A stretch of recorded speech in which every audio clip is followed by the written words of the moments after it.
City of Fae by Pippa DaCosta. Read by Penelope Rollins. The Trinity Law. Established 1974. Look, but don't touch. Touch, but don't feel. Feel, but never, ever love. Chapter 1. I should have let him die. Had I known what saving him would mean for me, perhaps I would have. I hugged my bag close and pulled my coat tighter as the train I'd stepped from clattered out of the subway station, blasting me with hot, dry air in its wake. After the day I'd had, I didn't want to go home. That much I knew. Lingering on the platform, alone but for a few late-night stragglers and a homeless guy slumped on the floor against a billboard, I checked my cell phone, searching for a signal. No notifications. What did I expect? For my boss to email and say he'd made a mistake? That I actually hadn't just been fired and that it was an office prank? Ha ha. Seeing as nobody had gotten in touch with the punchline, I figured I was out of luck and out of work. I checked the digital display above the platform.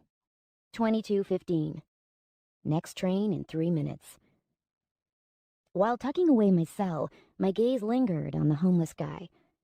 Something about him gnawed at the part of my thoughts reserved for forgotten things. Steel-buckled boots climbed lean, ripped jeans-clad legs. A long, tattered coat covered the rest of him. Expensive, I assumed, from the tailored cut. Clothes designed to be disheveled. His scruffy, unkempt dark hair could have been styled that way. Maybe not homeless, I thought. Probably wasted. Recognition darted through my thoughts. Could it be I'd seen him before? Many times, in fact. Like any reporter in London, I knew him by reputation. I ambled closer, feigning interest in the billboard. If I could get a good look at his face, I'd know for sure. A wave of warm air signaled an arriving train, ruffling my coat and rifling through his hair. His eyes popped open. His gaze flicked to me, locking on with ruthless intensity. For the briefest of moments, 3 distinct coronas ringed his dark pupils, flecked with sharp filings of light. He blinked, and his eyes softened to a less dazzling hue. Thousands of fans regularly swooned at the sight of those tricolored eyes. Sovereign, the infamous rock star Fae, with a penchant for provoking the press. But this wasn't right. He shouldn't be here, slumped alone on a platform. Where was his entourage? Where were the groupies and hangers-on? I glanced on either side of us. Nobody paid us any attention. My gaze landed on the exit sign, and I considered leaving. I really didn't have the energy to humor a wasted celebrity, much less one of the toxic Fae. Unless I could use this, use him. I inched closer still. His eyes tracked me, flitting from head to toe, analyzing, brow pinched with suspicion. The next train to Leytonstone thundered in and screeched to a jarring halt behind me. My thoughts whirred. His being here could be the break I needed. Clearly, something had happened, and given his reputation, whatever it was would be newsworthy. Sovereign's fans would fall over themselves to read about his latest escapade. Instead of another reporter getting the scoop, it could be, no, it would be my name on the byline. Are you okay? I crouched down, fumbling with my bag as it tried to slip off my shoulder. Do you need help? His earthy eyes narrowed. His face had the sort of fine angles that would have made him beautiful, if not for the hard slash of a smile. Up close, there was no mistaking him. Curiosity fluttered my heart. The notorious London Fae had landed in my lap. His hand shot out from beneath his coat and clamped on mine. A yelp lodged in my throat as a sharp pins-and-needles sensation rushed up my arm. Hey! I tugged, but he jerked me closer, almost yanking me off balance and into his lap. The sweet smell of autumn berries and a darkest scent, something lusciously male and intoxicating, filled the air as he whispered against my cheek. Help me. His voice grated, the sound strangled. Let me go! Turning my head, I locked my glare on his. The multifaceted colors were back, green to blue to violet, but beyond that, deeper, something hungry and wild peered back at me. His grip tightened, and he blinked, erasing all traces of what I thought I'd seen. Not yet. Let go! The Fae are quicker, stronger than we are, but it was his touch I feared. Look, but don't touch. The numbness spread to my shoulder, and with it came a gut-churning wave of nausea. I tugged again, but his cool fingers clamped tighter still. Just a few seconds more. He growled. Let me go right now, or I'll scream, I hissed. And I don't think you want that kind of attention, do you? A muscle twitched in his jaw. Just help me onto the next train. To Leytonstone?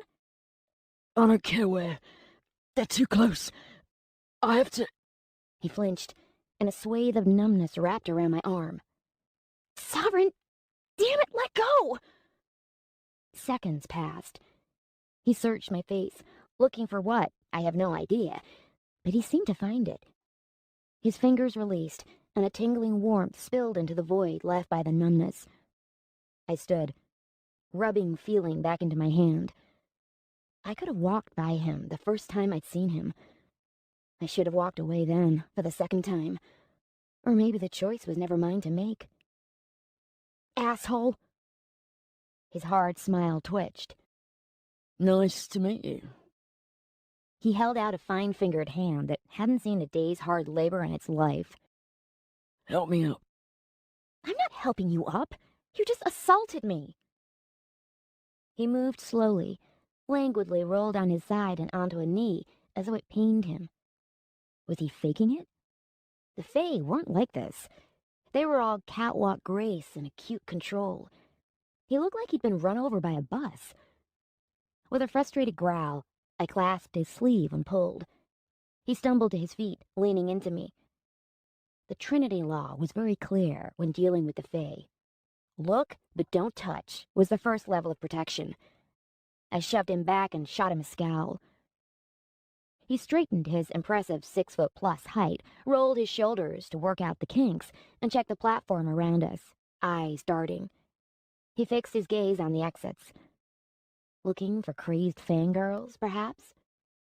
Commuters filed onto the subway cars, oblivious to my altercation with a Fae. Was it fear that had him on high alert? What on earth could spook a Fae like him? I found myself checking the exits too.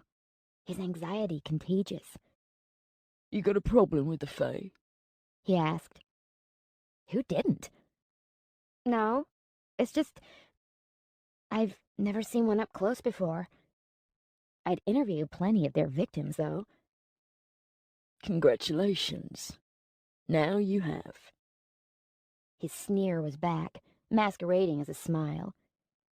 He dipped his chin, and those gorgeous eyes widened, 3 colors blooming. I'm sorry I forced the touch.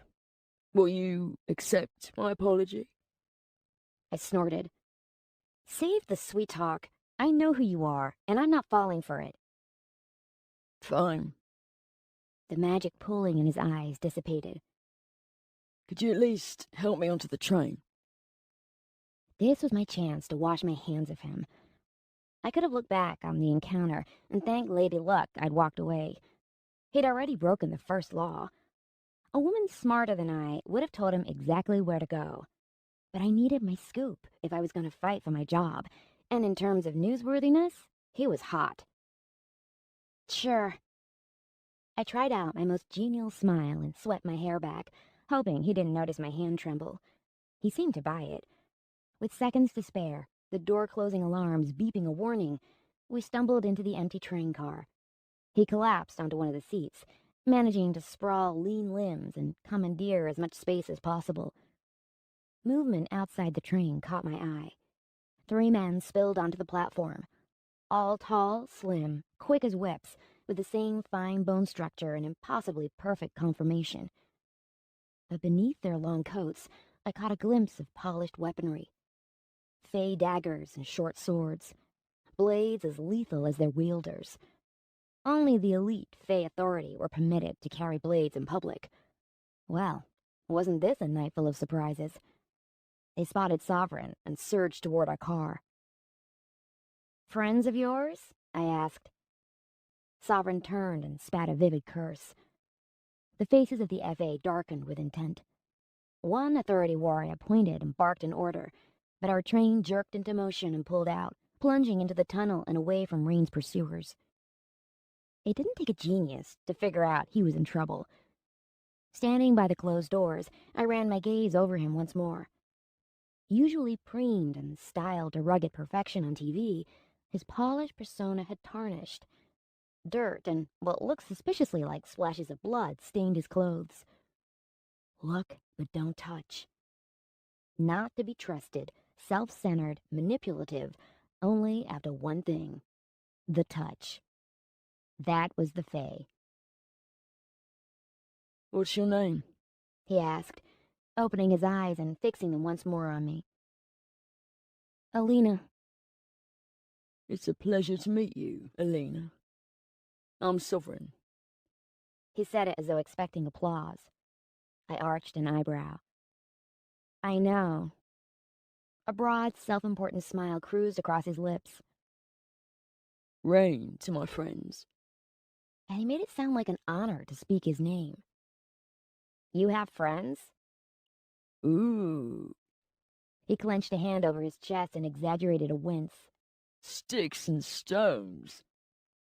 A wild little smile curled my lips before I could shoo it away. You're American. He asked. Yeah. I hesitated. I'd lived in London almost a year, and at first I worried my accent might mark me as foreign. But London, with her web of ancient streets and forgotten avenues, embraces lost souls. I was just another anonymous face among thousands. American. Huh. Holding my gaze as if he could stare me into telling him more. I certainly had no intention of telling him anything I didn't have to, especially considering he'd touched me and broken the law. He'd obviously been weak, and a weak Fae is a dangerous thing. Relax. He drawled, noting my scowl. I just took a little of your driocht. It won't have any lasting effects. When my scowl pinched into a glare, he frowned. I didn't have a choice. He paused, giving his next words gravitas. I am in your debt. My driocht. The aura of energy all living things exuded. He pronounced it as driocht, and curled something of an accent into the word, lending it an exotic flavor. The Fae needed it to live. It just so happened we had enough for them to tap into, and could replenish our reserves. I shifted from foot to foot. One single touch wouldn't be enough to cause any lasting damage, if the leaflets and public service announcements were anything to go by. But I still felt peculiar. Exposed. A tingling numbness skittered beneath the palm of my hand. Perhaps I could treat this experience like research. I'd written my fair share of Fae victim stories. Well, now I had a little first-hand knowledge. I'd been in the midst of a Fae bespellment story when I'd been let go from my internship, and while I had no desire to be this Fae's victim, I wasn't going to pass up an opportunity to get closer to him.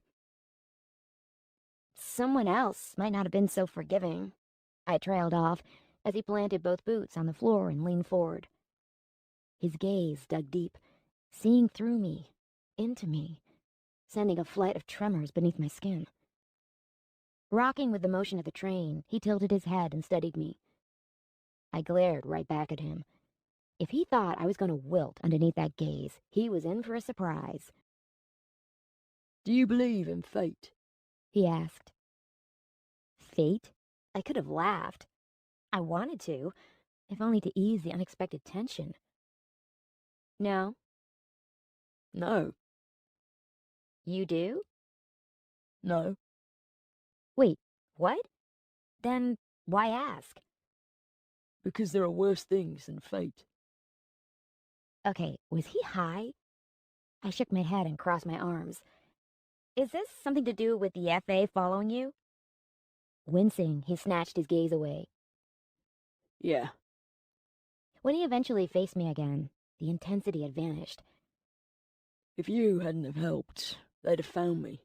And in the condition I was in, He bowed his head, thoughts obviously wandering. This sorry Fae specimen, beaten up and soul-weary, had the kind of weight on his shoulders that would crush him over time. This wasn't the sovereign who exuded sex appeal and played to the cameras. I wasn't quite sure what to make of him. What did you do to upset them? there's a list. Lifting his head, he blinked. A very long list somewhere, with my name on it, and the crimes I've supposedly committed. Ah, so really you're innocent. His grin was a sly thing. It didn't reach his eyes. I suspected those wicked smiles, designed to seduce an audience, had no real substance behind them. Until proven guilty. I could see why some fell over their own feet to know him. He certainly had the looks, and a sharp wit to complete the desirable package. But Sovereign, like all Fae, was too dangerous to touch. Too easy to fall for.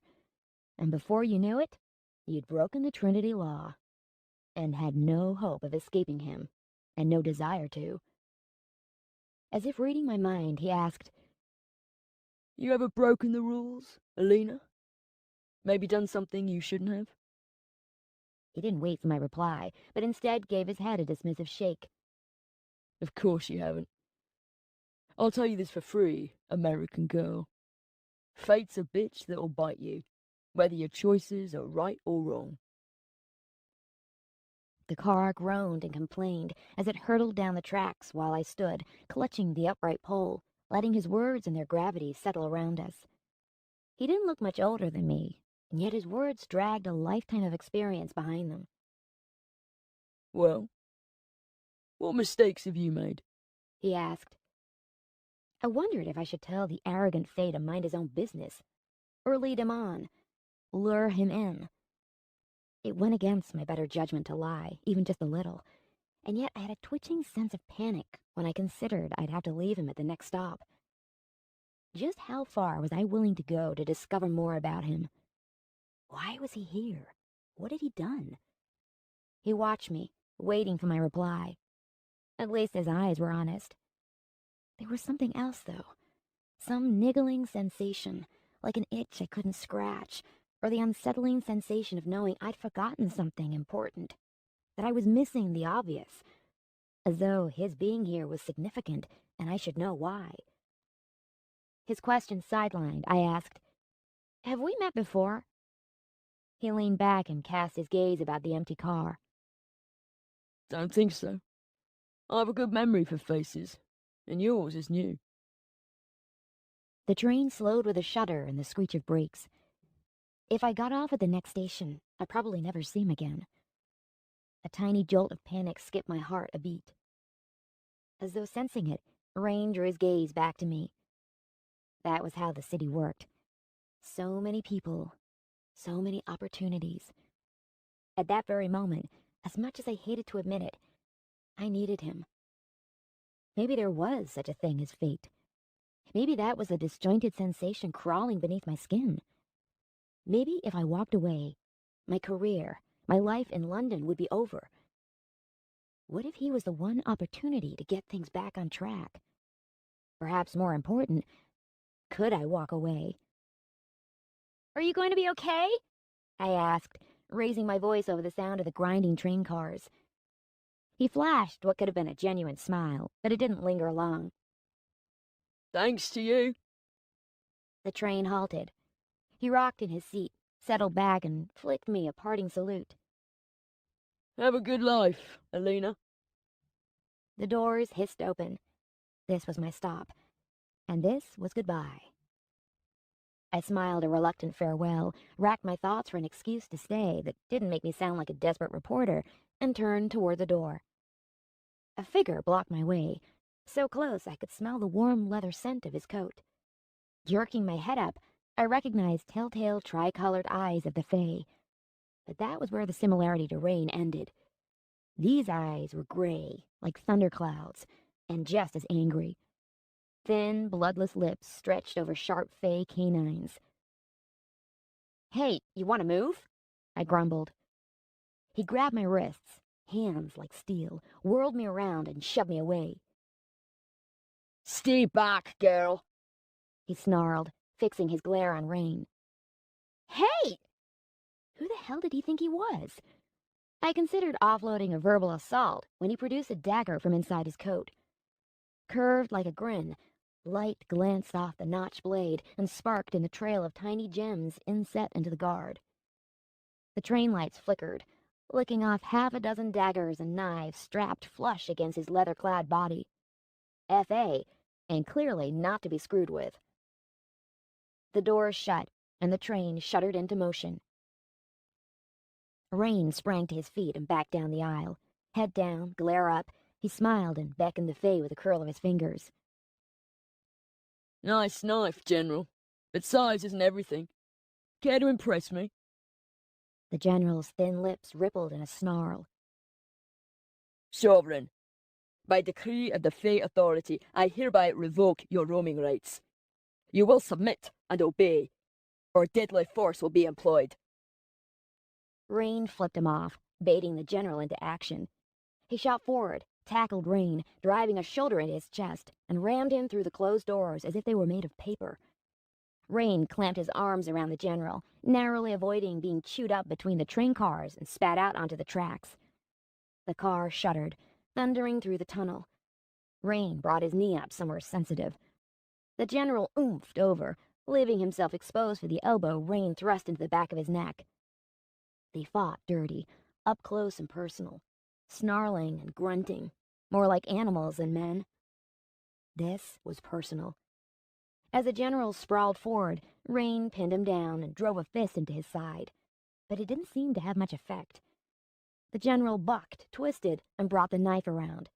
Rain caught his wrist, blocking the slash before it could cut across his cheek. The Fae thrust his head back, cracking his skull against Rain's chin, whipping the rock star's head back. I had a hard time tracking their brawl, torn between wincing and watching. The general grappled with Rain and the dagger, shoving the rock star into a window. Glass smashed, and the tunnel air, ripe with city smells of dust and ozone, blasted into the car. I had to do something. This wasn't some insignificant brawl. They were out for blood. Someone was going to get killed. "Hey!" I couldn't stand by and watch. "Stop!" Neither paid me any attention.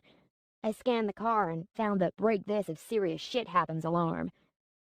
Punching through the plastic, I snatched the handle and yanked. Brakes wailed, the car locked, and I went flying down the aisle. Pain blasted through my skull. The sharp, coppery taste of blood on my tongue only worsened with the imminent threat of either throwing up or passing out. Through a murky haze, Rain's outline blurred. Sparks of light flared off sharp edges, growls resounded, but I had no desire to watch. I could maybe take a nap right there on the sticky floor of the car. Maybe I wouldn't even see tomorrow. A hand scooped my languid body upright onto jellified legs. Without an explanation or warning, we were outside on the bitter London streets. A bus thundered by, splashing through a puddle, drenching me. I wanted to ask how it was possible we were above ground, but couldn't muster the strength to speak. "Where do you live?" Rain's colorful eyes were all I could see. So beautiful, like butterfly wings.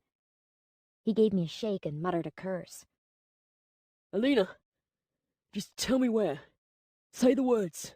I can get you home." Mile End. I mumbled something like an address, possibly mine, and stumbled forward, pitching into him.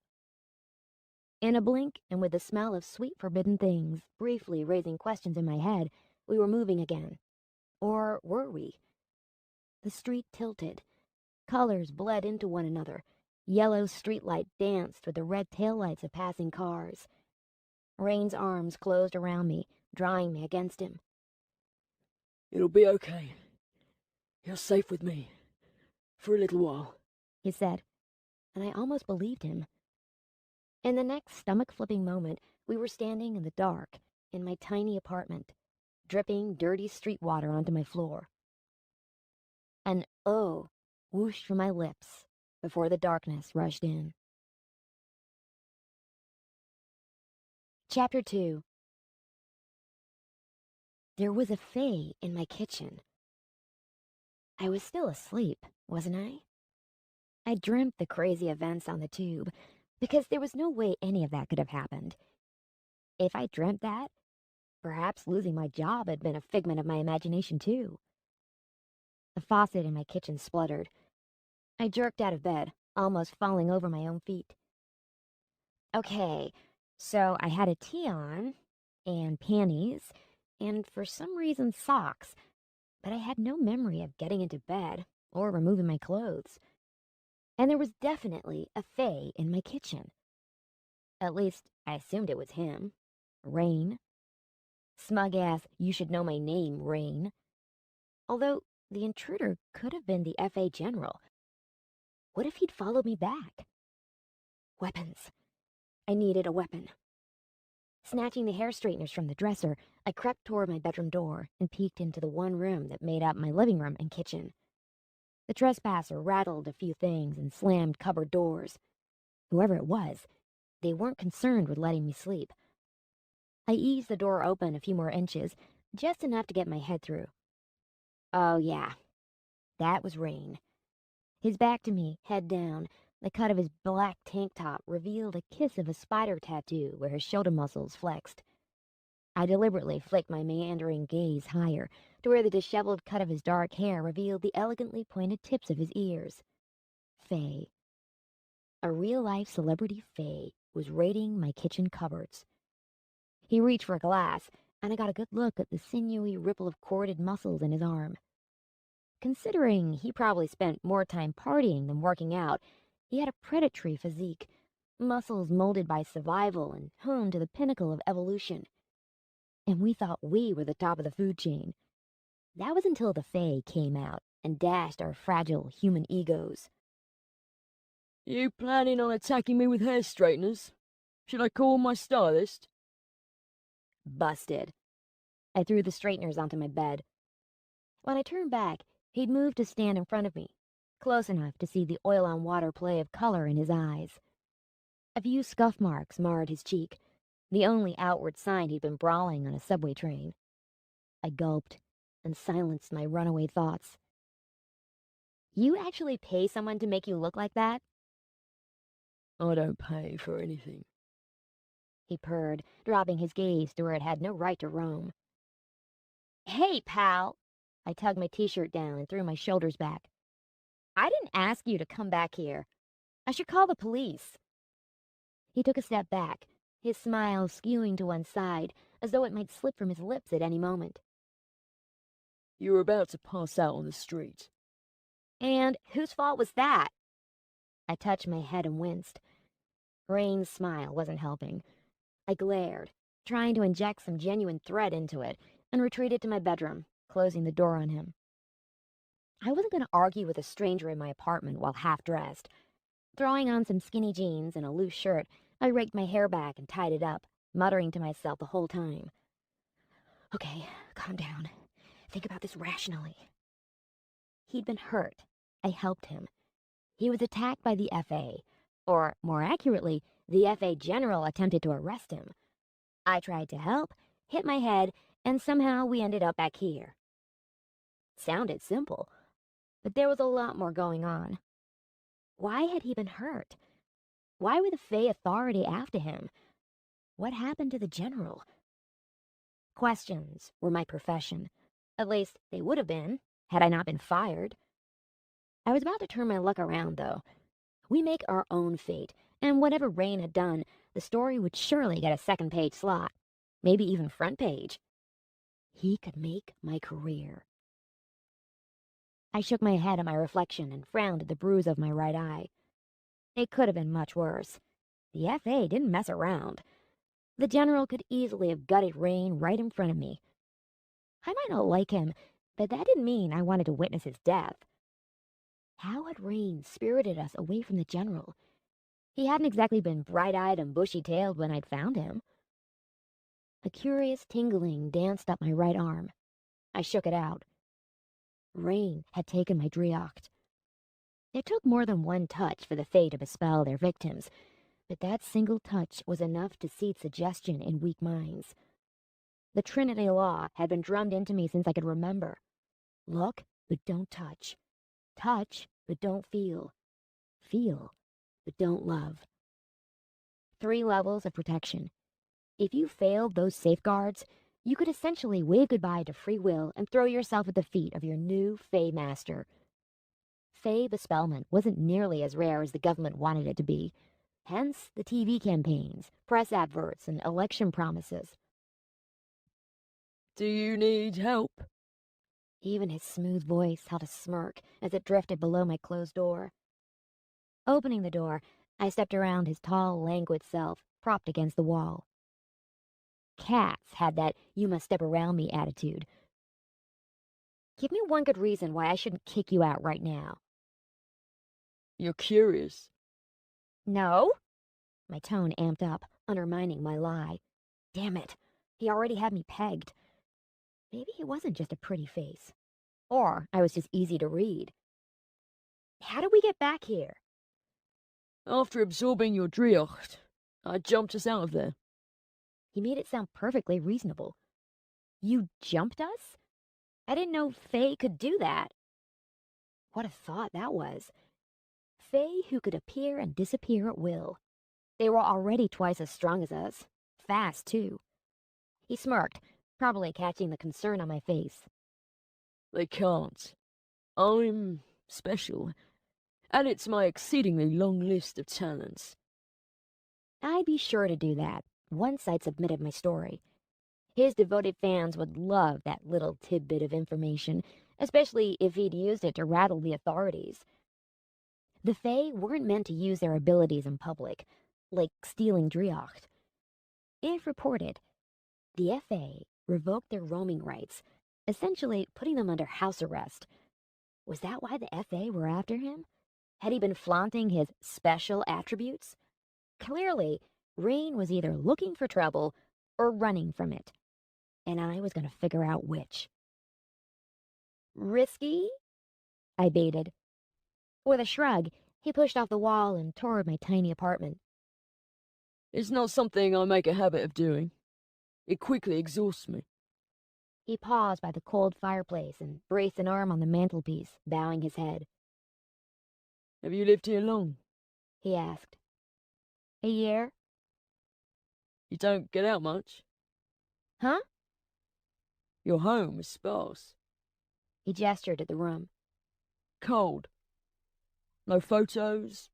Nothing personal. I followed the tracks of his gaze with my own. Sure, my place was functional. A couch, a TV. What else did a person need? I shrugged a shoulder. It's a place. Boyfriend? That's none of your business. Wasn't I meant to be the one asking the questions? You just say what you want, don't you? You can't go around asking people personal things. Why? His eyes sparkled. It's personal. I don't know you. We should change that. Ask me anything. Finally. What were you doing on the platform last night? Trying not to die. You? I got fired. That's why I was out so late. I needed to clear my head. I stopped myself before I could say too much. Were you really dying? Yes. We can't replenish Driocht like you can. He stooped to the coffee table and flipped through a copy of Hello magazine.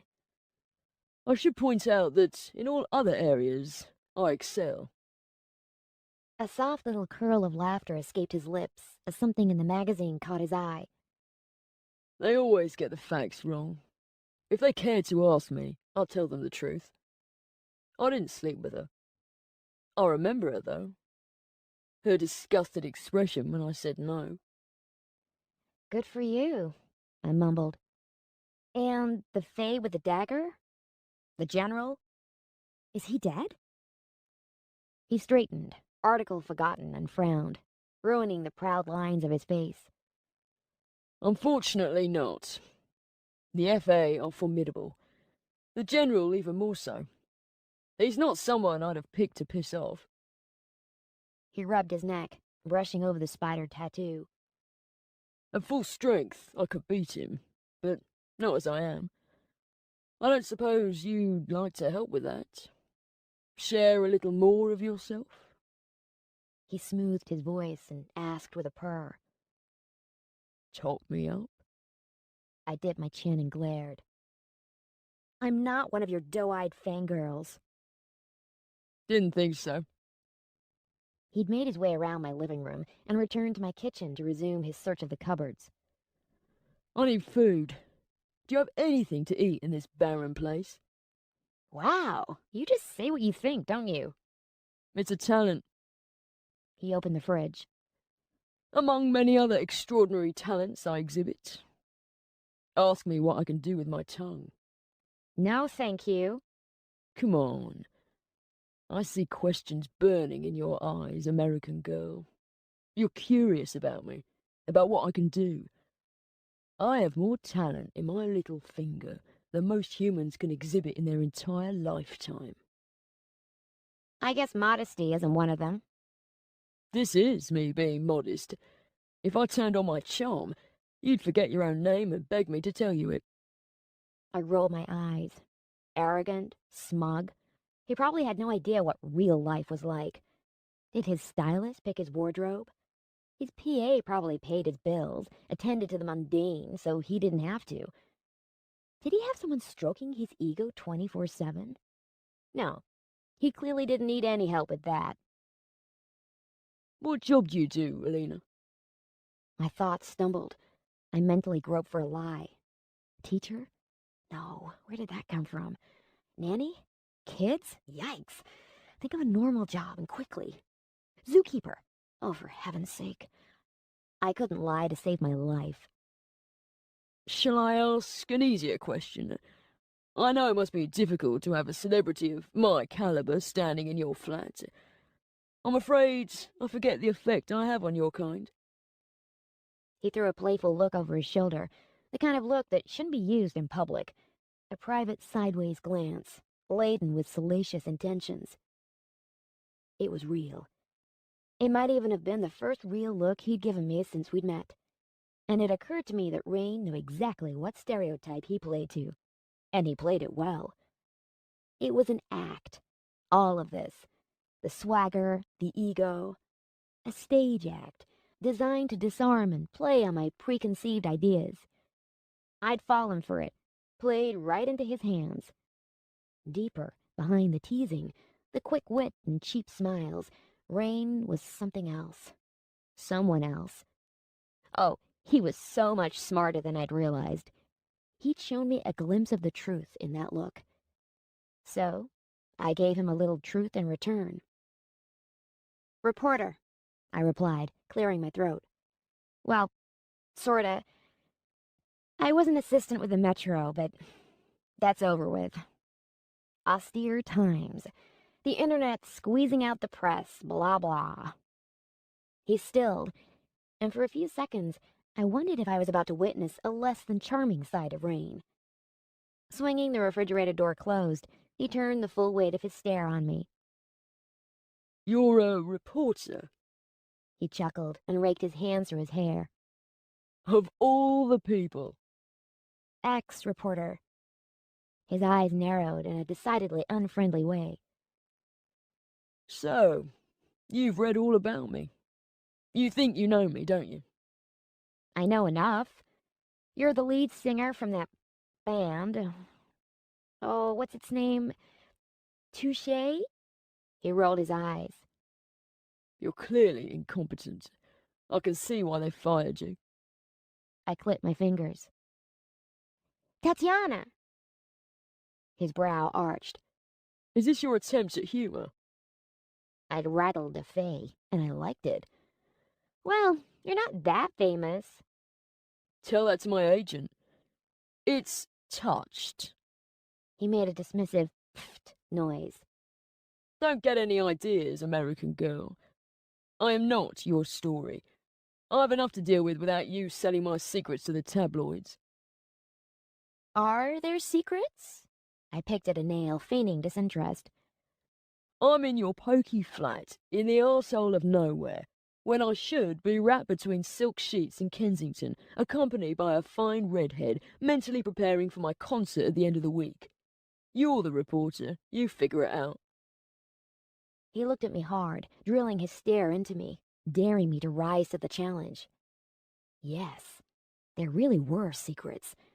But while he might look relatively harmless, he wasn't.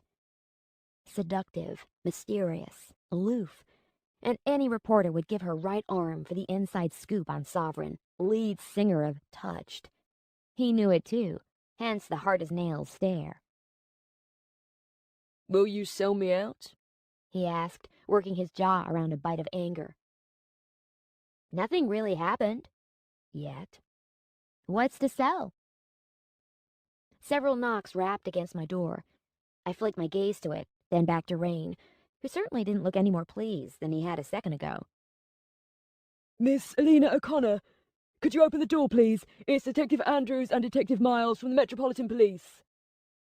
Rain invaded my personal space with all of his overt fayness. If I'd had time to react, I'd have pushed him away. But before I could blink, he bowed his head and whispered against my cheek. You think you know me. You don't. I planted my hands against his chest, but his words locked me down before I could push. You believe you know what's happening here. You don't. This isn't my story, Alina. It's yours. The thin veil of air between us wobbled, rippling my focus, and then snapped back into sharp clarity, minus Rain's looming black-clad presence. He'd vanished, leaving the ghost of his words whispering in my ear. The detectives knocked again. Miss O'Connor, it's in your best interest to let us in. It's regarding the Fae at large you were seen with yesterday evening. Fae at large? Damn it, Rain. What was I supposed to say to the police? What the hell had Rain meant when he said I didn't understand what was happening? What exactly had he done? I steeled myself with a few deep breaths, repeated the mantra, "I have nothing to worry about," in my head, and, plastering what I hoped to be an innocent smile on my face, I opened the door. Chapter 3. The plainclothes detectives made themselves at home, accepting my offer of coffee as they settled on my two-seater couch like crows on a gate. Due to an unfortunate habit of appearing guilty, even if I hadn't done anything wrong, I kept my back to them as I fixed their drinks, chewing on my lip. You believe you know what's happening here. You don't. This isn't my story, Alina. It's yours. Rain's words rattled about my head. Do you know much about the Fae, Miss O'Connor? Detective Andrews asked in a syrupy voice, which neither peaked nor dropped. The type of voice designed for radio. A trust-me voice. A little. The usual. A tingling skittered up my right arm, giving me another excuse to silently curse Rain. Been in London long?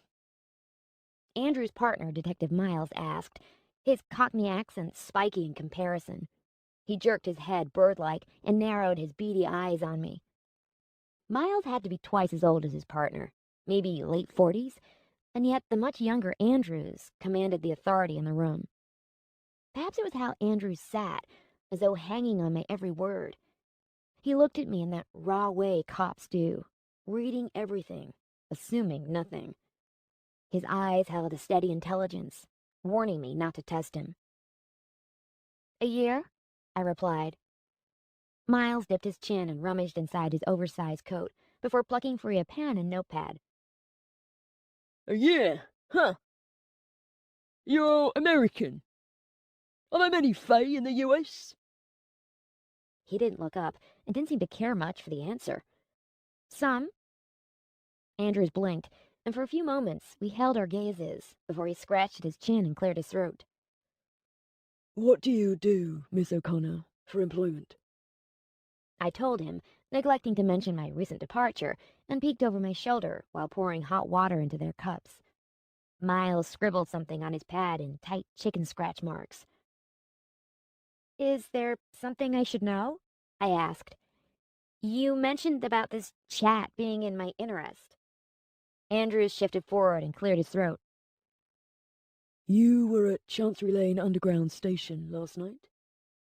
Yeah. I handed their coffees over. With nowhere to sit, I loitered around the kitchen bar, trying not to fidget, but the more I fought to stay still, the more I wriggled. I really had no reason to worry. So why is it getting hot in here? You saw the Fae known as Sovereign? How much to tell them?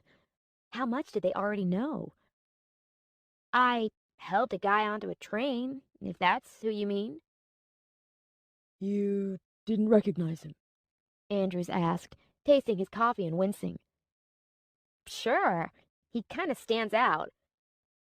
Did he touch you? He placed his coffee down and pushed it forward, like poking roadkill. Excuse me? It's a simple question. He said easily, but the answer wasn't simple. If the detectives knew Rain had touched me, skin to skin, they'd assume I was tainted by the Fae. Marked. And my words wouldn't be trusted. I helped him up, so yeah, I guess. He scratched at his chin and settled his astute gaze on me once more. Miss O'Connor, you do know not to touch the Fae. He wasn't much older than me, and yet I bristled, feeling as though I was being chastised. Yes, I know that. I didn't touch his hand or anything, just his sleeve. The lie came easier than I'd expected. I crossed my arms and attempted to smile sweetly while my palm itched. Andrews gave me a neutral, non-judgmental, innocent until proven guilty look. I bet he still looked as genial and unruffled when he slapped the cuffs on the bad guys. I pushed a lock of hair away from my face. I just helped him up. It's not a crime. Uh-huh. He glanced at his partner, who continued to scratch his way through the paper. Did you linger at Chancery Lane Station long? Wow. His questions cut like knives right to the heart of the matter. No small talk from him. No, a few minutes. Just until the next train came in. You didn't explore the station? There's not much to explore, I thought. Where on earth was he going with this? No, we got on the next train, traded a few comments, and I got off. Why would I explore the station?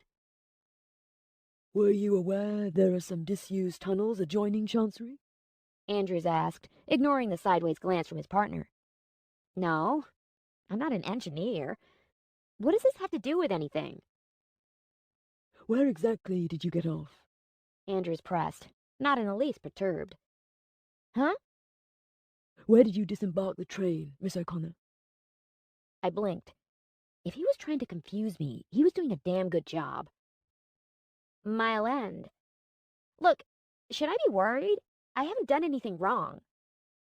He blinked, gave me a second to think he'd let me have room to breathe, and then asked, Did you touch your card out? My what? Oh, my travel card. Well, yeah, of course I did. I mean, I must have. If they checked, they'd know I hadn't. My shoulders bobbed in a shrug. An awkward silence descended. I haven't done anything wrong. We're not implying that you have. These are just routine questions while we try to establish a timeline of events. Andrews blinked, so unassuming. Did Sovereign say anything unusual? I swallowed. The entire conversation with Rain in the train car had been unusual, from fate to mistakes. I, uh, no. Small talk mostly. You know, the weather. The British like talking about the weather, so he'd buy that. How did he look? It sounded like a simple question. All his questions did. But there were layers behind his words, meanings I didn't understand. So relaxed, so polite. Maybe I should trust him, tell him everything. Clearly, Rain was in serious trouble if the Met were searching for him too. And yet, if I told Andrews all the details and Rain discovered I'd talked, he'd never trust me enough to tell me why he'd been sprawled on the platform. My story would be dead in the water. Miles tapped his pen on his notepad. Tap, tap. Elena, we know you're lying. Tap, tap. He looked like a fae? Andrew's unimpressed frown said, try again. I licked my dry lips. I don't know. Untidy, I guess. The dark splatters on Rain's clothes had probably been spilled wine. Yes, wine. Definitely wine, and not blood. He didn't get off at your stop? No, I left him on the train. Is he in trouble or something? You could say that, yes. Whilst we can't officially arrest a Fae, they have their own method of operating, we do have permission to investigate his whereabouts. He is deemed a danger to the public. We're trying to locate him sooner rather than later. A danger to the public? I snorted, and then remembered how Rain had held his own against the general. Had I not pulled the alarm, only one of them would have walked away from that fight, and I suspect it would have been Rain. What did he do? Upset some love-struck fan? Trash a hotel room? Stony faces peered back at me until my smile withered and died. We're not at liberty to release the details. Andrews dug into his pocket, withdrew a wallet, and plucked free a Metropolitan Police card. I strongly advise you call us if you see him again. I got a glimpse of a photo in his wallet, of him with a young girl, early teens, and an older guy with the same eyes as Andrews, his arm looped around the girl's. Easy smiles all round. Older brother and younger sister, perhaps? He flipped his wallet closed and placed the card neatly on my coffee table.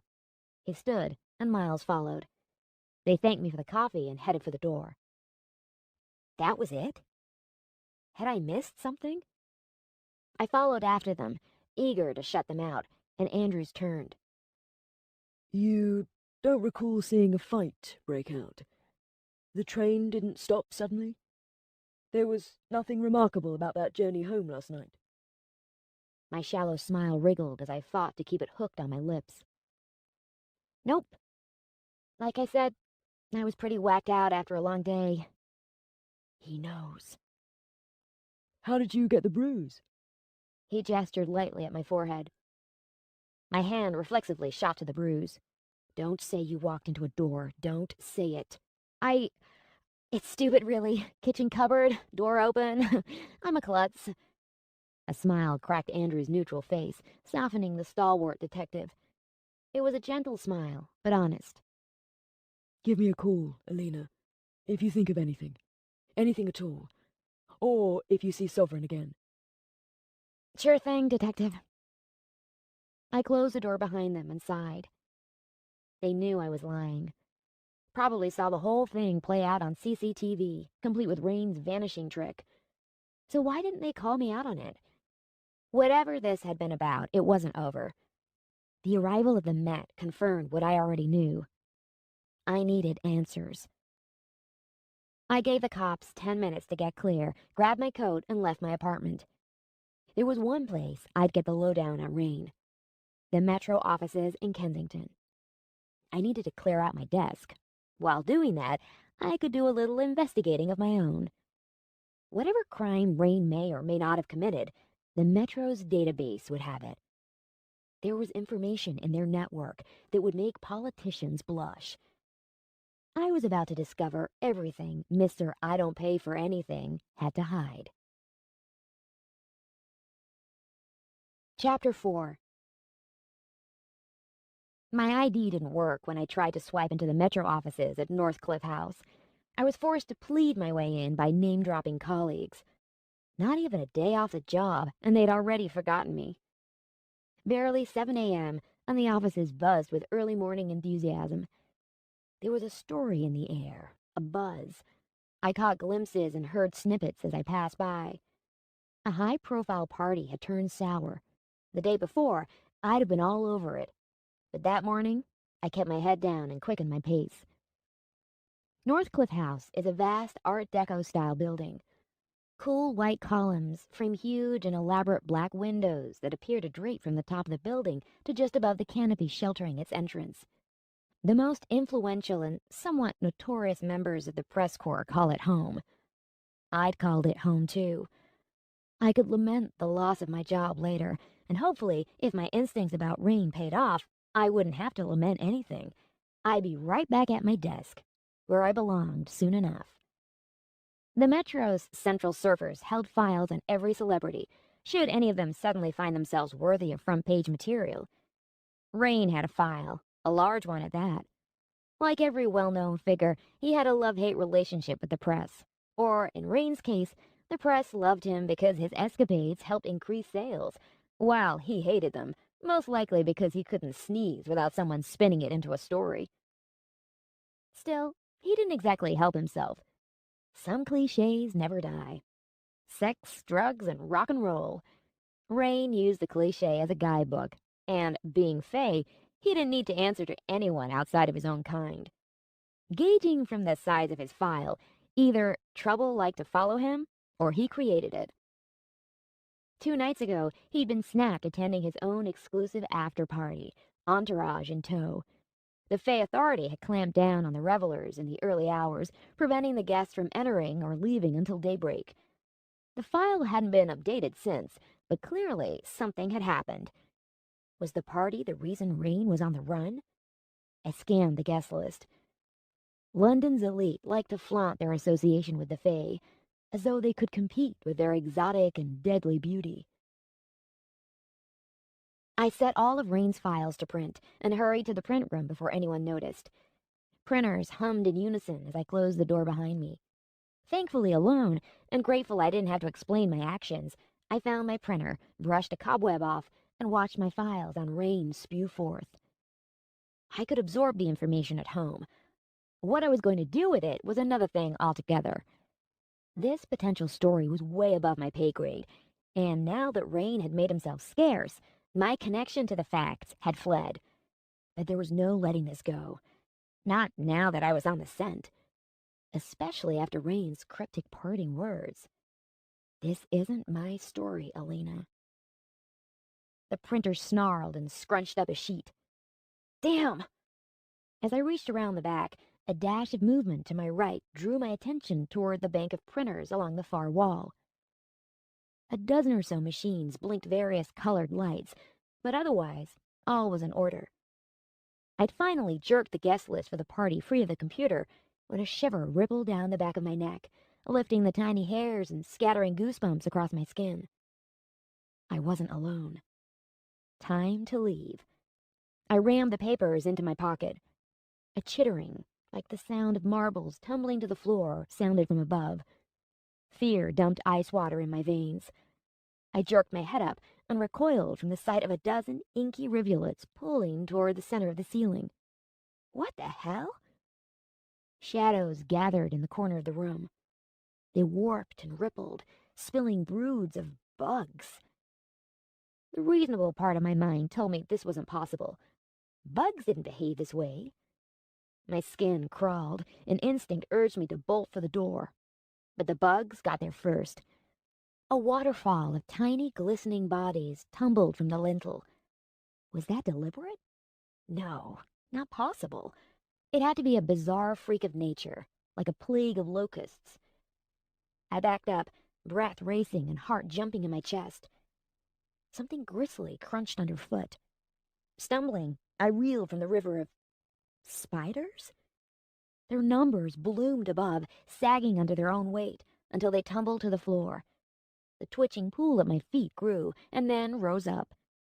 Spiders clambering, climbing over their own in their haste to reach me.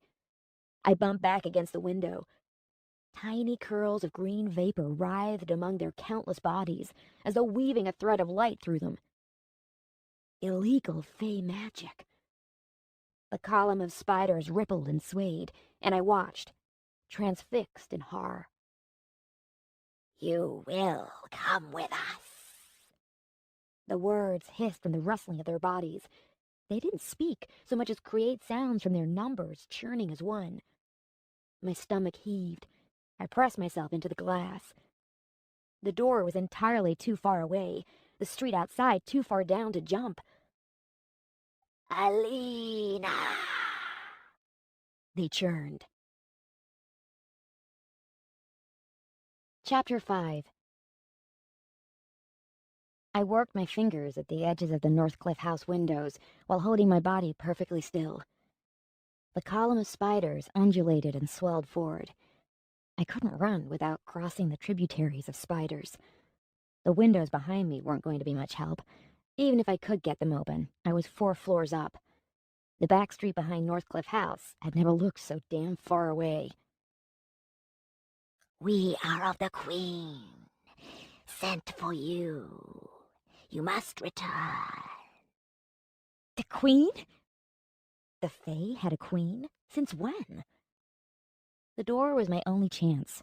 But to get to it, I had to pass within grabbing distance of that twitching column of spiders. Okay, after 3, I bolt for the door. 1, 2...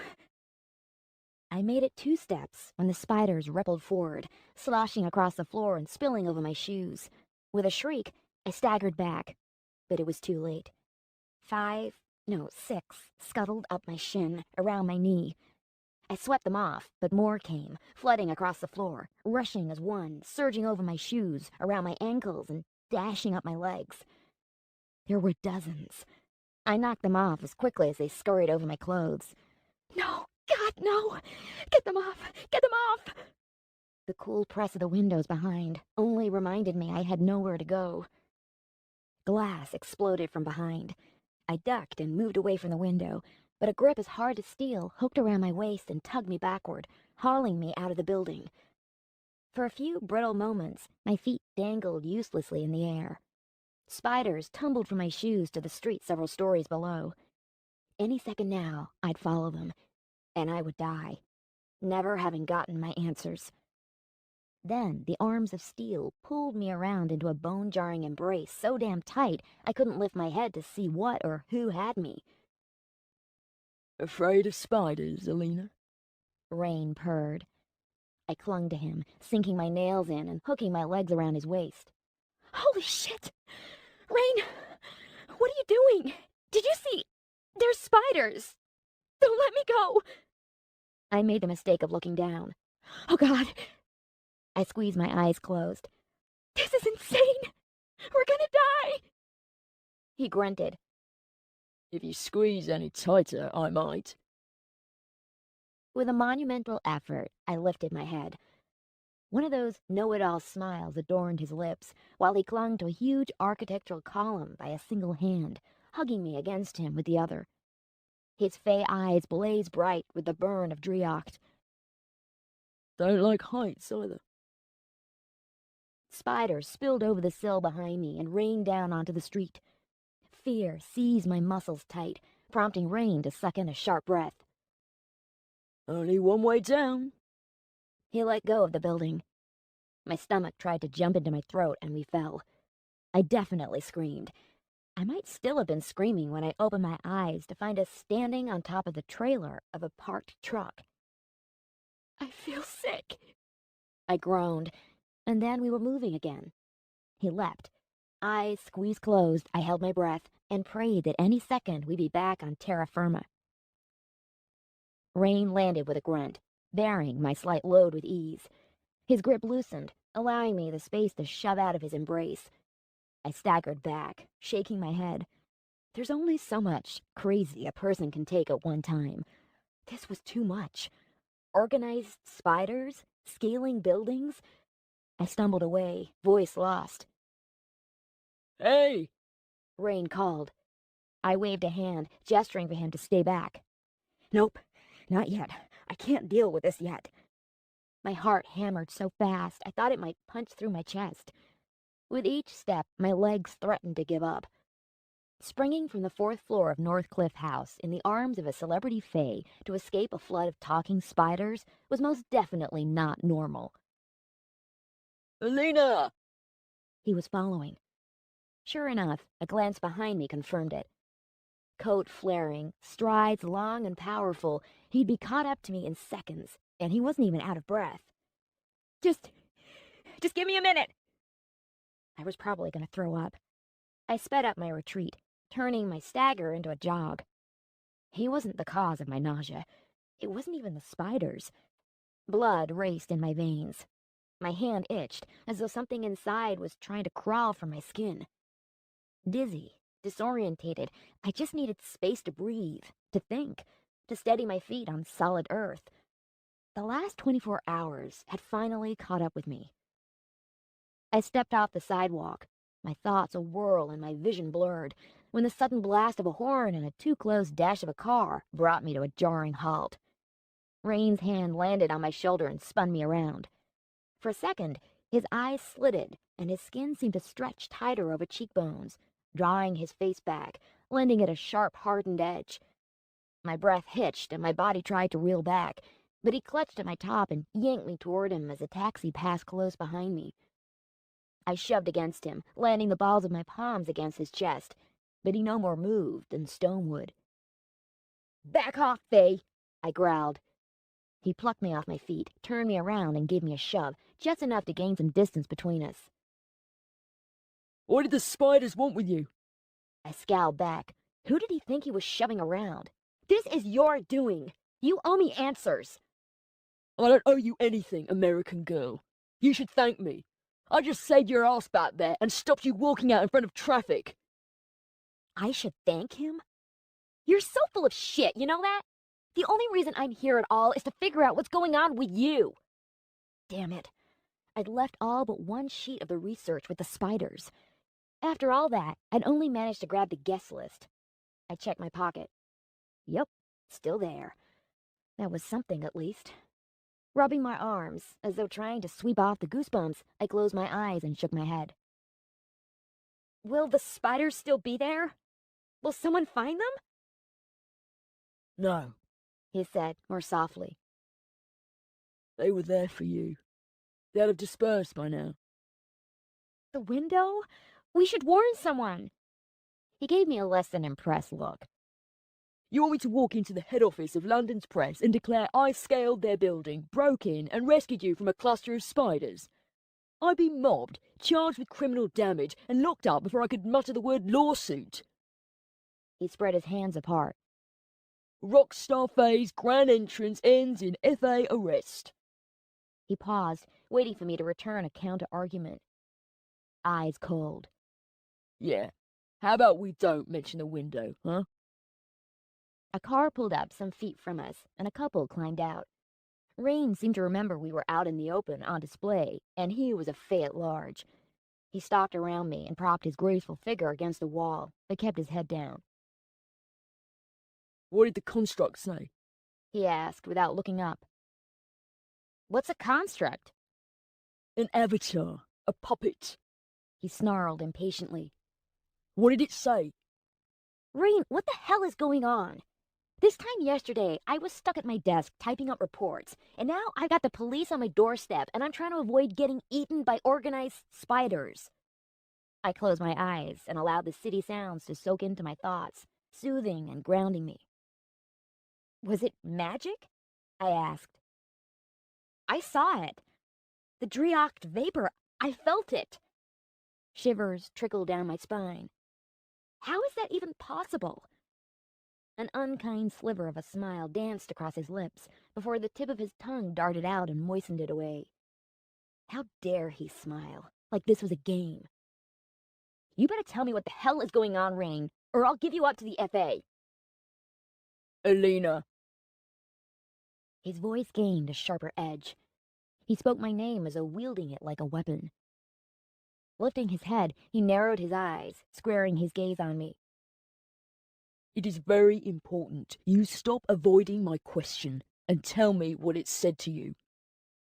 I blew my hair out of my face and planted a hand on a hip. I'm not avoiding your question. Then answer it, he said quietly. His words contracted, sharpened to points, like the small canine teeth revealed as he spoke. It said something about the Queen. His eyes widened and his lips parted. He shoved off the wall and invaded my space, driving me back. I straightened, jerked my chin up, and glared. Do you bully your groupies to get what you want? That's a side of sexy sovereign we don't see in the press. I know your kind were once brutal to the point of being vicious. Are you? He flinched and turned his head away.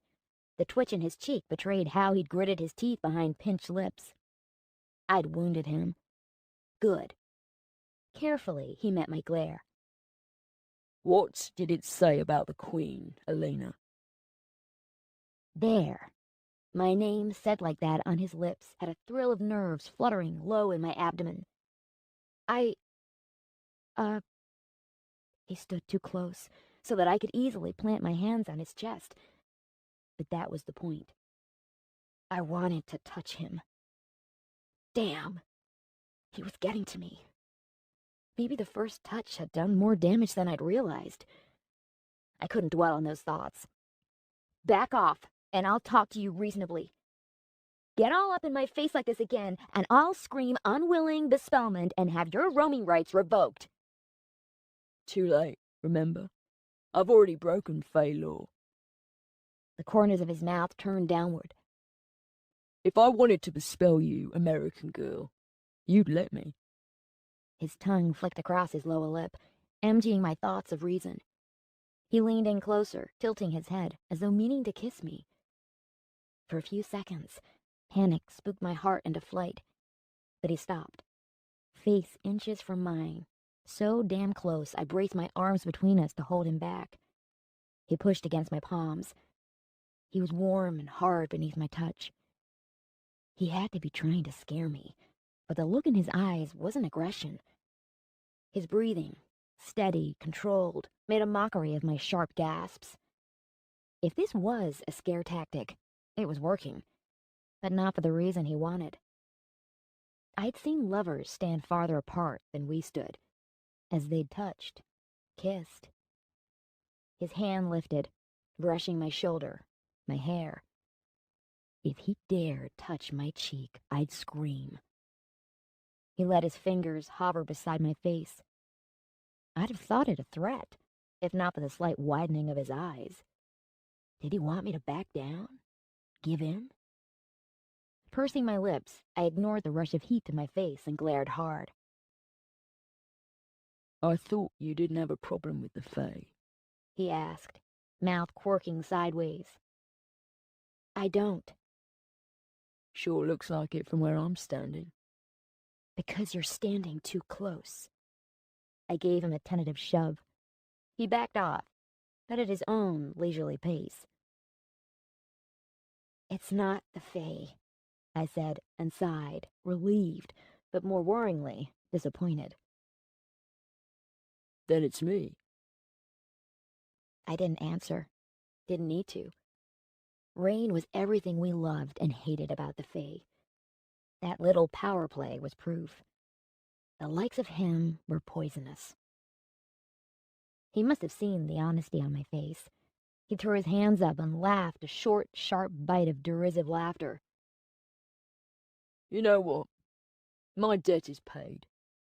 You saved me at Chancery Lane. I saved you here. We're even. Have a nice life, American girl. With a flick of his coat, he strode away, leaving me standing on the sidewalk, heart racing, watching him glide around pedestrians. There goes my story. Hey! I called, jogging after him. Wait! He strode on, long, confident strides eating up the sidewalk. The people around us flowed back and forth, eyes blank, minds on their destinations. Rain stuck out like a panther in a litter of kittens. I touched his arm through his sleeve. He flinched and yanked away, and for a moment he looked at me as though I could hurt him, before the sneer found its place on his lips, and he strode on. I mirrored his pace. It said it was here for me. He stopped. I jerked to a halt beside him. We formed an island around which the foot traffic flowed. The sound of marching feet, rumbling cars, and my own rapid heartbeat grounded me in the moment. "What does it mean?" I asked. He lifted his head and focused somewhere behind me. "It means you should leave London." I swallowed. "I can't do that." The aggression I'd seen moments before melted away. His eyes were normal again, as normal as Fae eyes can be, and his face had lost the shadows that had made him look almost alien. He blinked and lifted his hand to my face, but stopped, not quite touching. His dark eyebrows pinched together, lips parting slightly. Why did he look at me like I was the puzzle? "Who is the queen, Rain?" I asked quietly. A thread of fear tightened his face. He pulled his hand back and hid the confusion behind a mask of stoicism. "Go home, Alina." He turned and strode away. The crowd swallowed him up, leaving me alone, yet surrounded by strangers. Chapter 6. The terraced townhouse had all the grandeur of a country mansion, condensed into 3 floors and sandwiched between its identical red brick neighbors. Iron railings led up marble steps to a glossy black door. I knocked and waited. A cool autumnal breeze whispered through the leaves of the evenly spaced trees lining the street. I'd gathered my wits about me, searched the guest list, placed names with addresses, and had begun knocking on doors all within an hour of Rain leaving me, with nothing but more questions and a niggling feeling that I was somehow buried deeper in his mess than I deserved to be. This Victorian terrace was my 3rd stop. The first address had been vacant. The second hadn't, but the resident, a well-known politician, refused to open the door to me. So far, my run of bad luck was holding steady. My foot brushed a folded newspaper on the step. I gave it a poke with my shoe and got a look at the headline. "Accident claims Fae victim." Below the fold, a smaller front-page story highlighted the rise in human-Fae clashes. I scooped up the paper, but before I could read it, the doorknob rattled. The door swung open a few inches and snagged on its security chain. I caught a narrow glimpse of Charmaine, the BBC's Sunday morning talk show host. Pale blue eyes darted all over me, around my face, chest, legs, and back to my eyes. Pert China doll lips twitched. She had skin like milk, pale and flawless. So used to seeing her smiling and animated on TV, I merely blinked at her for a few moments. "Hi, I'm Elena O'Connor." I held out the newspaper. She hesitated, snatched it, and tensed. I ran my foot inside the door just as she tried to slam it shut. My sweet smile turned sour. "Please, I just need to talk to someone who was at Sovereign's party."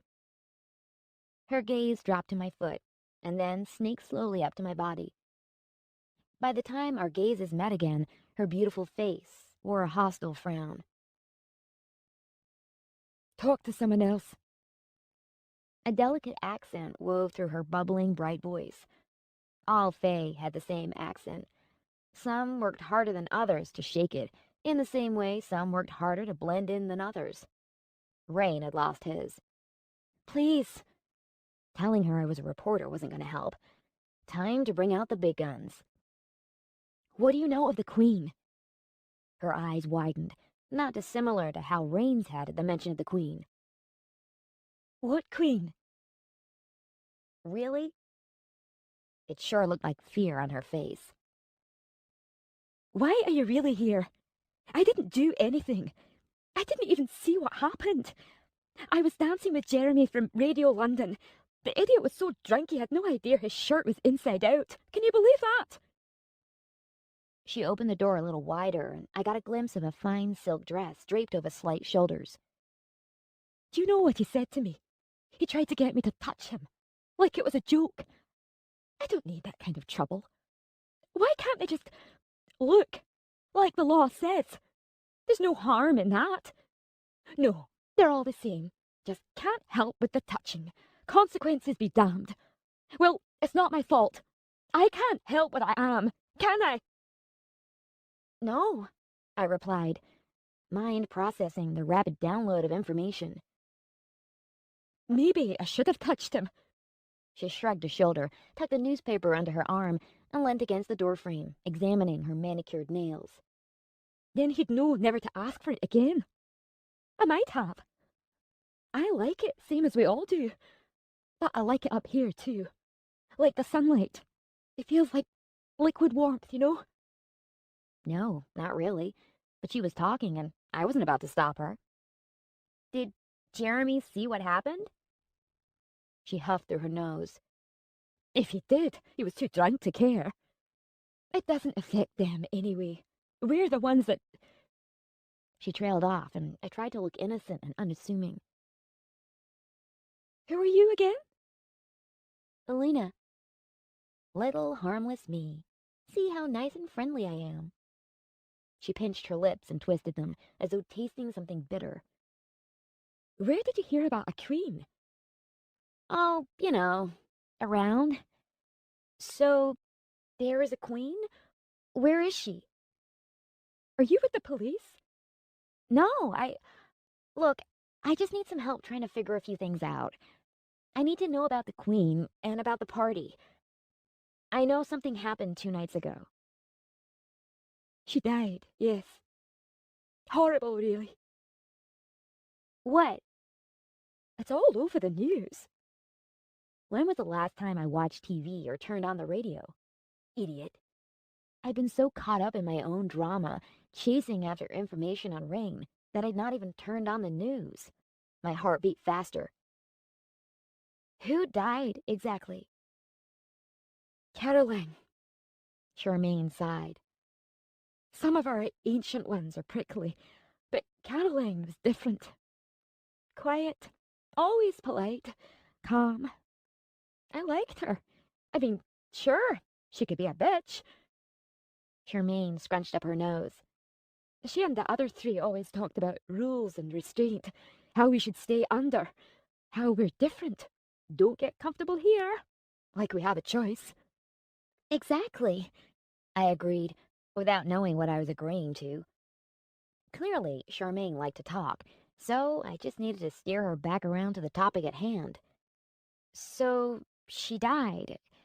Is that why the FA locked the party down? They created the authority. Caroline, Jonah, the other ancients. Charmaine's focus wavered and her pale blue eyes sparked with color. They're saying it was an accident. Charmaine held my stare, waiting for my reply. What sort of accident? Caroline didn't die in an accident. She was almost 500 years old. 500-year-old Fae don't have accidents. Besides, an accident doesn't usually shred the body. Charmaine kicked my foot back, dislodging it from the doorway. I can't say any more. I've already said too much. No Fae will talk to you, Elena O'Connor. She slammed the door in my face. Opening the mail slot, I peered inside. Charmaine, please. Did someone kill her? Is that what you're telling me? Please, I need to speak with you some more. Silence was my answer. Damn it! I jogged down the steps, pausing on the sidewalk. Crisp golden leaves rustled around my shoes. City sounds ebbed and flowed on the breeze, grounding me. A Fae had been killed at the party.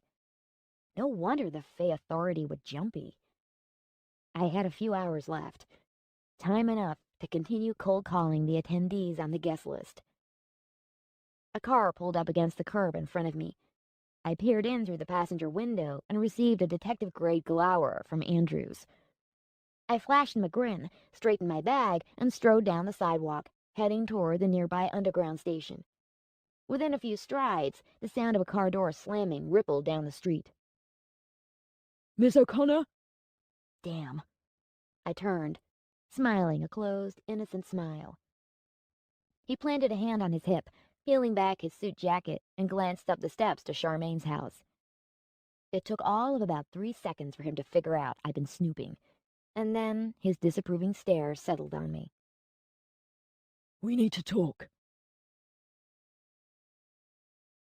Chapter 7.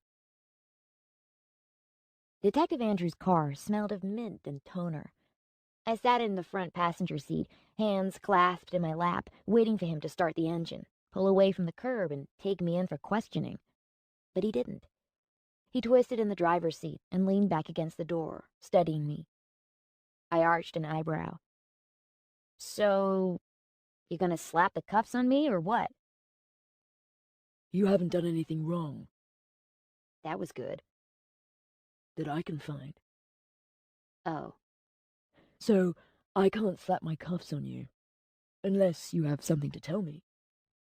Like a confession? An uneven smile upset his straight face. I'm not a priest.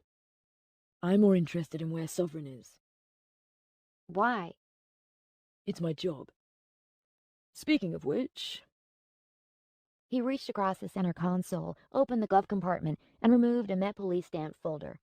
As he straightened, his hand brushed my knee, and a static shock snapped between us. Sorry. He mumbled, fumbling with the folder. We had a spare one of these at the station.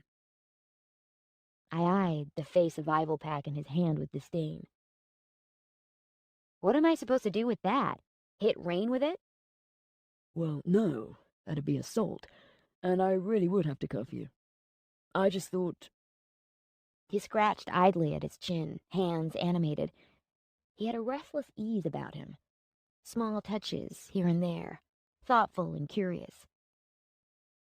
Maybe you could do with some advice. Was he kidding?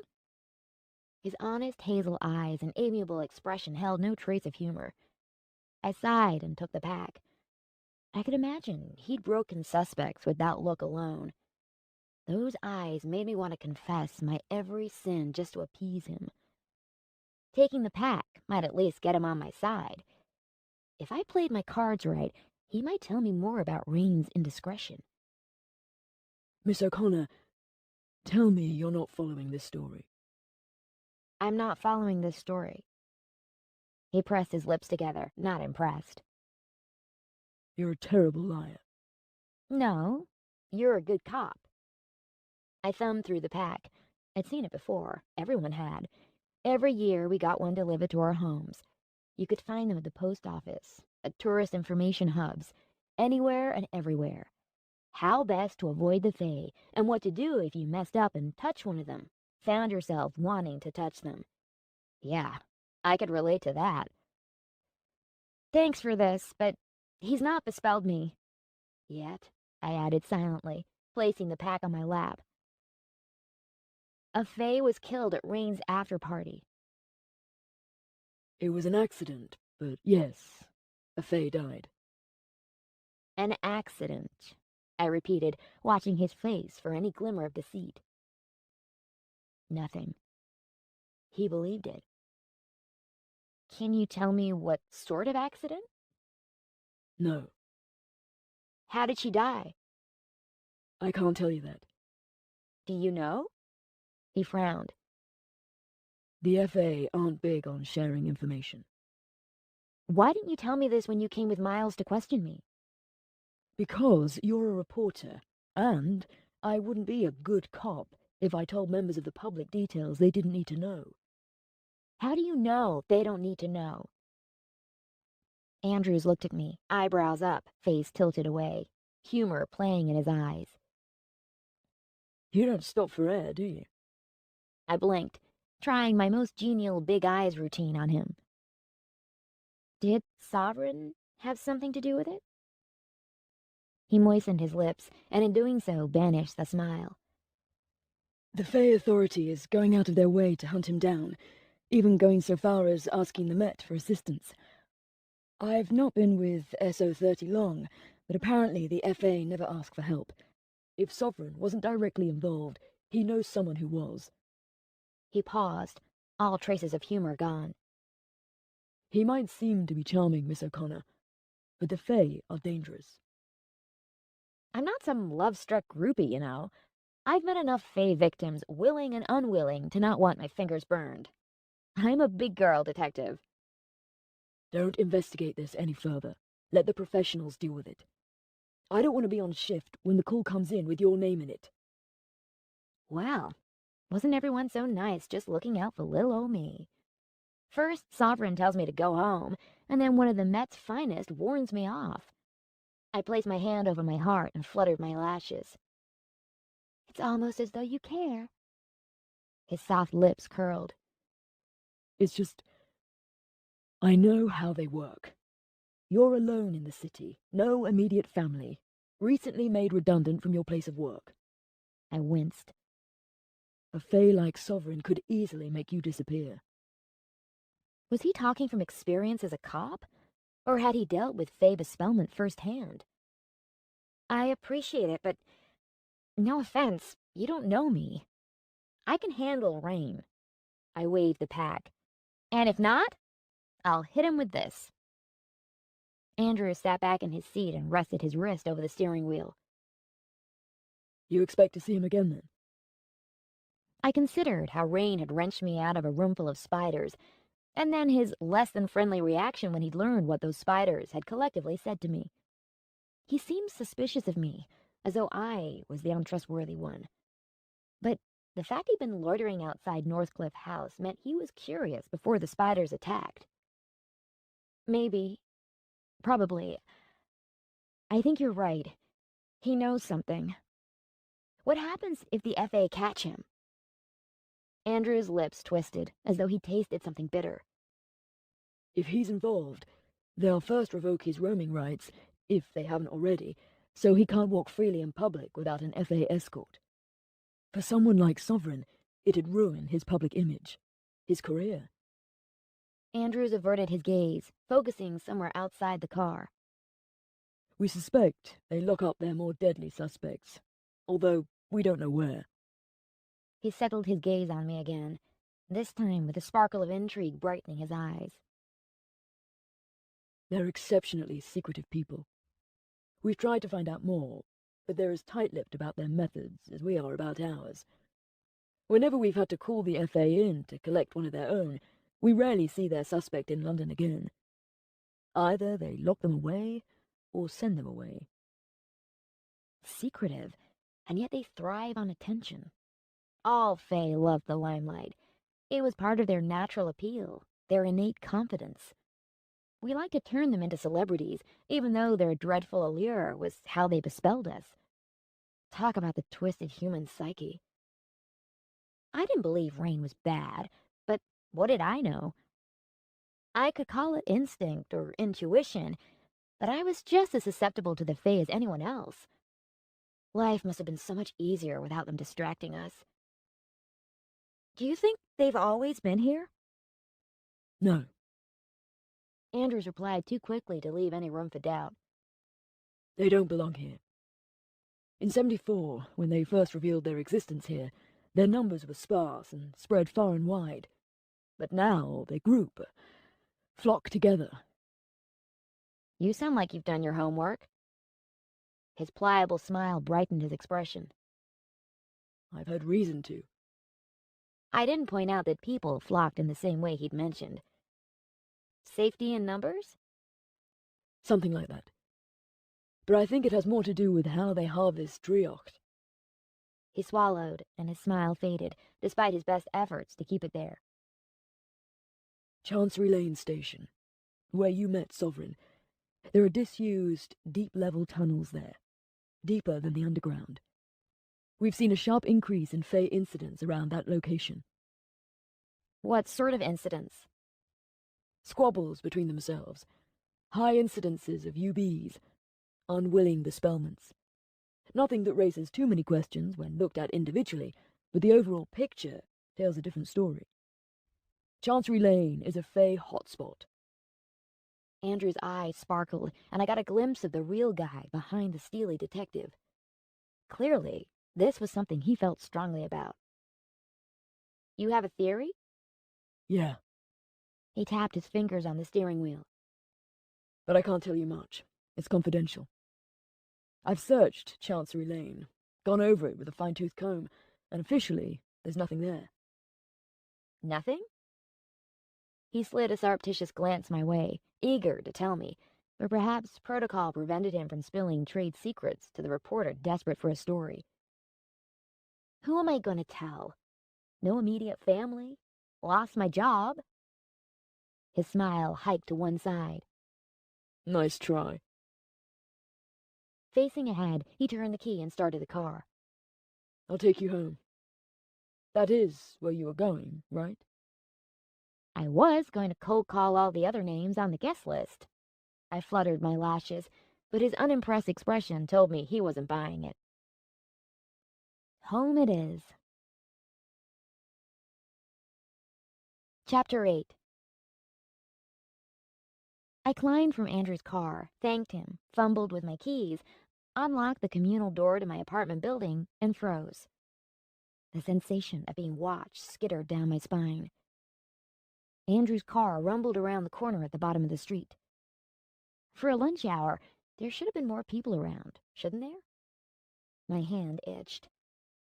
Taking a breath, I turned, expecting to see someone behind me, but the street was empty. Okay. The spider incident had obviously rattled my nerves. I turned the key in the lock, stepped inside, strode to the stairs, and paused, foot on the first step. I knew without looking who'd slipped in through the door, and that thought scared me more than his stealthy entry. His soft breaths, the gentle rustle of clothing, and I almost imagined I could hear the steady beat of his heart. But that was impossible. Rain? Alina.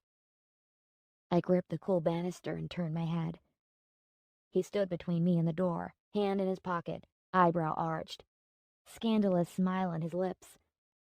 Considering how he'd abandoned me on the sidewalk, he had no right to look so overtly sexy. My human hormones and instincts battled between tasting the forbidden and running for the hills. His gaze dropped to the Fae survival pack in my hand. I shook my head and began to climb the stairs. Did you have a nice chat with the detective?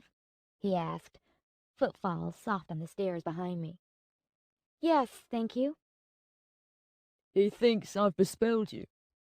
Yes. Do you feel anything for me?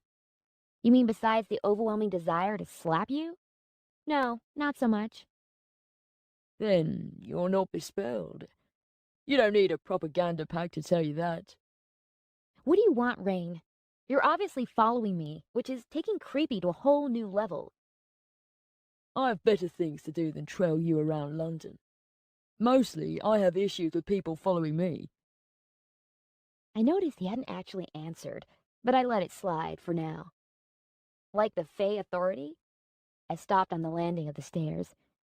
He stood a few steps down, looking innocent with his wide, beguiling eyes. Did he deliberately turn that look on and off? Like the rest of him, it was damn distracting. Did you know a Fae was killed at your after-party? The sweetness and light dashed from his face, chased by shadows. He reached for the railing and gripped it tight enough to whiten his knuckles. You have to let this go. No, I really don't. You implied I'm involved. What was it? Clearing my throat, I dropped my voice and tried on my best sexy Fae timbre. This isn't my story, Alina. What does that mean? He screwed up his nose. I most definitely don't sound like that. Who's the queen? Why is she being kept a secret? With a look of frustration on his face, he climbed the few steps between us and reached for me, but I shook him off. Don't touch me, Rain. I mean it. So help me God, I'll hit you with this pack. I waved the pack in a threatening manner. Not an easy thing to do. He choked off a laugh. Lifting his hands in surrender, he stepped down a step. Okay. It's not even remotely funny. He cleared his throat and coughed into his hand. No. Not funny. You're quite formidable when brandishing paperwork. Narrowing my eyes, I tried to exude pissed-off vibes, but his smile undermined my attempts. I lowered the file. Just tell me the truth. If it was that easy, I would. More vagueness. Evasiveness must have been another of his so-called talents. I'm not letting this go. You and Andrews can warn me off all you like, but it only makes me more determined. He shifted on the spot, drawing in a deep breath. A frown touched his face as he dropped his gaze. Why are you doing this? Doing what exactly? My job? You were fired. That's temporary, I said, flustered. You want the story? Is that all? Yes. His suspicious scowl cut right through my blasé attitude. To begin with, yes. But there's more happening here. The Fae came out 40 years ago, and not once has a queen been mentioned. I shrugged. Maybe it's nothing, but hours after I meet you, I have the cops at my door and spiders talking to me. Talking spiders, Rain. My raised voice echoed around the stairwell. That's not normal. What aren't the Fae telling us? What aren't you telling me? He blinked back at me, impossibly innocent. You know everything, don't you? And you won't tell me. Why? Because the truth won't change anything. Answers like that only make me more determined. We trust the Fae. At first, we didn't, but the Trinity Law changed all that. We love the Fae. With all your prettiness, I waved a hand at him, even though you're all toxic. We just can't help ourselves, Rain. There's more to this. I feel it. Look me in the eye and tell me I'm wrong. Tell me there's nothing to worry about. He looked me in the eyes and smiled. I knew it. This is bigger than me. I can't walk away. His smile slid sideways off his lips. You really aren't going to leave this alone, are you? I hugged the Fae survival pack against my chest and shook my head. Not on my life. His sideways glance held a trace of admiration and something else. Sadness? I wanted to help him. Whatever he was caught up in, whatever had happened, if he was innocent, then I'd do everything I could to help get his story out there. I just wished he'd talk to me. You can trust me. Trust you? He huffed a soft laugh and turned away, descending a few steps. I can't even trust myself. Rain! Stepping down, I paused as he faced me once more. Let me help you. You can't help me, Alina. You're part of the problem. How am I caught up in this? He jogged back down the steps. No way was I letting him leave. I jogged after him and reached for his sleeve before he could open the door and escape. If you're innocent, what have you got to be afraid of? He flinched and then tugged his arm away. I'm not innocent. The heat behind his scowl should have frightened me, as it was designed to. But I already knew he could manufacture a persona to suit his audience. His glower only went skin deep. His Fae eyes gave away the truth. Inside, he hurt. You don't believe that. His expression twisted into reluctant disbelief. Don't presume you know me. Then show me what I'm missing. A glimpse of fear sharpened his gaze, just like it had when I confronted him on the sidewalk outside the Metro offices. What was he so afraid of? Show me who you really are. Sovereign lead singer from Touched. Because that's not who you are, is it? The same as the Fae who died at your party wasn't killed by some unfortunate accident. You said there's more happening here. I know it. Show me, Rain. You want to see who I am? He tossed the words at me, short and sharp, but I wasn't backing down. Not now. Fine. He held out a hand, palm up. I looked at it. Soft, lithe fingers curled slightly, temptingly. I can't touch you. It's the only way. My hand itched again. I'd already been burned once. I shouldn't touch him again. I can't. There's a place under London. I suppose you might call it a refuge. You want to know about me, my kind, and the Queen? I teased my lower lip between my teeth. I couldn't go back now. This might be my only chance to get answers. I mentally rifled through past articles, trying to recall everything I'd written about Fae Bespellment. One touch wasn't enough. But how many before I started to fall for him? One more wouldn't do it, would it? I rubbed my hand on my side, trying to cure the itch. Detective Andrews would not approve. Did I want to be Rain's salivating slave? His Driocht snack bar? This was how they caught you. One touch, two, three. Then you feel for them. You'll do anything to please them. And then you love them. Love was the killer. Once you loved them, you were lost. There was no cure for love. It's just a touch. He made it sound so innocent. Call it penance for the truth. He inched his hand closer and dipped his chin, lifting his tricolored gaze through dark lashes. Tell me you don't want to. I don't. But I was about to. I dropped the pack on the steps behind me and extended my hand.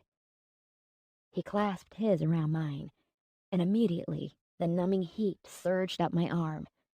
I whimpered a little and tried to pull back. Rain stepped up to me, hooked an arm around my waist, and pulled me into an embrace. I won't hurt you, unless I have to. I didn't have time to consider what his words could mean. An electric crackle sparked beneath the skin of my hand and darted through nerve endings. Pleasure and pain writhed through me. In a blink, we jumped from my stairwell to Chancery Lane Underground Station. Tingling from head to toe, I blinked rapidly, refocusing. Rain turned me and bumped me back into a tiled wall.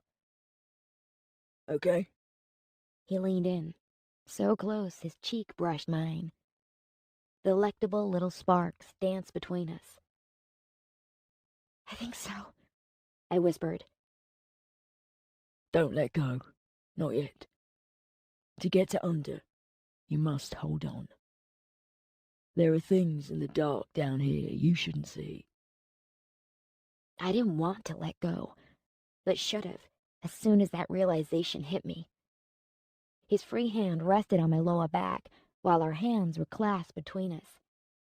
He smelled of sweet berries, of delicious things that cried out to be tasted, but masked a poison inside.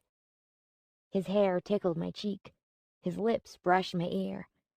I wanted to turn my head and taste those lips, to ease my free hand down his back and pull him closer. This is what it's like when they take you, my voice of reason chimed in. I swallowed, moistening my dry throat. I think I need to let go now.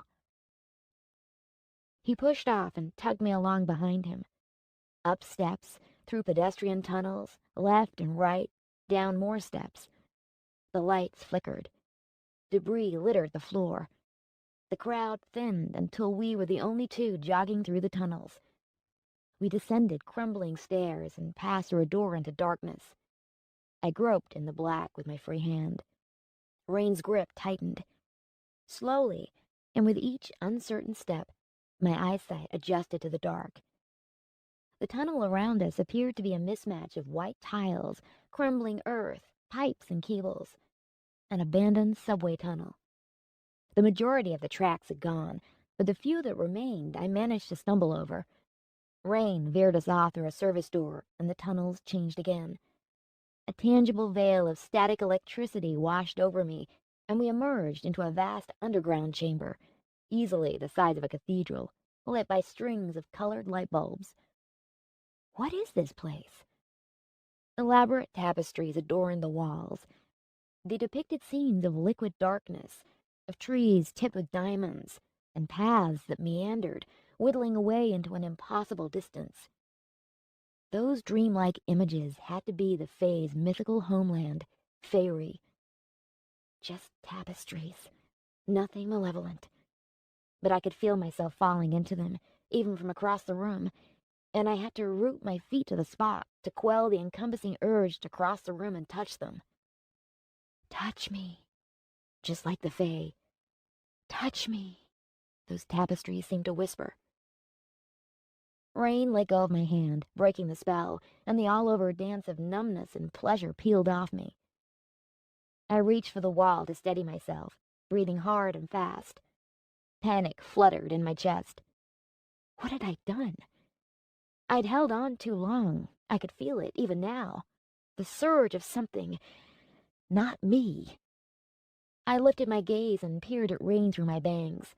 He cocked his head, a slight frown on his face, and he looked like the next best thing to Christmas to my Fae-addled mind. Damn, I was in deep. As the after effects of his touch waned, I stood straighter and squared my shoulders. I'm okay. I'm in control. A dozen Fae lay sprawled about the domed chamber, like beautiful limestone statues scattered among splashes of color. Some perched on the edge of a pool table, others sat on the floor, and a few lay draped over plush couches. Languid and beautiful, they barely registered our arrival, at least to begin with. Sovereign. A female rose from a couch. A thin gown strap slipped from delicate shoulders. I blinked, struck by her cotton candy and sunshine beauty. Her skin so pale, but her lips and cheeks rose-petal pink, and her hair an elaborate mass of white curls, half pinned back, half spilling free. We feared you'd forsaken us for the humans. Rain, darkness to her light, scooped an arm around her waist and reeled her into an embrace. Never, Shay. She melted against him, her body clearly familiar with his. The others unfurled from their various positions and drifted closer to Rain. They ignored me, as though I was invisible, and yet I couldn't shake the crawling sensation of being watched. A sensation like someone, somewhere, could see right through me. A shiver quivered my skin. I crossed my arms and shut myself down. Before I realized I'd moved, I found myself in front of a tapestry and slid my fingers down its tightly woven surface. I'd expected to feel the snap of tingles, but felt only the weathered fabric. They were old. I could smell the age in them. One showed a tranquil scene of a path snaking through the diamond-tipped trees. Another depicted a crowd of Fae at a celebratory feast, and a third represented a bloody battlefield. The tapestries were all beautiful, intricate in their construction. I lingered by the last tapestry and peered up at a scene of monsters. Hideous, half-human, half-beast creatures tore into each other. A wolf, a spider, a harpy. Ugly half-Fae mutations of each, dripping gore, talons glinting, and teeth black with blood. You brought that here. A male voice, deeper than Rain's, abrasive with age, drew my attention back to the group. The male Fae, with skin a rich maca color, peeled from the others and approached. His narrow, disgusted glare might have wounded had I cared. He limped, but in trying not to notice, I stared a little too closely at his face. The wicked slash of a scar ran from his chin to right ear. He wore red and black, like a warning. Steel buckles strapped a leather overgarment from his waist to his neck, leaving little room to breathe. Stopping a few strides from me, he jerked his chin. They don't last.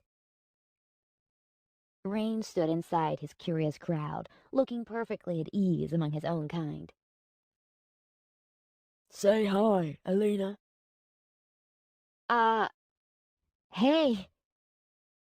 Having the glares of a dozen Fae pinned on me dried my throat and fluttered my heart. I'd never seen so many in one place. They truly were exotic, and I felt entirely too human in their space. The scarred one, more than any of the others, poked at my instincts to run and hide. You shouldn't be here. He growled. Your presence offends. How does it feel to be lesser among the superior? As he spoke, the sneer on his lips tugged at his scar. It must have been a vicious wound, evidence of an attack meant to kill. Warren, Rain said. I have it under control. Warren snorted. I'm sure you do. Like you had your party under control. He turned and limped to the bar area. I tried. Rain growled. You didn't try hard enough. Caroline is dead. An accident, they say. I didn't imagine the suspicious waver in Warren's tone, or how he snagged Rain's gaze, forcing Sovereign to glance away. I should inform the FA of your presence. They'd lock you up, revoke your roaming rights. There are far more deserving Fae who'd appreciate the freedom you have and wouldn't squander it away. Rain stilled. His eyes narrowed, cutting into Warren. Try it. For a second, I feared I was about to witness a brawl like the one on the tube train, but Warren laughed it off, instantly diffusing the tension, and said, You know, I don't adhere to any rules but my own. Caroline should have been more careful. I warned them about her, about you. He seemed more interested in the contents of his glass than giving Rain up to the FA. Don't think you can bring a human here. How did you get her inside? He grunted. Never mind, I don't care. Just take her away. He fluttered a dismissive gesture my way. His fingernails were sharp. Sovereign, you're a wanted Fae. You can't be here. Rain shook off Shay's grip. It's nice to see you too, Warren. I've so missed your sparkling outlook on life. He strode to the bar and held out a hand. Warren looked at Rain's peace offering like he'd prefer to stab a dagger through his palm, and then gripped Rain's arm in one of those masculine forearm greetings. He grinned back at Rain. I certainly haven't missed your ego, Sovereign. They shook, smiles all round. So, friends then? Friends who baited each other. Obviously a male bonding thing. While ignored, I skipped my gaze over the Fae once more and settled it discreetly on Shay. She spoke quickly and quietly to a young male Fae beside her, hands fluttering gestures. She looked like the type of pin-up fantasy who'd adorn desktop screensavers. Typically Fae, it could have been her on the posters in kids' bedrooms, her hairstyle women imitated in magazines, her brilliant tri-colored eyes the contact lens companies mimicked. I slid my gaze away, not particularly enjoying that she reminded me how out of place I was. My gaze snagged on Rain, who was watching her. Warren prattled on, something about unrest, and Rain nodded, but he only had eyes for Shay. He never looked at me like that, appreciatively, with a trace of hunger. Where had that thought come from? I shoved it aside, silently alarmed by my own jealousy. Shay ambled to the nearest couch and scooped up a remote, turning the TV to the music channels. It didn't take long for her to find one of Rain's performances. Light throbbed around the arena in time with the seductive beat. Rain's voice, an impossible combination of powerful bass and liquescent melody, filled the room. He owned the stage, owned the thousands in the crowd who jumped and writhed along with him. The camera cut to the human members of the band, drummer, guitarist, all enthralled in the magic of their own making. A few of the Fae in the room began to dance. Others picked up the song, adding their luscious voices to the chorus. Shay danced, her slim body twisting like a leaf in the wind. Silken hair cascaded over slim shoulders. She moved like liquid, and just like Rain's voice, there was magic in her movement. She locked her salacious gaze on Rain and beckoned with a curl of her fingers. TV Rain's voice ebbed and flowed. Hot live wire. Strike a match. Start a fire. I'll be your light, your love, burning bright. He leaned against the bar, soaking up the attention, tri-colored eyes sparkling like the multicolored display on stage. He gave Shay a small shake of his head, turning her down, but his eyes said he wanted her. The two of them, they looked perfect together, beautiful in their intimacy. The way he'd held her, his hand resting on her waist, pulling her into him, and how she'd responded, molding against him in harmony. I knew for a fact I'd never been touched quite like that. Swallowing, I turned away and forced myself to admire the tapestries once more. Rain's voice from the TV wove around me, dove inside, and smoothed the battling jealousy and admiration. Of course, the normal people of this world fell over themselves for the Fae. For him, he had magic in his voice and his presence, and drew people to him like a magnet draws metal. I'd never really paid much attention before, but in this place, with them, and listening to how Rain wove a spell with his voice, how they moved, the differences between us were obvious and unsettling. It's magic, sweet thing. Shay stood beside me, her ethereal beauty cutting to the heart of my inferiority complex. Your young mind is susceptible, just like all those adoring fans. If he told them to drop to their knees and worship him, they would. You too. He won't ever care for you. He'll seduce, because that's how he uses your kind. But he can't care. She placed a cool finger into my chin and shut my mouth. Poor pliable puppy. I jerked my head free and wiped at my chin where the ghost of her touch still lingered. Don't touch me. I'm not interested in Rain. She threw her fine head back and laughed. It was a cruel laugh, and yet so damn alluring, like the rest of her, cruelly beautiful. The Trinity Law can't and won't protect you, puppy. She sashayed back to Rain and said something that I couldn't catch beneath the throbbing beat of music. Rain's gaze flicked to me and back to Shay.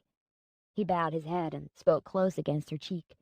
She stilled, her fluidity suddenly hardening, and stalked out of the room, long white robes rippling behind her. Please, someone turn Rain off! Warren barked, drink in hand, lips pressed into a grim line. He rubbed at his forehead and winced. Any louder and the Queen herself will hear his caterwauling. Mention of the Queen wiped the smile from Rain's face. Someone turned the volume down, much to the disappointment of the dancing Fae. As no one was paying any attention to me, I wandered while they returned to their relaxed positions, and they continued to ignore me as I drifted between them. Books lay strewn about. I slipped a glance at a few pages, but had no hope of reading the elaborate flourishes. The tapestries drew my eye more times than I could count. What was this place? Why were they all here? The chamber itself appeared to be an old storage tunnel of sorts, but the Fae had made it their own. We'd come here from Chancery Lane, twisting and turning through the tunnels. This was under London, the very place Andrews had highlighted as a hot spot. Did these Fae live here? Was the Queen here? I'd made my way around the room and stopped beside Rain. Warren glared at me, which, considering all the other Fae had ignored me, felt like something of an achievement. I grinned back. You can't trail a human pet around in here, Rain, Warren said. Take it back where you found it. Hey! I'd had about enough of the stuck-up Fae attitude. I'm not some homeless puppy, okay? Get over your own egos already. Warren sneered, baring his teeth in a predatory smile, with enough gravitas behind it to have me flinching. You are what I say you are. Whatever, I snarled. Rain leaned against the bar, half smiling at me. You, I pointed a finger. Why did you bring me here? You wanted to know more about us. Here we are. I wasn't sure what I'd expected, but it wasn't a patchwork of discarded furniture decorated with the entrancing Fae. Okay, I'm listening. What is this place? Right now, you're in under, the place the London Fae call home. It's not much, but at least it's ours. The ones who've yet to earn their right to free roam live down here. Some, like me, don't like being trapped, so we strive to get topside. Some, like Shay, prefer it here. I flicked my gaze away, not wanting to let him catch any glimpse of my thoughts about Shay on my face. How big is under?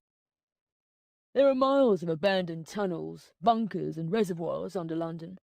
Room enough for thousands. Thousands? A city beneath a city? Was such a thing possible? Searching Rain's gaze, I found only honesty there. This revelation was huge. The implications were terrifying. We thought we knew the Fae. They were our neighbors, friends. Another mom at the school gate, a colleague at the office.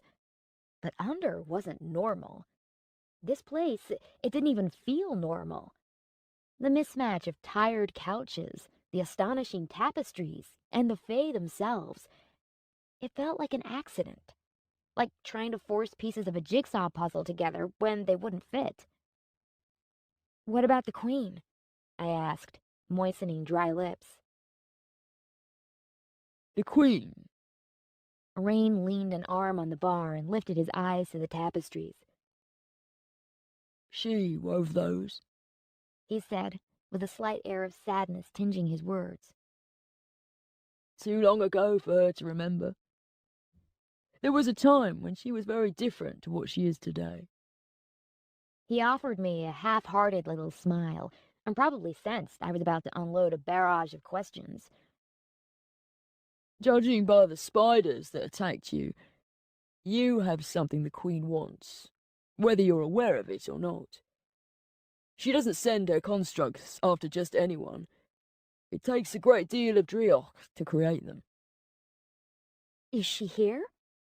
The fine hairs on the back of my neck prickled. Close. I leaned against the bar. Until yesterday, I hadn't even met a Fae. Whatever she wants, it has to do with you.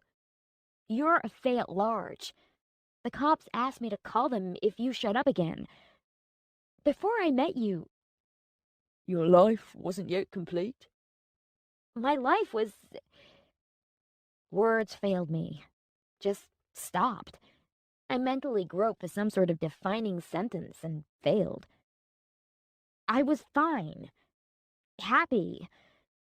It is my life. This isn't about me. I rubbed at my hand. Tell me more about the Queen. Rain's gaze flicked to Warren, who finished his drink and slammed the glass down on the bar. He raked a hand through his jaw-length hair and stroked his fingers over the tip of his right ear, drawing my eye to where the scar continued. He'd lost the pointed tip of his ear. I blinked away, and he saw my reaction and leaned over the bar. If you want scars like mine, keep on walking the road you're traveling. You'll collect them soon enough. If you survive, that is. Humans are weak, fragile. I'm not walking any road. No? Aren't we all walking roads? He gestured, as though pushing me away. You're asking for trouble with that one, Rain. You should kill it now and put it out of its misery. Or at least bespell her. Prevent her from talking about what she's seen here. I'd had enough. Hey, buddy, you can't call people it. I respect what you are, so why don't you do me the courtesy of acknowledging me in return? Rain checked Warren's frozen face. The older face straightened and sucked in a hissing breath. She doesn't belong. Get her out of here, or I will. Oh, you're something, I growled. Rain caught my arm, but I snatched free and pointed a finger at Warren. There are words for people like you. Rain tried again and grabbed my wrist. He tried to pull me away from the bar. Racist, for one. You know that? You're racist against humans. Well, guess what, buddy? You're in our city, so you have to play by our rules. Nobody is forcing you to stay in London. Alina. Rain warned, manhandling me toward the door. Warren grinned. Wrong again. Rain swung a warning glare back to Warren.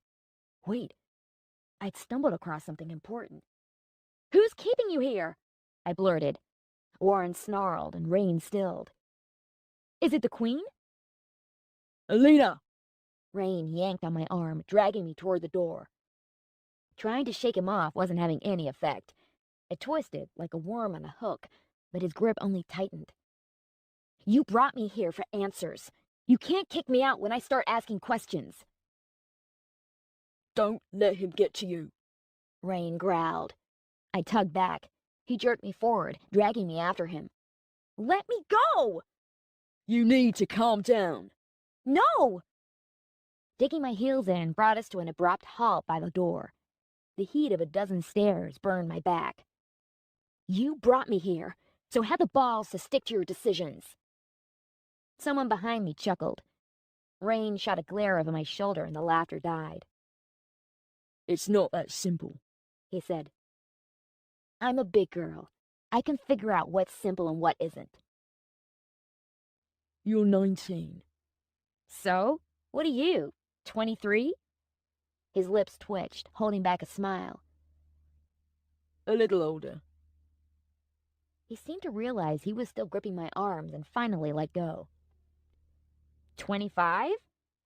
I shrugged my jacket back into place and brushed my arms down, working out the aches he'd left with me.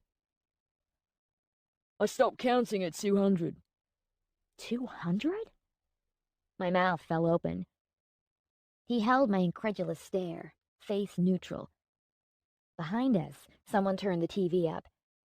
He was 200 years old? He didn't look a day over 25. I knew the Fae aged slowly, another reason we coveted them. But for him to be 2 centuries old? I couldn't wrap my thoughts around it. I glanced behind me, at the surreal beauty of them all, and felt more out of place, more human than ever. There's so much you don't understand, Rain said, voice softer. Then help me understand. His gaze flicked over my shoulder again, perhaps checking to see who was listening. I kept my eyes glued on him, watching tiny changes in his expression. Concern tightened tiny lines around his eyes. What was he so worried about? Was it Warren? Not here. He said, opening the door and beckoning me outside into the cool tunnels. We walked along an abandoned underground track. Makeshift strings of lights dangled along the tunnel ceiling, battling the dark into the farthest curves of the tunnel walls. Occasionally, a rumble rattled the debris by our feet. The air should have smelled damp and stale, but it didn't.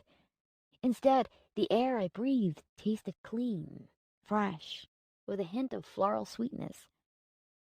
I stuck close to Rain, hands deep in my pockets should the urge to touch get out of control again. Goosebumps continued to lift the tiny hairs on my arms. Behind us, the tunnel curved away.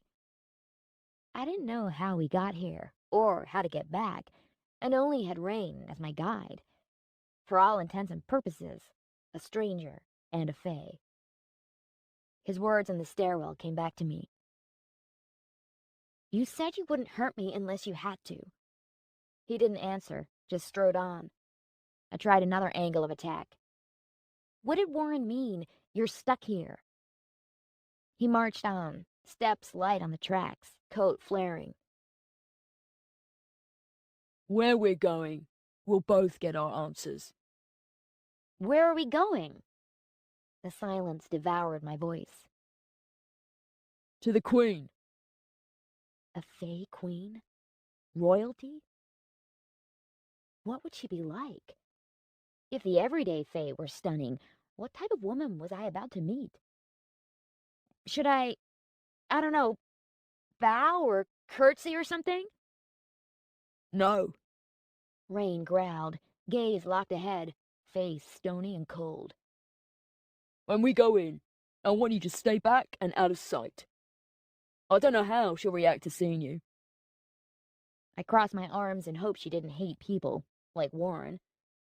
I'd researched a few instances of the Fae lashing out at people, mostly in the early days, shortly after the Fae had revealed their presence to the world. It was long before my time, but every now and then a story would emerge of hidden crimes only now coming to light. Without the Trinity Law, some of the Fae had taken it upon themselves to abduct people, and it had been happening for years, long before they stepped into the limelight. Even now, after the Trinity Law had drawn a line in the sand, the human-Fae truce was a fragile one. This place, Under, it represented our innate fear of the Fae, that they weren't what we believed, that their glamour was a lie. Clearly, some of the Fae still resented us. If the Queen was anything like Warren, we may not get along. I shivered, teeth chattering. Does she have a name? Another rumble shook the ground, raining dust from the tunnel ceiling. The string of lights flickered. Rain paid it no mind. She did. Once. I jogged, trying to keep pace with Rain's unforgiving stride. He didn't elaborate and stomped ahead, jaw clenched, eyes fierce. He'd shut me out and hadn't even looked at me in the last 5 minutes. Are you mad because I argued with Warren? I'm not going to apologize. He's an ass. Rain's lips twitched, but my comment hadn't quite earned a smile. Warren comes from a different time, an older time. He remembers and prefers the old ways. He's still an ass. We rounded a corner and passed through an arched doorway into the red brick antechamber. Ahead, an iron door blocked our path. Rust flaked off its hinges and bubbled along the seams. It looked like a piece of old London, forgotten down here, like everything else. Churches had iron doors like those to keep out demons. Now, I wondered if we had it wrong, and they'd been trying to keep the Fae out. Rain sucked in a breath. Okay. Don't say or do anything. Once inside, I want you to hang back. Don't draw attention to yourself unless I call.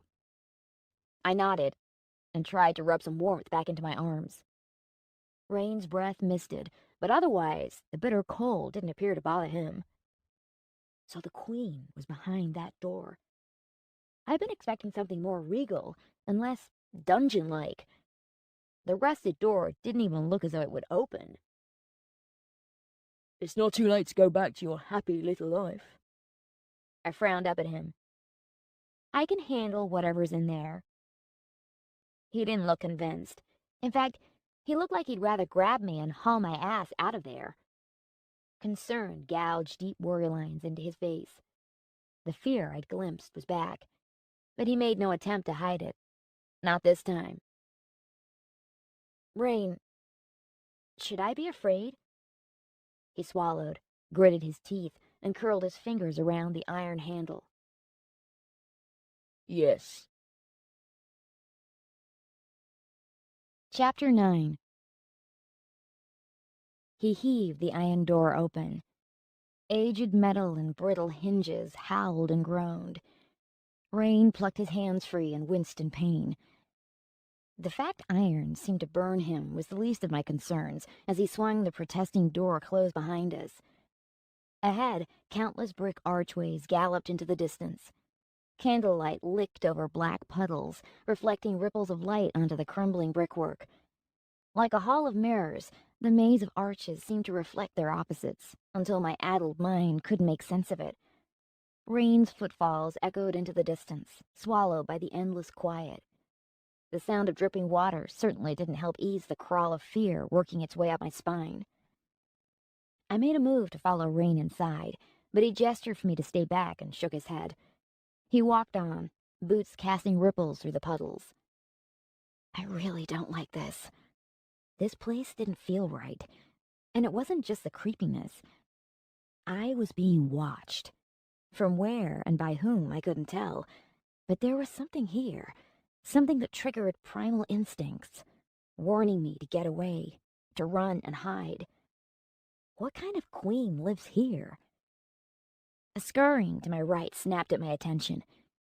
I peered into the layers of shadows, watched how the candlelight made the dark dance, but couldn't find anything to account for the movement. Just my mind playing tricks. Rain had walked far enough away that I couldn't make out his expression when he glanced over his shoulder.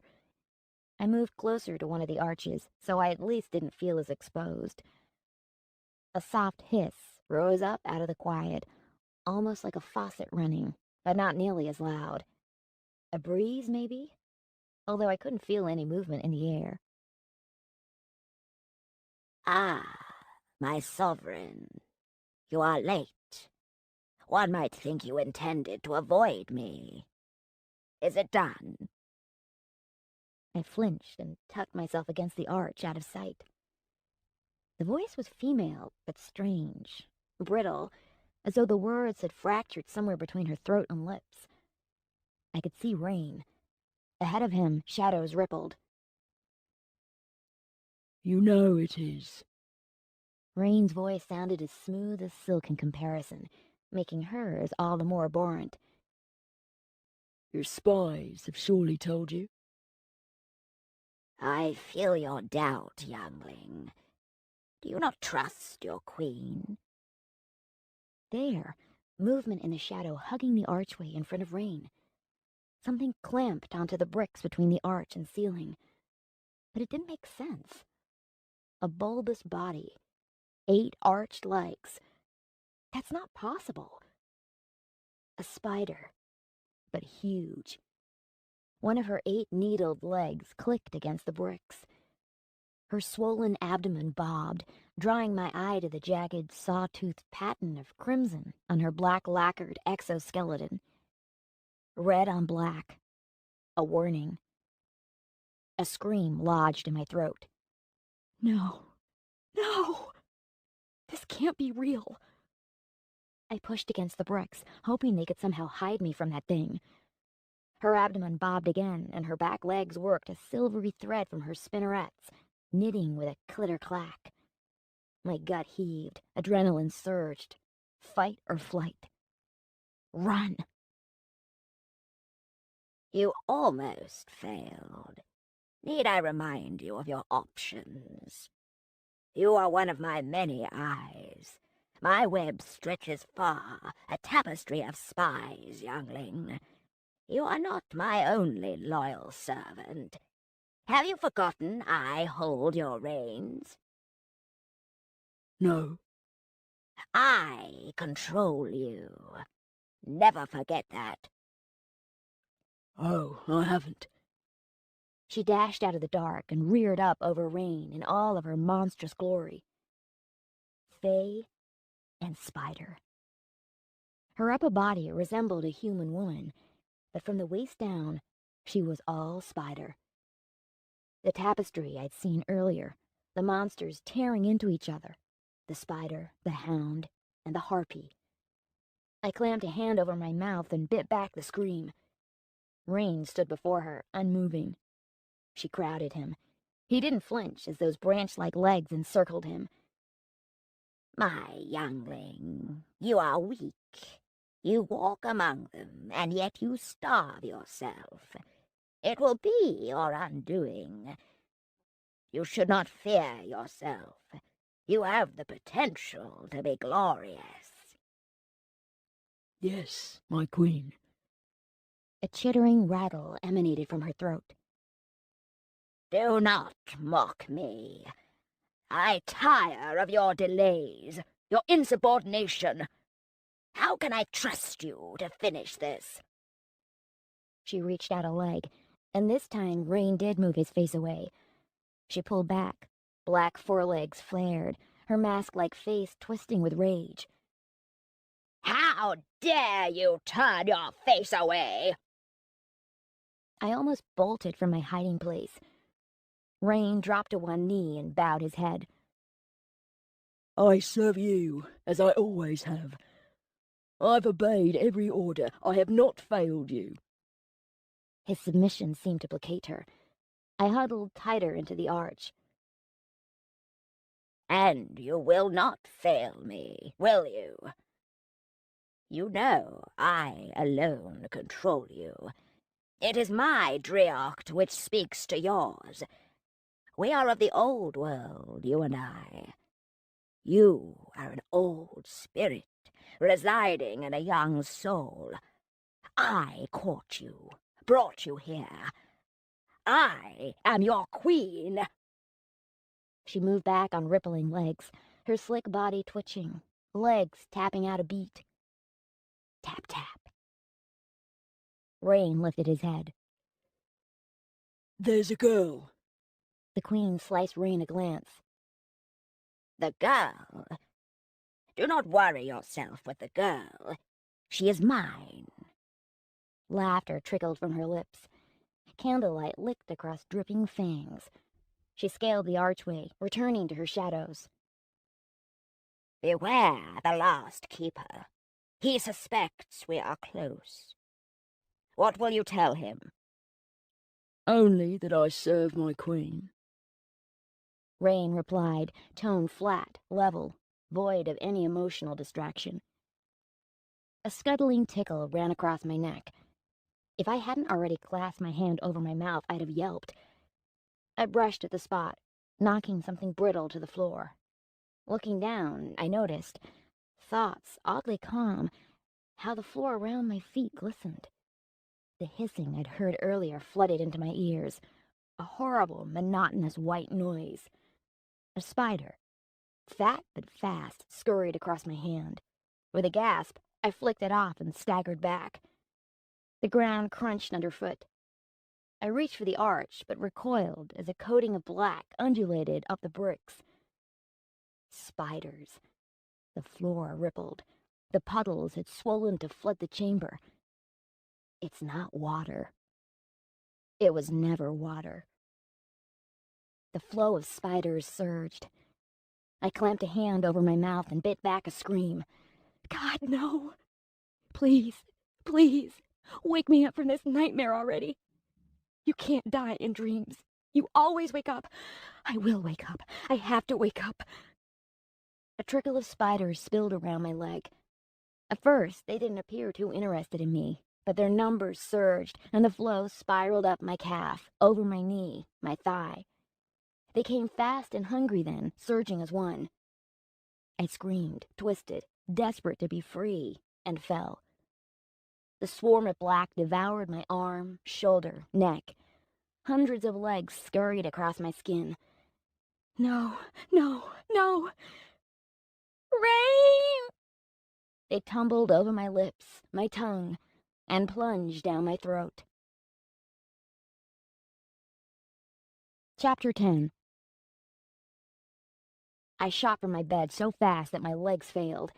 I fell, hands out, face first to the floor. Spiders. Spiders everywhere. Scrambling anywhere, just so long as I was away, I bumped against the wall and blinked reason back into my mind. Bedroom. No spiders. Something delicate and nimble tickled my neck. I yelped, lunged sideways, lurched to my feet, and brushed at my shoulder while spinning, trying to get the damn thing off. My hip found the dresser's edge with a dull thud. I froze, blinked at my reflection in the mirror, and saw the stray tendrils of hair that had worked free of my band. No spiders. Holy crap. I looked like I'd been run over. Twice. Not a dream. My shoe was missing, and the other was caked in mud, bits of grit and tunnel debris, just like the rest of me. Yanking at my headband, I freed my hair and shook it out. A spider tumbled to the floor. I squealed and stamped on it. A second fell free. Dead. Its legs curved inward. The first one might have been dead, but I'd not given it the benefit of the doubt. A third fell free.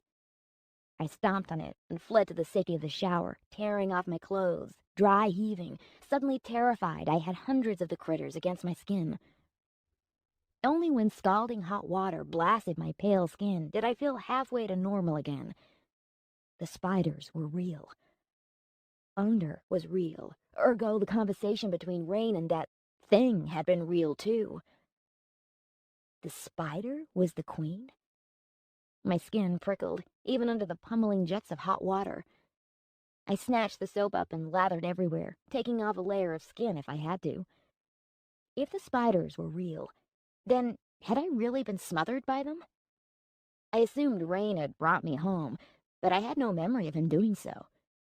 How he'd saved me didn't matter, not in that moment. I was alive. I was home. Back in reality. But what I'd seen had been real. The Queen. How was I going to reveal something like her to the world? It would sound like the ramblings of someone losing her mind, or someone lost to Fae bespellment. I needed evidence. I couldn't write about a giant spider living under London. It went against everything we knew about the Fae. They were beautiful, not hideous. Damn, I'd have to go back. I needed proof. Alina? I jolted and made a tiny yelping sound. The bar of soap flew out of my hand, shot between the shower curtains, and bounced on the floor somewhere outside the bath. Damn it! Get the fuck out of my bathroom, Rain! My heart beat against my chest and throbbed in my ears. I'd had enough. He was lucky I was trapped in the shower. Had I been dressed, I'd have slapped him and kicked his ass out. Forget that he'd saved me. He was the one who walked me into that nightmare without a warning. Alina! Don't! Just don't! Unless you've come to tell me it was a trick, an illusion. I knew it wasn't, but would happily convince myself otherwise. No. She was real. I splayed my hand on the cool tiles and bowed my head under the water. It was real. Tears fell, hidden by the streams pouring over my face.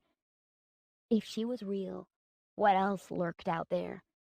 What other horrible things lay in wait beneath London? Were the scenes depicted on those tapestries real? Now I knew the truth. I almost didn't want it. This was bigger than me.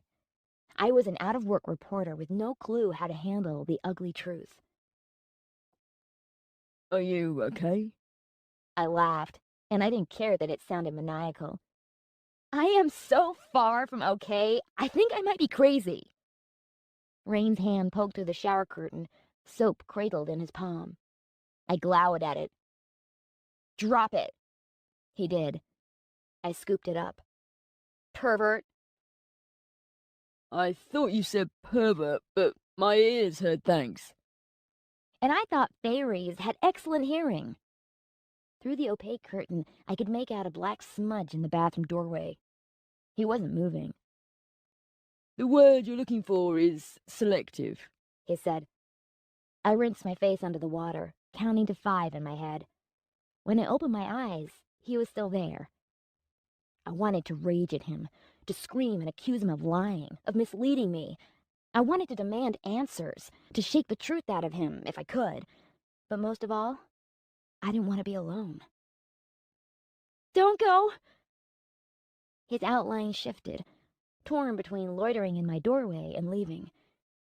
I replayed my words in my head and realized they could have been taken to mean something else entirely.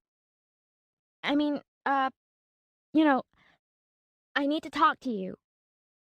Can you please wait outside? Sure. Rain, I called, just as he was about to close the door behind him. I don't know if I can do this.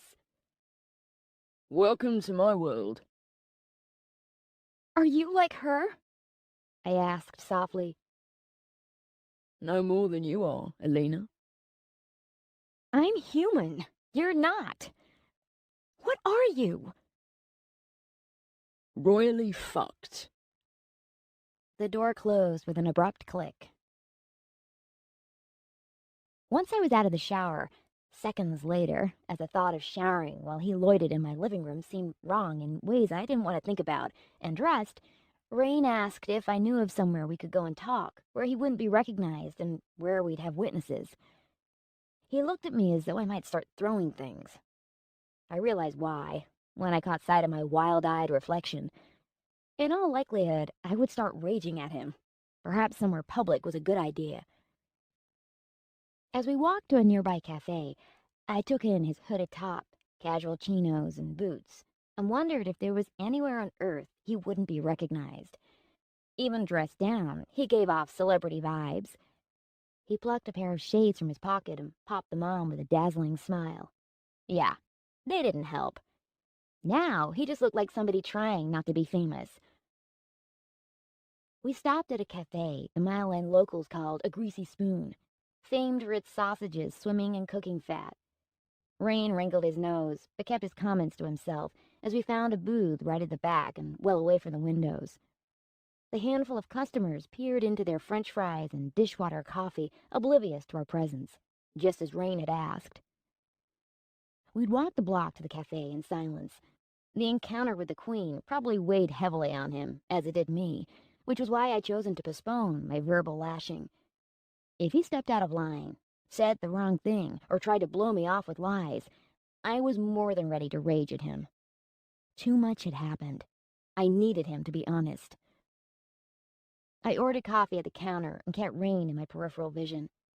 Sprawled in the booth, arm draped over the back, he'd removed his shades and gazed into the middle distance, seeing, but not seeing, likely lost in thoughts of the Queen. He couldn't pull off normal if his life depended on it. Even at rest, he exuded predatory arrogance. All Fae had the same deadly allure, but Rain seemed to have it in spades. Was it just part of his famous, or something else? I'd wrongly assumed him to be a spoiled attention junkie, not helped by the fact he seemed to encourage that impression.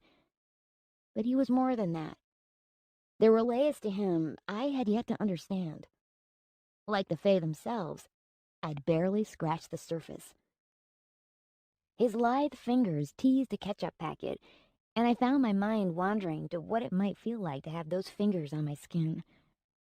I already knew his touch simultaneously burned and numbed, but I guessed he could do a lot more with those quick hands of his. Damn bespellment. With an internal growl, I shoved the thoughts aside, collected our drinks, and set his coffee down in front of him while settling into the booth. I should have warned you. I grimaced. Had you told me we were going to see a half-Fae, half-Spider Queen, I'd have laughed in your face. A TV chattered to nobody in particular from behind the counter, and the air conditioner hummed loudly enough that our conversation wouldn't be heard. I leaned in across the table and spoke softly. Are you going to explain her to me? He lifted his gaze up, then away. I can try. But something like her, she defies explanation. Try, I urged, hoping he didn't erect a wall of vagueness again. He looked like he might try it, and then he caught the less than patient expression on my face. You're not going to like it, He said. Really? Because everything you've told me has been a bundle of laughs up until now. Sarcasm suits you. Stop stalling and talk. He pinched his bottom lip between his teeth and looked down, focusing on the tease of the sachet between his fingers. All at once, he looked vulnerable and lost. When a muscle twitched in his cheek, a delicate flutter of apprehension skittered through me. Whatever he was about to say, it was big. The Queen is a part of the world I come from. Part of Fairy. He plucked the second ketchup packet free from the collection of condiments on the table, avoiding my wide eyes and ignoring the gasp that hissed through my teeth. Fairy? I spluttered. But it's not real. He flinched. It's real? Yes. The apprehension bloomed into full-blown fear. There's another world out there? Full of Fae. Like you, like the Queen. My screeching drew a few concerned glances. I swallowed quickly and spread my hands on the table. Okay, don't panic. Let him talk. Rain, I whispered, hunched low. You're kidding, right? Shoulders slumped, head bowed, he gave his head a slight shake. It's real, but don't let that concern you. The Fae there, they don't care for this place, this world.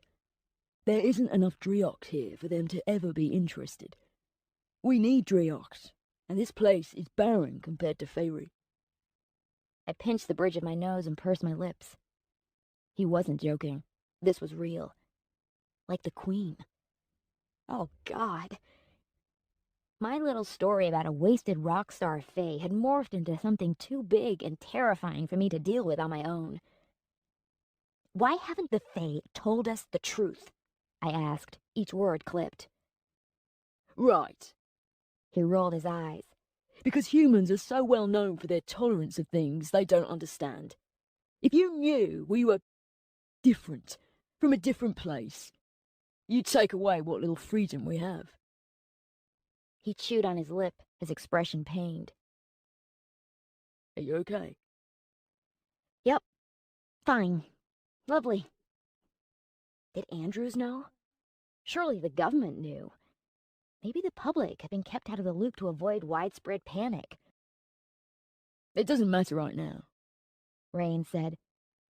Faerie is not the threat here. My hand trembled when I reached for my coffee. Okay. I'm gonna file that revelation away for later.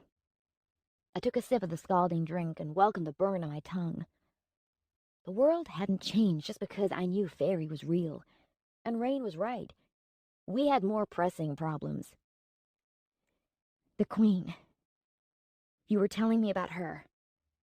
I watched him closely, waiting for my answers. I've been told she wasn't always corrupted. He said.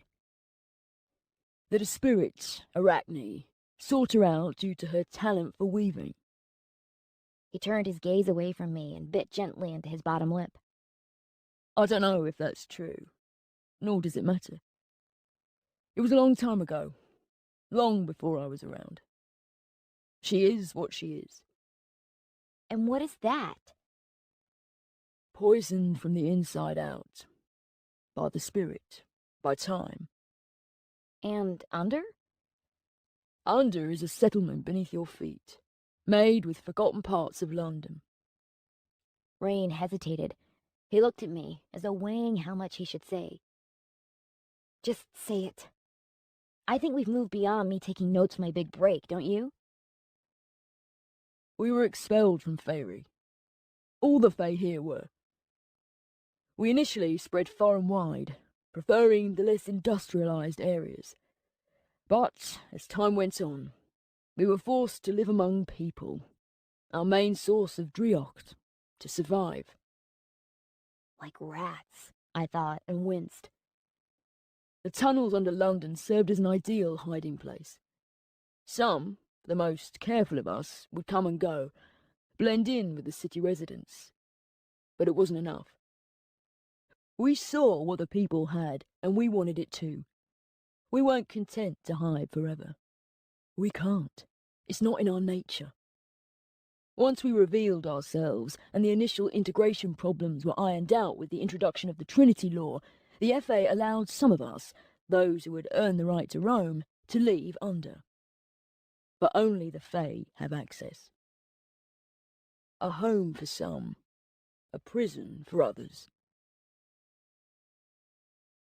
We'd come and gone from under freely enough. At least it had felt like that. But it had also felt wrong, as though disconnected from the reality of London. Like the Fae themselves, under wasn't exactly normal. If you like the limelight so much, why did any of the Fae stay in under? There are social layers. Some Fae, like me, have earned certain privileges, but the others either don't want to, or don't possess the right kind of social skills.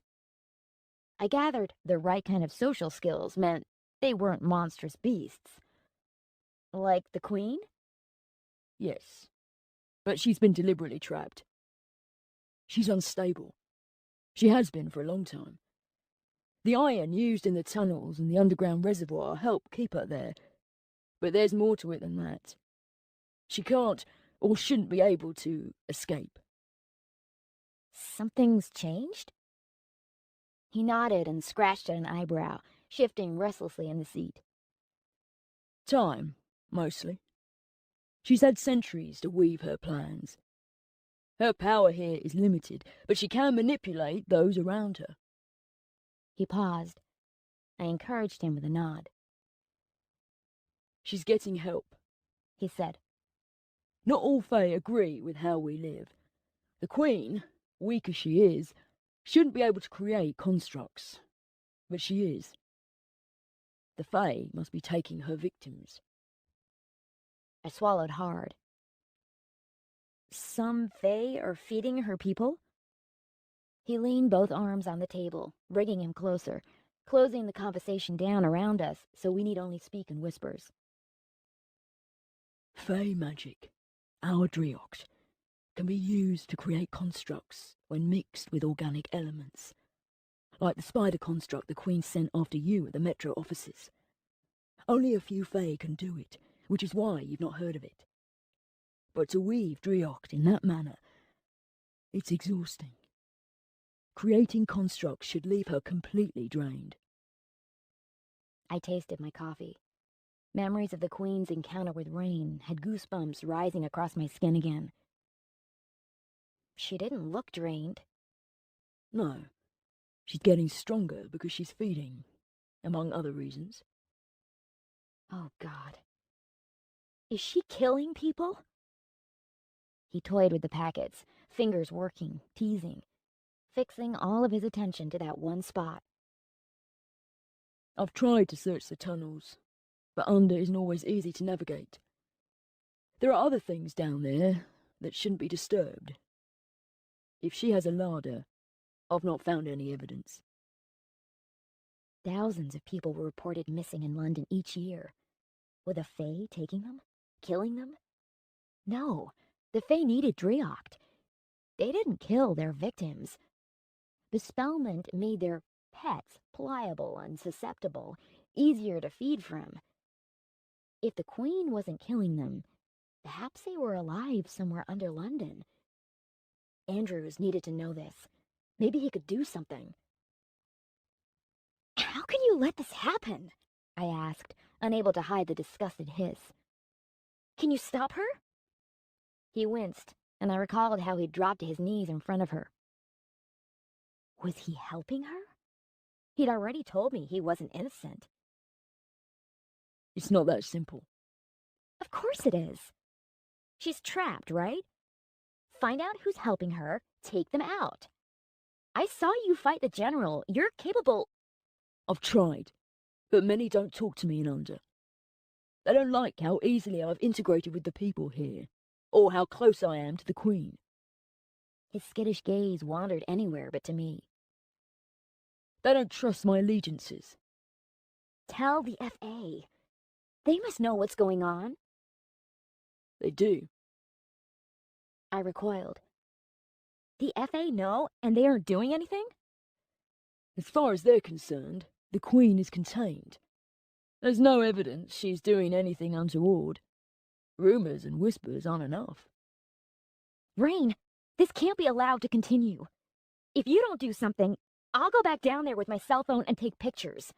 I'll tell the world. You can't.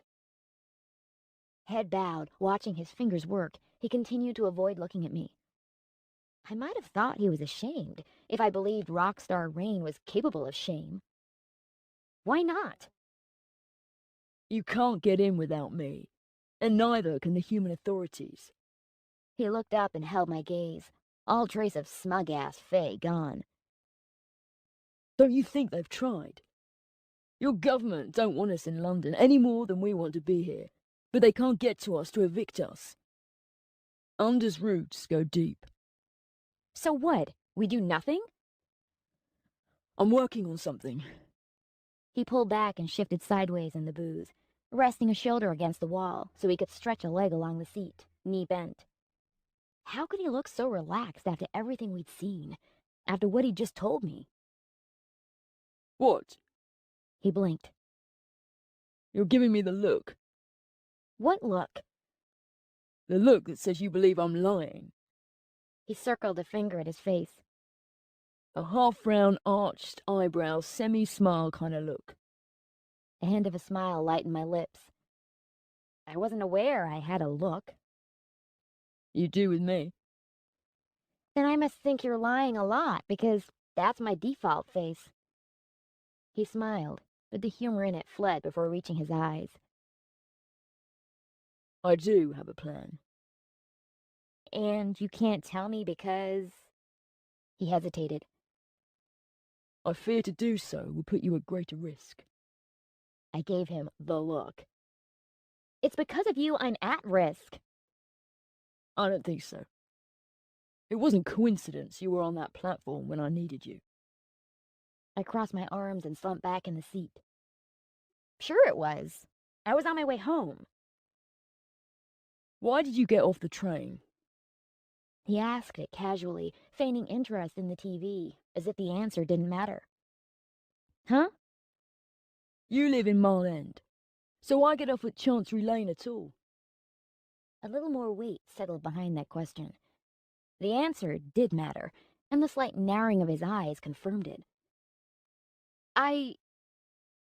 Why did I get off the train? He was right. I should have stayed on. It hadn't even occurred to me that my actions didn't make sense. I don't know. The train... I tried to remember why I'd stepped from the train at Chancery Lane, but the memory flitted away, slippery and quick. Squeezing my eyes closed, I fought to recall the moment. I went back further, to the late shift meeting with my boss, less than an hour before, when I'd been fired. I'd left the Metro offices, caught the train home, and I don't remember. Opening my eyes, I frowned at Rain's grave face. What are you saying? I don't know, exactly. Why don't you tell me? The Queen sent her construct to retrieve you. Not something she'd do lightly, given how difficult it must be for her. Last night, she said you were hers. What do you think she means? I scoffed. Obviously, I'm not hers, or anyone's. I'm a nobody. I do my 9-to-5 job, live my life. That's all. I don't know any Fae or have any secrets. I told you, I have no idea what's happening. He tried my look on for size and shot it right back at me. Rain, before I met you, I'd never even seen a Fae up close.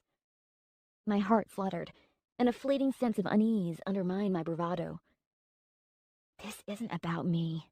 It's not. There would be a reasonable explanation. I just needed to think, to remember, that was all. Why would I lie? Hesitating, he mulled over my words, testing their authenticity. I saw your face when the spiders swarmed you. You weren't faking it. Thanks, I think. But this isn't about me. It's about you. I lowered my voice. It all comes back to why you were near death on that platform. Rain twisted in his seat and rested an arm on the table. He rubbed his forefinger and thumb together, gaze glued there instead of my face. I've done some things I'm not proud of, and I'm sorry for my past, for the wrongs I've committed. But I have a life like you, and I don't want to lose that. I won't lose it. Why would you lose it? The Queen... He stopped himself, drew in a deep breath, and closed his eyes. She and I are connected. He sighed and seemed to age a few years in that one gesture. In ways I can't talk about. Defiance burned in his eyes, the weight of his words, the challenge in his glare. I wanted to reach across the table and take his hand. Toxic touch be damned. What is the Queen planning? There were 4 Fae powerful enough to keep her trapped. The Keepers. 3 are dead. Caroline was the 3rd. He bowed his head and focused hard on teasing the packets through his fingers. Did you know her? A grimace tugged his lips downward. She was one of the oldest. We all know the ancient ones. What happens if they all die? She escapes. That monster would escape. A nightmare free in London. Why doesn't someone stop her? Send her back to Fairy. We can't ever go back. It's a one-way trip. There isn't enough Drioct here to weave a return journey. Besides, I'm not sure the Fae want to stop her. Those that do are too afraid. She has agents everywhere. Spies. It can be difficult to know whom to trust. If I talk to the wrong person, I'd likely end up with a dagger in my back. And if you try to stop one of her agents, another will take its place. Over and under, he flipped the packet between his fingers. I plucked the packet out of his grip and caught his gaze. Rain, what I saw. Are you one of her agents? He looked right back at me, not a quiver of doubt, not a flinch. Do you ever wish you were someone else? He softened his voice, smoothed it out, and added a poignant note of sadness which tugged on my heart. He didn't need to confirm his answer. He'd admitted he was an agent by omission.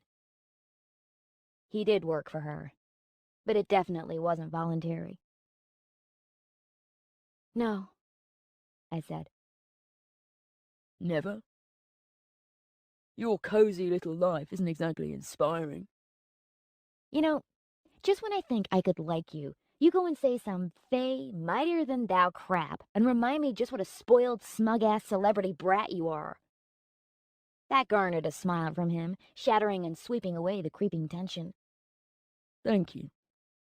He grinned, eyes brightening. I'm not complimenting you.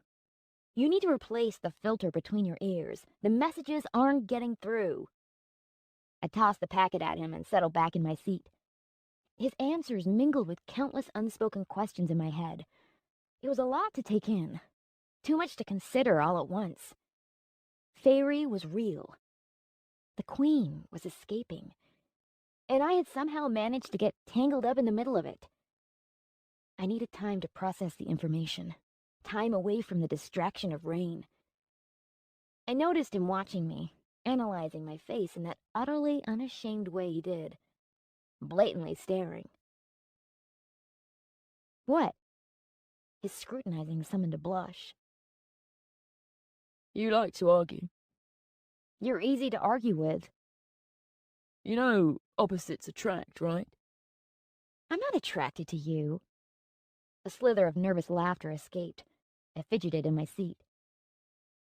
Do women really fall for your BS? How do they even get past your love for yourself? He chuckled. Most don't care. What do you mean? It doesn't matter. Noting my inquiring expression, he rolled his eyes. This conversation, here, now, is the most real thing I've experienced in months. Years, maybe. I scrunched up my nose. This conversation?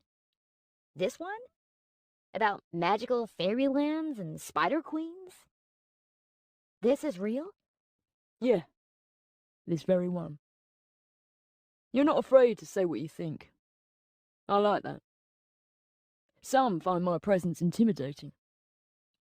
Intimidating was one word for his presence. Oh, get over yourself. I'm beginning to see the honesty in you, American girl. It's refreshing. Give the rock star Fae a medal. He's had a breakthrough. You pretty boys are all the same, surrounded by yes people so much that you can't hear a no through the lies. He hesitated, mouth open, about to deny it, but the denial didn't come. A grin did, though. Exactly. He pointed the packet at me. You're smarter than you look. And there you go again. Coming from you, that's not a compliment. You're also more complicated than you look. I can see I'll have to double my charm to have you bend to my will.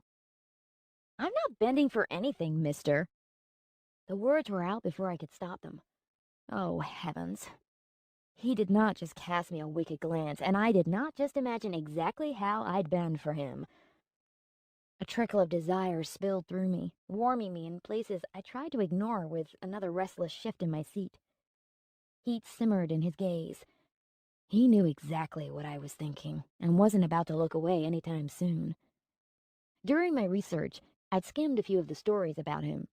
The stories women had sold for big bucks. Stories about the kind of lover he was. A few words recurred in those trashy articles. Words like generous, sensuous, insatiable, and wild. My cheeks burned. I reached for my coffee, throat suddenly dry. Was the air conditioning working? When did it get so hot in here? I really needed some air and space. Sovereign! A sharp, regal voice announced from the door. By the decree of the Fae Authority, we hereby apprehend... Rain shot from the booth like an arrow from a bow.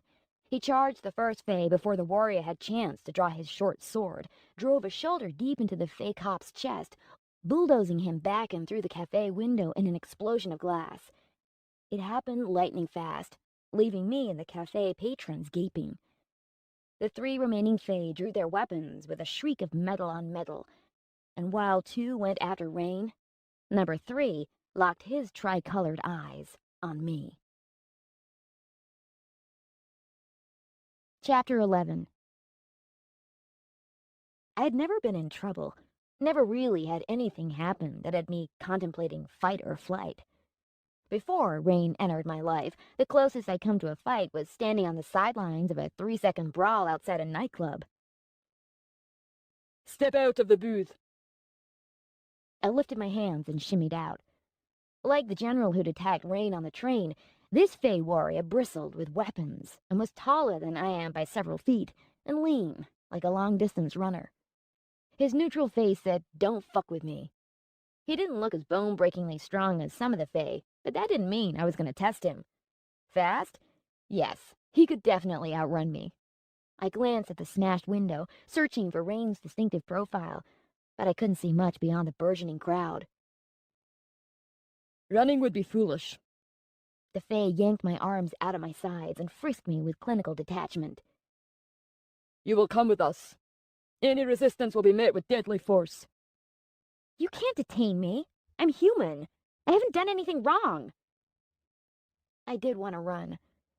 Knowing what I did about the Queen and how Warren had reacted to my human presence and under, I wasn't entirely convinced the FA had my well-being at the forefront of their thoughts. My body tingled and my heart raced, throbbing adrenaline through my veins. The familiar itch in my palm crawled up my arm, sprinkling a restless twitch in its wake. The urge to bolt wouldn't abate. I flexed my hand into a fist, trying to work the sensation out, but rather than dissipating, the tingling surged. A jolt went through me, tensing muscles, and before I could think about what I'd done, I'd snatched my cup from the table and launched coffee into the Fae's face. He spat a curse and reeled back, his right hand reaching for the dagger sheathed at his thigh. A snarl sounded, my own. I sunk my hand into his hair, fisted it into a knot, and punched him downward, throwing all my weight into the move. His forehead cracked against the table, and he collapsed. I stumbled with him, trying to untangle my hand as my heart thudded in my ears, and the tiny voice of reason screamed at me, demanding to know why the hell I just face-planted a Fae cop into a cafe table. Oh my God. Oh my God. I clambered off him, scuttling backward. He groaned, fingers twitching too close to his knife. I snatched the blade away from his reaching fingers and blinked into his dazzling eyes as he tried to focus on me and failed. A terrible, almost undeniable urge to finish him sparked in my mind. Thoughts struck, vicious and precise. I should kill him. Kill him now, before he recovers. My fingers curled around the dagger handle. End him. Rain strode in, impossibly unruffled considering he'd leapt through a window. He raked his gaze over the fallen Fae and arched a questioning eyebrow at me.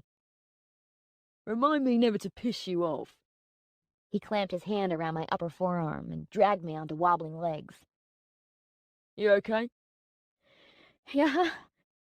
The sharp alien thoughts dissolved into figments of my imagination. He eased the dagger from my death grip and pulled me toward the door. We need to leave. Now. Adrenaline surged through my veins. I gave the waking Fae one last look. This puppy has teeth, asshole. A grin slashed across my lips. We'd garnered an audience who gasped as we rushed by their tables. So much for going somewhere quiet. Outside, a small crowd gathered around the recovering Fae Rain had dealt with. All snapped pictures with their cell phones. I heard cries of, "Rain! It's Rain! Sovereign!" as he dragged me through the crowd and could imagine tomorrow's headlines. Rockstar Rain beats Fae authorities unconscious, or Reign of Terror. Oh yeah, I like that one. Maybe I should write it. Rain veered us down a side street lined with terraced houses, leaving little room for hiding places. He stopped suddenly, and I plowed into him with an oomph. He steadied me and grinned. Ready? "What for?" I panted. He closed his arms around me. In the time it took to blink, we'd shifted from one place to another. The world did a horrible, tilting, liquid ripple, and before I could focus, we stood on the flat roof of a tall building, the London skyline stretching far and wide around us. Head spinning, I pushed away from Rain and bumbled backward. Whoa, jeez! Give me some warning when you do that. Doubling over, I planted my hands on my thighs and concentrated on my breathing. Breathe in, breathe out. Nice and calm. No need to panic. I hadn't just knocked an Fae warrior unconscious and then fled the scene with London's most notorious Fae. Rain's presence simmered like an electrical charge, making it damn difficult to think peaceful thoughts. "I took out a Fae," I mumbled. Cracked his head open on the edge of a table, if I remembered correctly. I'd locked my hand in his hair and mustered a surge of strength out of nowhere. And those thoughts... Was that the adrenaline? Sure, adrenaline can do odd things, but I shouldn't have been able to best a warrior Fae. That's not possible. Rain crouched in front of me, breathing fast but smiling, as was I. How'd you feel? A little wobbly, somewhat queasy, but otherwise, I felt rejuvenated. "Friggin' awesome!" I straightened, trembling so hard I might shatter. With a light chuckle, he reached for my face but hesitated. You have a little blood there. I kissed him. Pitched forward, planted my hands on his cheeks, and kissed him hard, surprising myself as much as him. I hadn't even been aware I'd wanted to kiss him until I'd tasted him on my lips, and wanted more. His mouth was soft, his lips warm. Fae magic fizzled across my tongue. He tasted amazing. Sweet, intoxicating. Like illicit things, made all the more delicious because they were forbidden. But he wasn't returning my kiss. Okay? I pulled back, licking the taste of him from my lips as heat burned my cheeks. "I'm sorry. I don't know what I was thinking. I mean, I wasn't thinking. It must be all the excitement." He looked at me, brows pinched. Clearly, I was an idiot. He didn't want me. I just kissed a Fae. I was falling into the trap. Bespellment. "It won't happen again. It's probably because we've touched and you took my Drioct. I guess I let you get under my skin more than I realized." His eyes darkened. Because it couldn't be real. "Real?" Abrupt laughter bubbled from me. "Real? No. No, of course not. Wait, what?" He stood still. Really, really still. Only his hair ruffled, teased by the breeze. I froze too, sensing that something was going on here that I didn't understand. Something dangerous. My fingers twitched, my lips skewed. How long had it been? Minutes? Should I break the silence? This is so awkward. "Rain, I'm sorry, okay? I think maybe when you took me to under, the touch is starting to work on me. The Trinity Law. Damn! This was bad. The best thing I could do for both of us was stay away." He stalked forward, intent oozing from each stride. My feet stumbled back of their own accord. The look he wore wasn't pleased. He did scary Fae far too well. He stopped, then handed over the dagger he'd taken from me in the cafe. Keep this. Considering how you've just assaulted one of the FA, I'd hazard a guess at you needing it. I took it and yelped as he vanished. Rain! Oh yeah, the kiss had angered him. Damn it. Turning on the spot, I cursed. Rain! How was I meant to get off the rooftop without him? Grumbling, I spotted a fire door, tucked the knife out of sight, and resigned myself to a long walk home. With the evening to myself, I scoured the internet for information on the Fae. There wasn't any shortage, but reliable sources were few and far between. Wikipedia had everything from Shakespeare's mischievous Puck to winged flower fairies. Fairy was mentioned a lot in folk tales, myths, and legends. The land of the Fae. But nobody thought it was real, at least not from the 20th century onward. Those who did believe were labeled alternative. Perhaps we'd convinced ourselves it was a cultural thing, just a story the Fae liked to tell. Like our penchant for telling tales about Santa Claus. How wrong we were. The official Fae information made no mention of Under, or how they'd been expelled from Fairy, just that the Fae were few. They lived among us, and had done so for as far back as records went, so there was no need to panic. I chewed on a nail, remembering how Rain had told me they'd been kicked out of Fairy. All the Fae here were outcasts. Maybe Andrews knew more, or suspected. He had said they weren't meant to be here. There were other, less palatable websites calling for the Fae to be monitored, even going so far as to suggest they wear tracking devices. But as the Fae presented a glamorous, desirable image, those websites hadn't gained much traction. The unfortunate side effect of their touch was just that, unfortunate. But the Trinity Law and the FA would protect us. The public wouldn't be so easy to placate if they knew about the Queen and the real Fairy. Tracking monitors may not seem like such a bad idea once they knew creatures like her lurked beneath their feet. Were there more where she came from? Were more likely to be cast out, sent here? It was my responsibility to reveal the truth, even if the thought of doing so set my teeth on edge. It wasn't just my livelihood at stake, nor was it the lives of the people the Queen had to be using to bolster her strength. It was the broader implications. What the truth would mean for human-Fae relations. I had to do this right. No mistakes, no guesses. I needed the facts before I published. After flipping on the TV to chase away the quiet, I settled in for some quality Google time. But deciphering facts from fiction was virtually impossible without a rock star Fae to filter the fantasy from the fact. The going would have been easier if my mind didn't constantly wander back to Rain and the kiss. Could you call it a kiss if only one person was doing the kissing? Of all the things I had to think about, Spider Queens, the fact I'd helped a Fae at large escape the authorities, the bigger picture, and I couldn't get past the kiss. I touched my fingertips to my lips and closed my eyes.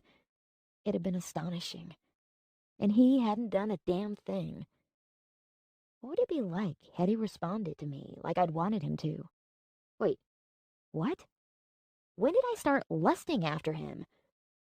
With a growl, I searched the internet for the effects of Fae bespellment, ignoring the ads trying to sell me Fae look-alike contact lenses, and confirmed my suspicions.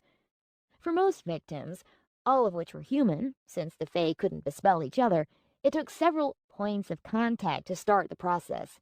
But once caught, the victim slid inexorably into Fae bespellment.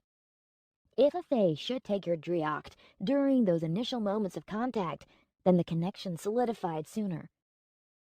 I touched him twice? 3 times if I counted the kiss. More?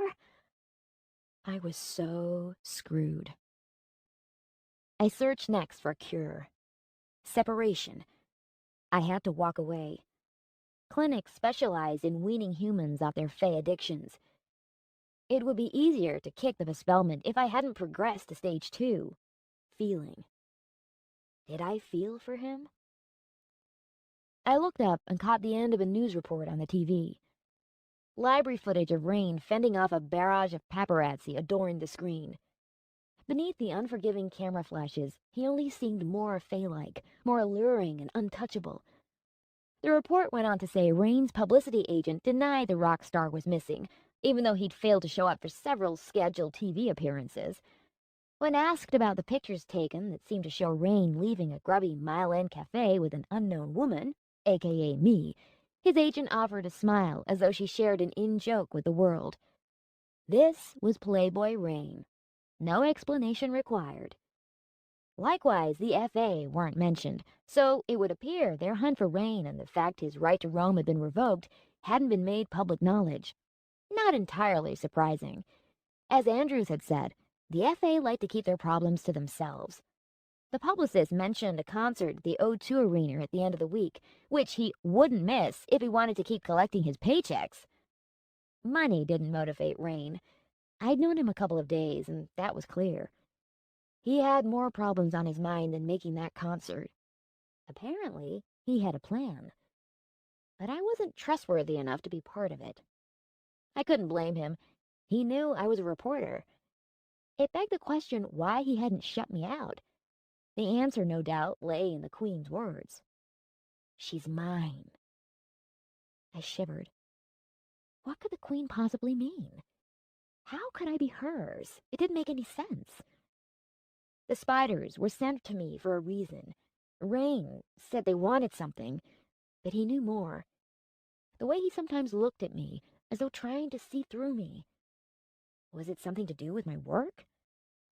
I racked my brain for anything out of place, anything unusual prior to Rain's appearance. I had been working on a bespellment story, but that was nothing new. What wasn't he telling me? Shay, the white-haired Fae's words came back to me. He'll seduce, because that's how he uses your kind, but he can't care. Was Rain using me? Was I his newest distraction? A guy like him could have anything, or anyone. Maybe that was the point. I could be his distraction, something to pass the time. Well, whatever he wanted, it didn't matter, because it wasn't happening. Now I knew I'd been feeling the effects of bespellment.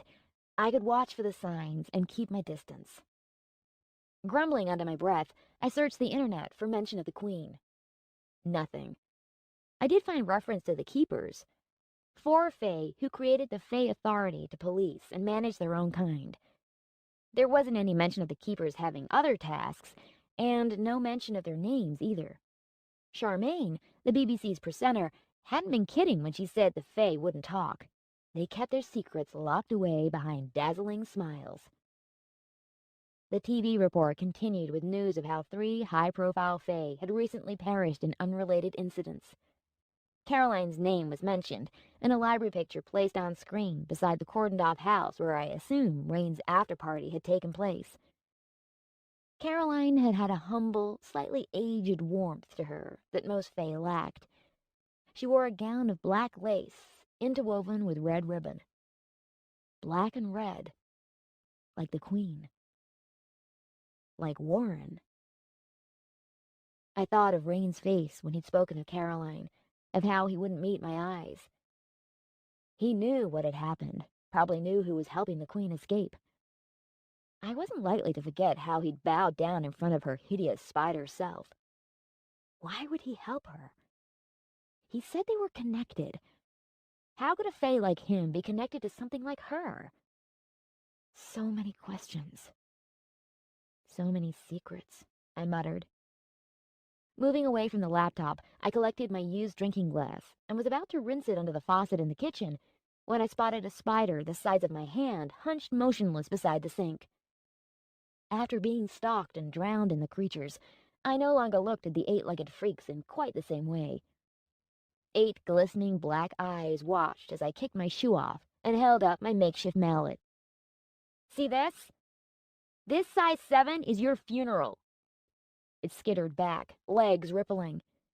An electric jolt of fear and revulsion spurred me into action. I slammed my shoe down and shivered at the sickening crunch that signaled the demise of my unwanted housemate. Rain had said she was always watching. I eyed my living room. looking for rippling shadows. Sleep was a long way off. Chapter 12. Don't move. Don't make a noise. Stay very, very still. They're watching. Rain's tricolored eyes captivated me, while all around there was darkness.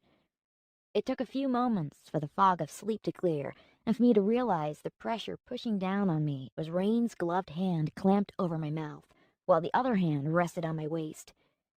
He must have seen my eyes widen, or heard the uptick of my heart, because he gave the slightest of head shakes. His lips tightened in a grim line, eyes flaring. Where was I? My bed? My room? But his words played over in my head. They're watching. Oh no.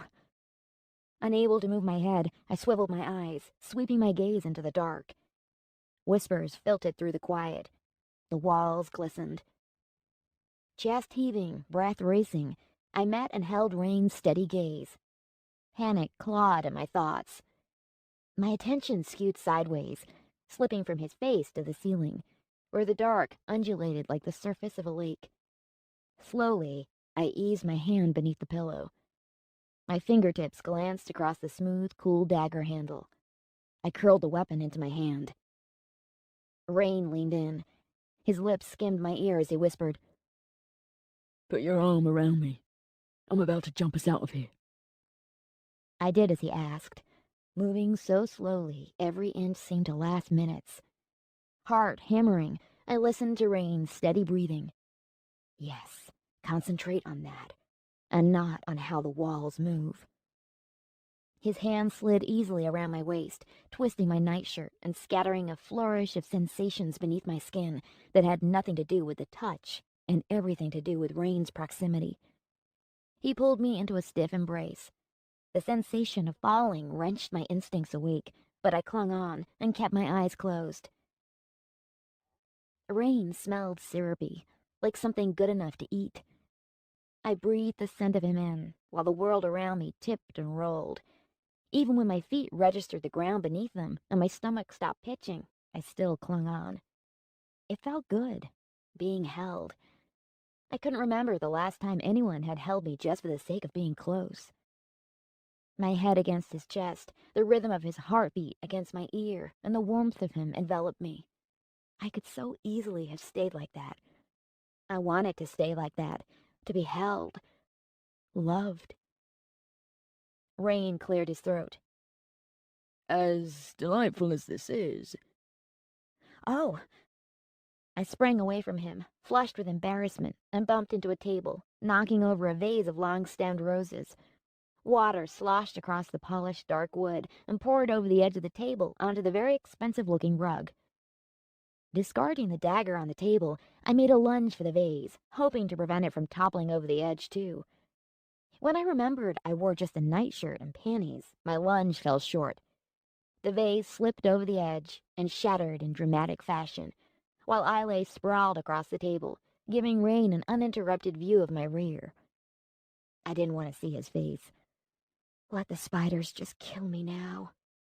I slid off, planted my feet, cleared my throat, and adjusted my hair, all before lifting my eyes. Rain leaned to one side, one hand gripping the back of the couch, one fine dark eyebrow arched, and his wicked lips working to hold back the laughter. He'd slouched a little, leaning hard against the couch. Do you want some help? He asked, not laughing, yet. I'm good, I squeaked, yanking down my nightshirt in the hope it might cover my thighs. Rain's gaze tracked the movement, and I froze, trapped between embarrassment and anticipation. So, a quick scan of the room. High ceilings, grand marble fireplace, hardwood floors, couches soft enough they'd swallow you whole. This had to be Rain's place. Thanks, I think. This is kinda awkward. Especially as the last time I'd seen him, I'd ran my tongue down his throat. And now this. I was rather enjoying it. Yes, well, Another tug on my top. I broke your vase.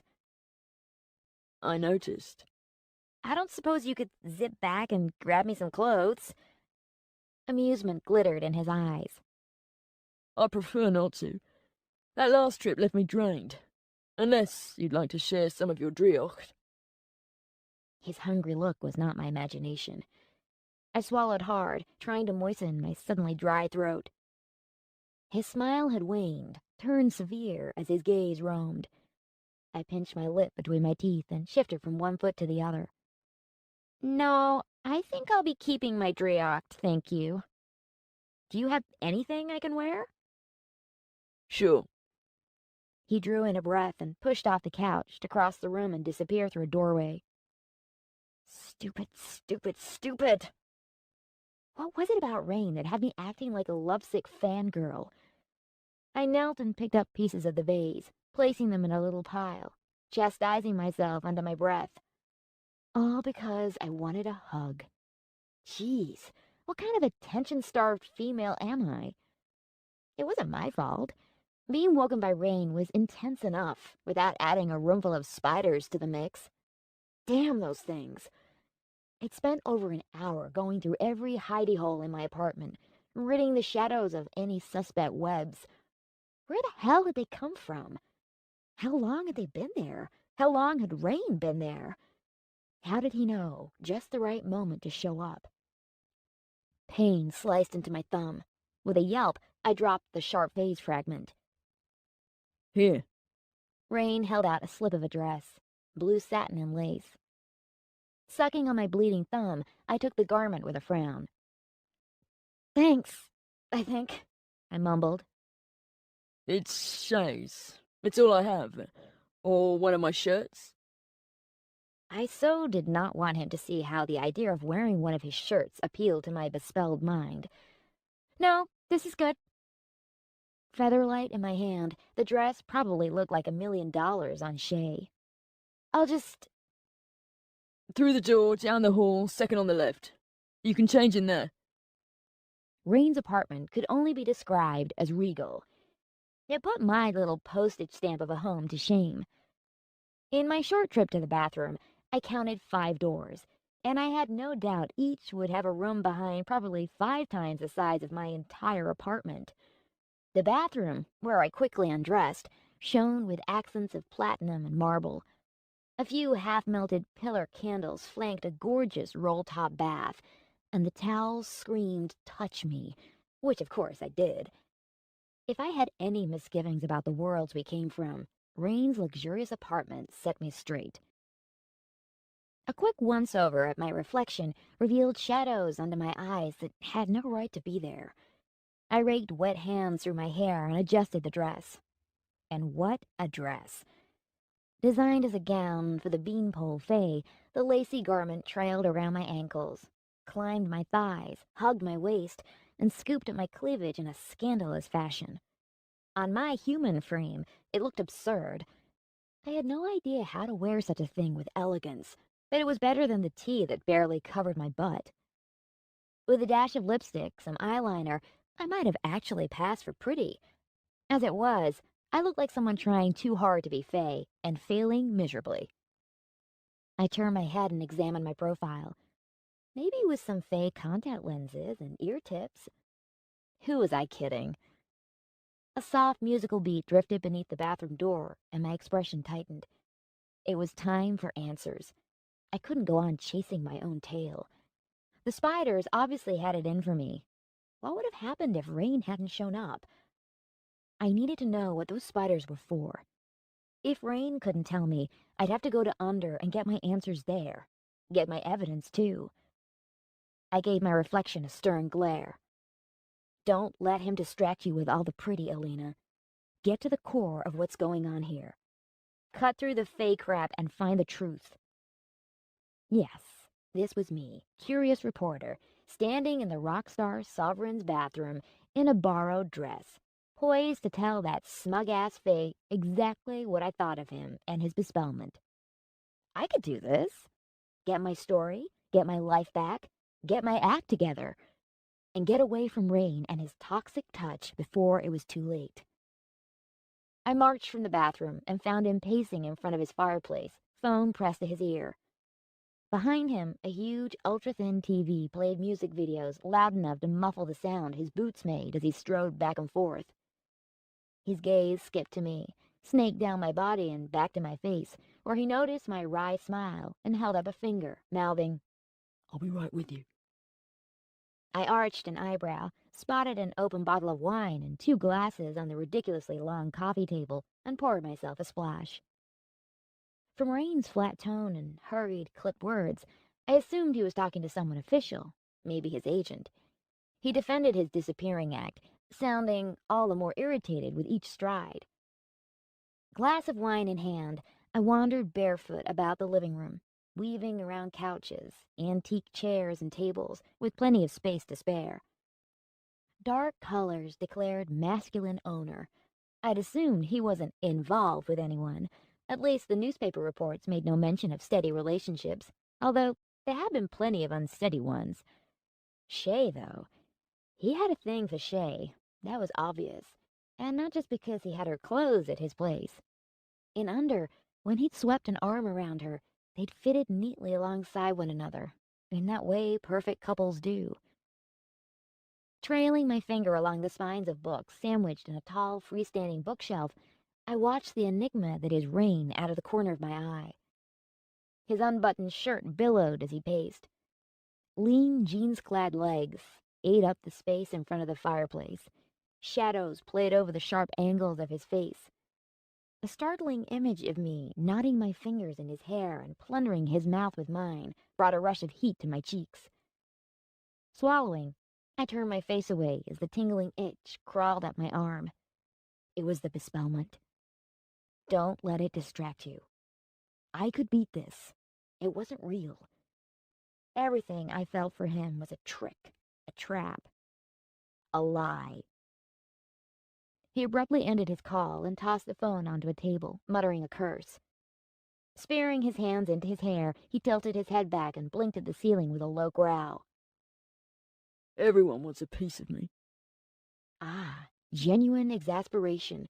So, he wasn't untouchable after all. I can go, No! he hissed, and then softened the denial with a wry smile.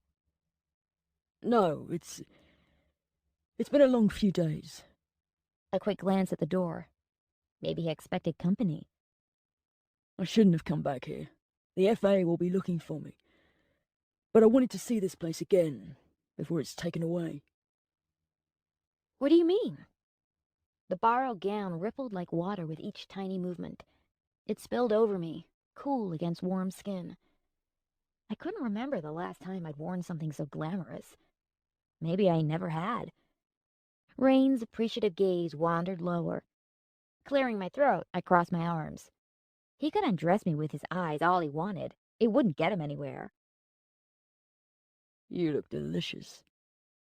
Oh, no, you don't. I'm not falling for it anymore, pal. Detective Andrews was right about you. Was he? Yes. Yes, he was. He's very concerned. Rain smiled, and scooping up the bottle of wine in his glass, he strode closer. Of course he is. He is. Is that so? Closer still, his gaze locked on me like a predator stalking its prey. Yep.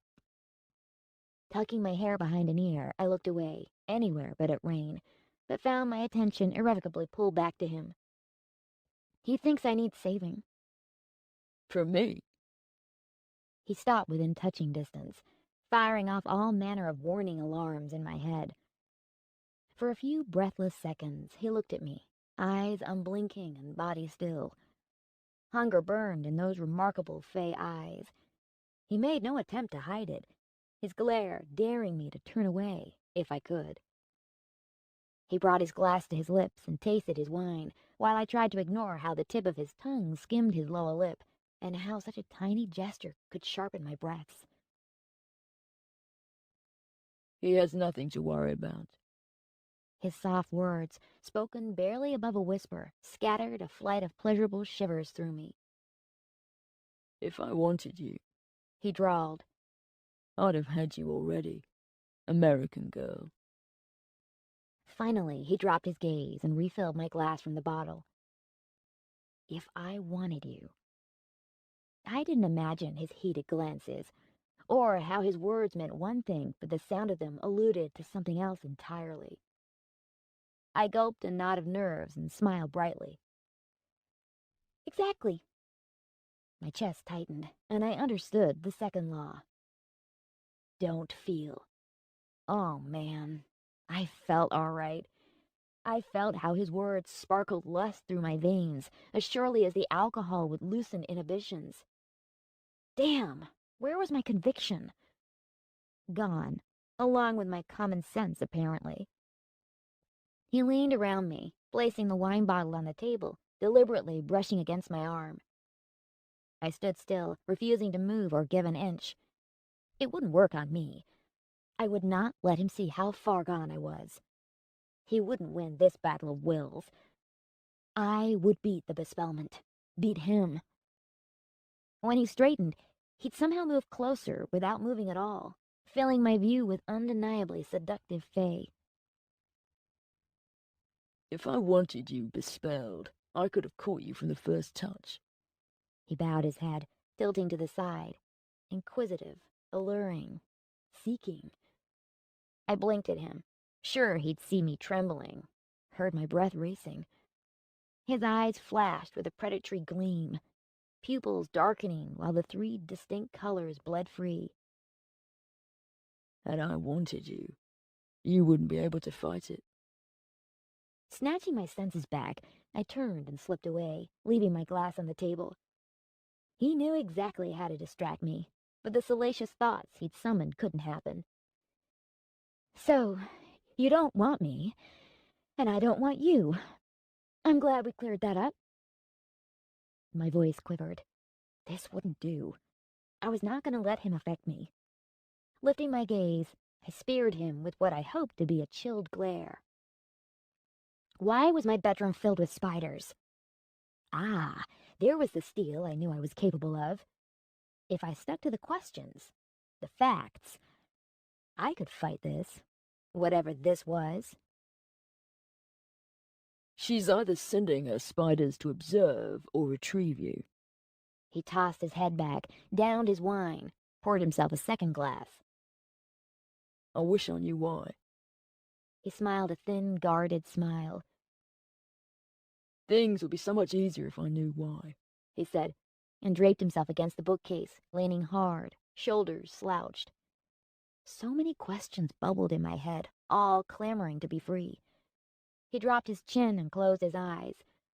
His soft sigh said enough. He rubbed at his face and blinked at me, refocusing, and tacked on one of his charm-the-crowd smiles in an effort to mask his fatigue. Why don't you tell me the truth, Elena? Save me the trouble of trying to second-guess the Queen. You know something. How many times do I have to tell you I don't know anything? If I did, why would I keep it from you? Good question. Why would you? I hesitated and frowned back at him. Why don't you trust me? Why would I? The Queen could have asked me to get whatever she wants from you, but she hasn't. She said you're hers. Maybe she didn't mean me. Something isn't right. There's something about you. Something. His gaze speared into me.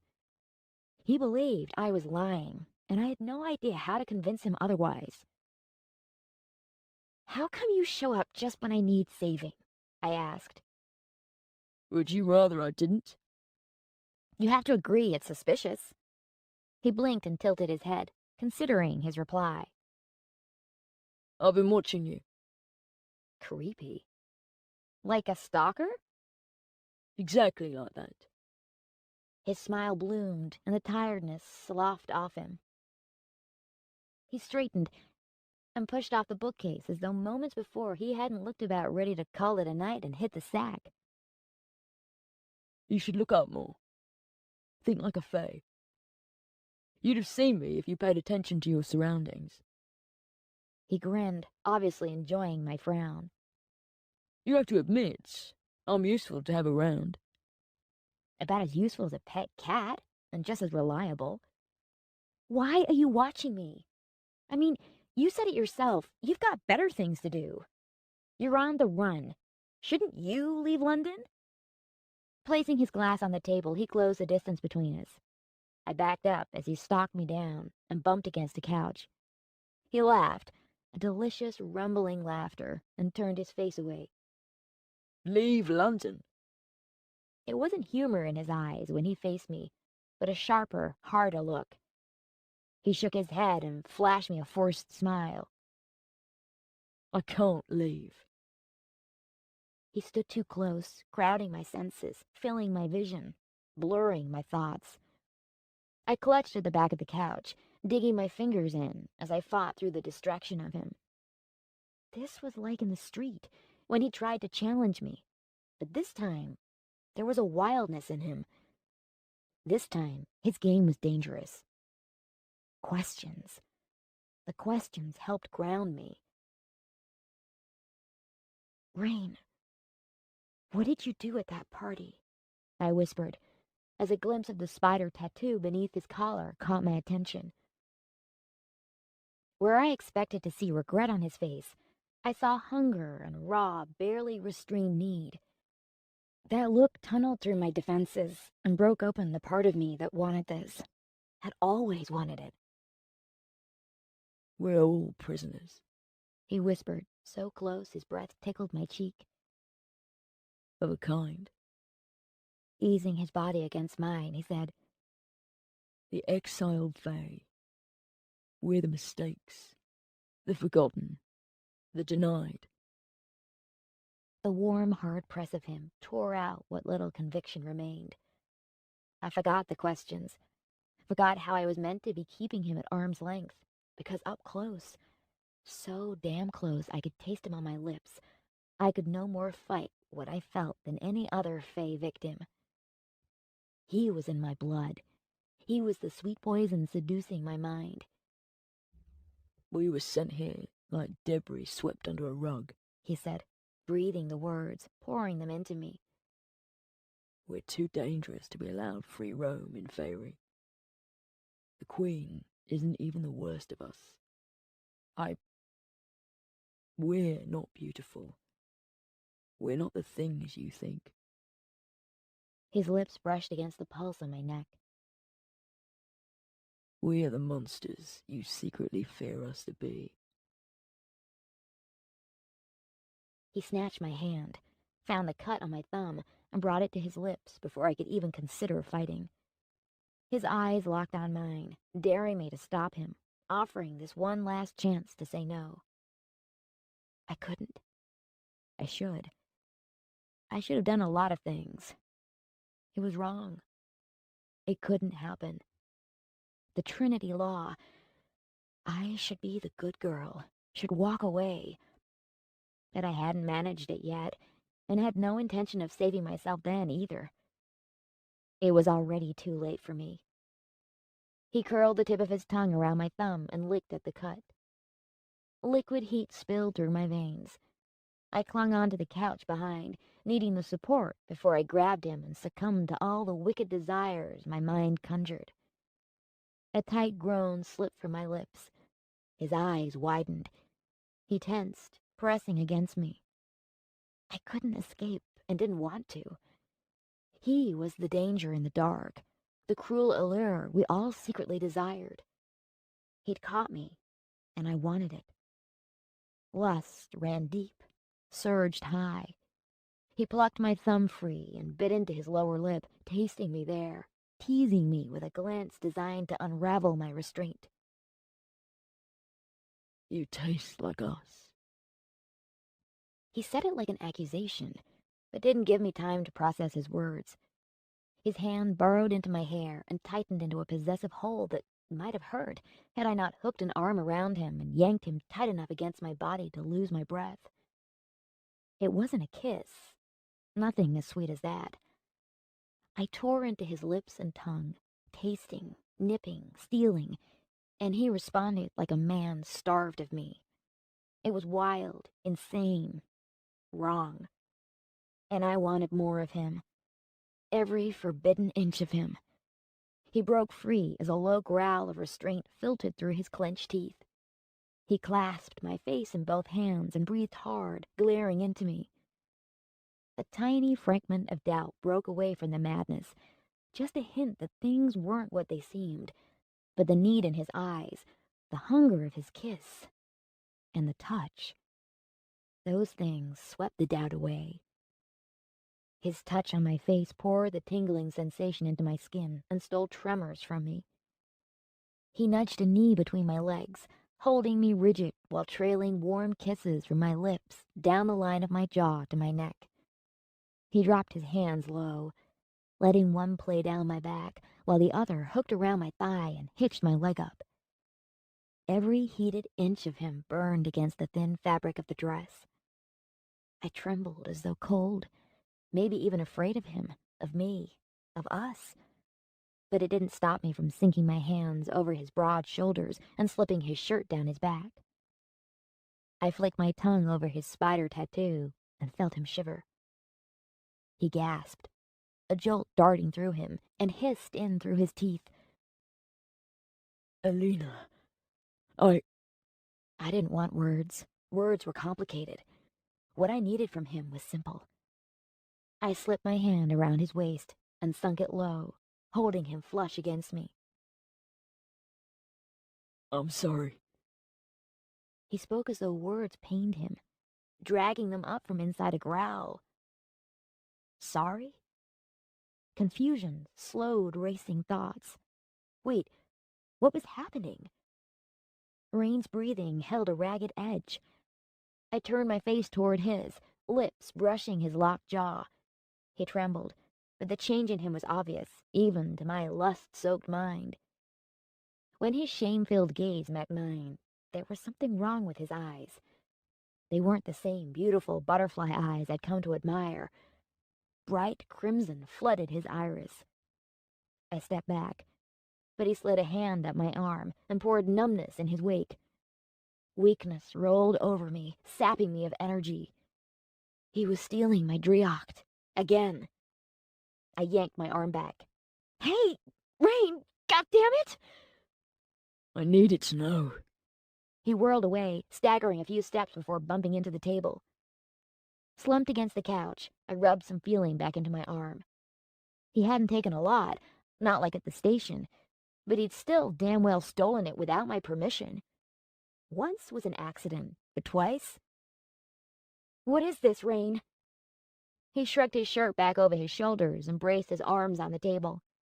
Bowing his head, his shoulders quivered, his body as aroused as mine. So why did he have to spoil it by stealing from me? You taste like her. He said softly. Screw you. Taste like who?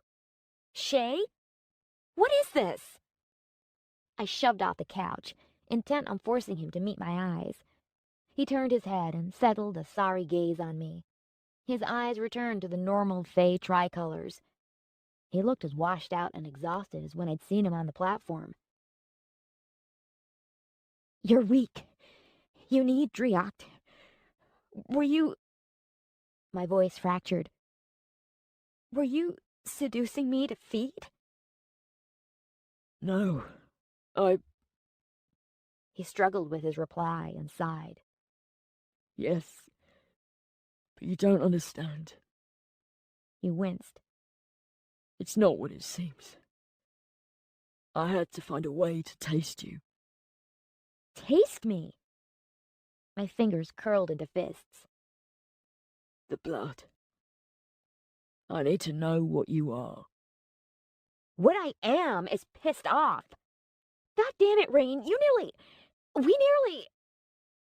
How many times had we touched? What had I been thinking? He wanted my Driocht.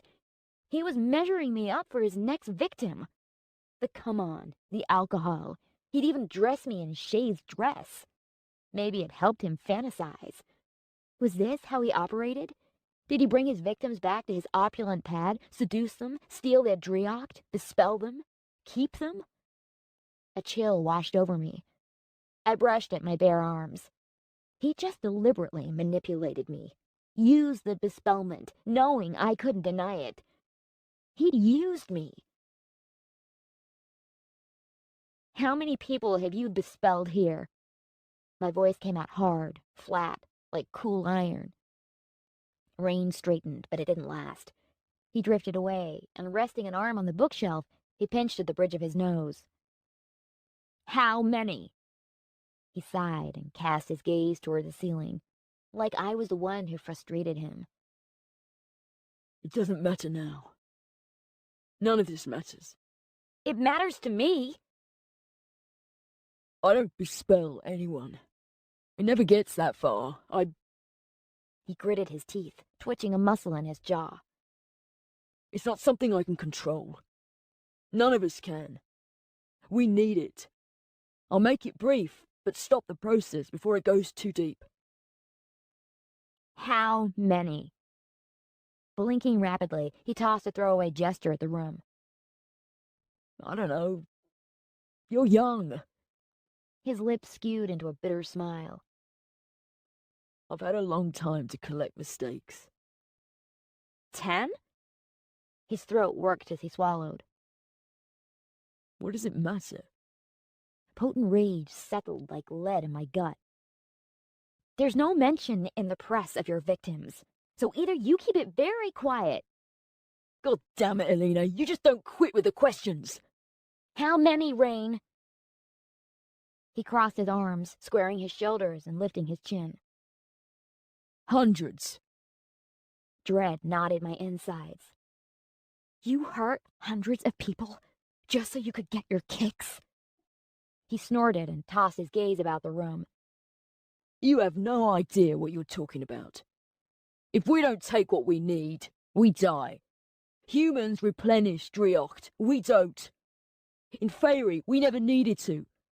We're cut off from our lifeblood. Faerie is Driocht. Taking the dregs of your Driocht is the only way we can survive here. But you're hurting people.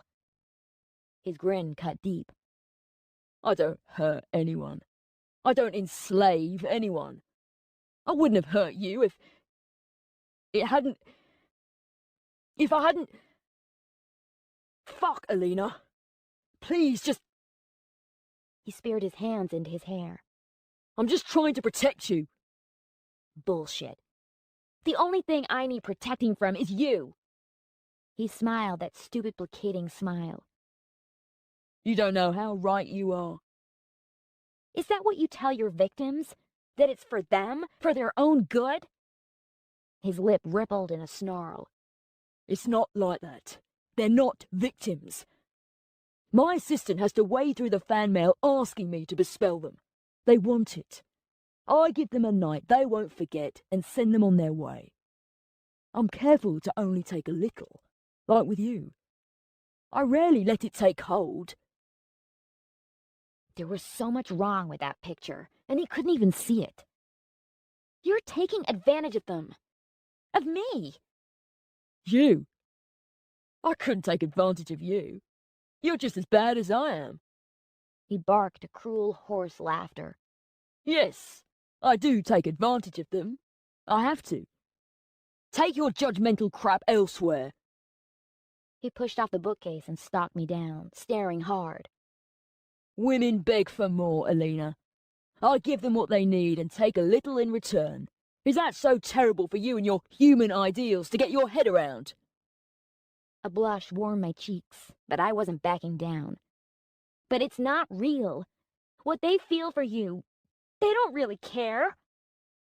Like I do, I added silently, and then scolded myself for my own bespelled idiocy. His eyes narrowed, just a fraction, and his lips pulled tight into a mockery of a smile. You've clearly never been Fae-fucked. I slapped him hard enough to tingle my palm.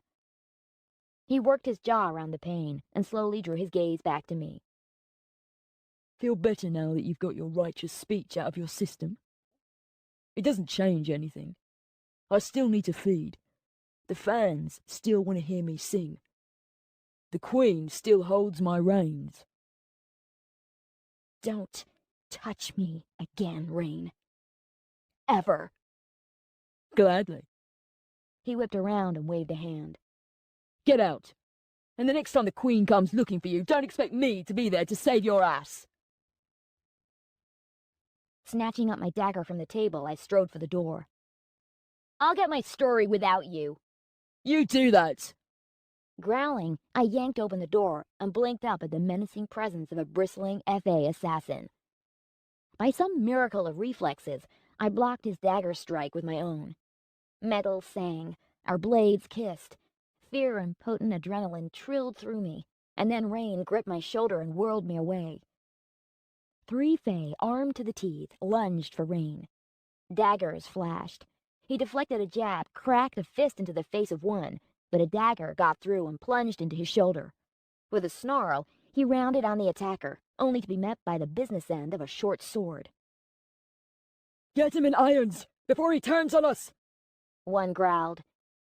Rain pulled up short, just as another flung a dagger into his back. It punched deep. Rain let out a cry and dropped to a knee, his bright stare locking onto me. He'd wasted his Driat getting me away from my apartment and couldn't vanish, couldn't escape. They had him. To prove it, one of them locked iron shackles around his wrist. A deep warning growl rumbled from inside him, but he had nothing left to fight with. Half their size, twice as slow, my only option was to run. I made it out of the apartment before something hot and hard slammed into my back, tight against my shoulder blade. Agony poured through me. I fell, knees cracking against floor. Lena! Rain's cry barely penetrated the mental wall I'd rammed down to seal off the worst of the pain. This can't happen. I cannot be caught. I'm not finished. Reaching over my right shoulder, I clasped my fingers around the dagger in my back and yanked it free. Pain flared, but like everything else, I shut it out, slammed a mental door on it. An armed Fae bore down on me, face impassive, tricolored eyes black, gray, and blue. Dark, emotionless, but for the clear intent to kill. He would kill me. I knew it as surely as I knew my own name. Cool control washed over me. All signs of panic and the rattling fear vanished. I peered through my bangs, panting breaths rushing across my lips, saw him pluck a short sword from his belt, and smiled. He had no idea whom he'd engaged. None of them knew the truth.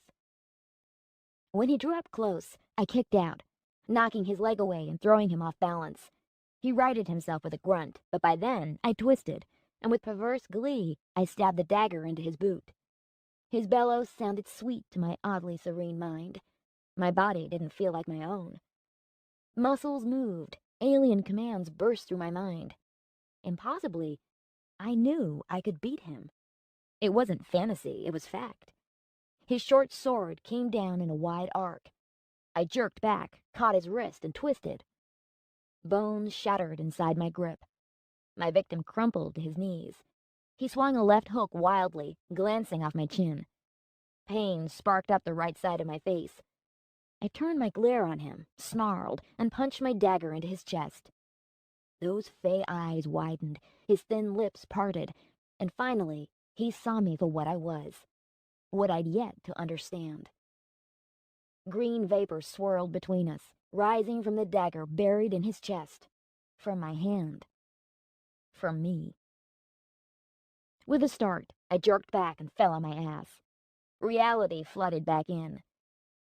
I tasted blood, my blood, on my lips, and felt the burn of agony in my back. What? Through the open door, inside the apartment, Rain tried to break free of the Fae flanking him, but his hands were cuffed, and their grip on his arms didn't falter. He stilled, his gaze flicking to me, dread draining all color from his face. Hands scooped me up from behind. As before, instinct locked into place, and I reacted, as though it was simply a matter of following through on a well-rehearsed routine. I spun, punched down into the crook of the Fae's arm. He swung for me. I blocked, ducked, and punched my dagger into his side, feeling the blade ease through flesh and settle into the wound.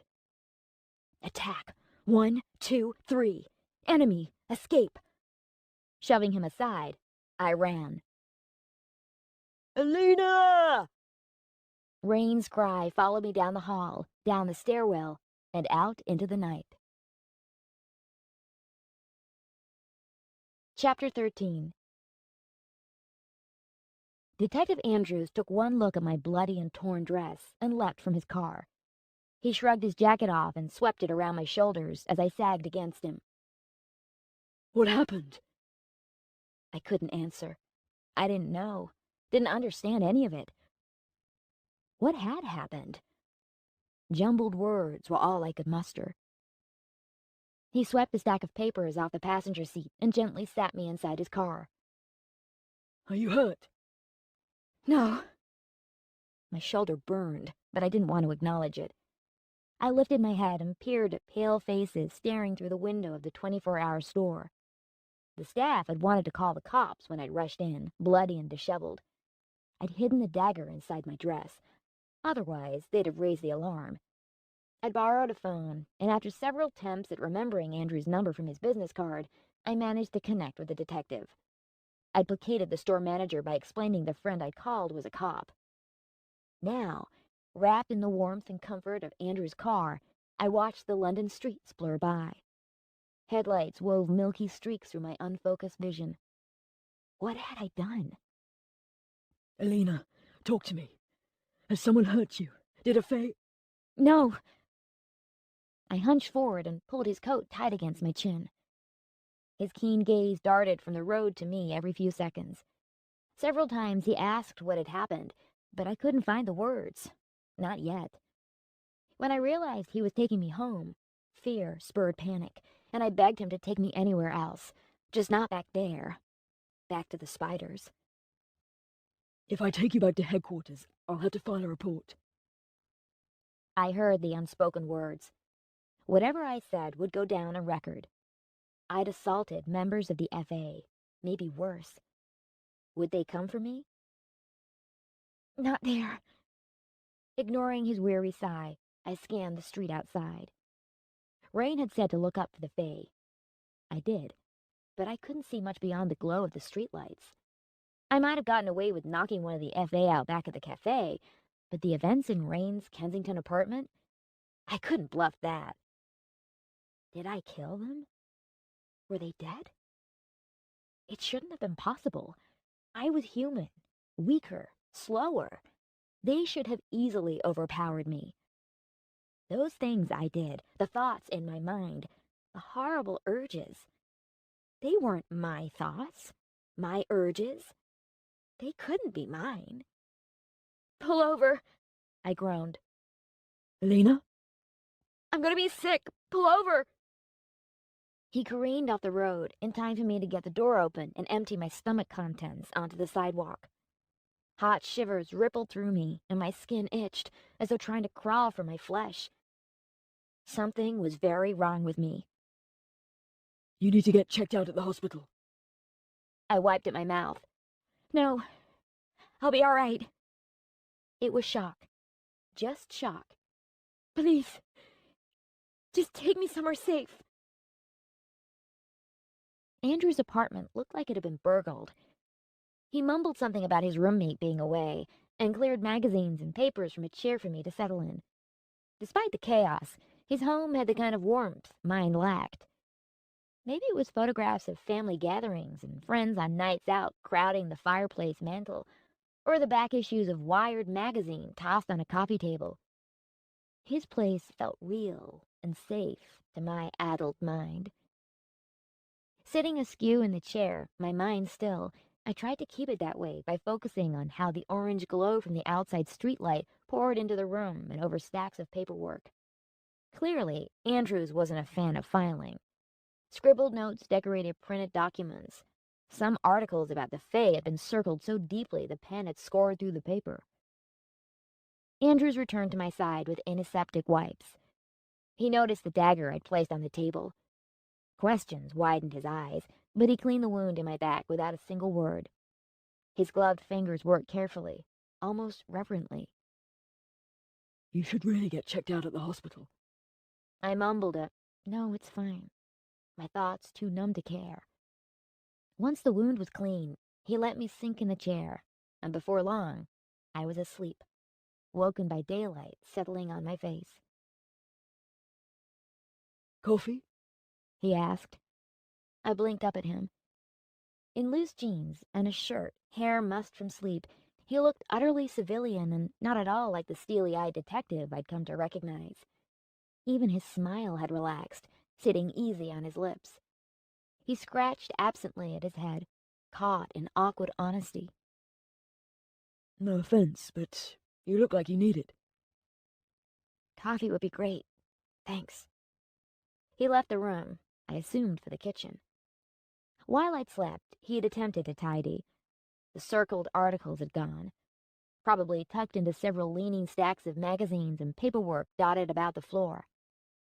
The chaos brought a smile to my lips. He seemed so controlled when in detective mode. I hadn't expected him to be, well, normal.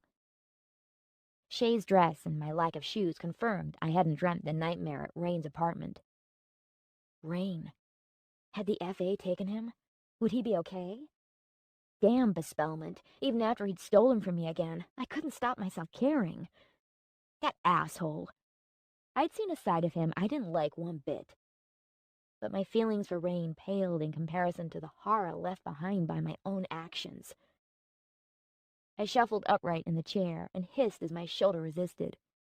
Andrews returned with a steaming mug of coffee. Sorry about the mess. I wasn't expecting company. I smiled up at him and took the mug.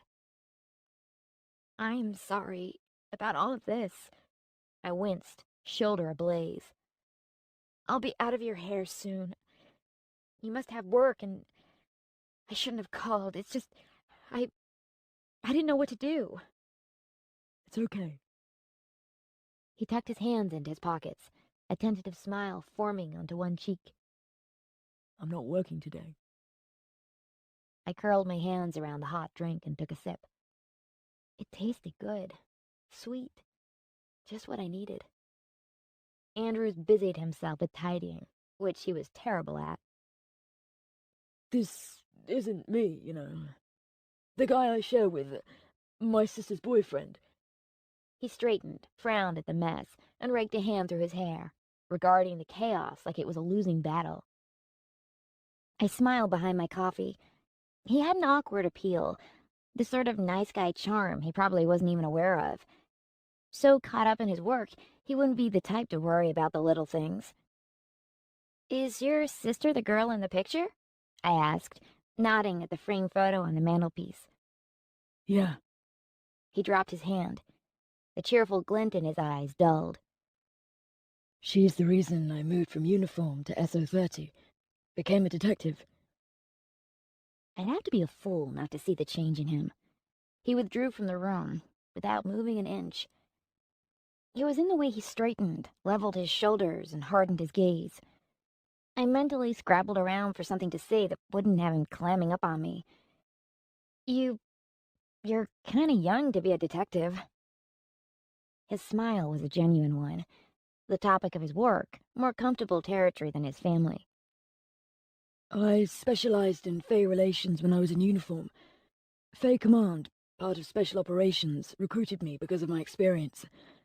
That's what SO30 do. Keep an eye on the Fae, or try to. I wondered if SO30 Division came under the same confidential information Andrews had mentioned in his car. Andrews, do SO30 do more than monitor the Fae?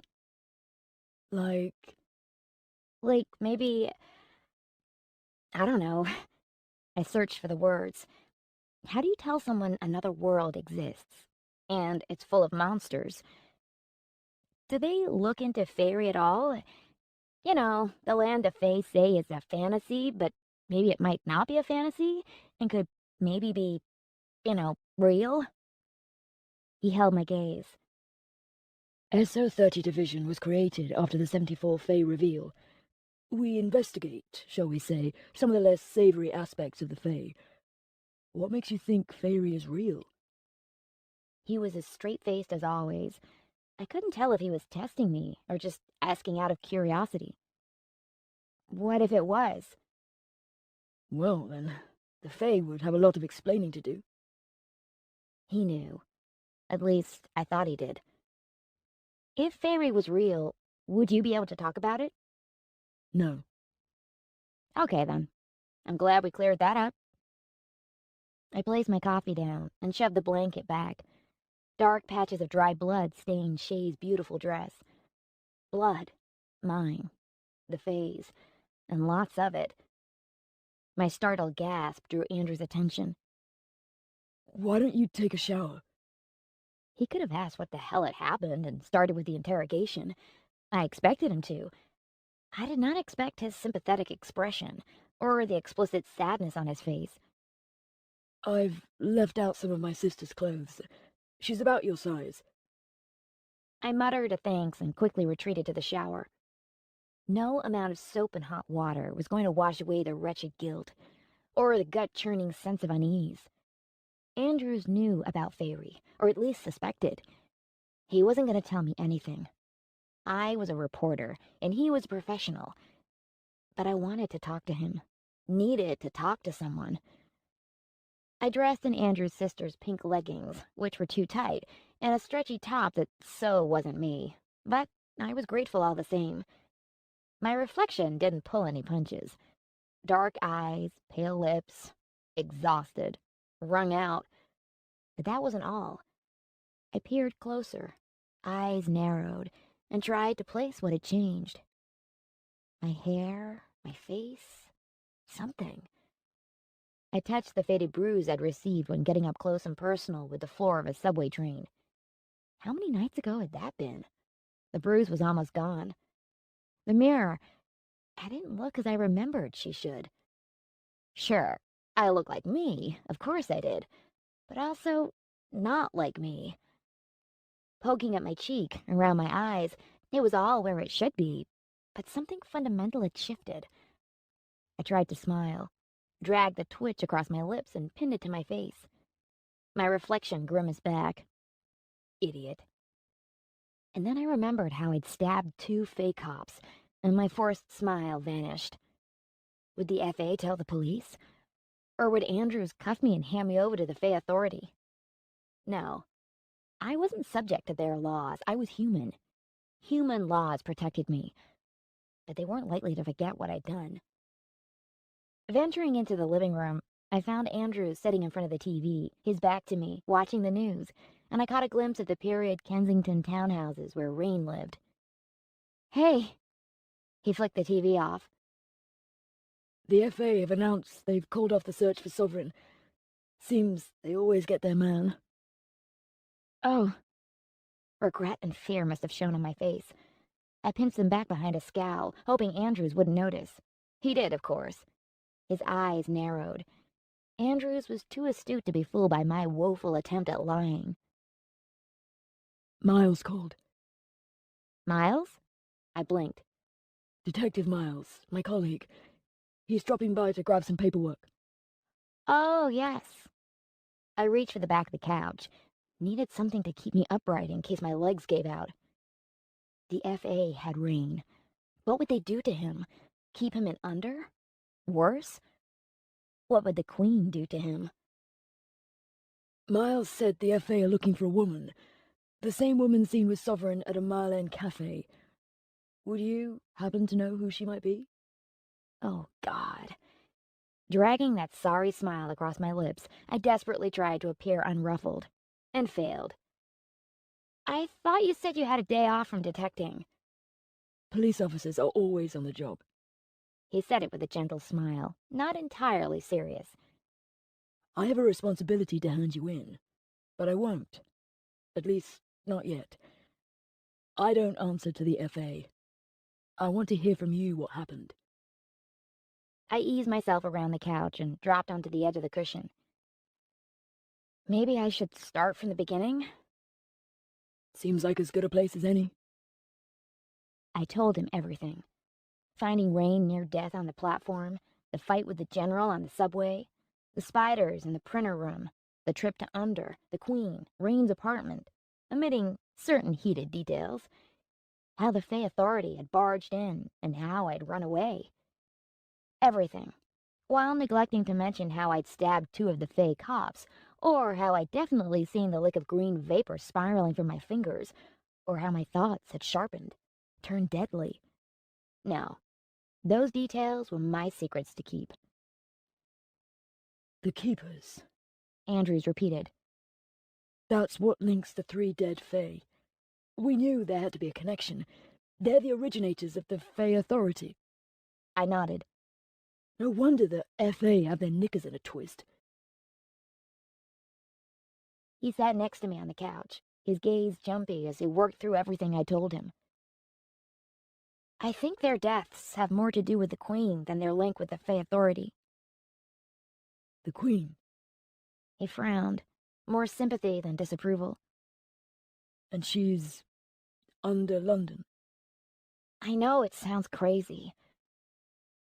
Where under London exactly? I don't know. The place she's trapped is a forgotten underground reservoir, not far from Chancery Lane, I guess. Rain took me there, but the tunnels all look the same. It's one of those Victorian relics. It'll be on a map somewhere. And the Queen, she was... Words failed me. She was horrible. I mean, she had these legs, and she sort of hissed, and... He didn't believe me, but he was trying his hardest to look as if he did. No matter what I said, I was never going to convince him, or anyone. Monsters didn't exist. You think I'm bespelled? That I'm hallucinating or something? He hesitated before answering, which was all the answer I needed. How many times has he touched you? I closed my eyes and dropped back into the couch cushions. This was what I'd feared would happen. The Fae couldn't possibly have a nightmare for a queen. They're too beautiful, too perfect. The fact I was loopy was far more believable. A few times. How many? 3. No, 4. When he'd taken my Driocht, when he'd taken me to Under, when I'd kissed him on the rooftop, and when we'd kissed and he'd deliberately taken my Driocht in his apartment right before I'd slapped him. I was losing count, and that was bad. That's more than enough for him to have bespelled you. It was. I opened my eyes and turned my head to find Andrews watching me with something like pity on his face. His lips turned down. Do you feel for him? He asked gently. I couldn't answer, at least not truthfully. Elena.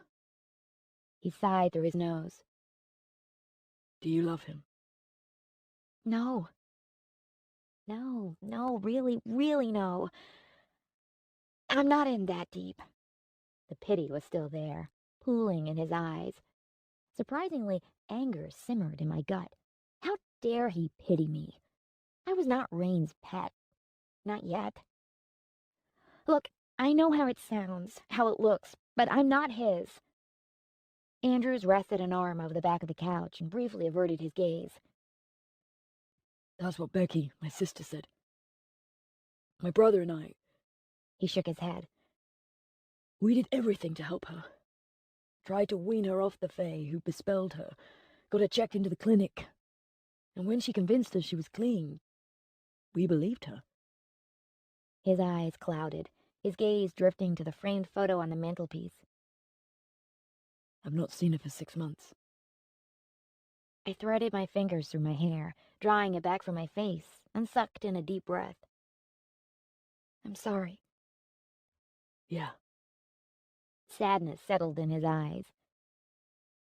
She's my little sister. I'm meant to look out for her. It's worse for my brother. We don't talk much these days. Andrew seemed to catch himself revealing too much and straightened, turning serious. He looked like the detective who'd sat on my couch and grilled me about Rain. His work, the detective persona, was his armor. What they do, it's the perfect seduction. You don't know you're caught until it's too late. I couldn't argue with him, not when he'd already been through it. He was right. Rain had said if he'd wanted me, he'd have caught me already. Apparently he had. But I wasn't bespelled.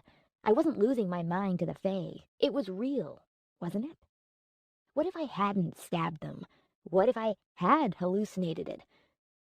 There was no denying Rain had touched me too many times. The facts said I should have been bespelled. I bowed my head and looked at my hands clasped in my lap. Did your sister hallucinate? I asked quietly. Before we checked her into the clinic, she was barely coherent. I don't think she could tell what was real and what wasn't. Oh, God. Was I going insane? I racked my mind, going over the dozens of victims I'd interviewed. Some talked as though it was torture. Others had spoken of their bespellment like it was a dream. A wonderful dream that swallowed reality and kept them pliable, while their Fae master drained them of their drioct again and again. It's all right, Elena. Andrew's gentle voice made it sound like it really was. It's not too late. I shook my head and bit my lip, hating how tears blurred my vision. What was more believable? A spider queen under London plotting her escape? Fae magic wafting from my fingers? Or that Rain had touched me too many times, and I was merely falling into his web of desire? A cool tear slipped down my cheek. I'd seen women like me, women in denial. Men, too, convinced they'd not been caught, so damn sure they had everything under control. Until they didn't. Andrews rested a hand on my shoulder. Such a simple gesture, but it broke through my attempts to fight off the fear and guilt and revealed exactly how messed up I was. Tears fell. I couldn't stop them. Swiping them away didn't help. More followed in their tracks. But it feels so real. Andrews eased an arm around my shoulders and drew me against him. I tucked my chin in and let him hold me with no fear of the Fae's toxic touch. Eyes closed, I listened to his breathing and welcomed his resilient warmth. He was real. This was real. A knock at his door interrupted us. Andrews drew back, his face so forgiving. He'd lost his sister, and there I was, wandering down the same road as her. It wasn't fair. He brushed a thumb across my cheek, wiping away the tears. The brush of his touch warmed my face. There was a moment, just a second, when the closeness meant something more. I saw it in his eyes, saw the flicker of recognition, saw his lips part. But the moment vanished as quickly as it came. He must have realized how close we were, and the professional in him shuttered away his emotions. He dropped his gaze and pulled away. I could have stayed like that. Would have liked to have had him hold me just a little longer. He got to his feet. Let me just... I'll just get that. Hunched forward, I dried my face with the back of my hand. Well, this had turned out to be one horrendous week, and now I was in a Metropolitan Police detective's apartment crying all over him, apparently bespelled by a 200-year-old rock star Fae. What a mess I'd managed to get myself embroiled in. Detective Miles filed in behind Andrews. Slate gray suit and neutral gaze declared him on the job. Miss O'Connor! I mustered a smile, noticing, of all the things, how he had mud on his shoes. His covertly judgmental glare settled on Andrews. Miss O'Connor got herself in a spot of bother. Andrews explained, sounding exquisitely English to my American ears, and when Miles simply grunted, Andrews added, I'll grab that file. Andrews left the room, and Miles's gaze slid back to me. The corner of his thin lips curled upward, and his brow furrowed, just slightly. I may not have noticed the change in him if his lips hadn't peeled back to reveal a sordid leer. He crossed the room to me in the space of 2 strides. Warning bells chimed in my head. I tensed to stand, when he planted a hand on my shoulder and shoved me back down. Well, aren't you something? He thrust his face inches from mine. I got a good look at the tea-stained teeth behind the grin. You're a tricky one to get to. Especially with that damn Fae trailing you. His fingers dug into my shoulder. I still wasn't entirely sure what was happening here. Was this a mistake? "You're hurting me," I said, surprised by the clarity of my voice. He cocked his head, beady eyes twitching as he scoured my expression. Remarkable, really. Almost perfect. "Let go." There was that iron tone again. Almost me, but not quite. A heart of me. I'm afraid not. She wants you back. You've run out of time. I clamped my hand around his wrist and tried to pry his fingers off, but he simply grinned and shoved his face closer still. His gaze searched mine, eyes darting, scrutinizing. Yes. I wonder how deep the human in you goes. I gasped. "You work for the Queen?" How else do you think your little charade was set up? Weakened and trapped behind iron. She couldn't do it herself. You didn't believe all of this was real, did you? Your life? Your little flat? Your job at the newspaper? He snorted and spittle dashed my cheek. Christ, you really are stupid. I squeezed his wrist, feeling muscles twitch. "I have no idea what you're talking about, but if you don't let me go, I'll scream." Where was my dagger? The one I'd taken from the Fae. My palm itched. His gaze dipped lower, and he dipped his head, leaning in close. He sucked in a sharp breath through his teeth. Up close, you smell sweet. Like them. I'd had enough, and the quiet, previously hidden place in my head fractured open, spilling some of its madness through. I snapped my grip closed, holding his hand to my shoulder, and thrust my elbow up, smashing it into his nose with a satisfying crunch. Blood spurted. He let out a bark of pain. Twisting, I yanked him down, slamming him into the couch. Lena! I sprang back at Andrew's astonished shout. Miles slid to the floor, cupping his bleeding nose. Deep broke my nose! Andrews held out a hand, palm out. Okay, Lena, we're not going to hurt you. I didn't know whether to laugh or cry. "He works for the Queen!" Okay, just calm down. "I am calm," I snapped. "He's not who he says he is. Ask him." Andrews' wide eyes skipped to Miles, who blubbered. He's insane! "Oh, perfect. This is just perfect. I'm not insane. He just threatened me. Andrews, please. Do I look crazy? Really?" I had just assaulted a police officer, and considering I'd been sobbing in Andrews' arms minutes ago, the evidence wasn't exactly on my side. Lena, I'm not saying you're crazy, just that you need help. I glared at Miles, betting if I broke one of his fingers, he'd spill the truth right there. But Andrews wasn't about to let me get near his partner. She's bespelled. Miles grunted. "You bastard!" I lunged and locked my hand around his throat. "Tell me what she wants! Tell me what's going on!" Andrews hooked an arm around my waist and dragged me off his partner. When I fought, he snatched my right arm and locked it behind my back, giving him leverage over my upper body. Cuffs. He grunted. Miles, coughing and wheezing, reached inside his jacket and tossed a pair of cuffs onto the floor.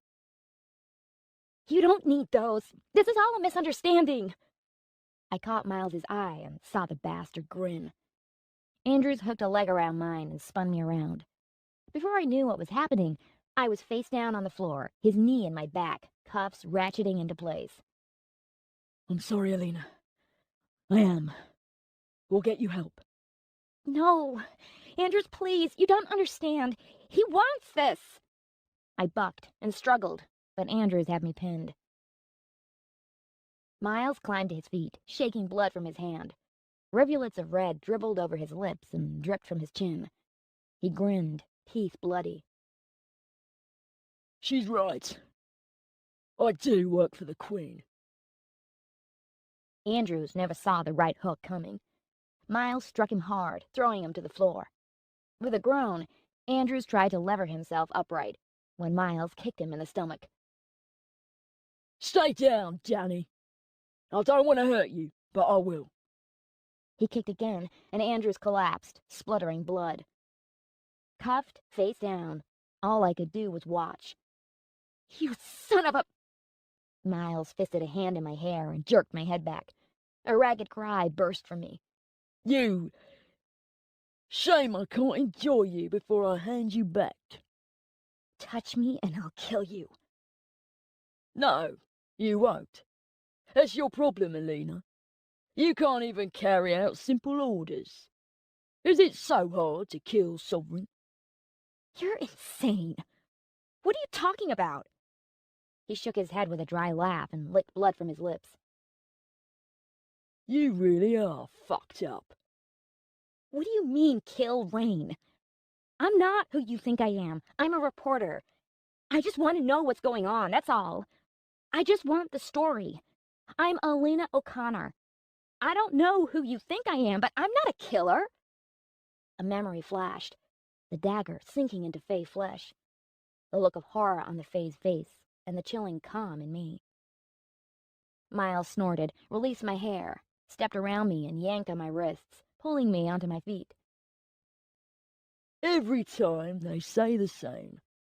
Your kind never last. Always burn out. I'm getting too old for this shit.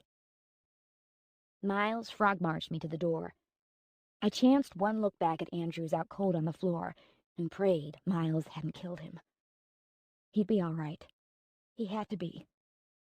He was the only sane thing left in my life. Chapter 14. The ride from Andrews's flat to Chancery Lane could have taken an hour or 5 minutes. I barely registered the passage of time as I sat cuffed in Detective Miles's car.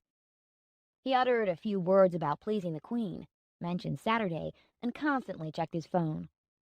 When his gaze wasn't on his phone or the road, it roamed over me. My hands fisted in my lap, palm itching to close around a weapon. Andrews will come after me, I said. Miles laughed. That upstart kid. He has no idea what's going on. I'll tell him you attacked him, if he remembers. Well, he sniffed hard and dabbed at his bloody nose. It doesn't matter. Nothing matters. By the end of the week, it'll all be changed anyway. Turning my head, I forced myself to look him in the bloodshot eyes. What's happening at the end of the week? Nothing, if your boy Rain doesn't pull his finger out. The Queen's tired of him. About time, too. Soon, she won't need him. Or you. I tried to swallow the saliva pooling in my mouth, but my throat tightened. Why does she need me? Sunlight cut into the many lines on Miles's face, hollowing his cheeks and pooling shadows into his eyes. Was he mad? Somehow I doubted it, but I wished he was. One corner of his mouth tucked into his cheek. You were the fail-safe, but you're broken. Have you blacked out a few times? Maybe entered rooms, but had no memory of getting there? He saw the answer on my face. Don't worry that pretty little head over it. She'll set you right in no time, and you'll go back to doing what you do best. Which is what? Miles's eyebrow twitched. Nothing you need to worry about right now. Perspiration speckled my clammy skin. I shivered, as though feverish. I think you have the wrong person. I don't know the Queen. I only saw her once, and I wasn't even meant to be there. Weren't you? My hands trembled. I cut my gaze away and searched the sun-blushed street outside. Wisps of clouds hung in an azure October sky. The world continued around me, life marching on, as I sat cuffed beside a corrupt detective spouting crazed nonsense. I denied Miles's words meant anything, and instead let them slip off my hastily constructed armor of denial. Miles manhandled me from the car at Chancery Lane Station, marched me through the foyer, and through the throngs of people. When we were stopped at the ticket gates, he flashed his Met Police badge, and we were waved on through. Down he guided me, down the trundling escalators, down the tunnels, down where the dry air cracked my lips, and where the trains thundered.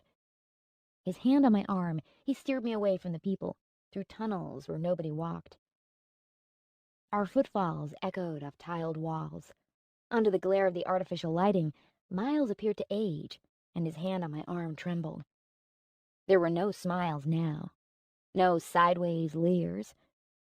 He pulled me up short in the middle of a pedestrian tunnel. I looked around us, expecting something. Behind, as in front, the dirty white walls of the tunnel curved away. The ground beneath my feet shuddered, and the lights flickered. Miles's white-knuckle grip released. This is as far as I can take you. I've done my part. Unlocking the cuffs, he stumbled back a few steps. Sweet dreams, Elena. He turned on his heel and marched away, footfalls echoing long after he'd turned the corner out of sight. Rubbing my wrists, I turned on the spot and eyed the other end of the tunnel. Besides some graffiti and a peeled advertising poster, it looked harmless enough. If I'd learned anything about the Fae, it was surely that looks could be deceiving. Free, as far as I could tell, I turned away from the unexplored tunnel and broke into a jog, back the way I'd come. Whatever the reason Miles had left me there, I wasn't sticking around to find out. As I rounded the corner, the tunnel turned from the everyday into a funnel of cobwebs, leading down into bottomless darkness. I reeled back. That hadn't been there before. Keeping my eyes on the dark heart of the web, I twisted, my feet already carrying me away. Black and red tree branches snapped on either side of me. I spun, a scream lodged in my throat. Not branches. Legs. The queen reared up, legs arched wide, seeking. Her swollen body glistened, and her fang-filled smile cut across her monstrous face. Behind her, sprawled face down and motionless in a pool of thick blood, lay Miles. Wide, glassy eyes gazed toward the middle distance. Dead. The queen hissed and lunged. Chapter 15. Fear is a terrible thing. It cripples, wrenches away all hope, and buries the mind deep inside a place where instinct reigns. The damp bricks beneath me, the slight metallic taste in the air, the rippling and hiss of a dozen arachnids and their writhing pitter-patter where they crawled inside my clothes. I knew exactly where I was. Knew I was surrounded, buried, smothered. The underground reservoir. Terror clamped its icy grip around me, shutting down all but my most basic functions. Breathe. Spiders scurried over my face, their twitching legs delicate, but their numbers formidable. I breathed through my nose, keeping my mouth pinched shut. Make this not be real. I heard, no, sensed her approach, sensed her spiders fan outward, cresting in a wave of millions upon millions of tiny bodies, before they broke over me. Her carapace creaked. The fine hairs covering her body whispered as she swept through her millions, and her legs tapped out a staccato beat. Fast, irregular, coming closer, heavier, louder. The last of the spiders scuttled away, and for the first time in what felt like forever, my body was my own again. I didn't want to open my eyes. Her gaze settled over me like a veil of cobwebs. I knew she stood over me. If I didn't look, she wouldn't be real. None of this was real. Just a hallucination. Bespellment. Please, God, let it be bespellment. Let me be mad.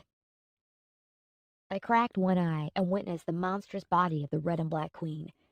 She wavered on the 8 legs craned over me, swaying slightly from side to side. Red, pupilless eyes peered down at me. Unblinking, she smiled. She always smiled, to make way for her crescent fangs. You're not real. Even though I could see her, smell her oily excretion, hear the rustle of her fine hairs, my fragile thoughts wouldn't acknowledge her.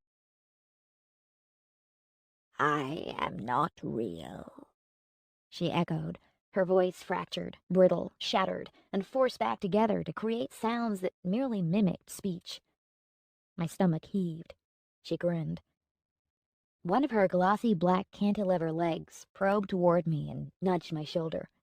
Grimacing, I turned my face away. Not real. Not real. You had served me well until now.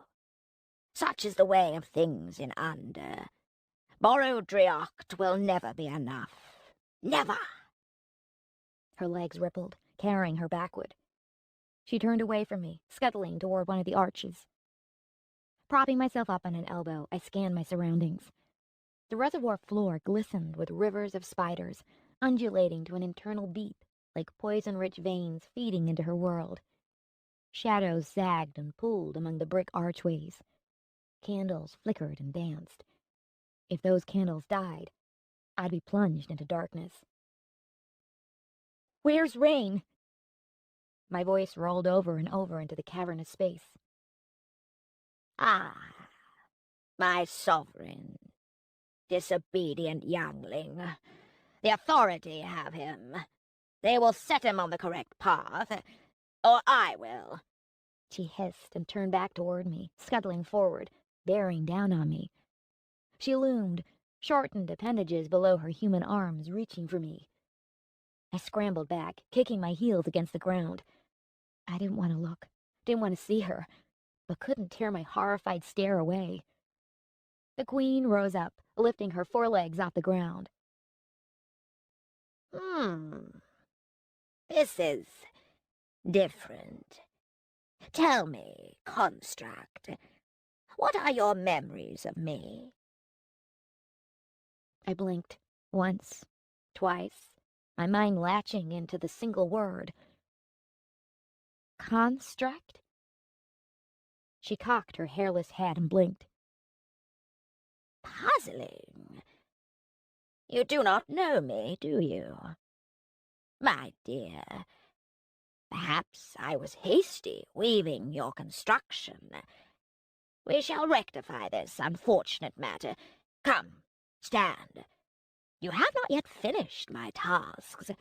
Soon, soon you shall rest, and well-deserved your rest shall be. Construct? It seemed to take a lifetime to get to my knees, and another to find my feet and stand. Even upright, she towered over me. I'm Alina O'Connor. Yes, yes, of course you are. And the next time, you'll be Joanne Turner, and the next, perhaps, Caroline. She gave an odd little bark of laughter. Caroline, yes. Some irony there. Perhaps I will give you a different accent. Yours is grating somewhat. What? What are you going to do to me? Nothing I haven't done before. A leg arched high to my right and tapped on the bricks. Tap, tap. We waste time. You are mine. The time has come for you to fulfill your purpose. Tap, tap, tap. Alina O'Connor. A fine name. I listen. I hear. They think me trapped, but I'm always watching. I hear them talking of light, of noise, of people, of life. I heard this name, Alina. Do you like it? This is... I gulped and stepped back. This is madness. Another step back. Another. A name is necessary when you walk among them. A life, too. A reporter. Someone who asks questions. Someone who watches, records, reports back. That is what I needed. You failed your first task, to watch Sovereign, report back to me, and kill him. It matters not. I still control, Sovereign. I control you. Her body fell into that left-right rhythm once more, coaxing the madness from my mind, smoothing the fear away. You are close to him, yes? Yes. The acknowledgement burst from my lips of its own accord. Younglings such as him are easily distracted. In that you have done well. He was my best once, my ancient hound, ruthless, obedient, deadly. She threw her head back and laughed. Oh, but as with all pets, he bites. A pity. She flicked a hand. He failed me. I'll deal with him soon enough, but we have more pressing matters. 3 keepers are dead. 1 remains. Left and right, back and forth. Tap, tap. I blinked, trying to clear the blurring in my peripheral vision. She inched forward, stalking down my retreat. Once I have restored you, you will forget all of this nonsense. My faithful pet, you will be my eyes, my instrument, my killing blow, and we shall rise together, take this city as our own, and feed. I lifted a hand, but it didn't feel like my own. Even as I brought my fingers to my face, touched my cheek, I felt nothing. What was happening? This wasn't real. I was Elena O'Connor, trainee reporter, American girl. But this place, this dream. The Queen's razor-edged voice sliced into my skull, but I no longer understood her words. The sway of her body held me frozen, locked still. Heavy eyelids sagged. There, there. Isn't it so much easier without those messy memories clogging your thoughts? Memories. Yes. My job wasn't real. My life? Was any of it real? Submit to my will, my sweet thing. Listen, listen to the breeze. Isn't it uncomplicated? Isn't life simple? You will kill for me, Elena O'Connor. Kill so that I will be free. It is your purpose. Forget all that you think you are. You are mine. You will always be mine. I am your queen. I created you. You are a part of me. And you, Alina, will free me from this prison. Yes. I heard a voice very much like my own say. I dropped to a knee, even though it seemed a strange thing to do. My head bowed, eyes closed. Life seemed so simple now. Kill the keeper. This would please my queen. Looking up, I fell into her red-eyed gaze, fell into the dark truth harbored at the back of my mind. Elena O'Connor wasn't real, but her mission was. Kill the keeper. Kill Warren.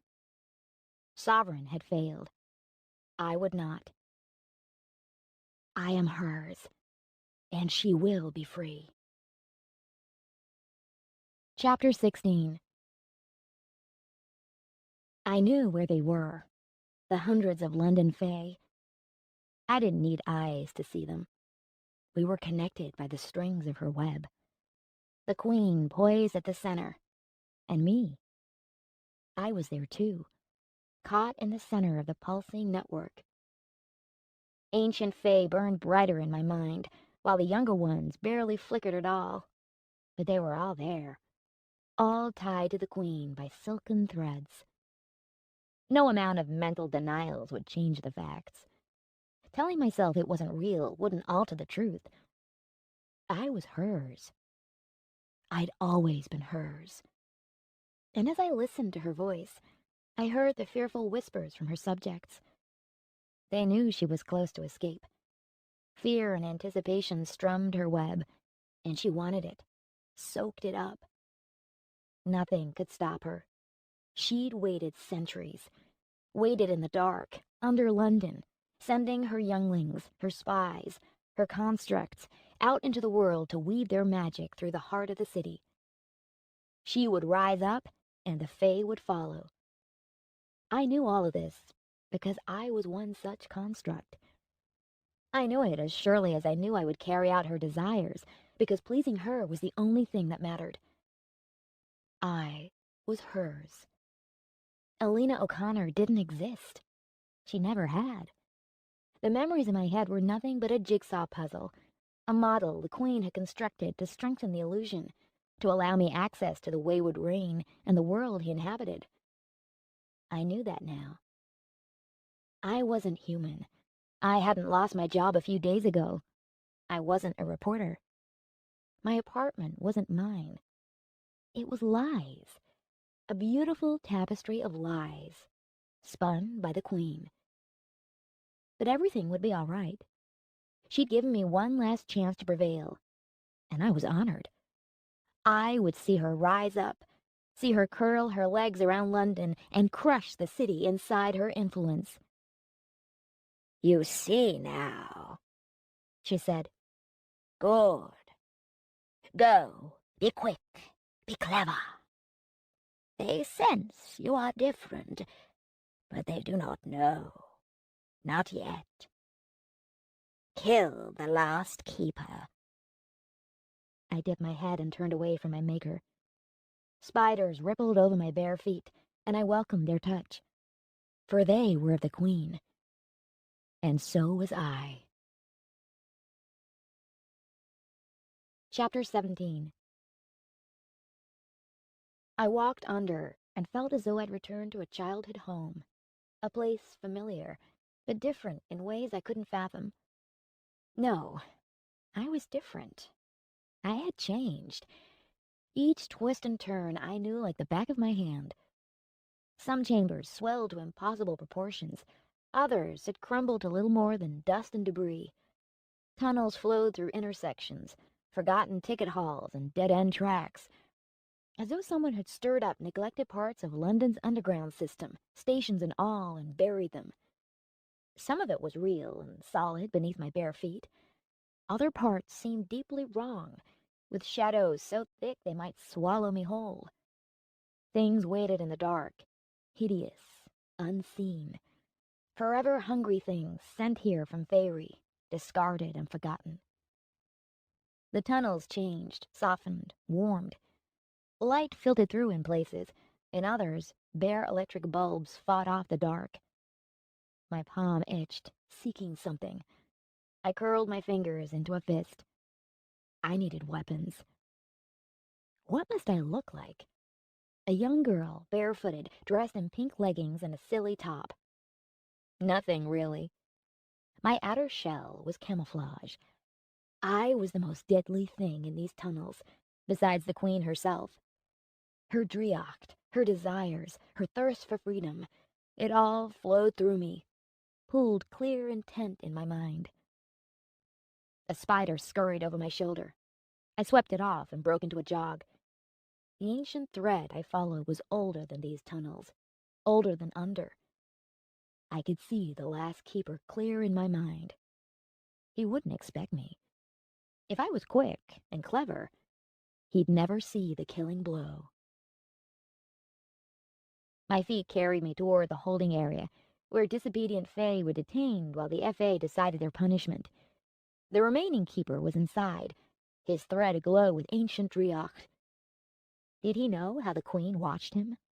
It didn't matter, not anymore. I entered the chamber. Empty cells capped with iron bars hugged the wall to my left. Iron had no effect on me, but it did them. Warren stood outside a cell dead ahead, leaning heavily on his good leg. Can't trust that girl. She's not real. She's hers, Sovereign said, out of sight inside his cell. the Queen is using her. Come on, Warren. How did I get her down here? Humans can't get inside under. I'd still be walking the Chancery Lane platforms with her if she was human. Warren whipped his head around and fixed me in his unforgiving glare. Doubt widened his eyes, but only for the slightest of moments, before suspicion and realization contorted his face into a savage scowl. His scar cut deeper, tugged to one side by a crooked snarl on his lips.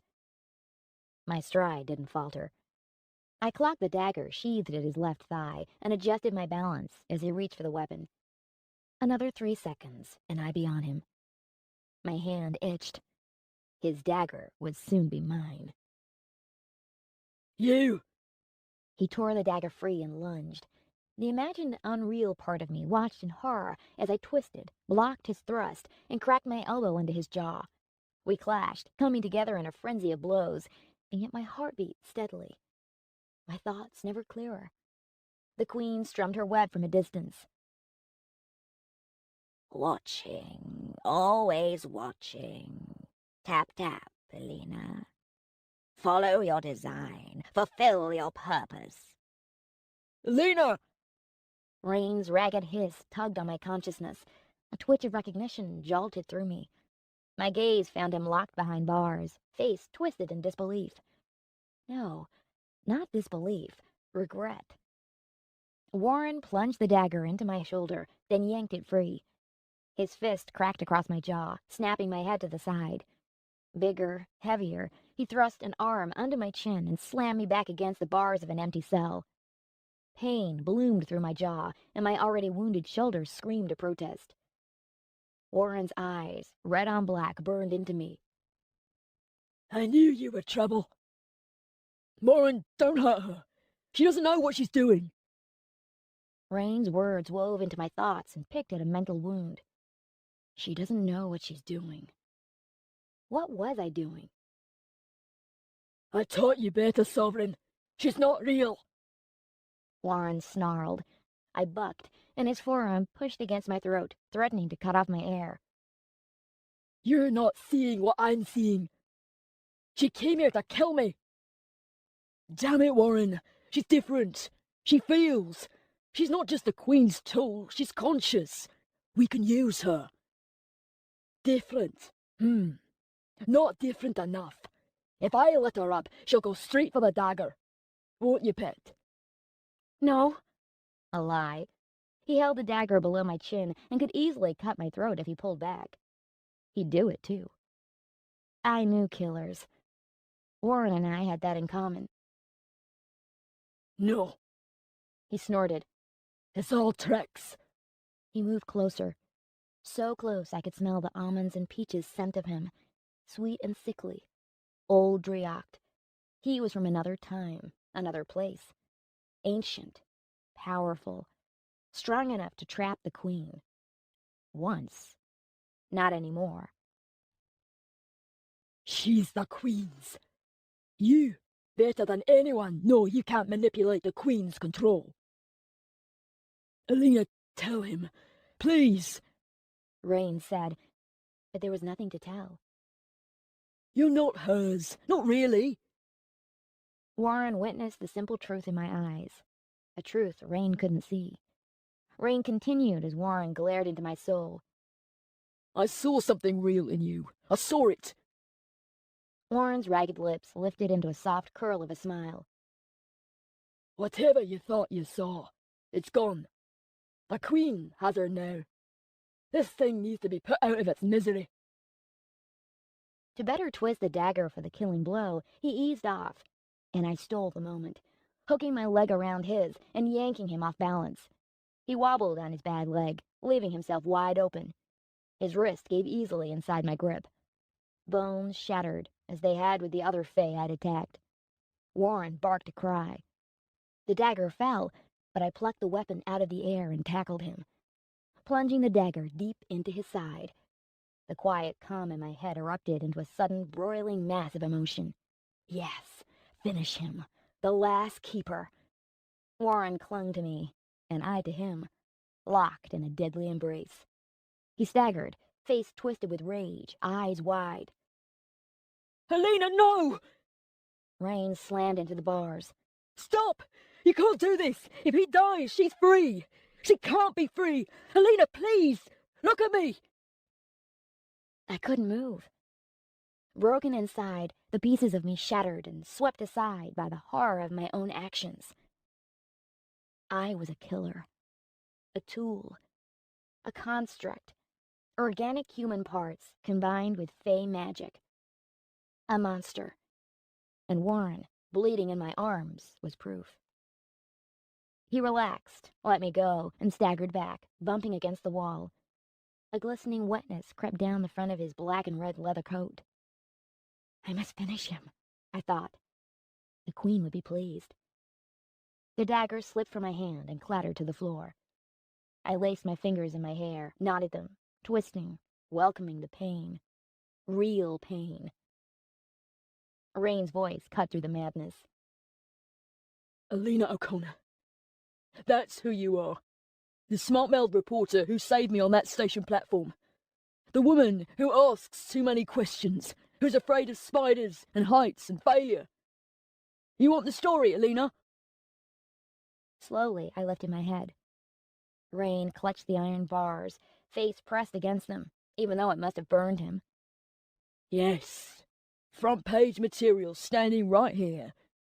I'll give it to you. Everything. All my secrets. It'll make your career. My job? My life? I'd needed the story. His story. I'd had another purpose once. Killing wasn't all I was made for. Something wet cooled on my hand. Blood. No, focus on me, Helena. Look at me. Why was Rain behind bars? Didn't he have a concert in a few days? Shouldn't he be schmoozing with London's elite? Yes. I see you in there, American girl. Where was I? Under. I wasn't meant to be there. Come back to me. I reached for the bars and closed my hand around them. Cool, hard, unyielding. Real. Swallowing the swollen knot in my throat, I lifted my head and faced Rain. Why was he scared of me? His attention flicked to my right, and those butterfly eyes widened. Warren, don't! An arm hooked around my neck and tugged me backward, clean off my feet, before planting me face first into the wall. Rain's shouts blurred beneath the cacophony of pain bouncing around my skull. Blood swelled in my mouth, dribbled over my chin. You can't beat the Queen's control. Warren's words were the last I heard before the hungry darkness devoured me. Chapter 18.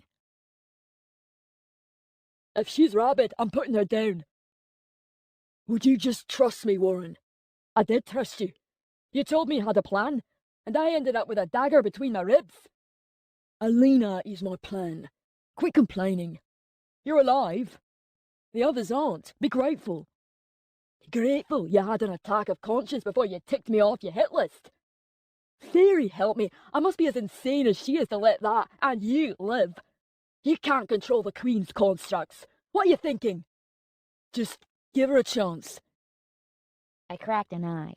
Warren paced, crossing my tiny living room in 3 strides, back and forth, back and forth. He still wore his red and black leathers. The cut in his side gaped as he strode, but there was no evidence of blood. A snug white bandage embraced his wrist, but otherwise, he looked as pissed off and prickly as always, and very much alive. You know why I have to follow the Queen. Rain said, voice softer than before. He stood by the window, arms crossed, coat buttoned up to his chin. Milky light from the street lamps outside pulled over his striking features, lending him an unreal glow, as though he wasn't really there at all. That I was the one who didn't exist, wasn't I? Yeah. You're a selfish son of a bitch, literally. Rain grumbled a curse, clearly aimed at Warren. You don't know what it's like to have your control ripped out from under you. I can't escape her. What she does to me, and the Hound, that's not something I get a choice in. Warren fell quiet. His boots tapped out a muffled beat against the carpet. Back and forth. Back and forth. I know it's not you. I'd have had you executed by now. I'd have done it myself if I didn't trust you. He raked his hand through his long hair, drawing it back from his lean, angular face. Lips pulled tight, the scar gave him the appearance of forever half-smiling. She's close to escaping. I feel it. You don't know what that's like. Rain angled himself away from the window, the fall of light casting half his face in shadow. Alina. He said my name in that way that sent shivers sprinkling across my skin, half scolding, half growl. He knew I was awake and listening. Warren froze. His hard glare pushed into me. Before you get any ideas, Pet, Detective Andrews is tied up down the hall. If you make any move to attack, your detective friend won't see daybreak. A twitch tugged on my consciousness. Her. I tried to move and sit up, but my arms were trapped behind me, wrists tied. The two Fae glared back at me, faces like stone. I focused on my even breaths, how the air filled my lungs, expanded my chest. Yes. Focus on anything but her scratching inside my head. It's possible. The farther away from under you are, the less control she'll have over you. This from Rain. He came toward me, stride smooth, elegant. Crouching within touching distance, he captured my wandering gaze with those marvelous eyes, peering into me as though searching into my soul. What did he see behind my eyes? Was I empty? You're restrained for your own safety, and ours, He said. Warren muttered something unsavory, but I couldn't tear my gaze away from Rain. Panic slithered beneath my calm exterior. In under, I'd been different. Horrible, cold, stripped of free will, and definitely empty. But I didn't feel like that now. This was my apartment, my home. This was my life. Can you hear me? Rain whispered. He reached out a hand, but stopped short, fingers hovering close to my cheek. Are you still with us, Alina? If she's not snapped already, she will soon. I'll bet my good leg she was only designed to last until the end of the week. The Queen's constructs do not last beyond a few days. She's not yet strong enough to wield them efficiently, even if she's being fed. If I spoke, would it shatter the illusion? Would I go back to being that cold thing? The thing that stabbed Warren? The construct? The tool? Her tool. Rain worried, his bottom lip between his teeth, his eyes pinching with concern. Tell me you're in there. You can't trust a word it says. Warren hissed. I have a name. The words sounded dry and scratched up my throat, but they were real, not the Queen's. My own, born from my thoughts, and they sounded angry as hell. Rain rocked back on his heels as Warren stared me down, or tried to. I tried to kill him. He had every right to be angry right back at me. Is Andrews really here? I asked. Rain nodded. Yes, he was here when we arrived. He's, The words lodged in his throat, prompting him to clear it with a growl. he seems to think there's some sort of conspiracy going on. There is. I twisted onto my back and peered up at the ceiling. I'm okay. I'm me. Warren growled a warning, but Rain shushed him. Hear her out. The Queen was close to me, but not in control. Her control felt like a terrible, feverish madness. In that moment, tied up on my own couch, I might have been walking the tightrope between sanity and insanity, and I was numb from shock. But I was definitely me, back in my own skin. She wants Warren dead. He's the last. When he's gone, The Drioct restraints keeping her locked in under will shatter. Damn, my shoulder hurt. I gave it an experimental roll. Pain surged and nausea pulled saliva in my mouth. The pain was good too. It was my pain. Don't throw up. Get a grip. Everything was just fine. Peachy. It's all she thinks about, even now. Her voice crept into my thoughts, scurrying, like the thousands of arachnids under her command, seeking me. You hear her? Rain stood back, as did Warren. They loomed, poised should I strike. I hear her, but I don't think she can hear me. Else she'd have known I'd slipped her control long before now. Maybe she can't hear me outside under. It was almost comical, how they watched me like I was the deadly one. The problem was, they were right. But Rain had said the farther away from under, the less control the Queen might have. I wasn't entirely sure if I could blame it all on her control. There was something in me. Something harder, leaner, faster. The part of me that knew how to kill. That part was me too.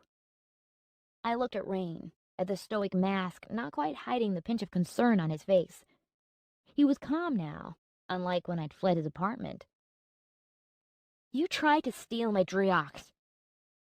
He frowned, and then remembered what I was referring to, and smiled a salacious know-it-all smile. He smiled. How dare he use one of his cheap smiles on me? In your apartment, you tried to sex me up to get your kicks. His smile bloomed into a grin. I growled. You think you've seen me angry, pal? You have no idea. Sovereign? Warren warned. No, this is good. Rain encouraged. She feels. She cares. He turned a brazen gaze back to me. Tell me how much you hate me. I hated that what he'd done meant so much to me. Is that why you've been keeping me around? For a convenient snack? You're a lying son of a bitch, you know that? I had to taste you, to know for certain what you are. You have the Queen's Drioct in your veins, Alina. You're not human. He hesitated.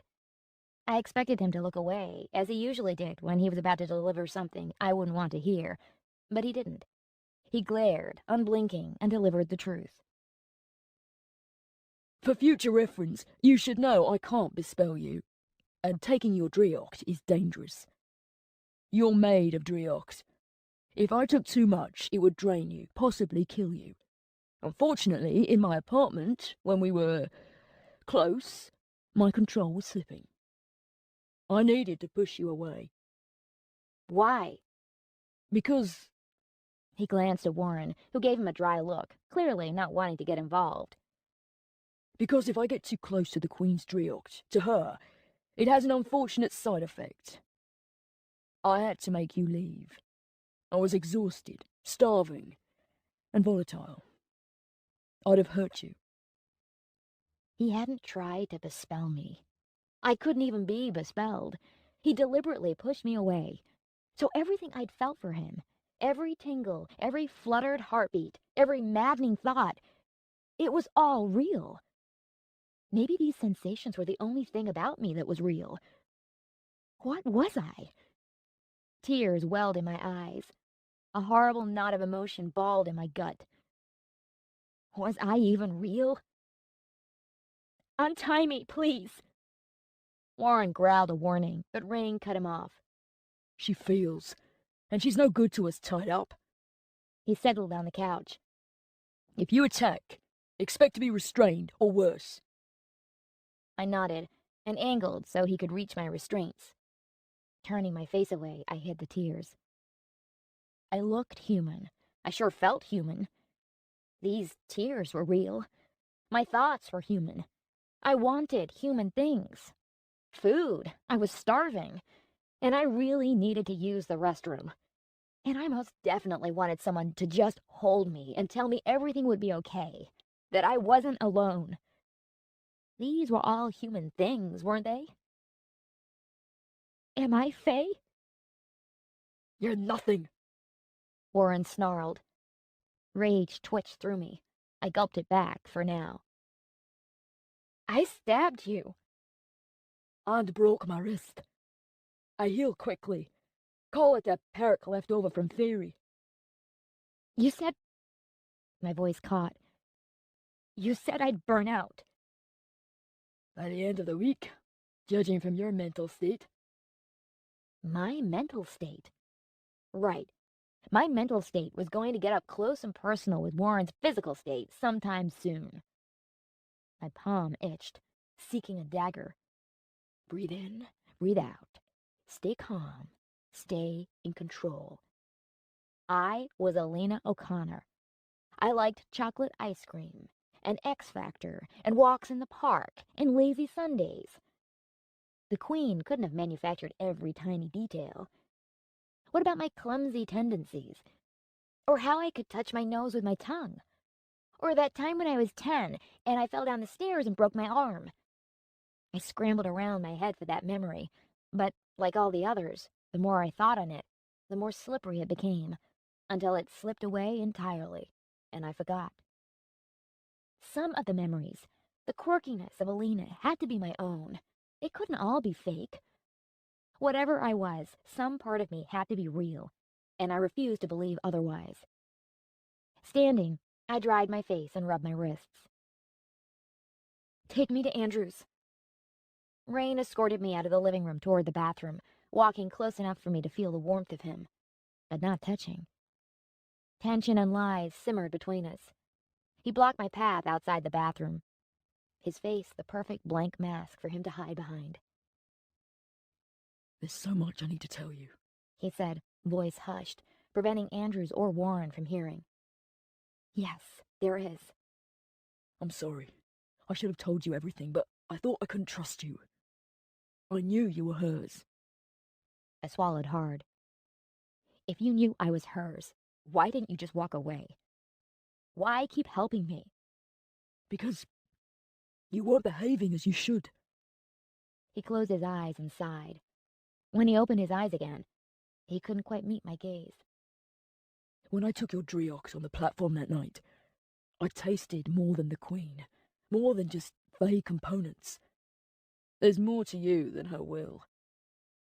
I gave you a dagger, practically invited you to attack me, but you didn't. He reached for me. I flinched and backed away. Don't you see? You're different. She's created life in you. A tight grimace wrenched my lips down.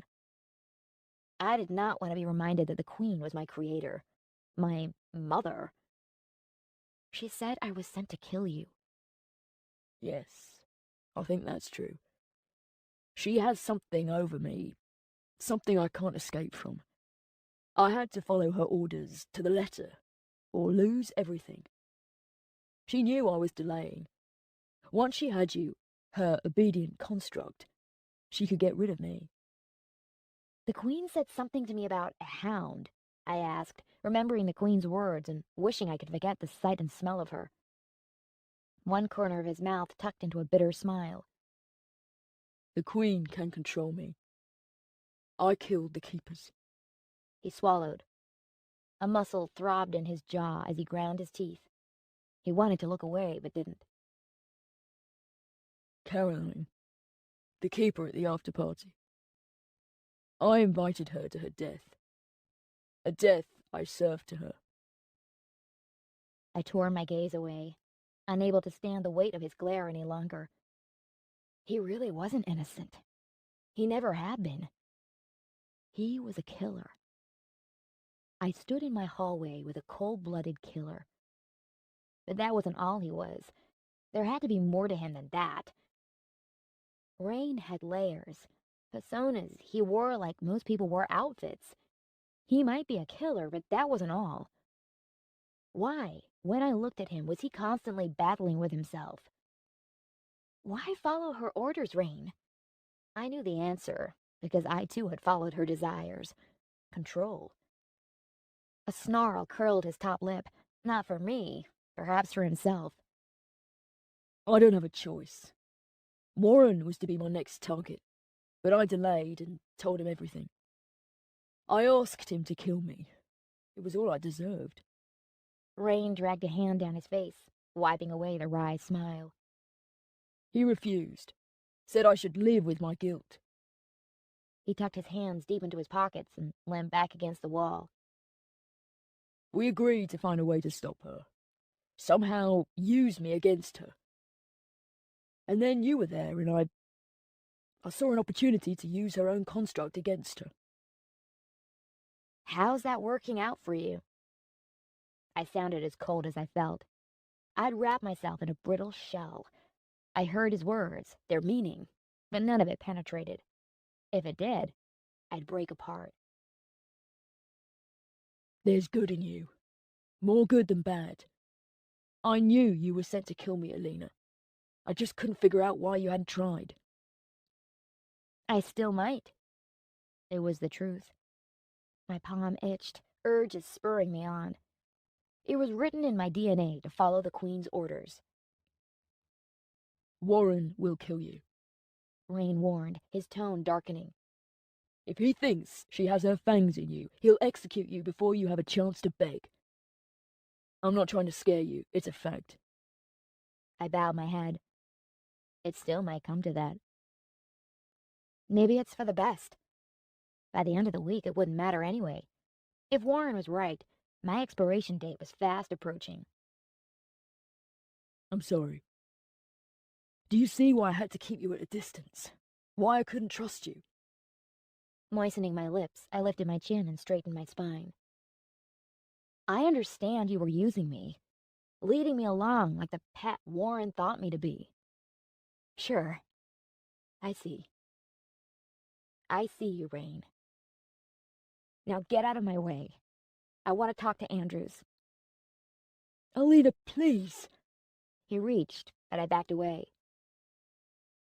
I said not to touch me, ever, I growled. His pained expression added to the dreadful weight of emotion pushing down on me. When we touch, what you feel, it's real. It's Fae. It doesn't matter, I snapped. By the end of the week, I'll be gone or burnt out, or whatever the hell happens to her constructs. Just get out of my way, Rain, before I do something I'll regret. Or maybe I won't regret it. Maybe I couldn't regret. Reluctantly, he stepped aside. I gripped the door handle, pausing as he said, You can help us. You're the same as her, Alina. Closer to the Queen than any other living thing this side of Faerie. We need you. With a sigh, I replied, What about what I need? And I opened the door. Chapter 19. They'd gagged Andrews and cuffed him to the heated towel bar with his own cuffs. His eyes widened when he saw me, then narrowed suspiciously. I wouldn't have been pleased in his position either. I crouched down beside him and worked the gag free. Where's the keys? I snarled over my shoulder at Rain. He loitered in the doorway. We can't let him go. He's our insurance you won't kill Warren. So much for Rain trusting me. If I stop caring, having Andrews tied up isn't going to mean a damn thing to me. He held my stare and witnessed the truth in my eyes. He wanted to deny it, wanted me to be the answer to all his problems. It was misplaced hope. The words to tell him so settled on my lips, unspoken. With a sigh, he closed the door behind him, leaving me on my knees, frowning at Andrews. The detective arched an eyebrow. A healed cut sliced through his bottom lip, and an angry bruise had bloomed across his jaw. His creased clothes twisted at his waist. Nice bathroom, He drawled. Whoever fitted the towel rail wasn't messing around. It's not coming off the wall. He rattled his cuffs. At least he was alive. The smallest of smiles flicked across my lips, but fled in seconds. I'm so sorry they've done this to you. Considering Miles left me out cold, this is progress. His attempt at a smile also died too soon. Mention of Miles turned my stomach. It really isn't all right, Andrews. Nothing is all right. It may never be all right again.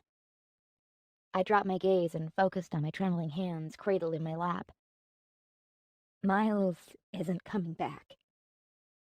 In the corner of my eye, I saw his disgusted grimace. He turned his face away, uttering a curse. I gave him time, listened to the soft murmuring of the two Fae in my kitchen and the muffled sounds of London outside the window. When his despondent gaze searched my face, he saw the tears pooling in my eyes. How? The Queen. I couldn't find the words. How do you explain how, from one moment to the next, someone is alive and then they're not? Miles was a bastard, but he didn't deserve to die in those tunnels. I believe you, you know. About the Queen. About everything. He shuffled around, getting himself onto his knees to face me, while his wrists dangled from the towel bar. My jacket pocket. What? My phone. He dipped his chin, gesturing toward his side. It's in my pocket. Your Fae friends and lousy cops. They're not my friends, I mumbled. I didn't know what they were, but friend wasn't the right word. Shuffling closer to Andrews, I dug inside his pocket and withdrew the phone. Find videos. I scrolled through the menu. Okay. Go to Monday.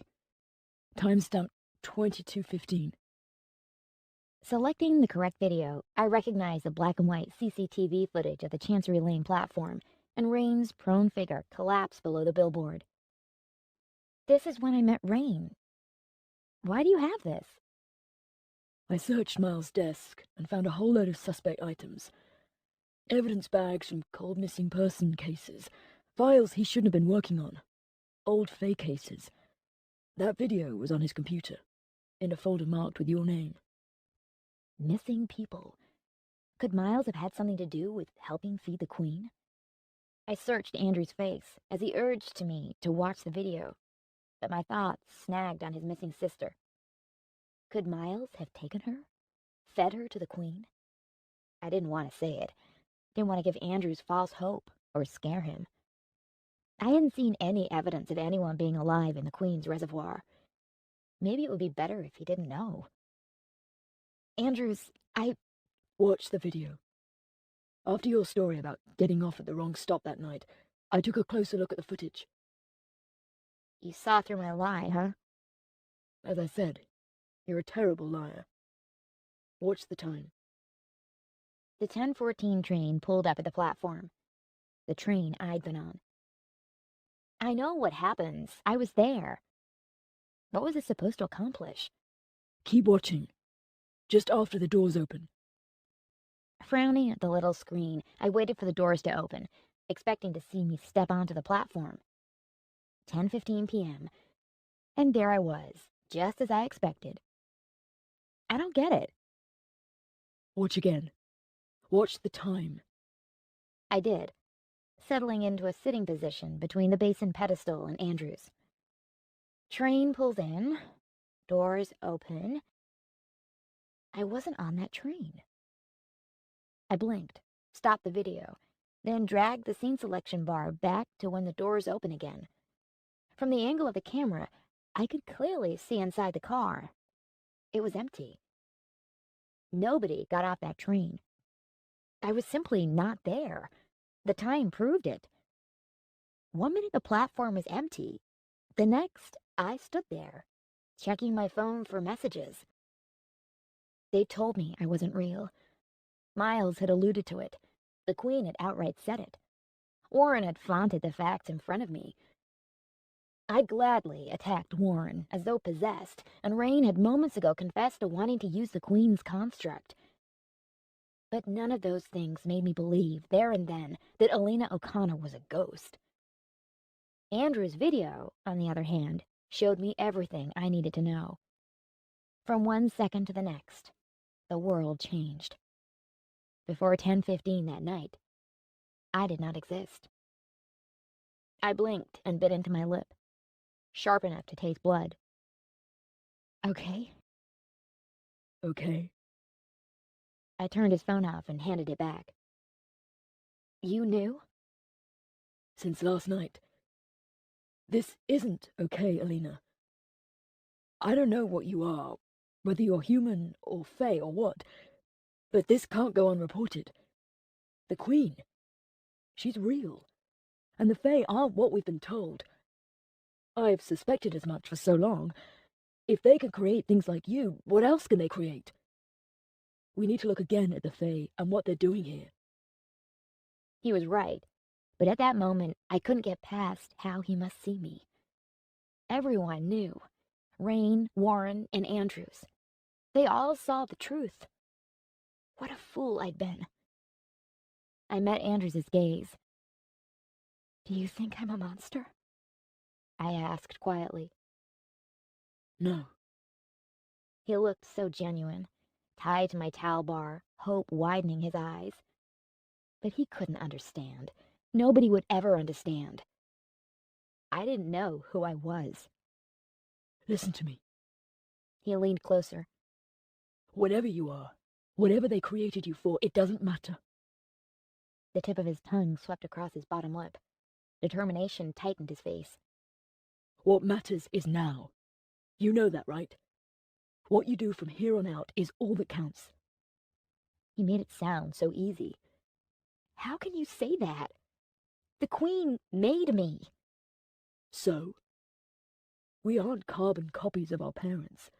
My bastard of a father went down for armed burglary. The Queen's magic, or Drioct, or whatever runs through your veins, it doesn't define you. Or, He shrugged. maybe it does. You tell me.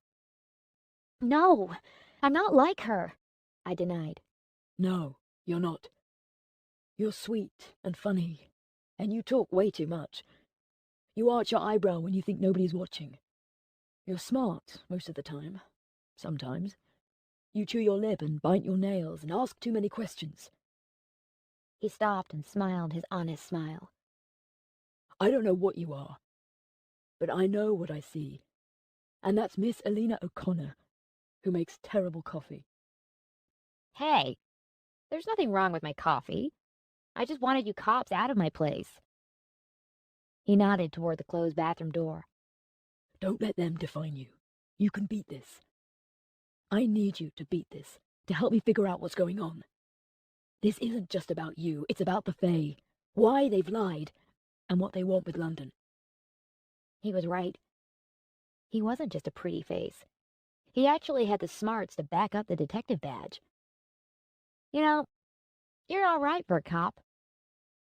You're all right for a ghost. I snorted and glanced at his cuffs. If Rain wanted my help, he was going to have to let Andrews go. Wait here. Andrews jangled the cuffs. Not got a lot of choice. Warren and Rain filled my tiny kitchen, the two of them far too striking to be anything but Fae. Talking in hurried bursts, they were clearly arguing when I emerged from the hallway, still barefooted, sporting the same bloody pink top and leggings borrowed from Andrews' sister. Okay, listen up. Rule number 1. We do not cuff my friends to towel bars. Rain opened his mouth to argue. Shush! Rule number 2. I can't promise I won't turn on either of you, but I can promise I'll do everything I can to stop it from happening. If I screw that up, you can drain the Drioct from my veins and kill me. Warren was the next to try and interrupt me. My glare cut him off. Rule 3. I am not a thing or an it. I'm Alina.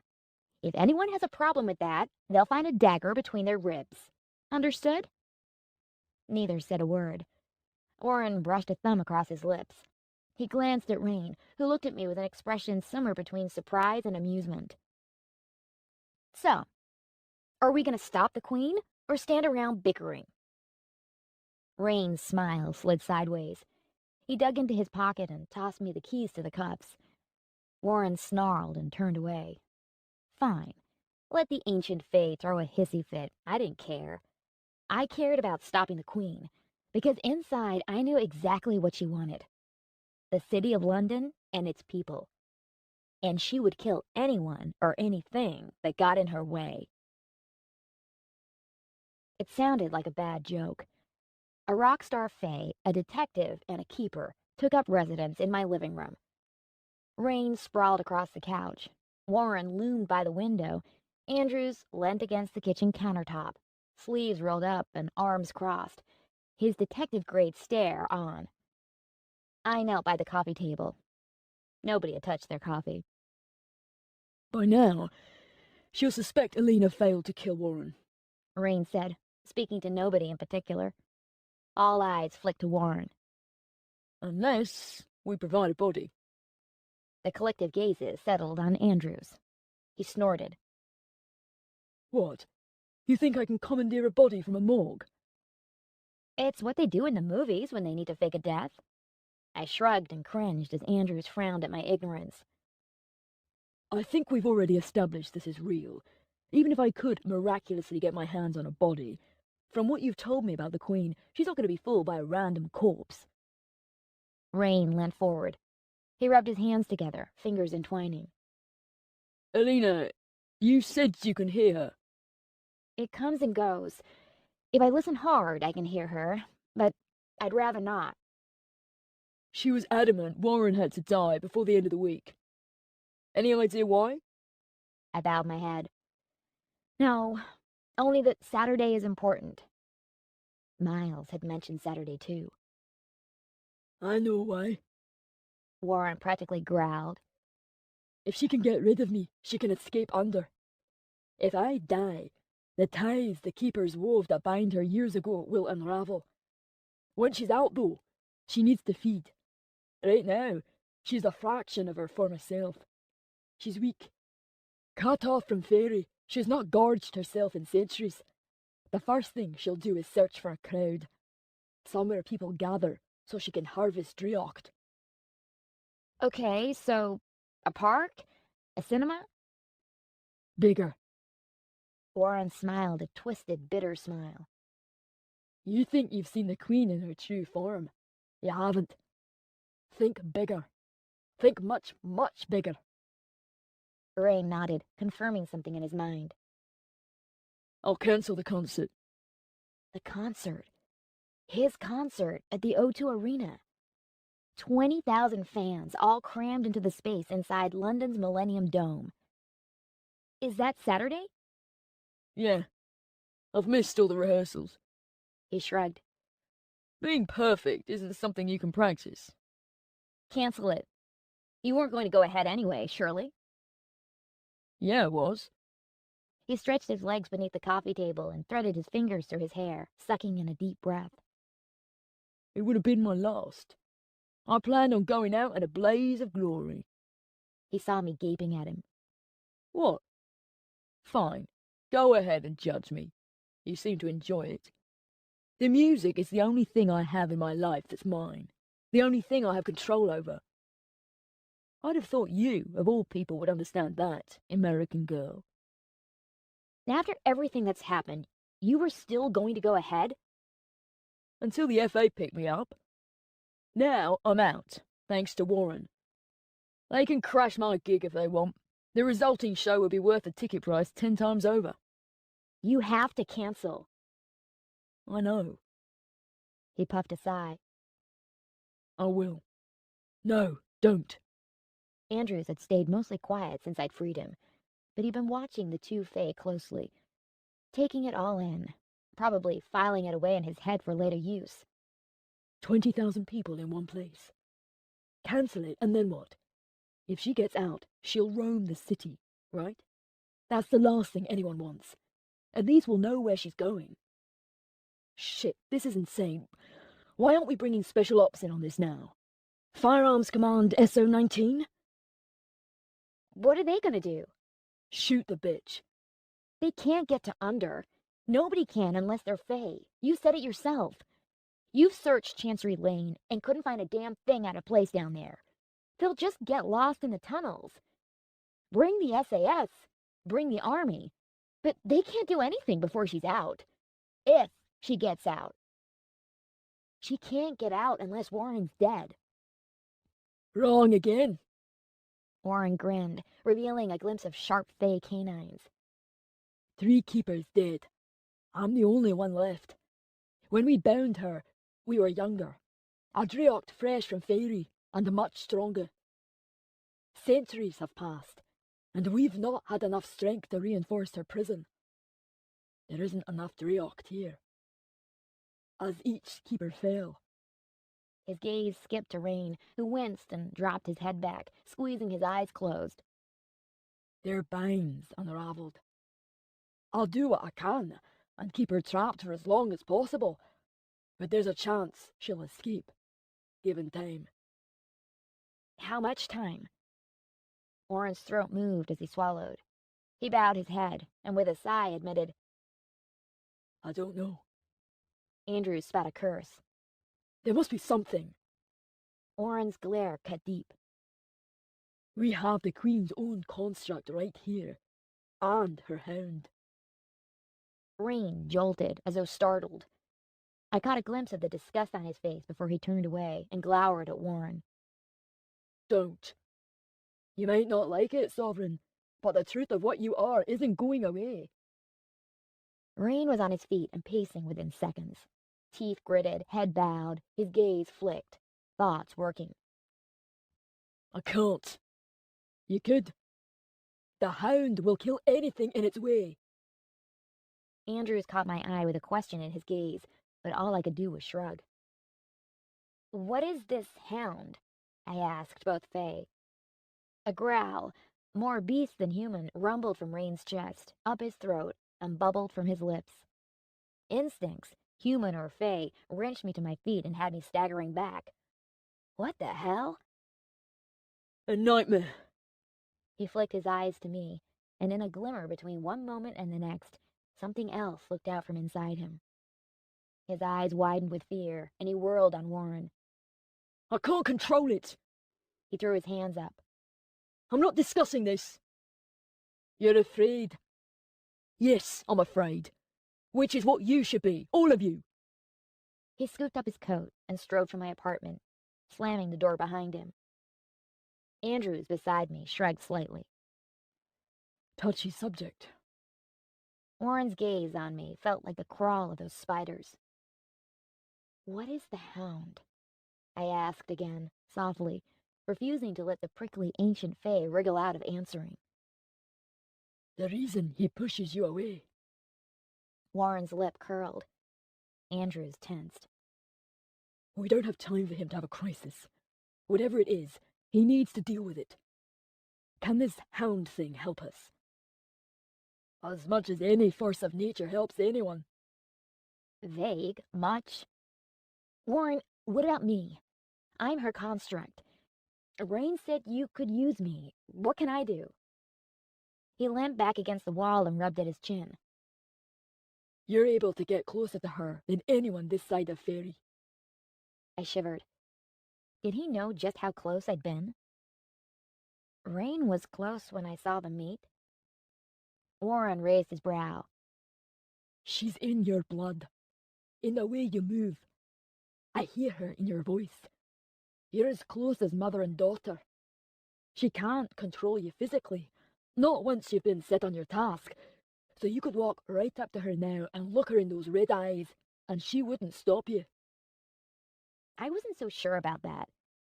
Bow down to her, maybe. The memory of doing just that turned my stomach. What had I been thinking? I hadn't. That was the point. She'd been thinking for me. I couldn't go back there. I didn't want her in my head again. I didn't want to be that thing again. You're her weakness. Or you would be, if there was a way to stop her manipulating you. Andrews had bowed his head. There must be a way. We can't let this happen. What about the Fae and Under? Surely they don't want her out. She'll ruin everything your kind have worked for. The freedom, the attention. If the people see what you're really like, they won't let you live among them. Not anymore. He spoke with surprising vehemence, and I couldn't blame him. A Fae had taken his sister. He knew what they were capable of, and that was before you turned them into monsters living below London's streets. Warren's smile was a sorry thing, laden with regret. We're all glimmers of what we once were. Most are afraid, in denial, and would rather pretend they can live perfectly fine among humans than deal with the Queen. The younger ones hardly even know what they're capable of. And then there are those that believe she can free us all. The Queen is old Driocht, from another time, another place. We're all lesser, shells of what we were, what we could be. Those who might rise against her, she'd crush. He drew in a deep breath. The FA are the only ones who might be able to help. But right now, they're more interested in stopping Rain and me, considering I let him out of confinement. Surely they'd rally around a greater threat? I asked. Yes. Once me, Rain, and you are behind bars. But what do you think they'll be able to do against the Queen, Alina? Every member of the Fae Authority I'd met had been pretty damn terrifying. They certainly wouldn't hesitate in trying to stop her. Put a few of them together, and they were formidable. We should get them on our side, somehow, and before Saturday. I raised an eyebrow at Warren. Didn't you and the Keepers create the FA? Don't you have some sort of power over them? No. We created them, put the laws in place, gave them command over their own means of operating. They're independent. It had to be that way to have any hope of controlling the Fae. I'd blown any chance of talking to them when I'd stabbed two in Rain's apartment, a memory I wasn't particularly keen on reliving. They locked me up before I could say boo. I wasn't human. They had authority over me. Resistance would be met with deadly force. You're our best chance, Alina. Warren said. You're the only thing that can get close to her before Saturday, before she escapes. Andrews lifted his head. It's suicide. The Queen will kill her. She's dead anyway. You don't know that. Andrews shoved off the kitchen counter. You're meant to be some hotshot ancient fae. Why don't you go see the Queen, huh? Do something? This is happening because you didn't get it right the first time. Warren's lip rippled. Back down, detective. You have no idea who or what you're talking to. It's okay. I rested a hand on Andrews' shoulder. I had days to live, according to Warren. Days in which I could wallow in self-pity, bemoaning a life that wasn't mine, or try and make a difference. She won't kill me. She created me. Maybe I can get close enough to do some damage. The memory of her huge and hideous body, with its glistening carapace, poured sickly shivers through me. Andrews whirled, as though alarmed. For a second, he looked almost surprised. He dropped his gaze to my hand, then his face softened. Okay, fine. I need to check in with work and inform the right people of what's going on here. They won't believe you. He hesitated, lips twisting, wanting to deny it. I can't just do nothing. My partner was bespelled by the Queen. How many others are involved? I can't sit on this, Alina. I just can't. Tell the FA. I glanced at Warren, who shook his head. Screw him. Someone besides the people in this room had to know what was going on. They'll listen to you. And then lock us away behind iron bars. Warren chimed in. I shot him a glare and told Andrews, "Don't worry about us. I'll find a way to make it work." Hey, look at me, sounding like I knew what the hell I was doing when, really, I didn't have a clue. Get the FA involved, and if you can, convince them they need Rain and Warren free, so we can lure the Queen in. Andrews nodded. Okay. Rain burst through the door. FA, coming in hot. We have to get out of here now. Warren crossed the room in a few strides and was out the door in seconds. Rain hung back, hand out, waiting for me to take it. Alina, come on. You need to come with me now. Andrews gave me a reluctant nod. Go. I'll tell them everything and hope they listen. I didn't want to leave him. He was caught up in this and seemed so out of place. He must have seen the concern on my face. I'll be fine. Go. I closed my hand around Rain's, ignoring the tingle, and glanced back as they dragged me from my home. Andrews had already turned away. Chapter 20. Why are we here? We're running out of places to go. Rain dropped his hood and tossed the hotel keycard onto the desk. We'll be fine here while Warren replenishes his Driox reserves. The prickly ancient Fae would be feeding, and although it was necessary, unease crawled across my skin at the thought of what he'd be doing a few doors down. Rain had said he was careful not to bespell his victims, but I didn't trust Warren to be as thoughtful. 2 queen-size beds dominated our boxy hotel room. I drifted to the window and opened the curtains. Outside, the waters of Victoria Dock glistened beneath the weak October sun. The docklands of London's East End had undergone a huge regeneration project in recent years, and where once goods had been craned from ships on the Thames, now luxury apartments and 5-star hotels lined the water's edge. If I stood on my tiptoes, I could just make out the 12 yellow steel masts supporting the Millennium Dome structure in the distance, the venue for Rain's concert. The brochure in the hotel foyer said each mast represented the hours on a clock face, due to the prime meridian passing through the structure. Time was fast running out for me. Seeing it with my own eyes reminded me how close Saturday was. Are you okay? Rain asked. Arms crossed, I didn't turn, but blinked at Rain's ghostly reflection in the window. I'll be fine. He shrugged off his coat and ruffled his hair before dropping onto the bed, hands laced behind his head, lithe body relaxed.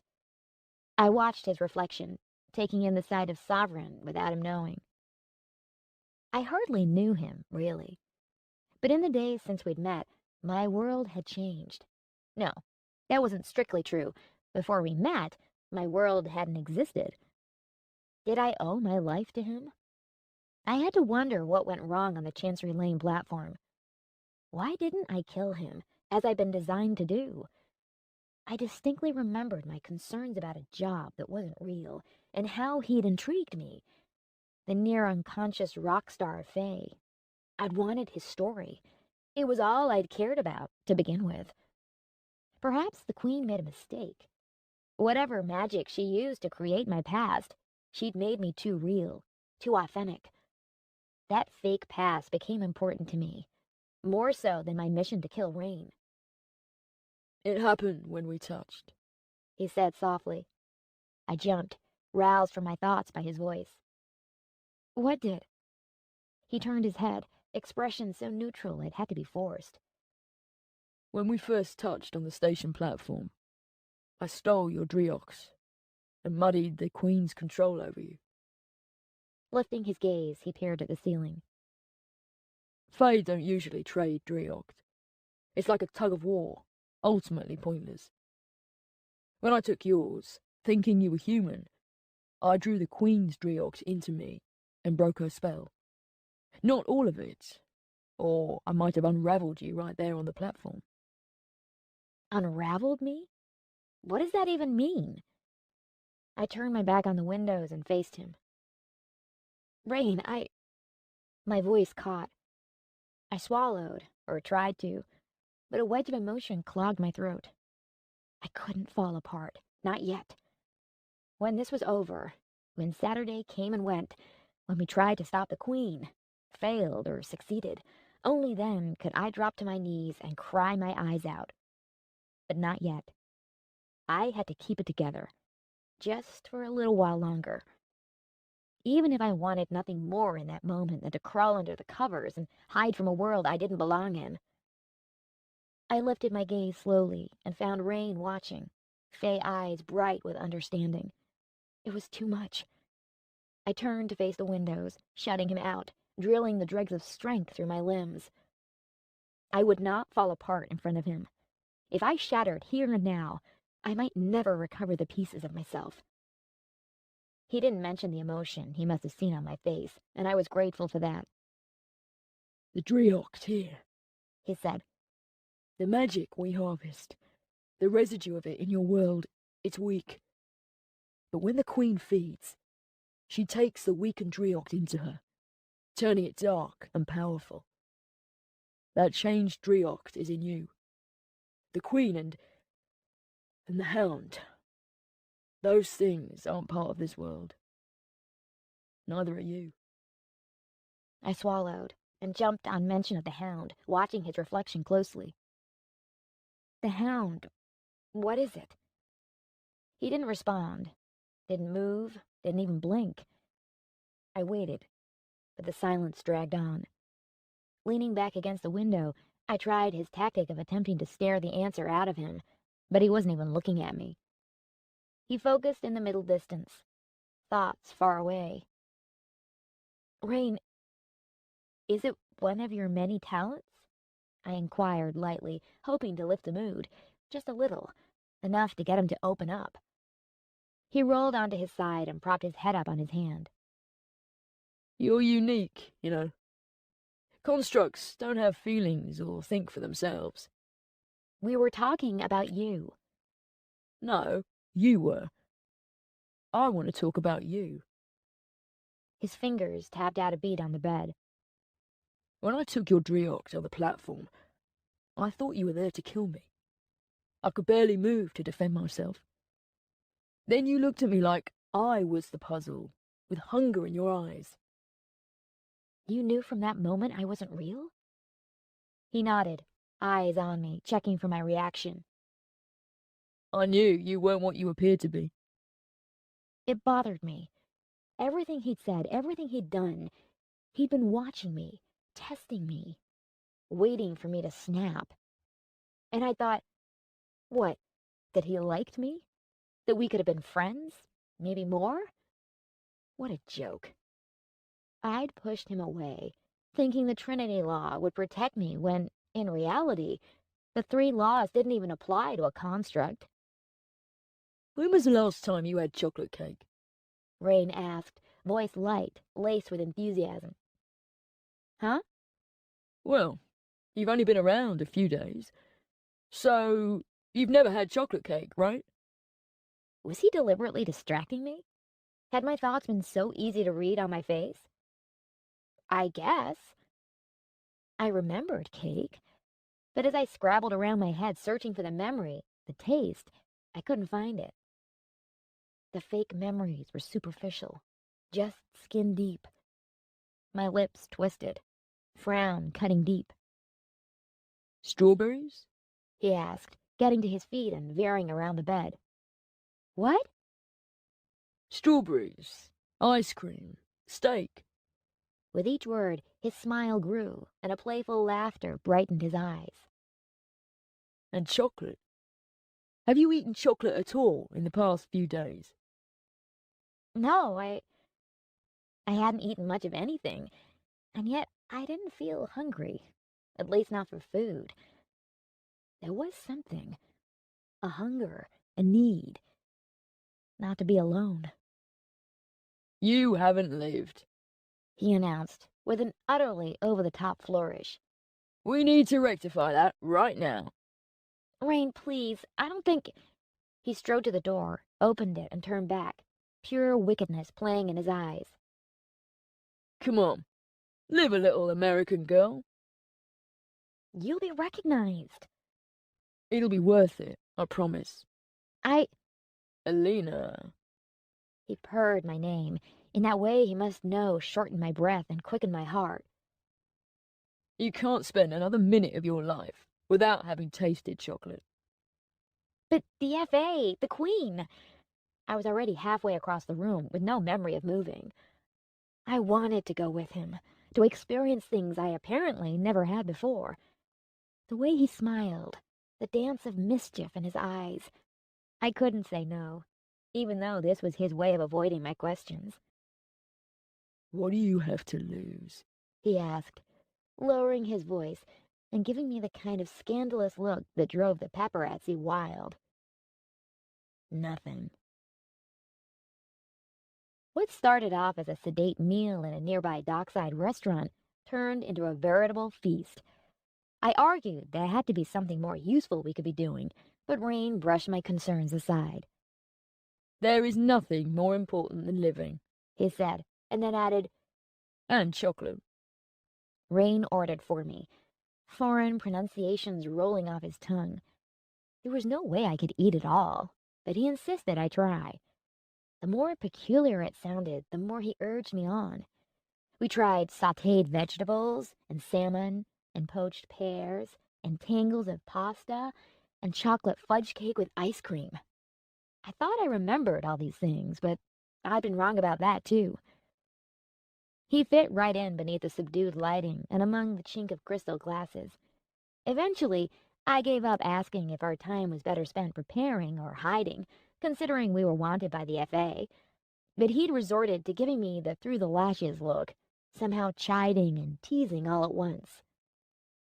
Would you rather spend your time worrying about events we cannot currently change, or enjoying the company of London's most infamous pin-up? He was joking. At least, I laughed like he was. He seemed to take his celebrity status with a large dose of irony. I really wasn't dressed for five-star dining, still in the stretchy top and pink leggings. But seated opposite him, watching him soak up the atmosphere, it really didn't matter. The first law, look but don't touch, had never applied to anyone more. He adapted to any environment, his faintness drawing people to him like moths to the flame. The way he moved, pouring liquid through muscles into long, confident strides. How he spoke, never wasting a word, never hesitating. He was remarkable. I couldn't blame it on bespellment. Not anymore. Which made the curious fluttering sensation deep inside all the more worrisome. It didn't take long before diners surreptitiously glanced our way. Whether they recognized him or not, it didn't matter. He was mesmerizing. Rain talked about his music, how he thrived on the thrill of singing in front of a crowd, how the music spoke for him, through him. He talked about his music like someone might talk about love, and I forgot, just for a little while, about the Queen. Rain's confession, the hound, the fact I might not live beyond the weekend, or how I was a ticking time bomb and could essentially snap at any time. I listened to him talk, watched him taste the cake, drank the sight and sound of him in, knowing that this would end and the horrible reality of my life would stalk me once again. Rain noticed me shuffling pieces of cake around my plate. If you don't want it, hand it over. I don't think so, pal. I popped a piece into my mouth, my glare daring him to take the plate away. He lifted his hands, feigning fear. I've seen what you can do. The cake's yours. Retrieving his fork, he carved up his own cake. What I could do. I'd done things, horrible things I hadn't known I was capable of. What other secrets did I have hidden away? Rain leaned forward, licking his lips clean of cake, and pointed his fork at me. We'll stop her. I smiled, but it snagged on my lips, wooden and brittle. What about me? I thought. Would I need stopping when the time came? He dropped his fork and tossed a napkin on the table. You want to get out of here? Our neighboring diners continued to pretend not to notice us. It wouldn't be long before someone said his name. Then someone else would ask for an autograph, and before long, we'd be mobbed. Sure. We left the restaurant and ducked into a nearby bar, packed with enough people for Rain not to be noticed, at least not immediately. Even with his head down, his collars flicked up, he couldn't hide the predatory gait of his walk or the too quick flick of his wrists. The Fae would never pass as human, and we would never successfully imitate them. So close, human and Fae, squabbling for the same top spot on the food chain. We bought drinks and dissolved into a shadow-draped corner. Music throbbed. Tiny spotlights bred shadows. Rain's gaze skimmed the crowd, searching for something or someone, perhaps. Possibly Warren? We hadn't heard from him since checking into the hotel. I was fairly certain the prickly Fae was capable of looking after himself. Maybe you should call him, I suggested. Rain angled himself so his back rested against the wall. The diffused lighting softened the angles of his face, but sharpened the flecks of silver in his eyes. Warren. Yeah, maybe. He fished around in a pocket and plucked out a cell phone. He tapped out a text, dumped the phone back in his pocket, and said without pausing, We should dance. I balked. Oh, no! I mean, not here. Nobody around us danced. It wasn't that kind of bar. I wasn't even sure I could dance. I bowed my head and took a generous sip of my drink, only to splutter and almost choke on whatever evil concoction Rain had ordered. What is that? I wheezed. Whiskey. Are you trying to kill me? Or is this another lame attempt at seduction? He winced and hissed in through his teeth. Ah, that night, I'm very sorry. You were getting under my skin. I know it's not an excuse. I really didn't want to hurt you. But you were designed to kill me, so I think I deserve points for restraint. His smile was made all the more wicked by the slither of light glancing off sharp Fae teeth. Besides, I seem to remember you were enjoying yourself right up until I frightened you off. He wiggled his fingers in the air and smiled behind a sip of drink. Heat warmed my cheeks, or maybe it was the alcohol.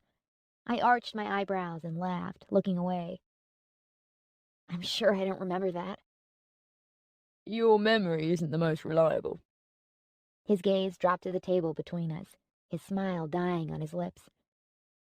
Was it mention of memories that killed the mood? My lack of memories? Or his several lifetimes' worth? The thought of collecting memories, only for them to die with me when my time was up, had my own smile fading away, no matter how hard I tried to keep it. I didn't want to dwell on the bad, not while we had some time to explore the good. Tell me something good about your home. Not under. Fairy. He stroked his glass with light fingertips, teasing beads of condensation into swollen droplets. Faerie isn't like anything you've known. There are cities there that shine like stars. Sights and scents that would have you on your knees and weeping. It is... He threw his gaze high, searching for the right words. dazzling, intoxicating, terrifying. Terrifying. His eyes focused somewhere distant. You already know we aren't what we seem. Well, Faerie is the same. So beautiful, you'd cry tears of blood. So enticing, you'd sacrifice everything you've ever loved to stay one more day. My heart fluttered just that little bit faster. What were you like there? Different. The smile came and went in an instant, replaced by a look of satisfaction, maybe even pride. Harder. Not like I am here. My bloodline were influential. I was born of warriors. Our blood is potent, rich with driocht. I fought. He hesitated, his gaze locking with mine, as he clearly weighed how much I would understand against how much he could tell me. In the war.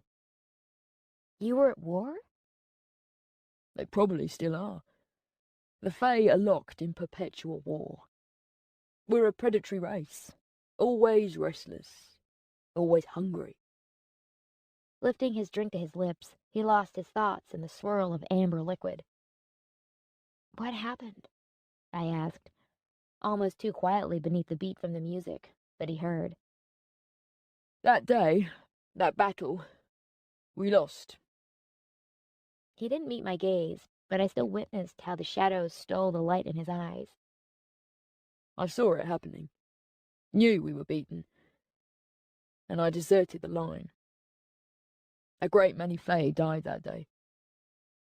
I tried to imagine Rain snarling, armored up, blades drawn, and found the image came easily. I'd seen him fight the general and the FA warriors. He had a predator's patience, the same chilling stillness. He'd already admitted he was a killer, but when I tried to see him as a deserter, I couldn't. Everything I knew about him told me he wouldn't quit. So why had he run? I wanted to ask. The question burned on my tongue, but the regret in his eyes kept it there. What are you thinking?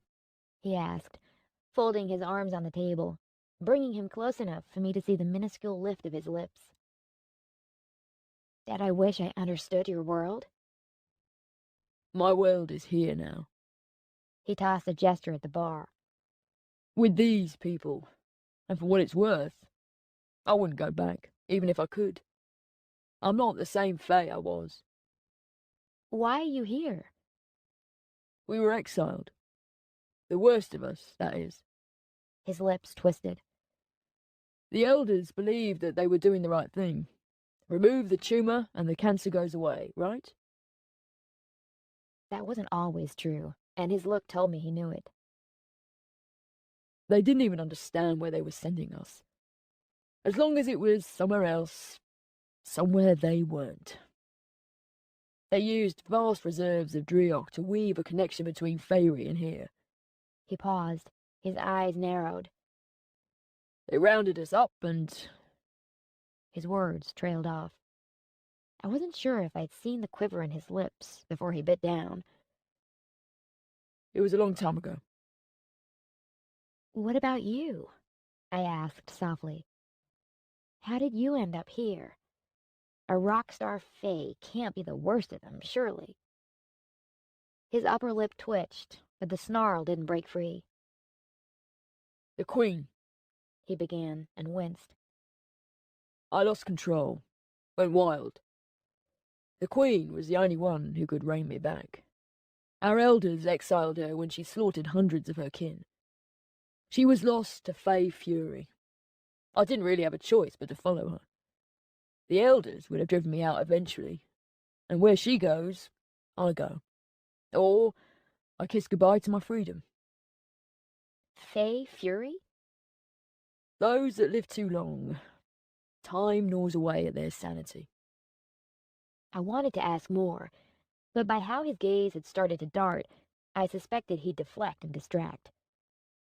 What about Warren? Why is he here? The worst was sent here. Make of that what you will. I could believe Warren was a nasty piece of work, but he must have some good in him to befriend Rain. And Shay?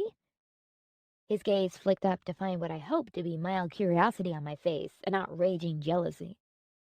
Of course, I had no right to judge or to get between them, but the fact he had her clothes in his apartment bothered me more than I wanted to acknowledge.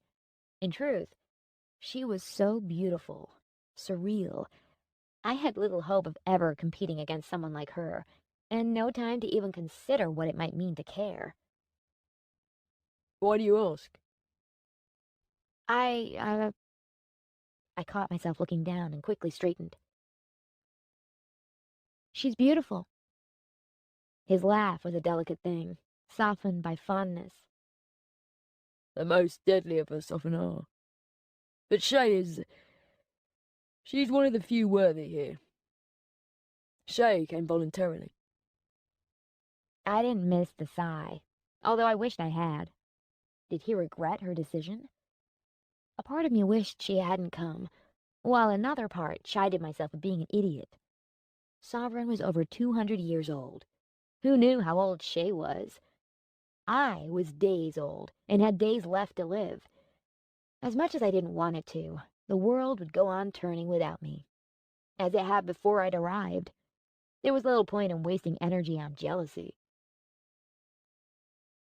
I wish I had more time. Although I said it quietly, Rain's keen hearing picked up the words, and no doubt my tone, too. His smile sparked delight in his eyes. The night's not over yet. Every second, every minute, every hour, I felt the crawl of time as though it leached right out of my veins. Rain downed his drink and stood. Come on. We don't have time to waste on regret. We left the bar and walked alongside Royal Victoria Dock, with its newly built multi-million-dollar houses and sparkling hotel restaurants. Countless lights glittered on the dark water, but we were the only ones crazy enough to be out in the cold. Autumn air nipped at my cheeks. It occurred to me that in all likelihood, I wouldn't see snow or Christmas. Rain shrugged off his coat, and seemingly unsure whether or not to drape it around my shoulders, he handed it over. I tilted my head, trying to fathom what he was thinking. His eyes absorbed what little light there was, splintering it into tiny filaments of color. He wore that habitual hint of a smile, which could easily turn into a luscious curve of his lips, or might disappear entirely if I said the wrong thing. How could he look vulnerable while at the same time so damn confident? It defied nature's laws. Thanks. I put on the coat, pulled it tight, and flipped the collars up.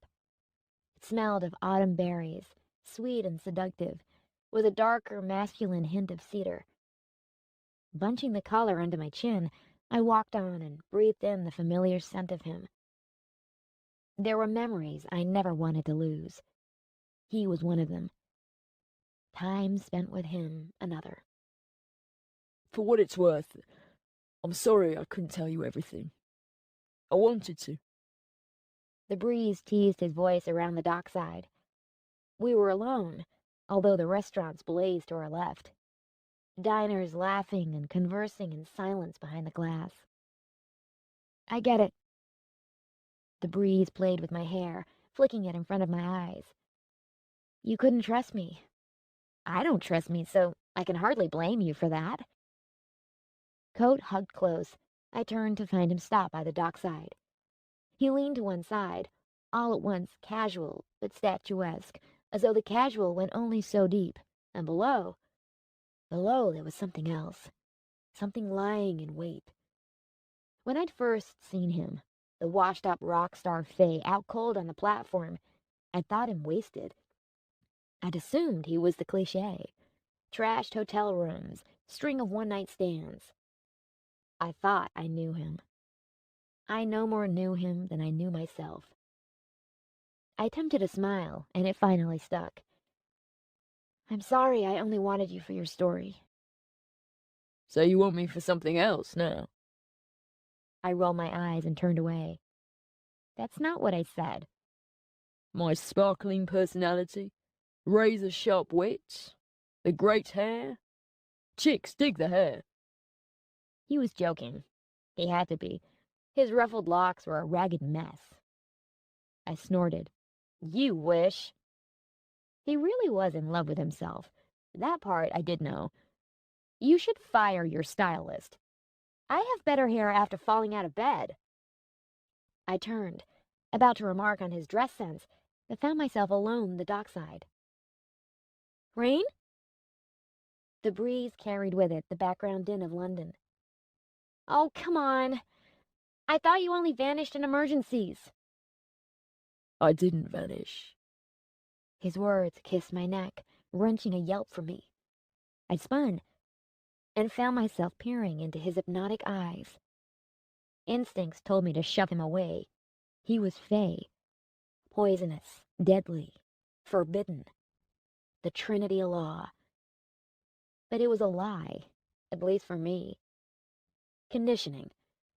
Fiction constructed from whatever facts the Queen had plucked from the whispers of her Fae subjects and dumped into my head. He clutched at the collars of his coat, lifting me onto my tiptoes. I told you to look up more. He purred. Think like the Fae. You are one. I watched the light veil across his face, how it licked across his lips and cast half his face in shadow, half hidden in the dark, and fear stuttered my heart. Fear of what was to come. Fear that I might never really live. Colors played in his eyes I could forget myself in.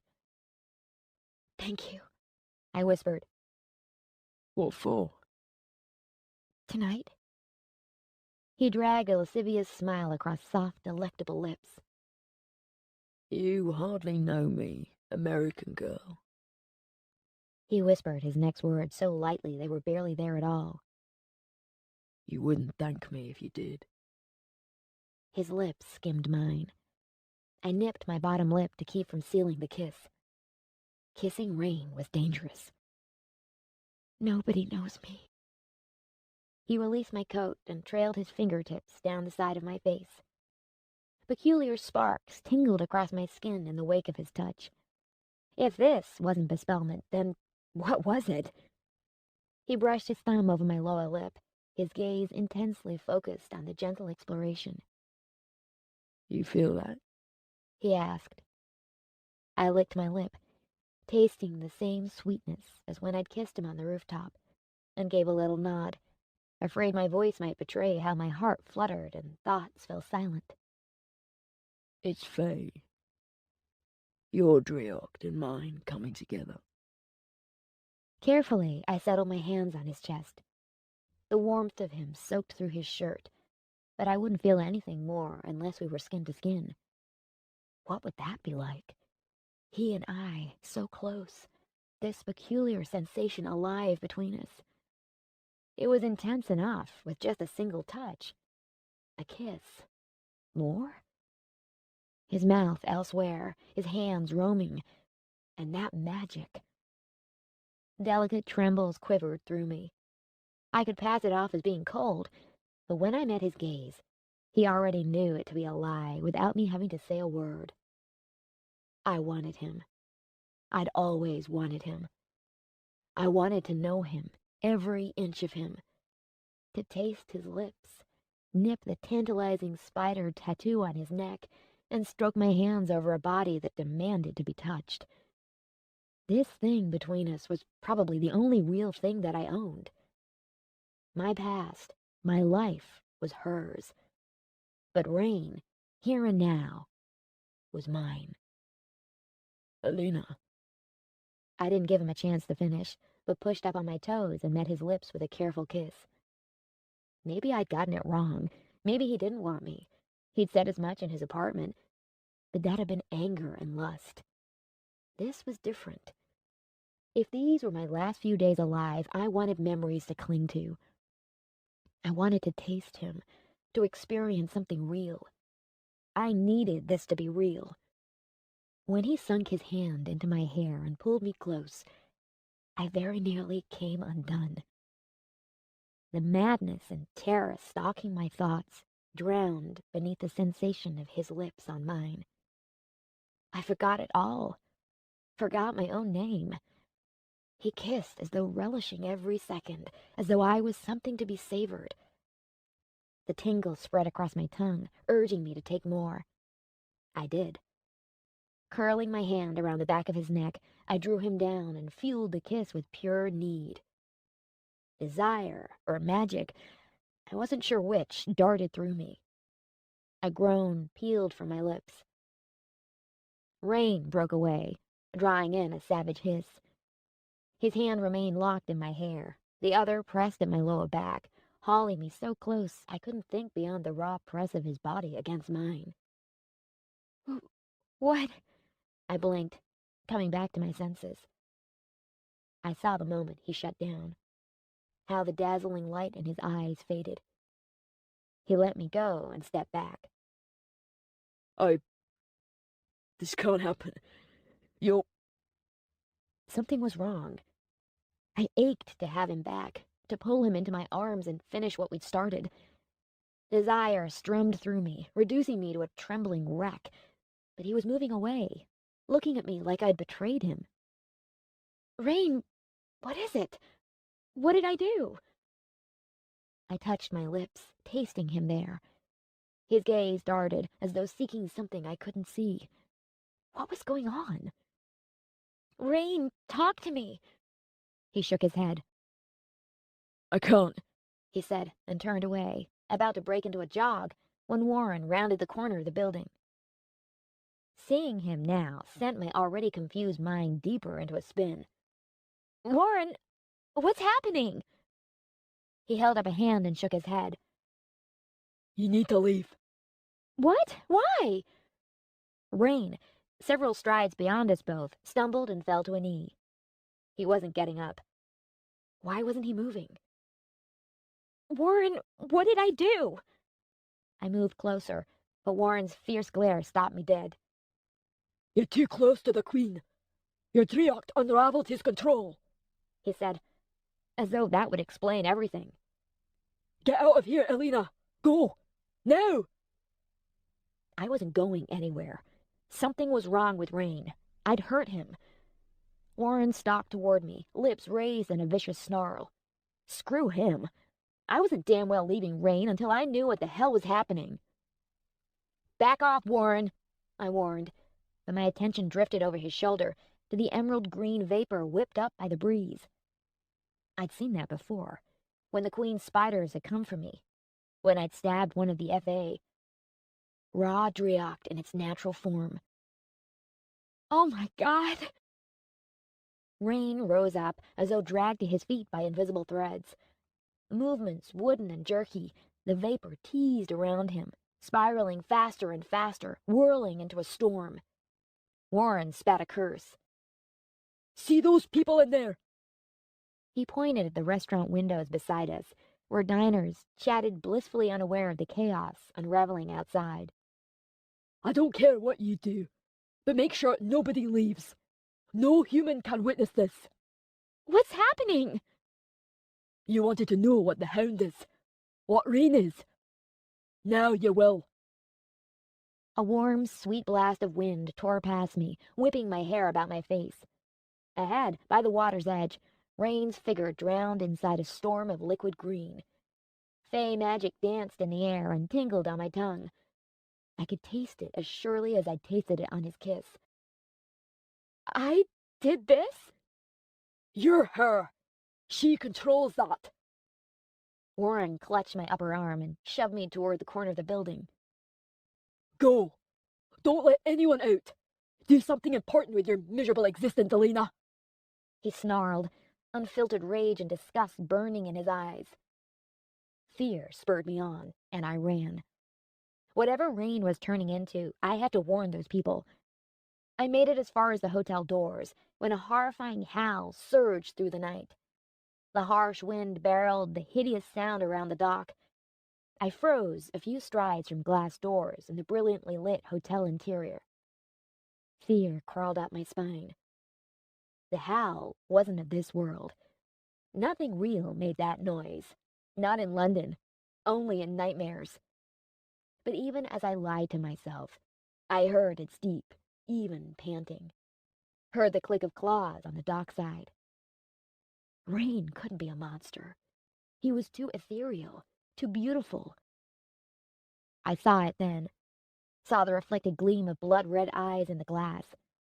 Lips pulled back over curved teeth the size of a forearm, and a growl rumbled like thunder, trembling the earth below my feet and rattling the hotel doors.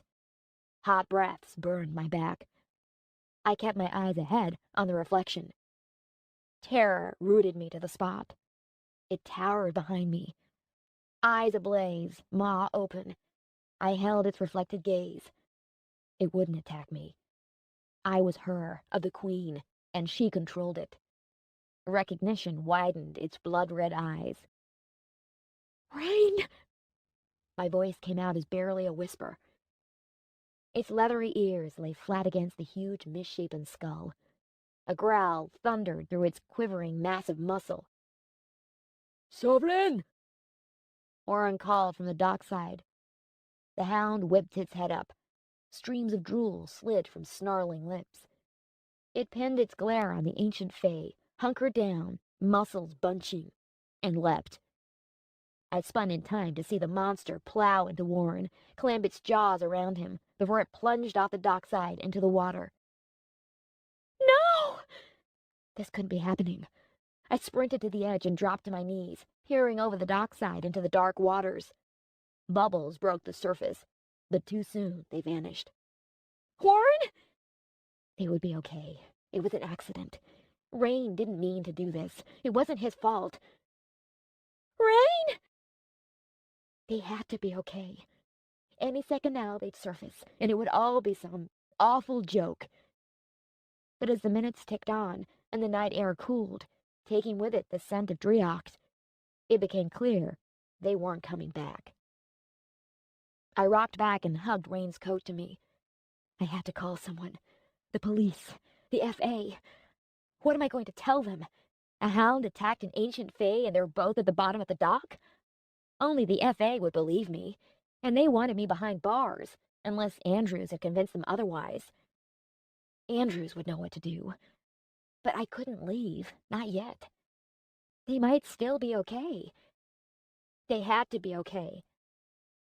Standing on trembling legs, I paced the water's edge until the restaurant had closed and London slept. Nobody surfaced. Chapter 21. The unidentified body of a male Fae was discovered at Victoria Docks this morning. Police are appealing for witnesses who may have been in the area between 10 p.m. and 4 a.m. The Fae Authority has been informed. They've asked for anyone who might have seen the prominent rock star Sovereign dining with an unknown woman to come forward. It is not thought Sovereign or the woman are suspects at this stage. The death is being treated as accidental.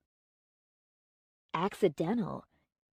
There are no such things as accidents for the Fae, Charmaine had said. At least I knew Rain was alive. Just one body found.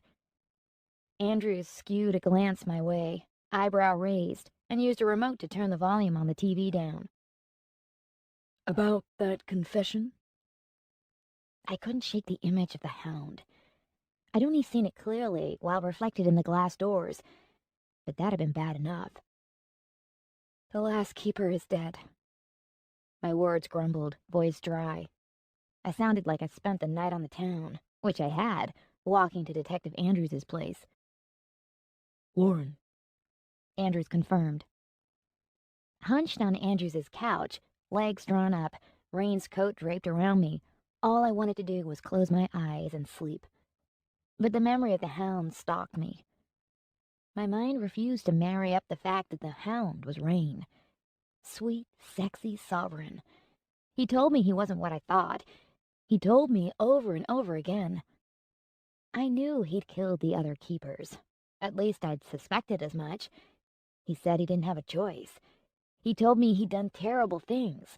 But that hound... The Fae... All the Fae... They aren't what we think they are. I tucked my chin into the collar of the coat. They look gorgeous. All smiles and charm. I lifted my gaze to Andrews. But they're poison, Andrews. They're monsters. It seemed crazy, especially when surrounded by the normalcy of Andrews' place. Somewhere inside, was I a monster too? Andrews' face said it all. This wasn't a surprise, not for him. And the Queen has a date with Sovereign's 20,000 fans tomorrow. Andrews tossed the TV remote onto his couch. I told the FA everything. They said they had it in hand. He raked his fingers through his hair and puffed out a sigh. You don't believe them? No, I don't. Drawing a hand across his chin, he cast his gaze high and started to pace. The Queen bespelled Miles. What if the FA are working for her too? I opened my mouth to deny it, but couldn't bring myself to say the words. The FA had been tracking Rain since I'd met him. I assumed because of the murders, but what if they wanted to take him to the Queen, or just keep him behind bars out of the way while the Queen had me terminate Warren? She hadn't seemed convinced of Rain's loyalty when I'd seen them together. She'd tasked me with his death. She told me he'd failed, although in the end, he hadn't failed her. Fate really was a bitch. There are worse things than fate. Rain was right. An ache bloomed behind my eyes. Rubbing my forehead wasn't helping. I don't know. Maybe. Warren said they were independent. They train for years and are elected by the Fae population. A Fae population who were tired of living in the shadows, who coveted the light. What if all the London Fae wanted her to escape? Rain had said they were a predatory race, constantly at war. What if this was just the beginning? Andrews dropped onto the edge of his couch and bowed forward. They've been working on this for years. He rubbed his hands together, tired eyes glittering. It's all been one massive PR campaign. We love them. What they are, what they do. Kids want to be them. People pay to look like them. Even with the laws to protect us, it's like we just can't help ourselves. I told my superiors everything, and they looked at me like I was insane. We should have seen this, should have prepared for it. The bespellment, it's not natural. They've always been poisonous, but we've all fallen under their spell. Nobody wants to believe the Fae are anything but wonderful. He closed his eyes and shook his head. I don't know what to do. I wanted to reassure him, but after what I'd seen, the things Rain had told me, I couldn't bring myself to say the words. Rain's image on screen caught my eye. Andrews, turn that up, please. Has confirmed the concert on Saturday at the O2 Arena will proceed as planned. The news footage cut to a live feed of Rain leaving his Kensington apartment, shades on, hood up, hand out to fend off the swarm of paparazzi trying to get a clear shot of his face. Sovereign, is it true you've been linked to the accidental deaths of 4 prominent Fae officials? Rain, your fans want to know who the mysterious woman is. Are you in a relationship? Where have you been for the last week? Do you have anything to say about the recent death? It's understood you were seen with the deceased hours before he was found. The barrage of questions went on, and Rain ducked them all before slipping into a sleek Mercedes. The feed cut back to the studio, where they went on to speculate how his recent PR would be good for ticket sales. He had looked okay, a little pale, lips pressed into a determined line, but otherwise more Rain-like and less terrifying hound. Andrews watched me closely, reading my expression. I swallowed and rested my chin on my knees. I don't think we can trust Rain. I assume he killed Warren. Andrews said softly. I didn't want to admit it. Admitting it made it real. And what I'd seen, I didn't want that to be real. It's just us. He mustered the smallest of smiles. A detective and a ghost. You can't trust me either. I'm okay now, but I'm Fae Andrews. At least, I think I'm more Fae than human. And like Warren said, I'm closer to her than anyone. Anything else. So close that I'd done something to Rain. Somehow summoned his deadly secret. But why then? What had been different about that encounter? Was it the kiss? Rain had said the sensation I felt when we touched was Fae Driocht mingling. If I was part queen, then my Driocht was too. In his apartment, when he'd pushed me away, his eyes had bloomed red. He'd been close to turning. The FA had used iron shackles to tame him. I unhurt the hound. It helped trap the queen. Iron was a weakness. But how could we exploit that? You can get to her.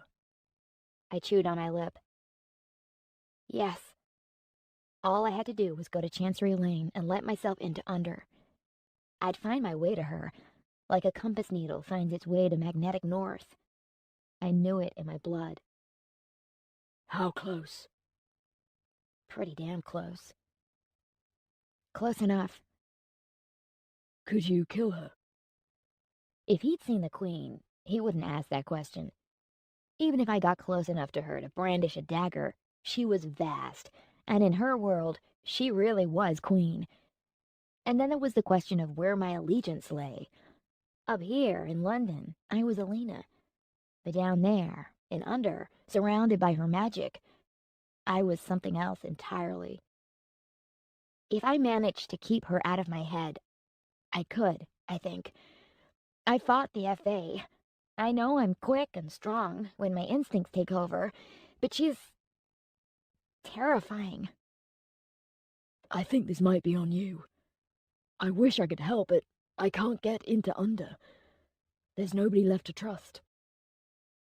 Unfortunately, you're right. Warren had said the hound could kill her, but Rain couldn't control it. The queen could, perhaps in the same way she could get to me. Rain had killed for her. He wasn't a coward, but he wasn't stupid either. Either I was stupid to even consider going up against her, or insane, or quite possibly both. Andrews got to his feet. Wait here. He disappeared from the living room and returned a few moments later with a towel-wrapped bundle. As he unfolded it and presented the dagger to me, my palm instantly itched to have the weapon back where it belonged. I reached out, but hesitated. The tiny gems scattered along the hilt glinted. It was a terrible weapon, terribly beautiful, something only the Fae would know how to wield with deadly accuracy. I knew how to wield it, the same as I knew nothing was real in my life. My silly little Alina life was just the mask, covering a whole heap of bad. Taking the knife, wrapping my fingers around the handle, feeling its solid weight, meant accepting the truth. You had it on you the night I picked you up. He didn't seem to want to touch it. Neither did I, but for entirely different reasons. My palm burned and my fingers twitched. If I took that dagger, I'd have to face her, and my fate. Who was I kidding? Of course I was going to face her. There wasn't anybody else to do this. There was no other way. If we waited until the concert, then what? A detective and a ghost girl couldn't do a damn thing. But in Under, I wasn't a ghost. I was a nightmare. Bits of the Queen's fantasy stitched together to make a monster. I'm really going to do this. I'm not a hero. True heroes rarely are. Curling my fingers around the handle, I eased the dagger off the towel and into my palm. Yes, it belonged to me. It felt right, weighted and balanced, an extension of my arm, my will. I could kill with it. I was capable and terrified. Do something important with your miserable existence. Warren's last words drove steel into my heart. I would. If I had just days to live, I'd make those days count. No fade out for me. Alina O'Connor would go out in a blaze of glory. A satisfied smile settled on my lips. I can do this. Andrew's eyes widened at the sight of my smile. I wish I could come with you. No, you don't. I hugged the dagger against my chest. Just rally anyone and anything you can and get them to the concert. In case I fail. Chapter 22. The street outside Chancery Lane Underground Station throbbed with people. Detective Andrews might think he blended in, but really, the way he eyed the crowd, as though scanning the faces to see if they'd been featured on London's Most Wanted, I'd have liked to have known Andrews in another life. One where we could talk about normal, everyday things. Wonderfully mundane things. If I had one friend, I'd have liked it to be him. How will you keep her out of your head? He drew me to one side, away from the flow of people. With new memories. My memories. I swallowed hard. I just hope they're real enough. I still wore Rain's coat. I'd folded up the sleeve so it didn't engulf me. It was far too large and swirled around my ankles, but hid the dagger well. Besides, I had more to worry about than my attire. Andrews peered at my face as though seeking something important, something he might find deep inside me. I blinked. What? Do I have ketchup on my lip? His smile tilted sideways, and his eyes brightened.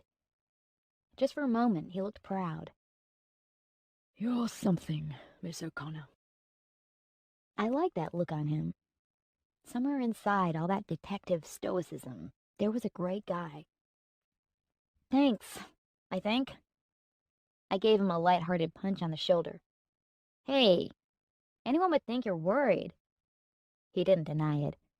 By the way his brows furrowed, I might have assumed he really did care. It'll be okay. You're a terrible liar. Nope, you're a good cop. And then I realized why he'd adopted the severe detective look. This was goodbye. Even if I did manage to miraculously kill the Queen, it wouldn't be long before I burnt out. When you kill her, He bowed his head just for a second, and when his gaze found me again, his eyes had hardened with purpose.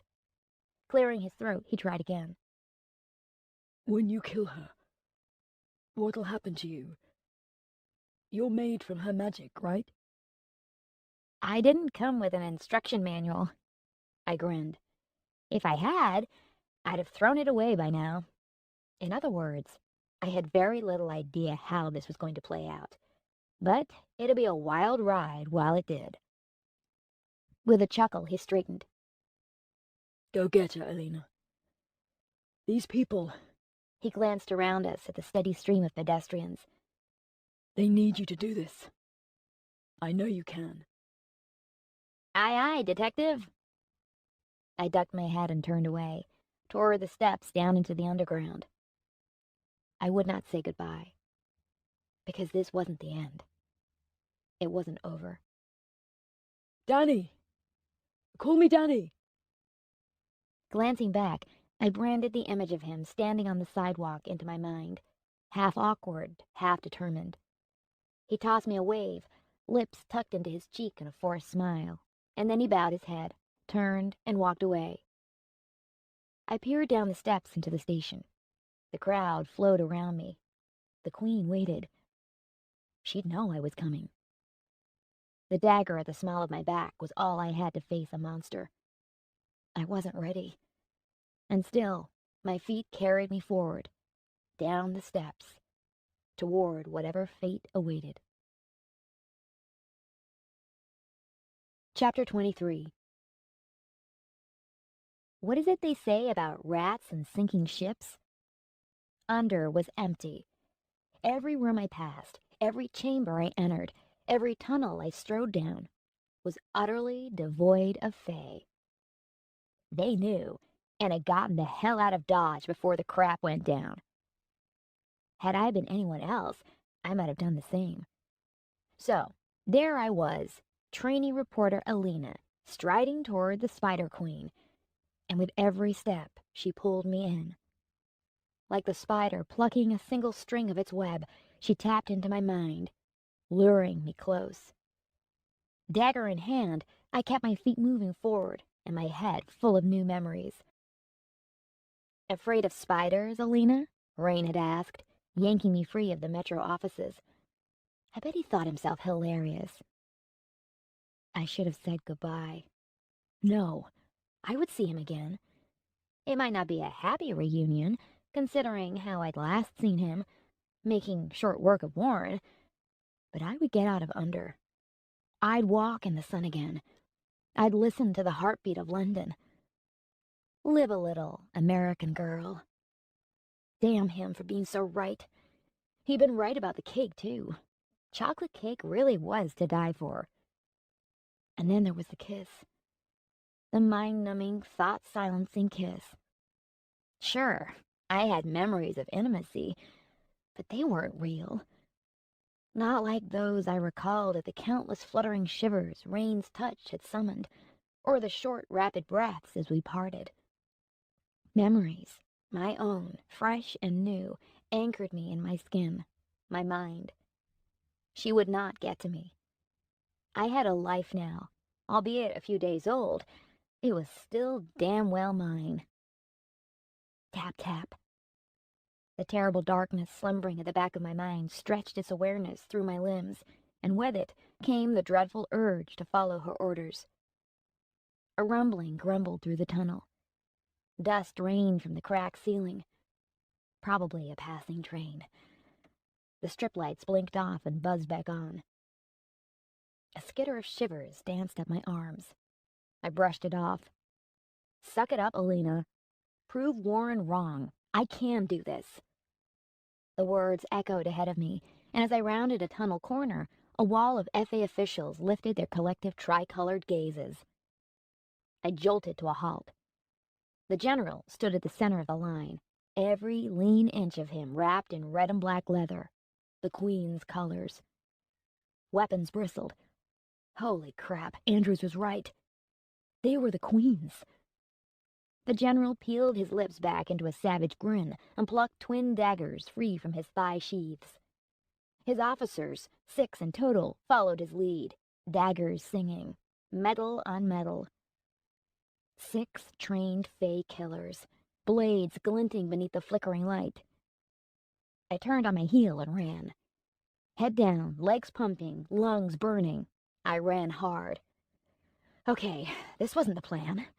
They weren't meant to be here, and they certainly weren't meant to be working against me. I needed a new plan. And fast. Heart pounding, I veered around corners, sliced off into narrow tunnels, stumbled through dark sections and over forgotten tracks before somehow finding my way to the tapestry chamber where I'd first met Warren. "Helena!" Shay, draped in angelic white, waved me over. In a rush of words, she said, "I can help you, but you must promise to help Rain in return." "What? We don't have time for this." She narrowed her eyes on me. "I know what you are. I know you can help him. Perhaps cure him of the Hound." My thoughts raced. Cure him? I said the only thing I could. "Yes, okay. They're coming. We need..." She peeled back one of the tapestries, revealing a crawl space behind it. "Quickly, inside." I launched myself into the service tunnel, twisting around to grab Shay's hand and haul her in behind me. The tapestry fell, and we both hunched down. Panting hard, I struggled to silence my ragged breaths. Boots hammered as the FA spilled into the chamber. Shay's wide eyes sparkled in the dark. I clamped a hand over my mouth and held my breath. "She's here," The general growled. Shay hugged her legs close, pinched her lips, and bowed her head. She almost looked to be praying. Who do you pray to when your gods are monsters? The curtain whipped back. Shay let out a cry as a hand locked around her ankle and tugged. She reached for me, but the Fae tugged her out of our hiding place as though she weighed nothing. One of the warriors dove in after me. I kicked out.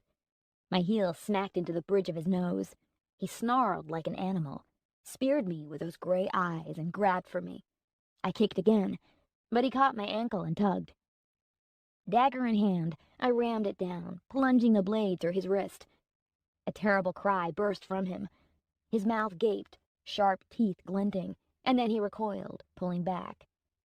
The tapestry fell between us, hiding me once more. "Come out, Alina O'Connor," The general said. "or we'll slit her throat." Shay's muffled cries confirmed it. They'd kill her. I couldn't let her die because of me. She'd alluded to knowing something about Rain's hound. A cure? But there was a good chance I'd die if I went out there. 20,000 people needed me to kill the queen. Bigger picture, Alina. All of those people would die if I failed. More. The queen wanted London. Once she'd feasted, she'd be unstoppable. She'd turn London into her larder. "Get her on her knees," The general ordered. Shay's yelp followed. I locked my hands into my hair. I couldn't let this happen. Shay had tried to help me. I couldn't listen to her die. My humanity may only be skin deep, but I still had heart. I lifted the tapestry. Hands gripped me and tugged me out of the hole, dropping me face down on the floor. A knee planted itself in my spine. The Fae worked to tug my arms back.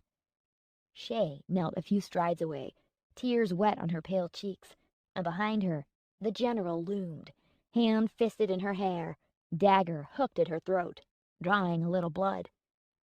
He smiled a savage, lust-drenched smile, and for a second, I thought he'd kill her anyway. "Lock them up. I'll deal with them personally later.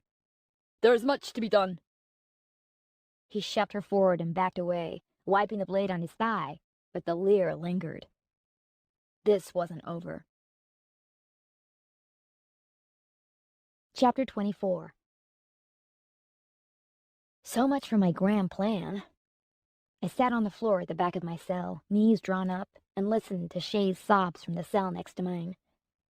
I really must have been an idiot to think I could walk right up to the queen. I could feel her claw-tipped legs reaching, hooking into my thoughts.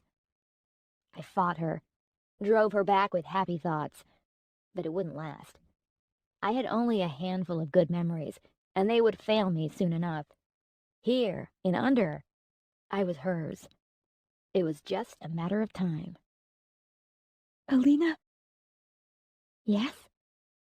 thank you for stopping the General. I closed my eyes.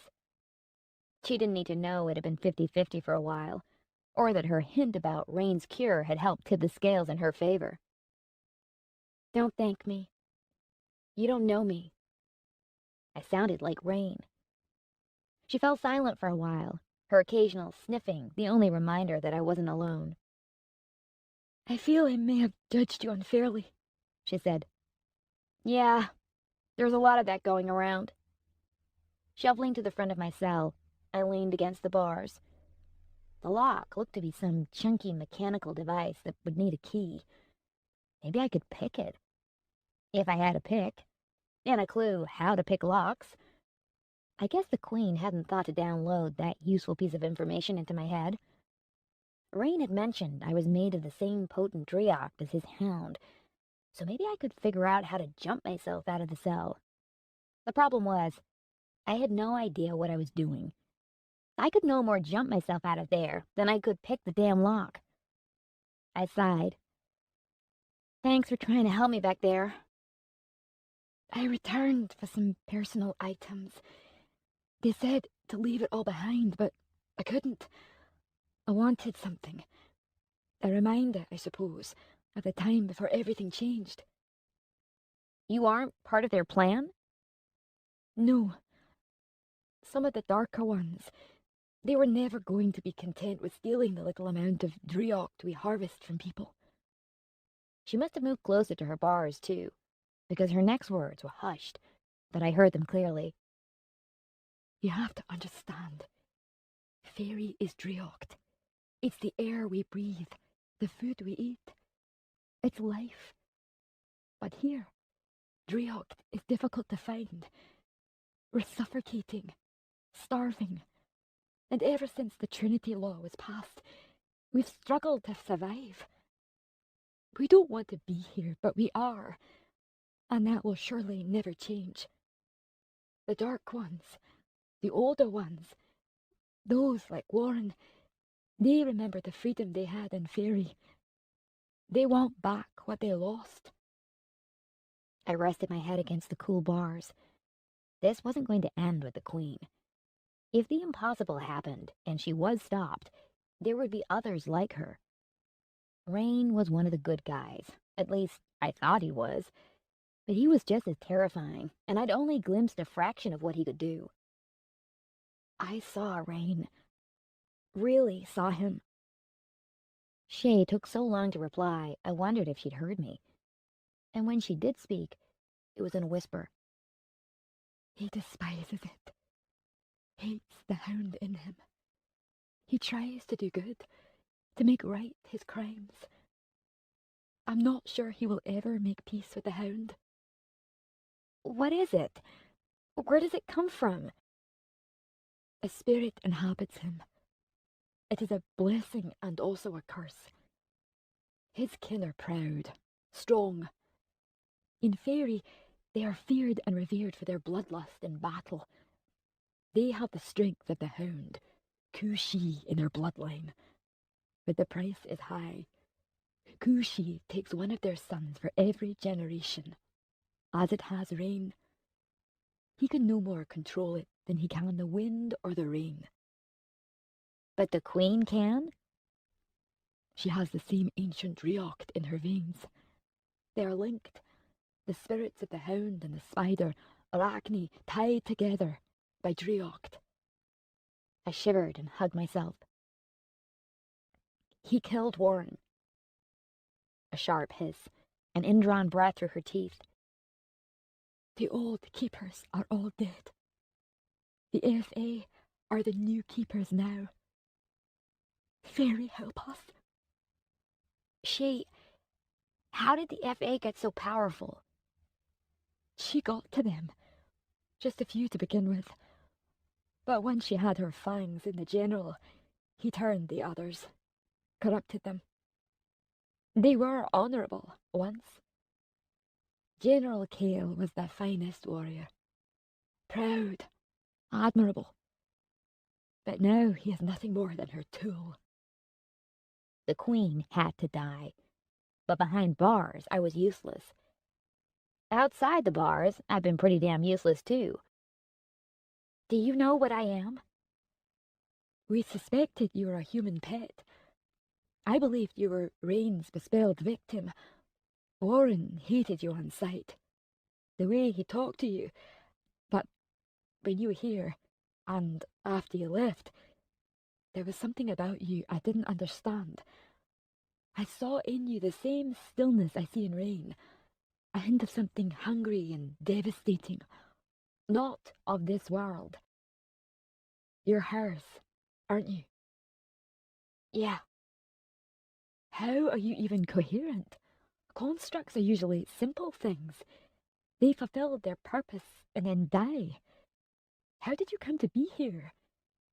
Isn't she controlling you? I swatted the temptation to latch onto the word die. She doesn't seem to be able to control me all of the time, just when we're close. She gives me commands, and for a while, I lose myself. But her control slips, and I'm me again. Maybe I'm broken. I don't think I have long left. You need to find Rain. Help him. If you're like her, you might be able to control his hound, maybe even cure him of it. Shay, besides the fact I'm locked up, I don't understand what I am. Please, I don't know how. try. She whispered. You must try. I must try to get out of this cell. Climbing to my feet, I walked its edges, kicked at the stones, and towed through the debris. Maybe I could help Rain. Maybe I could somehow tame the hound. But none of it mattered unless I could escape. Rain wanted to kill her, Shay said. He tried, but as Fae, he's weaker than she is. As the hound, he can't control the hound at all, but the queen can weave Driocht, manipulate it. She draws the hound out of him. I don't think she likes to do it, though. The hound frightens even her. Yeah, we sort of figured that summoning part out. Shay didn't need to know how our kiss had brought his beast to the surface. I kicked at the bricks. There was no getting through them. The bars at one end of my cell were the weak link, but that wasn't saying much. I gave each bar an experimental tug. None budged. You're wearing his coat. She waited for an explanation, and when it became clear I had no intention of answering, she said, We were in love. She paused. Once. Did he tell you how the hound came to him? A thread of regret teased through her words. It hurt to think of him with her. I did feel for him. I worried if he was okay. I couldn't bear to think of him battling his secret alone. I wanted to hug this smug son of a bitch and hit him. I wasn't sure which first. If the Trinity Law meant anything for me, if I could have been bespelled, I'd have been well and truly Fae fucked by now. We haven't exactly talked about the hound. Kushi, the hound, manifests the first time when the carrier, or something he loves, is threatened. Rain knew the risks, and he consciously avoided any situation wherein he might incur the wrath of the hound. But then, the war came. Her voice caught. Battle changed him. I knew what he was capable of, but a part of him died in those clashes. When we lost, our enemies came for those who stayed behind, the young and the old. They slaughtered so many. Rain, he came back for me. He saved hundreds, killed more. But in doing so, he sacrificed part of himself to the hound. I tried to bring him back, to tame him, but his bloodline's curse, the spirit of Kushi, cannot be tamed. Not by me. He lost his control. Only the queen could bring him to heel. He owes her his current freedom, and he despises her for it. She dragged him here with her when the elders cast her out of Fairy. And I came because She loved him. It was in her voice, her words, her gaze when she looked at Rain. I'm sorry, Shay. after the hound claimed him, we drifted apart. He's never said he blamed me, but I see it in his eyes. I didn't understand the world the Fae had come from, their rules or way of life, or what it must have felt like to have the man she loved turn away from her. Shay and Rain had a lifetime's worth of history, and there I was, wearing Rain's coat. I felt unworthy. When we get out, will you tell me more about Fairy and Rain? I'd like that. So many don't like to talk about home, but I do. If we got out. As much as I willed the lock to open, unsurprisingly, it didn't. I guess psychic powers weren't in a construct's blueprints. With a growl, I kicked the bars. Damn it! This wasn't how it was meant to go down. Hands laced in my hair, I scanned the ceiling for anything at all. A dust-covered web in the top left-hand corner drew my eye. Shivers trickled through me. She's watching.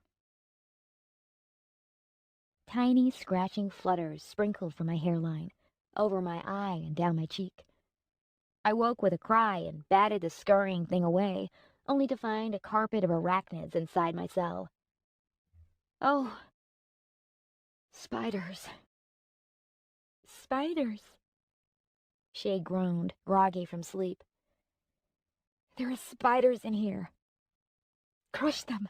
They will be hers. Crush them. Right. On my ass, pressed back against the bars, they'd almost perfectly encircled me, leaving an inch of no man's land between us. They hardly moved. Some scurried at the back and beyond. More tumbled from the bricks into my cell.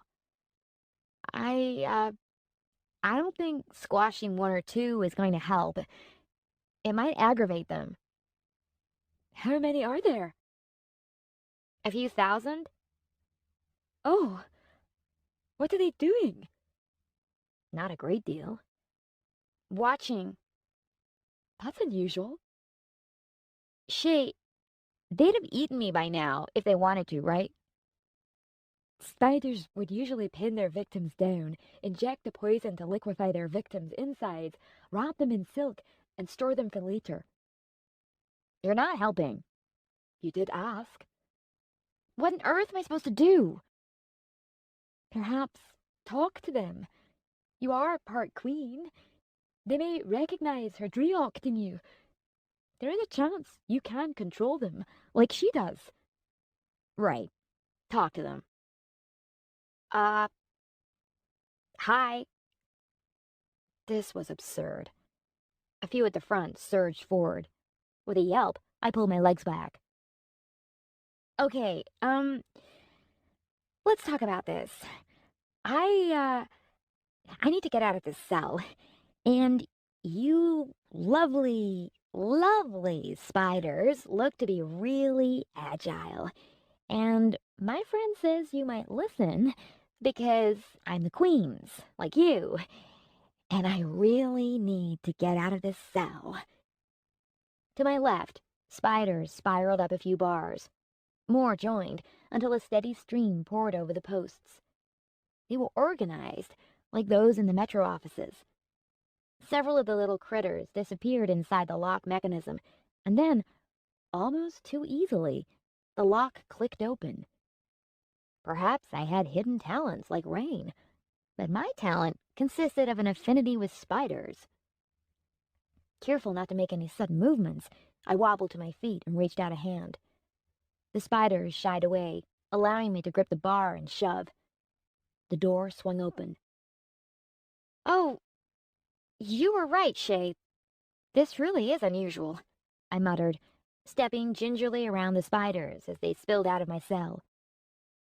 Spiders, Shay said, and took a calming breath. oh my. throat dry, I gulped.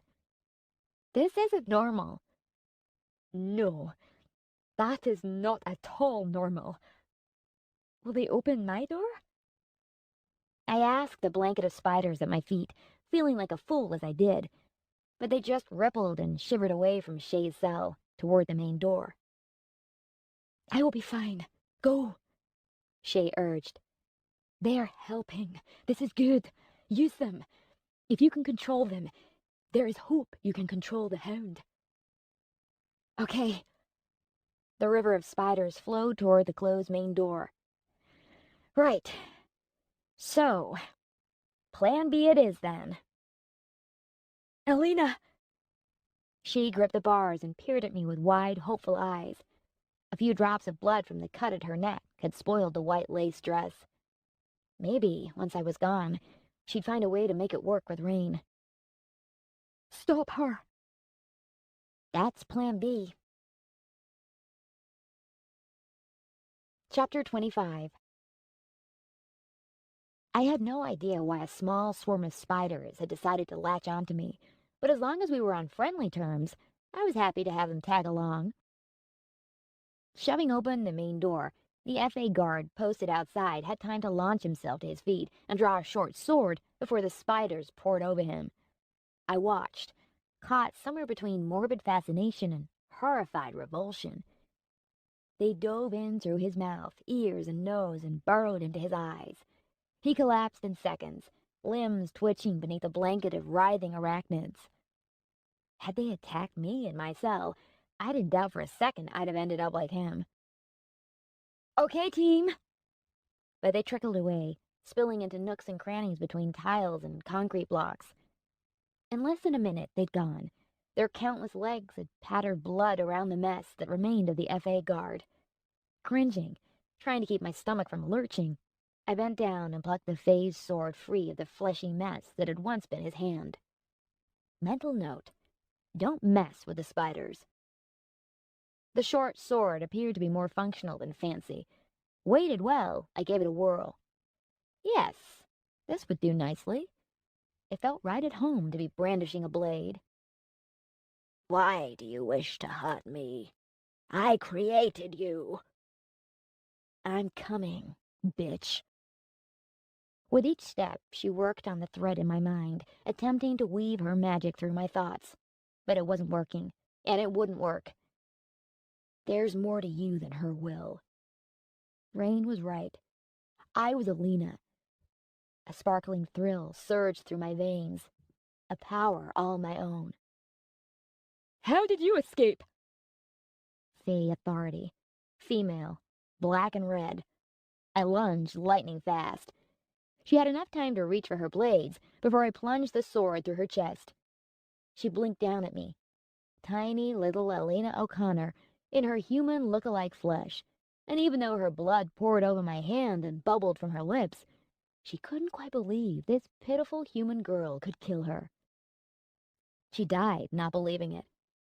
Wrenching the sword free and wiping the blade on my pink leggings, I snatched her dagger and walked on, thoughts unerringly calm. They thought the Queen was the nightmare beneath London, but she wasn't the only one. Dagger in my left hand, sword in my right, head clear. I'd never been more comfortable in my skin. I was made for this. A vicious smile hooked into my lips. They were all going to die down here, and once I was done with them, I'd face my mother. That part of me, the part made from purpose alone, clicked into place and settled right where it belonged. Complete. I stalked the tunnels, still me, still Alina, but something else too, something more. Vengeance and absolution, like the blades in my hands. When the FA burst from the tunnels and came at me, I looked through them, seeing only my purpose. Faster, I let the blades talk for me. Potent Drioct surged in my veins. All I had to do was allow it. I cut the FA down, one after another, and with each death, the old Drioct breathed new life into my manufactured body. I drew it in from the fallen Fae, like drawing breath into my lungs. Human, I was not. But these Fae weren't kin either. I was something else entirely. Something built for a single, terrible purpose. You will not stop her. I recognized that voice from the night I'd met Rain. The general's stilted words summoned me back from the killing frenzy. I straightened, rolled my shoulders, cracked my neck, and turned. Blood dripped from my fingers and streamed down the blades. The sickly metallic smell of blood and gore hung in the air. I stood at the center of a massacre of my own making. Somewhere inside my mind, the voice of sanity screamed, but I silenced it. The general stood between me and the iron door to the Queen's reservoir. "You can't stop me!" His storm-gray eyes narrowed to slits. Foolish girl! This, He gestured at the bodies. just delays the inevitable. I spread my arms. "You see me now, don't you, General? You see what I am. And I've come for her." I pointed the dagger over his shoulder at the closed door beyond. His thin smile flickered. She has excelled herself with you. She failed. I'm the result. Now get out of my way, or die like the others. You're perfect. No, I was not letting him undermine me. This was my doing. I got this far. Me and only me. With a snarl, I stepped around a body, readied my stance, blades gripped tightly, and beckoned him closer. "Come on, General. You've wanted to kill me since you first laid eyes on me in that train car." His blades hissed as he freed them. If I did, it was because I thought you inadequate. We circled. I was mistaken. I lunged. Swords clashed. Alien strength poured steel into muscle and fire into my mind. I drove him back, but he ducked and twisted, cracking the pommel of his short sword into my neck. With a grunt, I hit the wall, but instantly spun and ducked. His blade chimed as it hit the stone where my head had been a second before. He was quick, too. Quicker than I was. Slashing the dagger wide, it kissed his thigh. He grunted a curse and swung a brutal punch into my jaw. I reeled away, swallowing blood. Must stay on my feet. Must stay upright. His blades glinted, coming at me from all sides. I blocked, parried, blocked. Back and back he drove me. Metal shrieked. My strikes did get through, but it wasn't enough. "Come on. He's mine. I can do this." He will kill you, sweet thing. No. No. I couldn't let her in. Not now. Not when I was so close to... What? Why? Why was I doing this? Why was I here? The general slammed me into the door. My skull smacked against the iron. A cry shot from me. Sparks blurred my vision. I could not let him win. The dark in his eyes swirled as he crowded close, forearm lodged under my chin, pinning me still. He panted hard, spittle dashing my cheek. That's it, Construct. Listen well. She calls, doesn't she? Listen to her voice. Do as she says. It was what you were designed for. Kill him. You want to. Prove you can. And come to me. Our time is now. We are ready. "She's telling me to kill you." He faltered, eyes widening, and eased back. No. She would not. I am her servant. "Oh, yes." I thrust my knee up between his and impacted hard enough for him to bark a cry and let go. One strike, I whipped the sword between us. He danced back, light and quick, and lunged, slamming all of his formidable form into me. I got my arms around him and scraped my dagger along his ribs, tearing through his leathers. He had me, but I had him. Teeth bared, I bit down on his neck, desperate to get him off me. But his strength outmuscled mine. He punched his blade forward. The blow landed like hot steel in my gut, and the melee abruptly ceased. breath whooshed out of me. I should be pushing him off, but I clung to him. The tunnel blurred, colors mixing, swirling, and a cool numbness wrapped around my chest. My strength bled away, the rage and madness oddly quiet. He'd stabbed me. Locked together, we sank to our knees. He cradled an arm around me as the empty darkness closed in. The embrace oddly tender. No! No! Black anger, as thick as oil, poured into mine. The queen raged, and behind the door her wretched scream rose up. She is mine! The general peered down at me. Blood splatters stained his face and hair. My blood, I assumed. I should have been feeling something, shouldn't I? Why wasn't I fighting? Get up!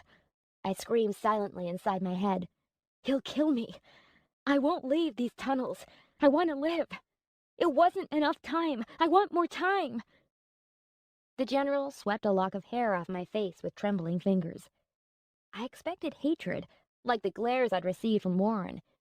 But the look on his proud face was quite the opposite. Gray eyes regarded me with cool respect. He winced, lips twitching into a grimace. I'd hurt him, and I was glad for that. But he'd killed me, hadn't he? That was the look on his face. Resolute confirmation. He'd won. The blow to my gut, the blood pooling around me. I was dying. The door burst open, and two glistening arachnid forelimbs reached toward me. The general released me and scrambled back.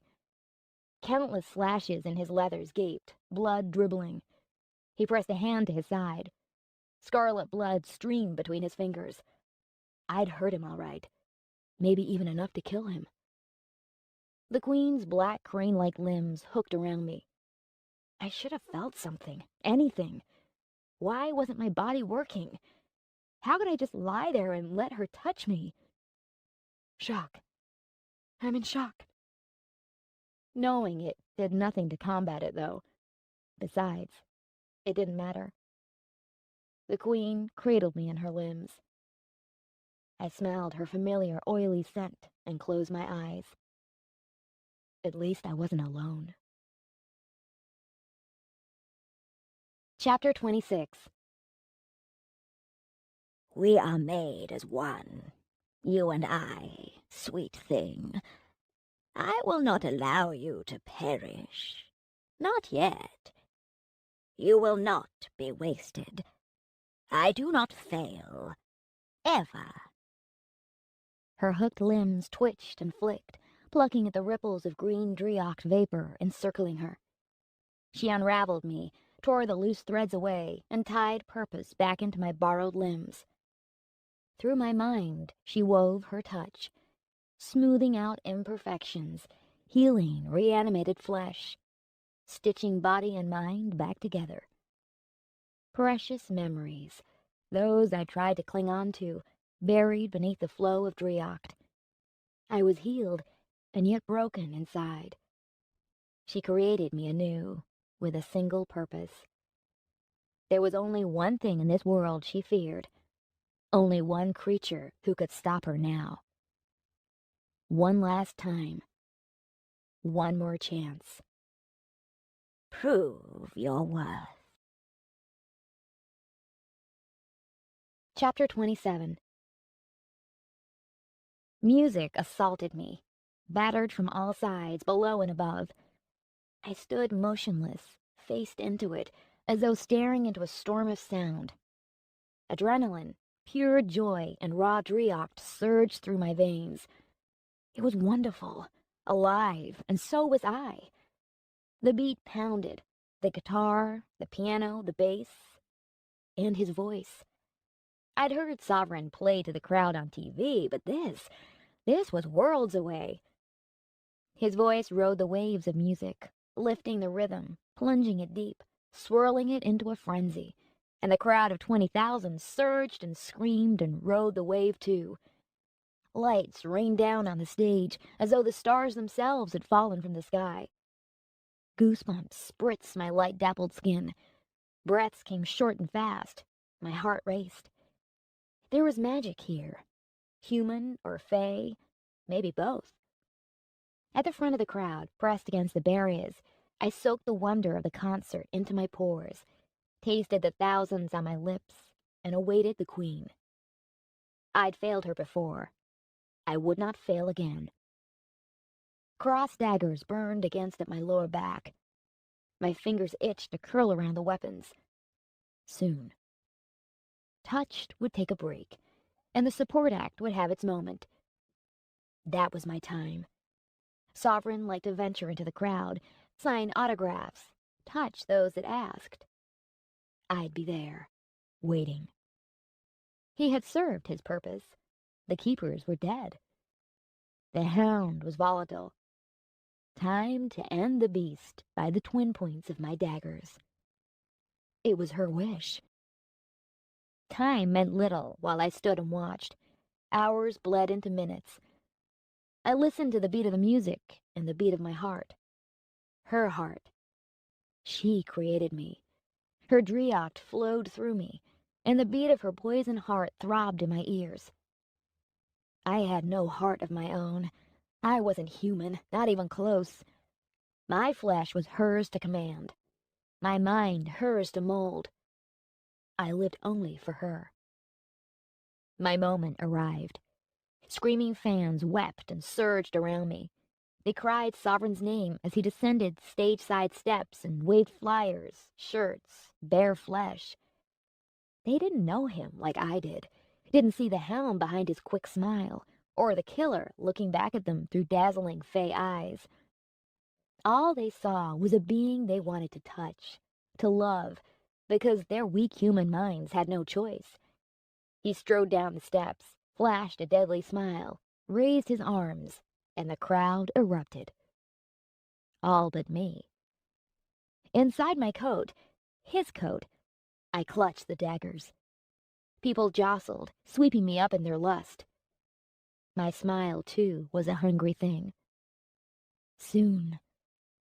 Come closer. Die for your queen and live for eternity in infamy. That is what you want. The band members follow behind, enticing in their own right, but lackluster compared to Sovereign's brilliance. Rain, we love you! Sovereign, sign this! When's the next album out? Rain! He trailed his fingers across their outstretched hands, defying the Trinity law in full view of the live camera feeds, because he could, and his fans simultaneously sighed and squealed. He could have any of them. A second touch, a third, and they'd follow him anywhere. It was how he hunted, how they all hunted, feeding on us like the leeches they were. Wait, us? But I wasn't human. I was unhuman. Something in between. Not alive, not dead, not real. I shook my head, ridding myself of the peculiar thoughts, and with a snarl, I sent them to the back of my mind. Sovereign's sly smile and quick glances reeled his fans in. Here, he was predator. He scanned the countless anonymous faces, searching for his next victim, perhaps. How could they not see the predator in him? His gaze slid over me. The noise of the crowd faded away, and the touch of surging bodies no longer mattered. His gaze seared mine. His smile froze on his lips. And he knew I was there to kill him. I'd expected him to run, but he lunged forward, plowing into me and the barrier like he and the Fae at the cafe. I should have known Sovereign didn't run from anything but himself. We tumbled in a tangle of barrier, and those who'd had the misfortune of standing beside me. Momentarily pinned beneath the barrier and rain, I struggled to lever the daggers out. You don't want to do this, He hissed against my cheek. She's got a knife! Screams erupted, and Rain was yanked away, swallowed by the crowd. I wasn't here to hurt the people. They were hers. Food. She needed them alive. Event security poured into the gaps left by the fleeing crowd. I didn't see the electroshock gun until the security guard punched it into my side. A targeted explosion of electricity snapped through me. My jaw locked, muscles seized, and a blinding, thought-sundering pain tore through my head. The guards piled in, 6 on 1. Camera flashes blitzed my vision. My fingers burned as my daggers were wrenched free. It didn't matter. I didn't need them. These people were weak. They didn't know what they were dealing with. Someone heaved the barrier off, and rough hands wrenched me to my feet. Get her out of here! A voice barked. I searched the crowd of shocked and intrigued faces for Sovereign, only to find him turned away, hanging back with the band members. The guards hustled me away from the crowd, and my sightline back to Sovereign flooded with fans. I didn't want to hurt the guards, but I would. I couldn't fail her. Not again. The guards were big, but slow. I mapped in my mind exactly how I'd take them down. It's okay. Sovereign jogged up from behind, breaking away from those still eager to touch him and ignoring their attentive cries. Let her go! The grips on my arms and shoulders tightened. One of my guards replied, You know her. Rain gave them a single nod and trained his electric gaze on me. She won't hurt anyone. It was a stunt. A stunt, I repeated. A fabulous idea. Although I couldn't quite figure out why Sovereign would want me free when I was clearly going to try and kill him at the first opportunity. The grip on my arms vanished, dropping me back onto my feet. I staggered and shrugged my coat into position. I don't suppose I could have my daggers back? My captors glowered. They would never know how close they'd come to feeling the kiss of my blades against their flesh.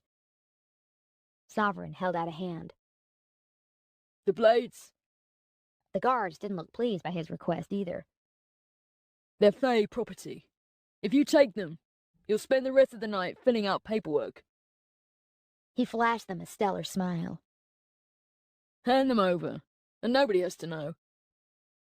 Once the daggers were tucked against the small of his back, Sovereign escorted me backstage.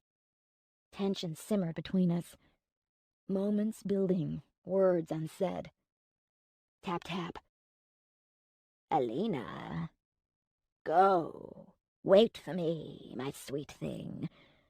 Fulfill your purpose. Prove your worth. Soon. I come. So soon. Sovereign opened a dressing room door. I gave the inside of the small room a cursory glance, finding it empty. Ladies first. I insist. Since when were you a gentleman? Since turning my back on you means inviting a dagger in it. Get inside, Alina. The sound of my name spoken as a threat scattered shivers across my flesh. He breathed the word, gave it a life all of its own, made it intimate. A memory, bright and sharp, sliced through the dark, inhabiting my mind. His soft lips on mine, teasing, tasting, so gentle, as though I'd break if pushed too far. Intoxicating memories bloomed, the sweet intoxicating poison that was rain. He attacked in a burst of speed. Slamming into me like a battering ram, he thrust me face first against a wall, while the cloying dark in my head battled with bright memories, with the past, with the fragile hopes I'd buried deep. He leaned against me, trapping my body against the cool steel of his. Ghostly memories twitched, but fled before I could latch onto them. This isn't you. He hissed, breath warm against my cheek. She got to you. When I didn't answer, he gripped my shoulders and spun me around, planting his hands against the wall on either side of my head, fencing me in. Those butterfly eyes widened, becoming all I could see, all I could form thoughts around. So beautiful. But they were a warning. Get too close, and there's a monster inside. I am remade, I replied, words simple, tone flat. Sadness softened his face. You went to her, didn't you? Alone? Of course you did. For someone afraid of spiders, you sure have a funny way of showing it. His sadness wouldn't save him. Cocking my head, I filtered through my own mind, searching for the memories. Afraid of spiders? That wasn't me. That was the mistake. The other me. The one who failed. Sovereign sighed. She's really done a number on you, hasn't she? He muttered a curse. I'm not ready. You can't be here. It's not over yet. She's coming. He leaned back and trawled his gaze up my body, a muddle of confusion, anger, and fear muddying his expression. I'd seen that look before, after stepping off a train I'd never taken to find him sprawled on the platform. He looked at me like I was a stranger. Is there any part of Elena left in there at all? He asked quietly. A frown tightened my face. I couldn't allow these memories a foothold. They were the error in my making. I was new. My past was debris. Pain, regret, love. These things meant nothing. Sovereign pushed off and backed away, careful to face me, keeping the daggers out of reach. A construct. Is that all you are now? Disappointment sharpened his words with an edge of disgust. Of course. The corners of my lips curled into something resembling a smile, and my fingers twitched. I needed to distract him, anger him, if I had any hope of retrieving my blades. I searched for memories I could use against him. It's a little late to throw stones in glass houses. You're the one who killed Warren. Sparks flared in his eyes. His expression twisted, lips rising in a snarl, eyes burning. There was the beast, just below the surface. The confidence he wore as armor melted away.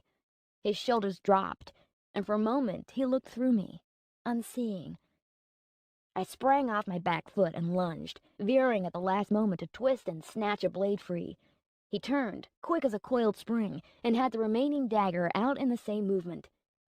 The Queen's dark touch spilled her intent into my mind. I hunched, readying my stance, and grinned. Sovereign straightened to his full Fae height, shoulders back, dagger bare, and gave the fingers of his free hand a flick, beckoning me forward. You want a piece of me, American girl? I fed, satisfied, practically brimmed. My victim thanked me when it was done. You won't find me easy. Rage, white hot, scorched my cool thoughts. Bastard! Jealous? Yes. What? Wait? No, these weren't my thoughts. Where's your victim now? Discarded. He jerked an eyebrow. Tossed aside. The same as Faerie did to us. Damn him. An image flowed through my mind, unwanted but undeniable. Him, entwined with another, touching, teasing with that wicked tone of voice, words enticing. A sneer touched my lips. Humor glinted in his eyes, just for a fraction of a second before it vanished, making me wonder if I'd seen it at all. Maybe there's a little of Elena left in there. A part that feels. He was trying to trick me, deliberately baiting me in an attempt to retrieve the part of me who cared. Two could play that game. She holds the reins of your nightmare. What do you dream of, Sovereign? Of our queen? The humor in his eyes snuffed out. You don't know me. So you keep saying. I struck. He blocked the flash of my dagger with the edge of his. Metal sang as we came together, blades grating. He pushed, driving me back, but where he snarled through gritted teeth, I could have laughed. He would die. He had more to lose, more distractions. I had nothing. My purpose, my reason for breathing, was now. This moment belonged to me. My back hit a dresser, toppling its contents all over the floor. I brought my knee up, but he dodged it and cracked his elbow across my cheekbone. Pain flushed across my face. I gasped. I'd seen him fight the Fae. I knew what he was capable of. How much of you is the dog? I grunted, driving strength into my arms to shove him off. He staggered and glared, chin dipped, eyes fierce. More than you'll ever know. Then perhaps it's time to have the puppy put down. I tasted blood and spat. Pain fueled the thrill strumming through me. This was where I was meant to be. Everything I lived for, everything I'd been created for, came down to this moment. Alina was twice the woman you are. Alina was broken. He blinked out of existence, gone. And in the next moment, I felt the press of his cool blade against my throat, and the press of his warm body against my back. Why do you still wear my coat if you're the Queen's stone-cold killer? He whispered, fluttering the words against my neck. My lips parted, the reply balanced on the tip of my tongue, but the words failed to come. I meant to say the coat meant nothing, but even as the reply formed in my head, so did the memory of him awkwardly handing me the garment by the docks, and then almost plucking me off my feet to hold me close. And with that memory, others tumbled forth, of his indecent chuckle, the way his lithe fingers danced, how he moved with an impossible combination of solid confidence and liquid grace. His breath played on the skin of my neck as I remembered exactly how I'd kissed him on the rooftop, how he told me all he wanted was something real, and how his touch left me breathless. The impossible contradiction of rain assaulted my memories, discarded the debris of my old manufactured life, and replaced it with the bright potential of an existence I'd carved for myself. Alina. Every inch of him molded against my back, and I forgot the kiss of the dagger at my throat. With every breath, he pressed closer. He curled his free arm around my waist, holding me tight, preventing my escape. I wasn't sure if he trembled or I did. Still, I fought, battling on all fronts with my own nature, the rules I must follow, the desires that weren't mine, and the darkness that sought to drown me. But he smelled spellbinding, sweet, intoxicating, delicious. It wouldn't take much to let go, to allow myself this tiny lapse, to lean back and relax in his arms. For just a little while, I could be Alina again. I only realized I turned my head away when the ghost of a kiss fluttered at my neck. My breath stuttered, hitching in my throat, even as his blade nicked my skin. There's so much you've never known. To dance, to love. The whispers teased against my neck, just as his kiss had. The Queen will not allow you to live. You'll be gone. Nothing more than a memory. Memories have more power than you know. New, wicked, and delicious sensations fed through me. I wanted this. It wasn't an order or a part of some grand plan. It was me. Tingling fragments of Driocht fizzled where his lips settled, and then moved on. It was only the dagger hooked at my throat, stopping me from twisting in his grip and devouring him. Rain, I don't trust myself not to hurt you. That makes two of us. His voice trailed off behind a growl. Fear mingled with desire, instincts vying for control. The blade at my throat withdrew enough to allow me to breathe, but it wasn't breath I needed. I twisted in his grip, threaded my fingers through his hair, and pulled him down into a kiss that banished any thoughts of the Queen, or the concert, or who I was meant to be. He dropped the dagger, let it clatter to the floor. His arm tightened, yanking me hard against him, while his free hand knotted in my hair, clutching me so damn close that I couldn't think past the raging desire and didn't want to. Driving him back against the dressing table, I reached for somewhere to put the dagger, then didn't care, and I let it slip from my fingers so I could ease my hand beneath his shirt, over the tantalizing ripple of muscles, and soak up the feverish warmth of him. Nerves shortened my heartbeat, kicking up the tempo.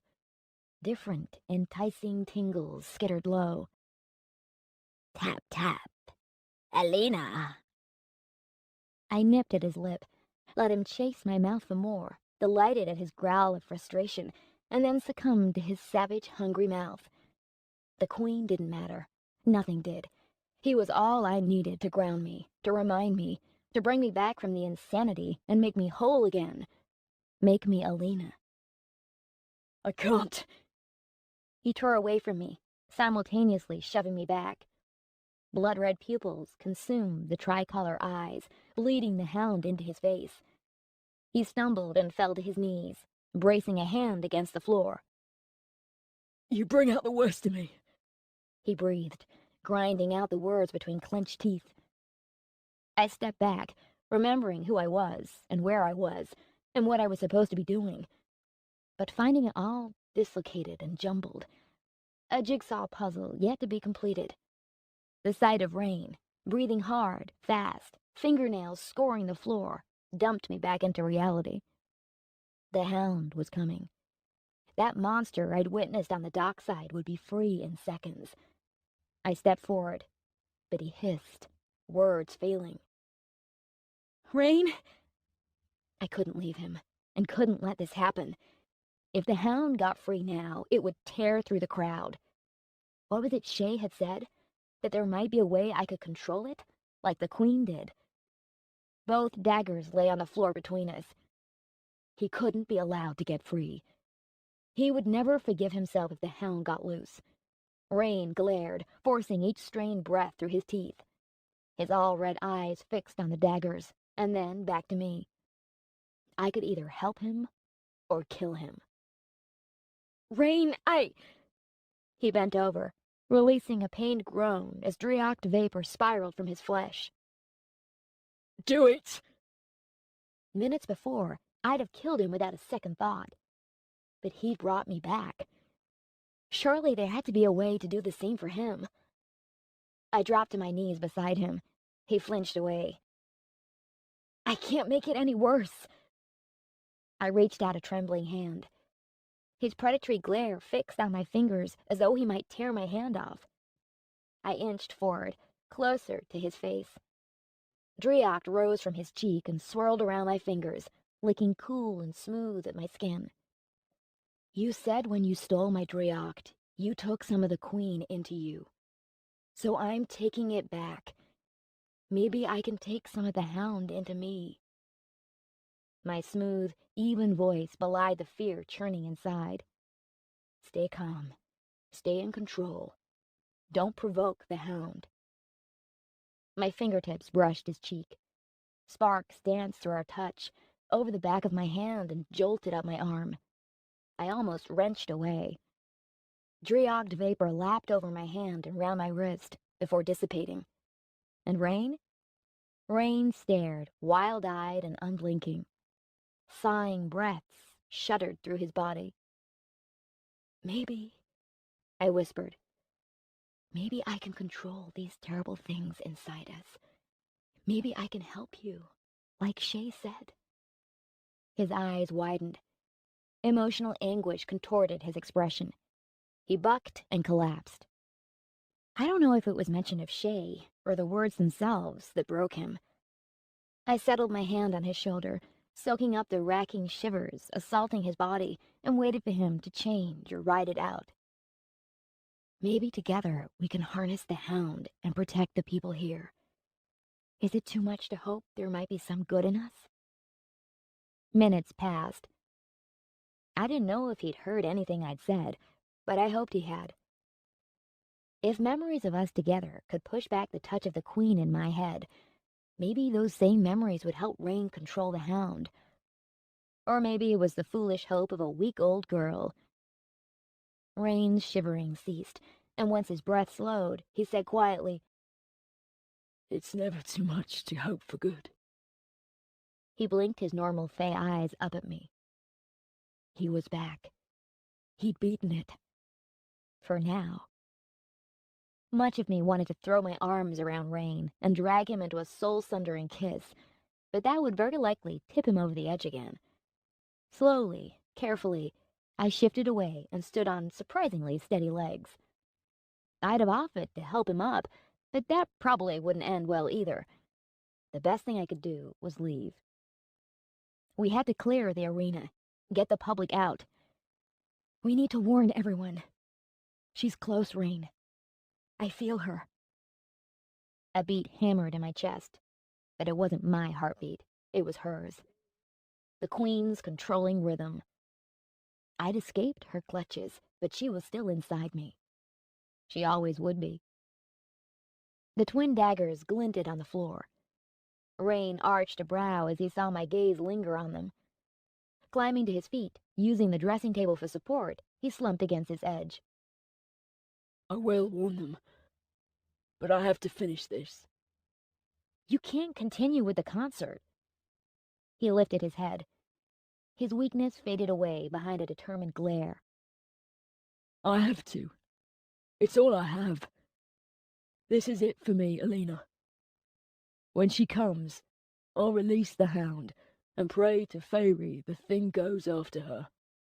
But until then, until everything I've worked for comes crashing down, I need to finish this. Rain! He threw me a look that said he wasn't negotiating. Considering how close we'd come to killing each other, I stayed quiet. This is my fault, He said. Had I not killed the keepers, none of this would be happening. I fully intend to throw everything I have at her. Maybe I can focus the hound somehow. Whatever happens, she'll likely kill me. But I'll die taking the bitch with me. This isn't your fault. She'd have found someone else to manipulate. But she found me. He stood and scooped the daggers off the floor. He weighed them in his hands and seemed to consider his options before handing them out. Know that if I see you helping her, I'll finish this between us. I met and held his gaze. He would. And perhaps, if it came to it, I'd have it in me to finish him too. What a terrible pair we made. Drawn together and pulled apart. If I revert back to that, I'll welcome it. I took the daggers. A satisfied smile alighted my lips. The killer in me, the part that itched to fight, her influence, would always be there. At least until I met my expiration date. If you wait until the concert is over, it might be too late. He gave me a purely Fae glare. A look left over from another world, eyes ablaze, jaw set. A look from when he'd been a warrior, once. I won't let her hurt them. That look told me he'd sacrificed himself before. He'd do it again. I straightened my shoulders and shut down my emotions. Did you really bespell someone? He winced. Yes. I had no choice. The appearance of the hound at the docks left me weak, and tonight, I need to be all I can be. My stomach turned. Whether from nerves or regret, I wasn't sure. I knew what he was. I knew what he had to do. But that didn't make it right. It never would. Head bowed, eyes up, peering at me through his lashes, he said, I can't apologize for what I am, Alina. I sucked in a breath. Neither can I. Chapter 28. I couldn't think about what might happen. About the fact I might not survive, or how I'd been ready and capable of killing Rain, or how even now the Queen's touch spilled through my veins. None of that changed the now. The now was me standing at the side of the stage, out of sight, but close enough to see the sea of people stretching into the back of the bowl-shaped arena. Touched came on for their closing session, and Sovereign played the crowd, as though he hadn't had some half-crazed Queen's construct go at him with daggers, and then battled the spirit of an ancient hound for control. Owning the stage and the music, his glorious voice touched thousands. I'd be damned if he died tonight. Perhaps, because I was meant to kill him, I'd fight to my last breath to make sure that didn't happen. Did he deserve to be saved? Didn't everyone, deep down? Rain wasn't what he appeared to be, and I was only now beginning to understand what that meant. Few had the luxury of being known for who they truly were. I didn't agree with the delay in getting the arena evacuated, and I had every intention of setting off the fire alarms once the band got into their stride. Rain would hate me, but really, I'd rather he added it to his list of reasons to hate Alina than left it too long and served up 20,000 people on a platter to the queen. And she really was close. I felt her as surely as I could hear her heart pounding in my ears. My body still buzzed with the remnants of my encounter with Rain, the near miss with the hound, and more. When the queen had taken me, patched me up, and sent me on my merry way to kill Rain, she'd somehow rewritten my thoughts, or tried to. It was likely her suggestion wasn't sticking because I was running on empty. What if I flip to the dark side again when she comes? Yet another thing it was better not to think about. At least I could think for myself. Free will was a wonderful thing, and I really didn't want to lose mine again. Hutch finished up a recent hit. I turned away from the performance to search for a fire alarm, or somewhere I could start a fire. Backstage was a maze of corridors, packed with event staff and hangers-on. My presence went unnoticed, thanks to Rain giving me a pass to pin on my coat. My pace quickened as the ground and walls trembled. Hopefully, the grumbling was part of the special effects on stage, and not the queen beneath my feet. Were there tunnels under the O2 Arena? In all likelihood. London was riddled with tunnels, like an ant's nest. Only the ants under London happened to be monsters dressed like every human's fantasy. My face quickened and my heart raced. I had to get those people out. The arena itself was just a small part of the vast O2 venue. Outside boasted an 11-screen cinema, plus countless restaurants, bars, and cafes. How was I going to spook the crowd? It would take nothing short of a terrorist alert to clear the place. Alina! I spun. Andrews wove his way around the staff toward me. His slate-gray suit and dark blue coat screamed cop without him having to flash a badge. Relief lifted a weight from my shoulders. I hadn't realized just how much I'd wanted to see him again, and how deeply I believed I wouldn't. Out of breath, he drew me to one side. Listen, I have armed response rallying outside, but they won't make a move unless something happens. That'll be too late. He winced, and his lips turned down in a grimace. I can't authorize them to storm the arena. I don't have that much clout. I've pulled in enough favors as it is, just to get them here. We need to get these people moving. How long does it take to clear a place like this? 20 minutes. They have emergency evacuation plans in place.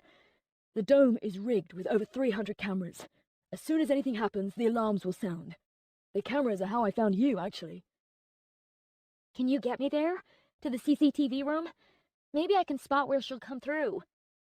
Yes, come with me. He strode ahead, exuding enough authority so the staff all veered out of our way. What happened? He called back. When you went down there? That's kind of a long and complicated story. The short version is, I screwed up.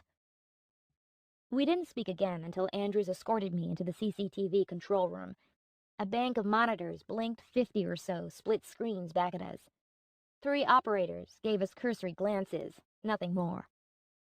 Okay, you can see the entertainment village, the entrance plaza, the arena, even the back of house, where we were. Almost everything from here. Up to 60,000 people in total. Andrews pointed out each relevant screen. I leaned in close and scanned each in turn. So many people. So many lives. Mothers, fathers, families, and friends. People with connections to loved ones. Connections I'd yet to make, and probably never would. I had to save them. Do something important with your miserable existence. I'd show Warren exactly what I was capable of.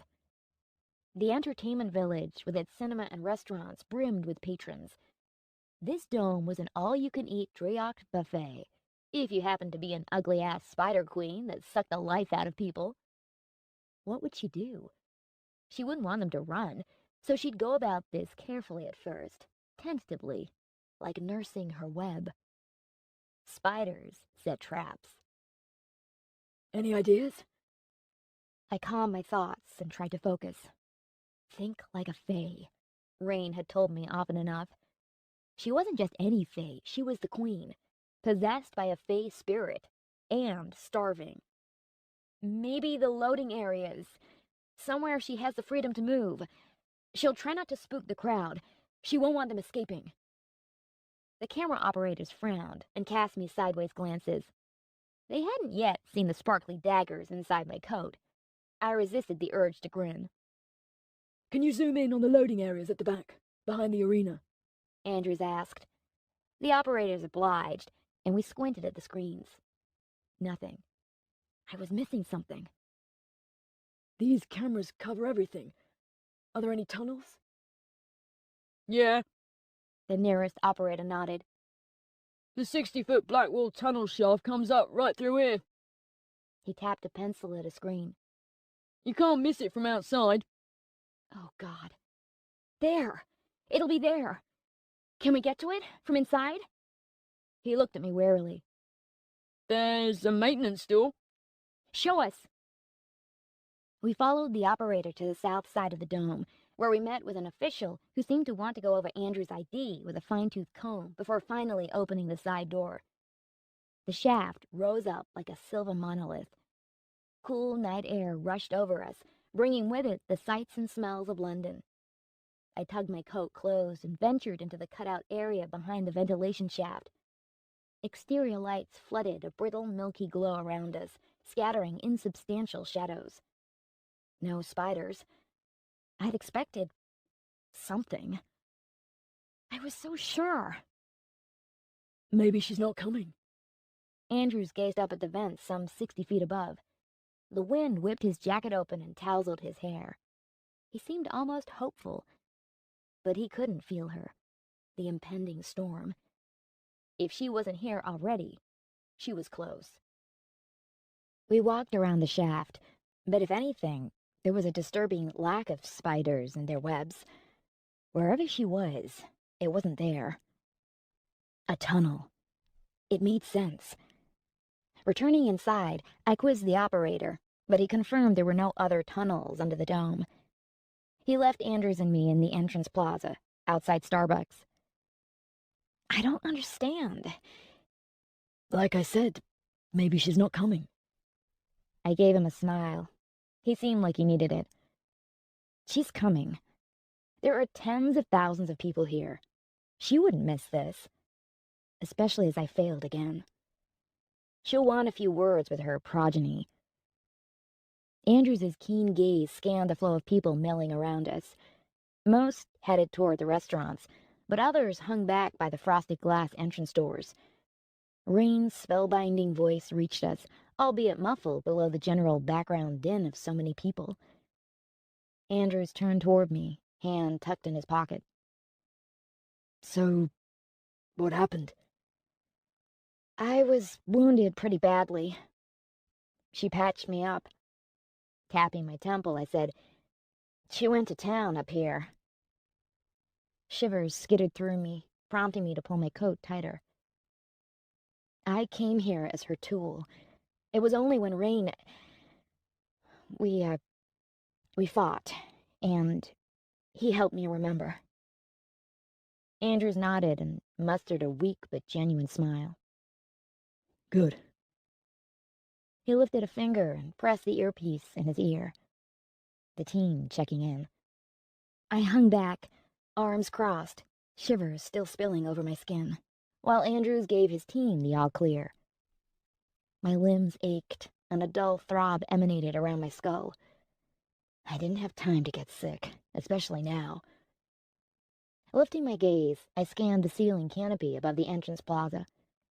Downward lights sparkled. Glossy advertising posters gleamed. The dome represented the modern, and yet the queen was here, ancient and horrifying. Feverish shivers spritzed my skin with perspiration. Rubbing my forehead, trying to ease the dull ache and wipe off the sheen of perspiration, my thoughts wandered. People paid me no mind while I watched them laugh, chat, and argue. I had to fight not to grab them one by one and shout at them to leave now, before it was too late. They wouldn't listen, and I'd be arrested. Andrews turned toward me, his face ashen. Something's wrong. A shout went up from the plaza. A young woman tugged on the glass entrance doors. She tried another. Others joined in, but the doors weren't moving. Panic plucked at the mood of the crowd. My feet carried me forward without instruction, but even as I drew close, I could see the evidence I'd been looking for all along. The glass doors weren't frosted. What I thought to be opaque glass was a blanket of webbing. Andrews jostled his way through a growing crowd. Police! Let me through! He tugged on the automatic doors. They rattled, but didn't open. The mechanisms had jammed with what looked like white cotton candy. I knew otherwise. My gaze trailed higher, into the canopy above us. Think like a fae. Look up. Andrews, she's on the roof! He broke away from the crowd and relayed my revelation into his earpiece. I want air support here now. Yes, I know the costs. Do it. The doors are sealed. Check all entrances and exits and get the cutting gear ASAP. All the doors would be blocked. While we'd been searching for her inside, she'd been outside, closing her trap around us. The murmur from the crowd grew more urgent as the plaza filled with people. Before long, once they realized they couldn't escape, they'd panic. Andrews watched the crowd, the same thoughts clearly running through his head. He apprehended a few of the staff and sent them to check all the exits. I have to warn Rain.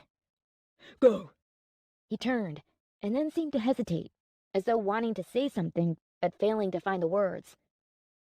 Be careful. Not likely, I grinned. Fighting my way through the crowd, Andrews' voice of calm authority rose up above the noise of the crowd. I'm a police officer. There's a team outside working to open the doors. Stay calm. There's no need to panic. We'll have the doors open soon. On my way to the backstage area, I saw exactly what I'd feared. Crowds swelling around the exits. Not yet panicking. They would soon.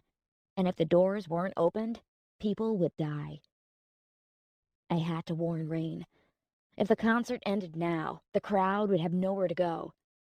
He had to keep them inside and distracted, at least until the cops got the doors open. I need to speak to him. The stagehand blocked my path. You can't go out there. You can see he's in the middle of a performance. This is urgent. No, miss, I can't allow you. I'll call security. I peeled back my coat and produced a dagger. Call them if you want. I'm going on. She balked and backed away. Stepping out of the shadows into the dazzling lights wasn't as easy as I thought it'd be. I hesitated and wasted time tucking the dagger back where it belonged. On stage, the band gave it their all. A wash of fantastic light and booming sound roused my senses and had my borrowed heart racing. I tried to get Rain's attention, but he was deep in the zone, eyes sparkling, body alive, lost to the music. Another time, I could have watched him perform all night. A spider scurried across the floor in front of me. Just one, the size of my hand, and not at all concerned by the onslaught of light and sound.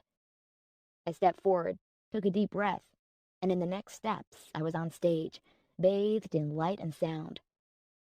Throat dry, body trembling, I half jogged forward. The drummer scowled in my direction. Rain! He couldn't hear me. The music pounded. A waterfall of light slid over us. She's here! On the roof! The band played on, their combined music devouring my shouts. Rain missed a beat. The band played on, but I saw the drummer glance up at Rain, mouthing, Your cue. Rain stood motionless, microphone in front of him, lips parted. But he stared out above the arena as though the concert, the crowd, the band were all forgotten. Rain? He lifted his head and focused high above the crowd, among the tangled network of lighting gantries and ventilation ducts. I squinted into the lights, desperately trying to make out what had him spooked. The music faded, the cohesive band crumbling apart, and a murmur rose from the 20,000-strong crowd. the sound like distant waves crashing on a beach. I willed Rain to speak, to say or do anything, and inched forward. Rain! He blinked and turned his head. His beautiful eyes flooded with crimson. The hound wanted out, and I knew why. The Queen's brittle laughter rained down from above. The acoustics of the bowl-shaped arena cast her terrible tinkling sound around and over the crowd. Fear snatched a gasp from my lips. There, above, I saw her hooked upside down in the lighting scaffold. Every inch of her glistening black body sparkled beneath the play of lighting. She rocked back and forth, her claw-tipped back legs working at the silken threads of the web she'd cast behind her. She observed those below her with a wicked slice of a smile. My time has come, and I shall feed. Chapter 29. The final act, Rain announced, his voice as smooth and sharp as crystal as it rang out across the arena. He smiled, but fear tightened his lips. And those eyes. Concert-goers, pushed against the barriers, would see how his eyes had changed. Maybe they thought it was an act. Rain played on that.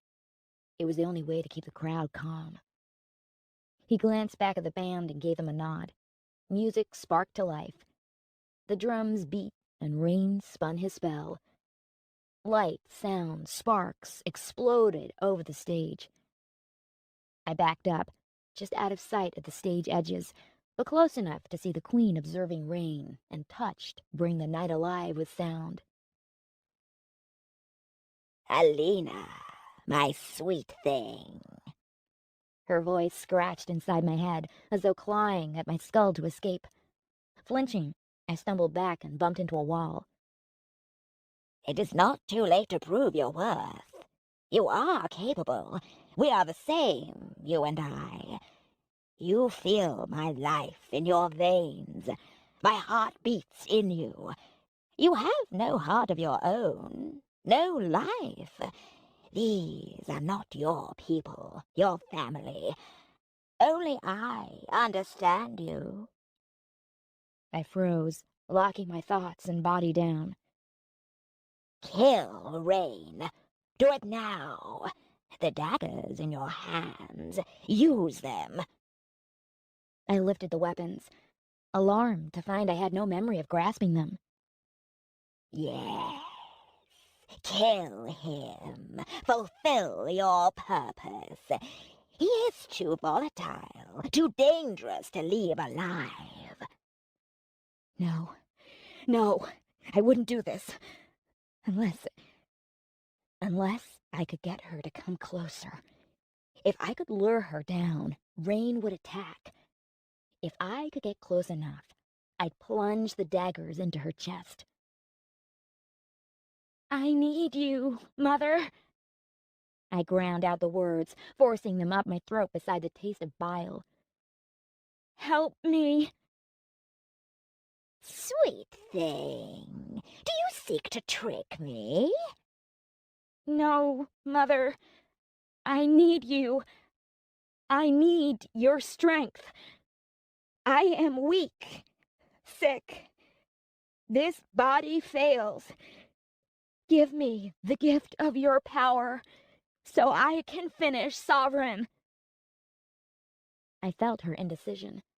A moment between seconds. She hesitated, thinking, scheming. Her mind in mine. I knew her wants. She feared Rain, feared the spirit of the hound inside him. Rain's curse was old Driocht, like hers. He had the potential to hurt her, maybe even kill her. She knew I could get close enough to stab him. Her starved mind had fractured. She was not what she used to be. She cried out for sustenance, to be glorious again. She wanted these people, needed them. She wanted the city of London. She'd weave Driocht through the streets, create a tapestry of life to mimic Faerie and free the Fae. Rain would stop her. He needed to die. Yes. Black poison surged through me. I dropped hard, knees cracking against the stage. Power whipped up my spine, arching my body and jerking my head back. Broiling Drioct bubbled beneath my skin, plunged into muscle, and rewrote my very being at the molecular level. I tasted her oily perfume on my lips, breathed her petroleum scent into my lungs. She poisoned me from the inside out, but I locked my mind away. She would not have all of me. Not again. When it was over, the band still rocked the stage. Rain's voice still wove its spell. But I was changed somehow. Changed, but me. She didn't know how stubborn Alina O'Connor could be. The queen crept down the back of the stage. Light slid off her black body and licked over her 8 skeletal legs. Her shallow coat of hairs glistened moist with poison. Her body twisted, and her all-red eyes fixed on me. Working to swallow back the bile, I clutched the daggers in hand and strode on stage. Rain saw me immediately this time. Perhaps it was the way I broadcast my intent in my stride. He broke off mid-note and cast a horrified glance my way. With a tight shake of my head, I tried to convey that this was an act, a ruse. Come on, Rain, see me, the real me. And behind you, see the queen. The lights rinsed the stage clear, receding to reveal the monster spider hunched at the back. Chaos erupted. Band members burst from their podiums and scrambled away. Horrified screams burst from the crowd. Panic twitched right in the air. And Rain? Rain saw her and me bearing down on him. I'd betrayed him, or so he thought. Dashed hope and disappointment twisted his expression. He let go of the reins on his hound. His body sagged, limp with relief. A veil of green vapor rolled over him. In moments, he'd be unstoppable. No! The queen screamed. Don't let him turn! Kill him! She saw my betrayal when I hesitated, and she knew she'd been played. A frustrated cry burst from her. She scuttled forward, bursting through the band's equipment, her legs rippling like liquid. Rain! I tried to warn him, but caught mid-change, tangled in a web of his own spiraling Drioct. He couldn't move to protect himself. I lunged, blindly attacking. The queen swept me back with one cutting slash of her legs. I tumbled, landing on my front, just as she plunged one of her lance-like legs through Rain's chest and lifted him clean off the stage. He dangled like a doll, twitching, limp and useless, impaled on her limb. She took a moment to admire her catch, watching his head loll to the side, and then tossed his body into the terrified crowd. No! Fear, rage, and disgust churned my thoughts into a terrible maelstrom with one sole purpose at its center. Kill her. Alarms sounded. Great wails. I hardly heard them. You tricked me! She pointed her bloodied limb at me, but turned and snatched the fleeing guitarist into her embrace. In a blur, she gathered the man against her chest, manipulating his body, angling him into her embrace where she could hold him firmly. He screamed. I'd never heard screams like it. They were primal sounds, the sort of sound that curdled blood and haunted dreams. Don't! I will take them all! She hissed and plunged her poisoned fangs into his shoulder. A shudder rippled through her. She groaned, upper body arching with pleasure. His screams died almost immediately. She tore her fangs free, passed the body beneath her, and worked her back legs to cocoon her victim in silk, while her hunter's gaze scanned the fleeing crowd. More! Yes! On my feet, palms itching around the dagger handles, I had to stop her. Don't do this! Why ever not? I've waited long enough for my time in the light. She laughed and scuttled forward. I veered ahead of her, blocking her path before she could drop off the stage into the thousands. Her monstrous body reared up, legs clicking. Silly thing, you cannot stop me. You are part of me. Get out of my way. No! Disappointment showed on her hard face. I did everything right. Created every facet of you, and still you fail me. Happy to disappoint, Mom. I shoved off my back foot, denied fear its purchase, and ran right at her, where her horrible legs couldn't sweep me back. She screamed, more from anger than fear, I think, and scurried back, but not far enough. I slammed a dagger through her toughened outer carapace, cracking her shell, and plunged it deep inside. A slippery, creamy substance spilled from the wound and loosened my grip. She screamed, jerked back, snatched the blade free of my hand, and roared. The side swipe from her legs knocked mine out from under me. I fell, head, shoulder, and hips slamming into the stage. Her limb craned back over my head. I blinked and rolled. She punched her leg through the stage where my head had been moments before and screamed her rage as I scrambled away. I still had one dagger remaining. I could do this. It wasn't over yet. Do it for Rain, for Shay, for London.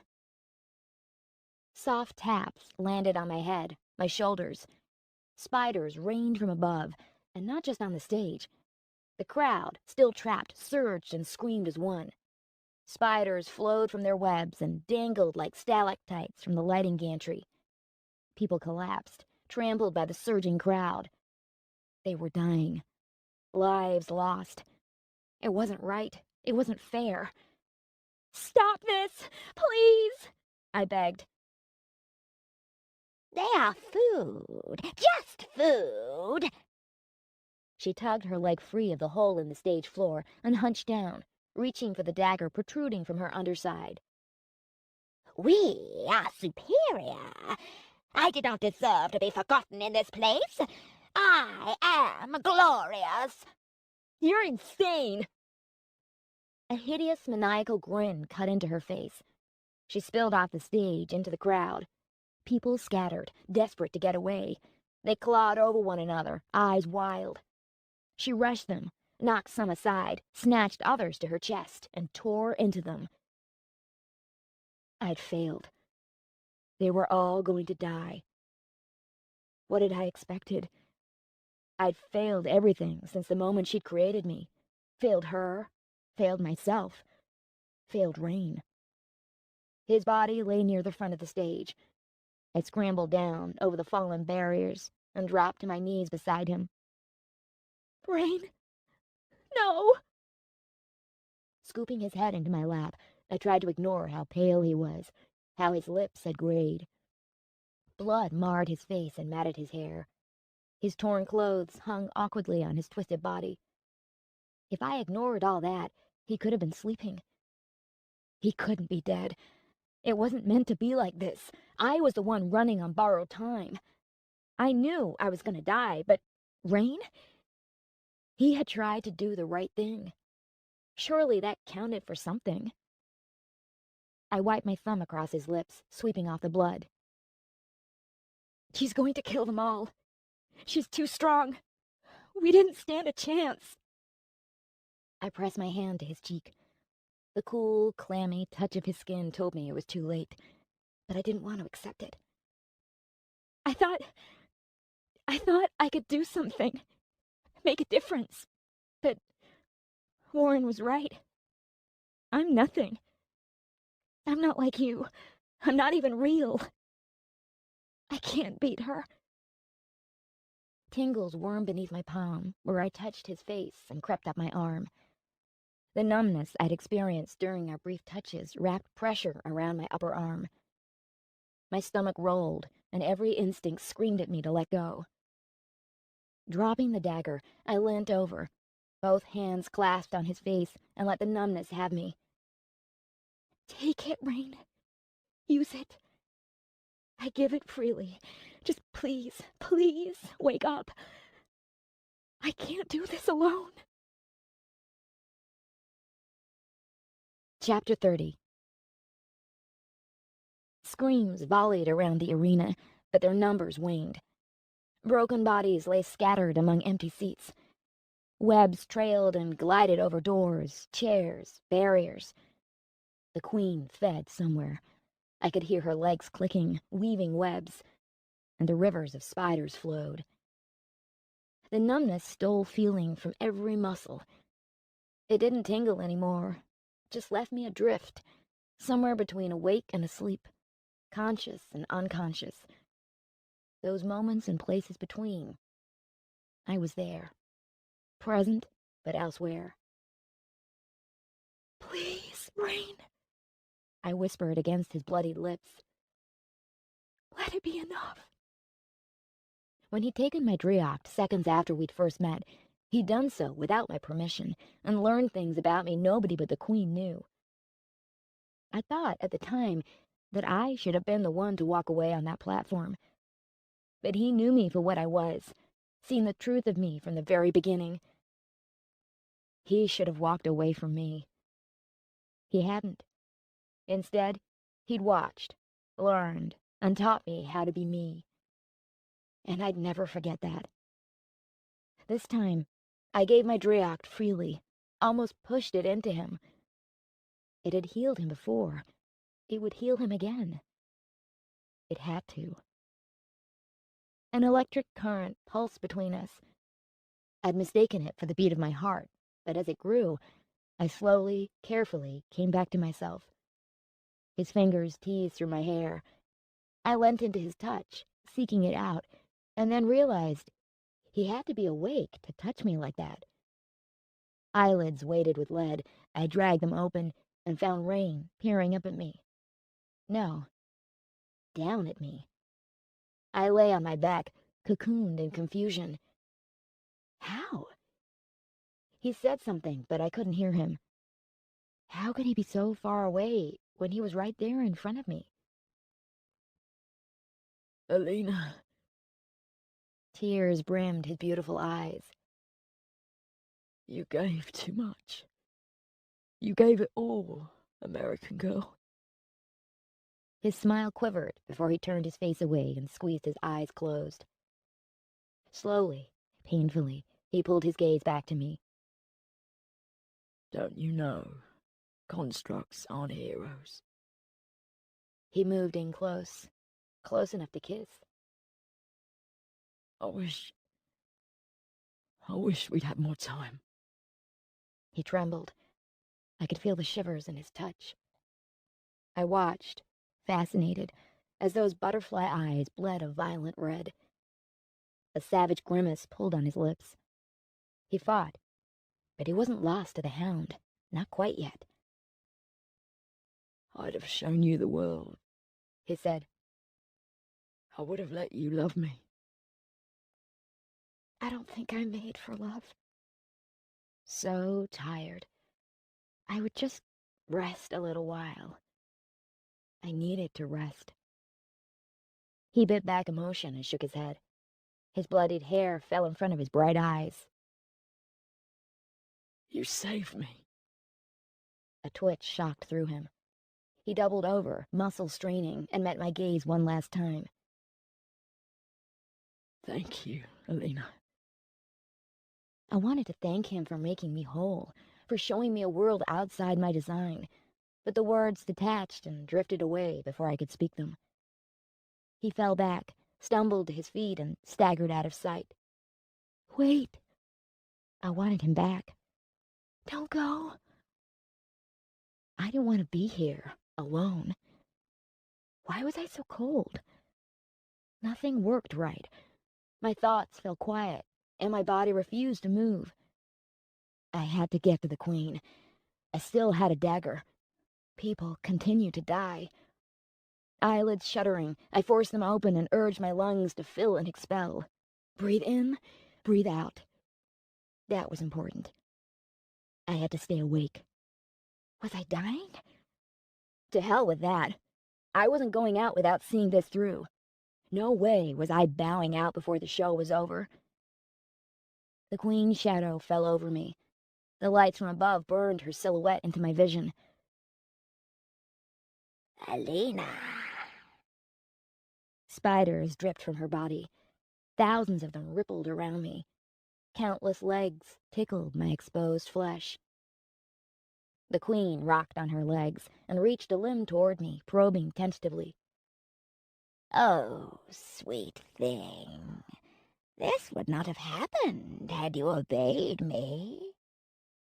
I willed my fingers to close around the dagger. I cannot make you again, she said. The horror of her came sharply into focus. Spiders swarmed over her body, feeding on the blood painted across her torso and face. The dagger still jutted from her underbelly. White blood oozed around it, but it wouldn't be enough to kill her. You failed. I breathed the words, not managing a whisper, but she heard. Failed? She laughed. No, this is just the beginning. These people are mine. Once I am done feeding, the Fae will come when I call. They will serve, and we will turn this miserable city into our own fairy. It will be glorious. You failed. She made an odd rattling sound in the back of her throat and reached down to scoop me up into her embrace. I could barely hold my head up as she cradled me close. There is little life remaining in your shell. Not enough to warrant feeding, but I will take you back. You are mine, after all. She peeled her lips back, revealing her crescent fangs, intent on biting me, swallowing whatever remained of her drioct in my veins. You failed to kill Rain. She plunged her fangs into my neck and shoulder, thrusting them deep. The pain alone jolted me awake, just for a moment, but long enough to plunge the dagger into her chest. Her scream erupted in my ear. She threw me down and loomed high over me. You miserable creature! The hound hit her in the side like a missile. White teeth glinted and hooked claws sliced. They tumbled in a mass of spider legs and beast. Snarls and growls mingled with the sound of bones cracking. Resting limp on my side, I watched through silent tears as the hound ripped into her. She flailed, her legs kicking, twitching, but the hound had her on her back and pinned beneath its huge bulk. It buried its maw into her torso and tore out her milky insides. Spiders surged, spilled down from the ceiling and scurried in from all sides. They sensed their queen dying, as did I. Her screams rattled, then drowned. Her heart thundered in my chest. The hound clamped its jaws around her throat and whipped its head from side to side, tearing her apart. Her touch in me flickered and vanished. The constant beat in my eyes fell silent. The poison occupying my thoughts dissipated and drained away, lifting a horrible weight from my body.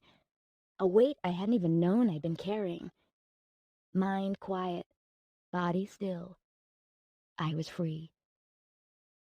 A few spiders paused on the back of my hand, right before my eyes. Their legs tapped, waiting. Others stopped too, and those that had climbed onto the hound skittered away. Leave. Go back, I whispered. An electric shiver twitched through them. My will and theirs. They too were free. The rivers of spiders withdrew and retreated back into the cracks and crevices. It's over. I closed my eyes. It was over. And so was I. The queen was dead. My purpose dead with her. I didn't have enough life left in me to move. But I'd beaten her. In the end, Warren would have been proud. The wet sounds of gristle between teeth mingled with the cries from those still alive inside the arena. I heard the beat of helicopter blades outside. Andrews would be out there. I had faith he'd gotten the doors open in time. There was nothing more to be done. My part was over. She was dead, and I was dying. Things like her, like me, were not meant for this world. A snuffling muzzle nudged my head.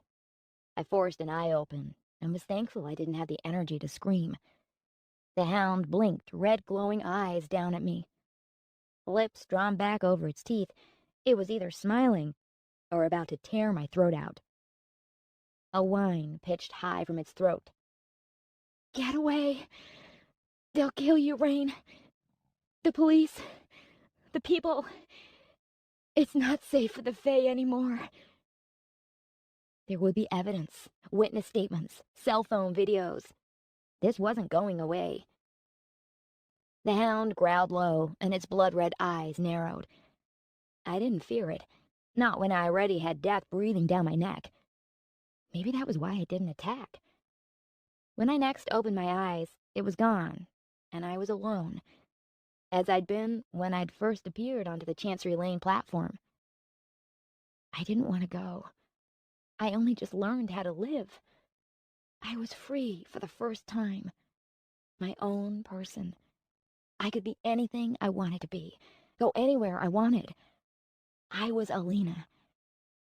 Maybe I'd lived more in the last few days than some did in a lifetime. In the end, Warren would have agreed. Even that stubborn bastard would have had to admit I'd made a difference. Boots hammered, orders barked. I'd lain there minutes, hours. Get the paramedic in here! Clear the area! Check for survivors! Opening my eyes, I blinked into the face of one of the armed response team. A live one here! He announced, and then moved on. I didn't have the heart or strength to tell him I wouldn't be alive for much longer. They should save the others, the real people, not me. I was done. I heard shouts of alive and dead.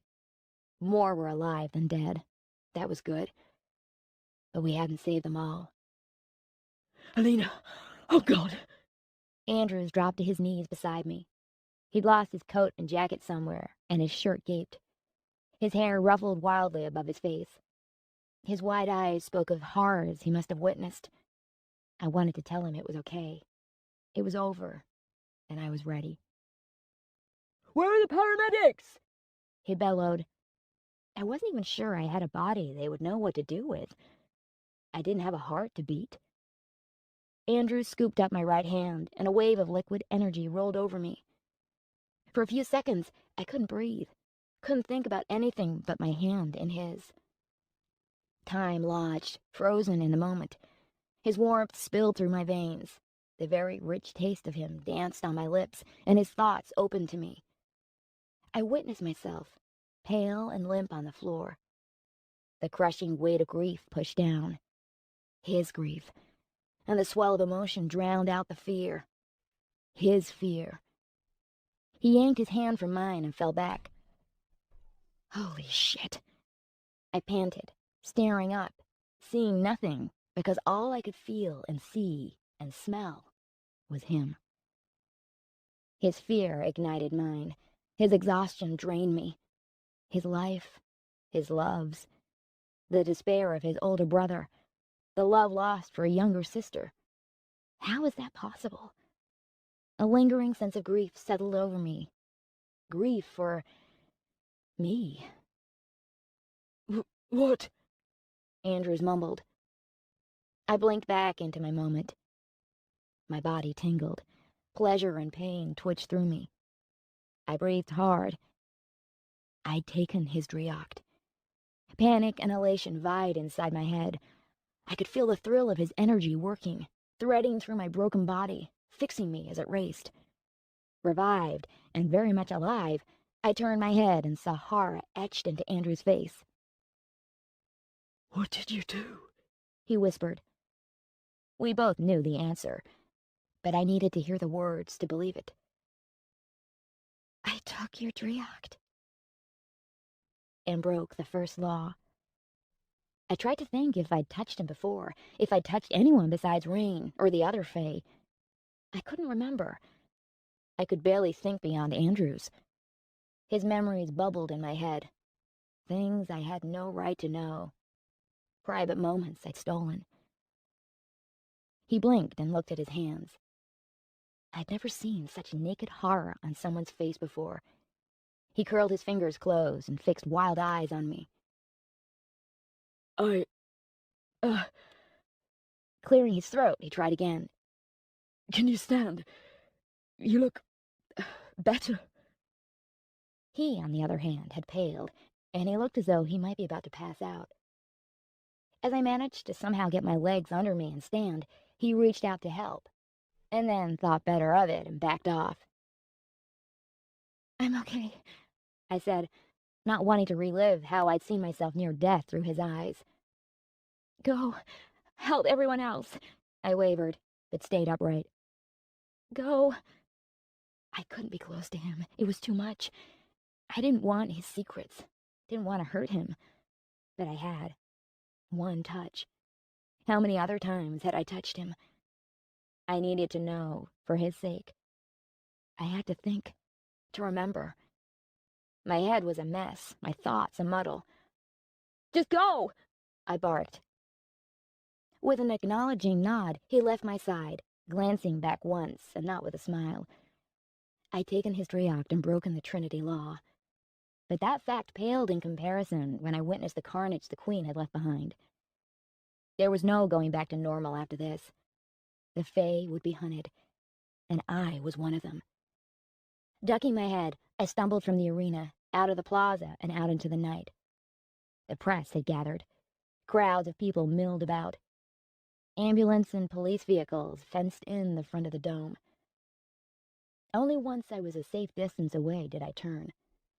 The dome, with its 12 masts, lay draped in a second canopy of webs, its dazzling lights diffused beneath the Queen's blanket. News crews beamed the footage all over the world. She was gone, but her legacy was not. Turning away, I tucked my chin in and hugged myself. These were my first steps in a new world, a new life. A curious thrill surged through me. Drioct throbbed anew in my veins. I was free. My steps quickened. I was me, Alina. Out-of-work cub reporter who had somehow acquired a lifetime of emotional baggage in a few days. I broke into a jog, filling my lungs with cool night air. Sirens wailed behind me. The world was changing with every second. I'd survived. I was alive. We'd won. London was safe. I ran, Andrew's stolen Drioct lending me an unbridled sense of power. Wind in my hair, kissing my face, burning my throat. I ran. My first steps in this new life were all my own. Chapter 31. Freedom was marvelous. Until I got cold, and hungry, and very lost. That's what you get for running headlong into freedom without a plan. Still, it was worth it. In the early hours of the morning, I found my way back to my mile-end home. But it didn't belong to me. I didn't belong in that life. I stood in the living room and didn't like anything about the place. How had I ever lived there? It was gray and neutral and bland. Where was the color, the flair, the personality? I showered, changed clothes, and left it behind without looking back. Miles had set up that life. I wanted nothing to do with it. Without a cent to my name, and only the clothes on my back, I walked with purpose.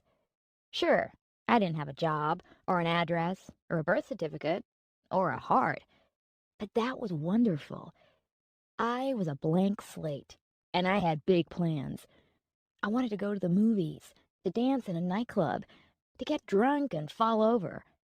I wanted to laugh until it hurt, to cry at sad movies. I wanted more chocolate fudge cake and to experience those intimate things I'd felt with Rain. These were all things people did, right? Thoughts of rain dashed my dreams somewhat. I didn't know if I'd see him again. And if I did, because of what I wasn't sure we could ever be close. I pushed thoughts of him aside and walked until my legs ached and my feet hurt. Headlines on newspapers declared the Fae liars and monsters. Photos of the dome draped in web adorned every front page. I heard snippets of radio reports from passing cars. The Fae were being rounded up. Some called for them to be sent away to special reservations. New laws were being written. The Fae would be excluded from society until they could prove they weren't out to eat us. Considering they needed humans to live, they weren't going to be proving they were all sweetness and light anytime soon. And then there was me, evidently Fae enough to feed from Detective Andrews. I couldn't deny how his touch had revived me, or how I'd lapped it up. I wanted more, wanted it like I wanted chocolate cake. But if I was Fae, then I couldn't risk touching him again. What if the worst happened? What if I accidentally bespelled him? I wondered all of this as I knocked on his apartment door and cursed myself for even being there. I had no idea what time it was, or what day it was, just that my feet had carried me back to him. He opened the door and sighed, looking far from pleased. Leaning a shoulder against the frame, he crossed his arms and bowed his head. Alina, you shouldn't be here. Okay. I'd expected a hello, at least. I, uh, I wanted to thank you for everything. His restless eyes flicked up to mine. With a frown, he shoved the door open and waved me inside. I could smell coffee and toast. My stomach rumbled. I can't go back to my place. It doesn't feel right, you know? I rambled. Can I have something to eat? I'm starving. He tensed, shoulders squaring before he turned. You can't stay here. No, I said, and laughed a nervous, bubbling chuckle. No, I know. I mean, honestly, I just wanted to see if you were okay. His expression tightened. It's been a rough few days. They believe you now, though, right? Why was this so awkward? It hadn't been like this before. Thanks to my stealing his Dreyok, I knew him better than ever. He was a good man, honest, true, and sad. So very sad inside. Alina, We got her. We survived. Why aren't you happier? He flinched as though my words had cut him. It's me, isn't it? Because of the touch. I didn't know that would happen. And, you know, if it hadn't, I'd be dead, so thank you. He looked about ready to chew me out. I think. Alina, Maybe I should go. just stop talking for 5 seconds, will you? A tiny smile twitched his lips. The FA still control the Fae. They're still liaising with the police and government. Are they legitimate? No. That there was a chance the general could still be alive had my skin crawling. Warren had healed quickly. Perhaps the general could too. They were the Queen's pawns. Maybe not all of them, but enough. He nodded, not surprised. The Queen got to Miles. How many others did she get to? I don't know. What about under?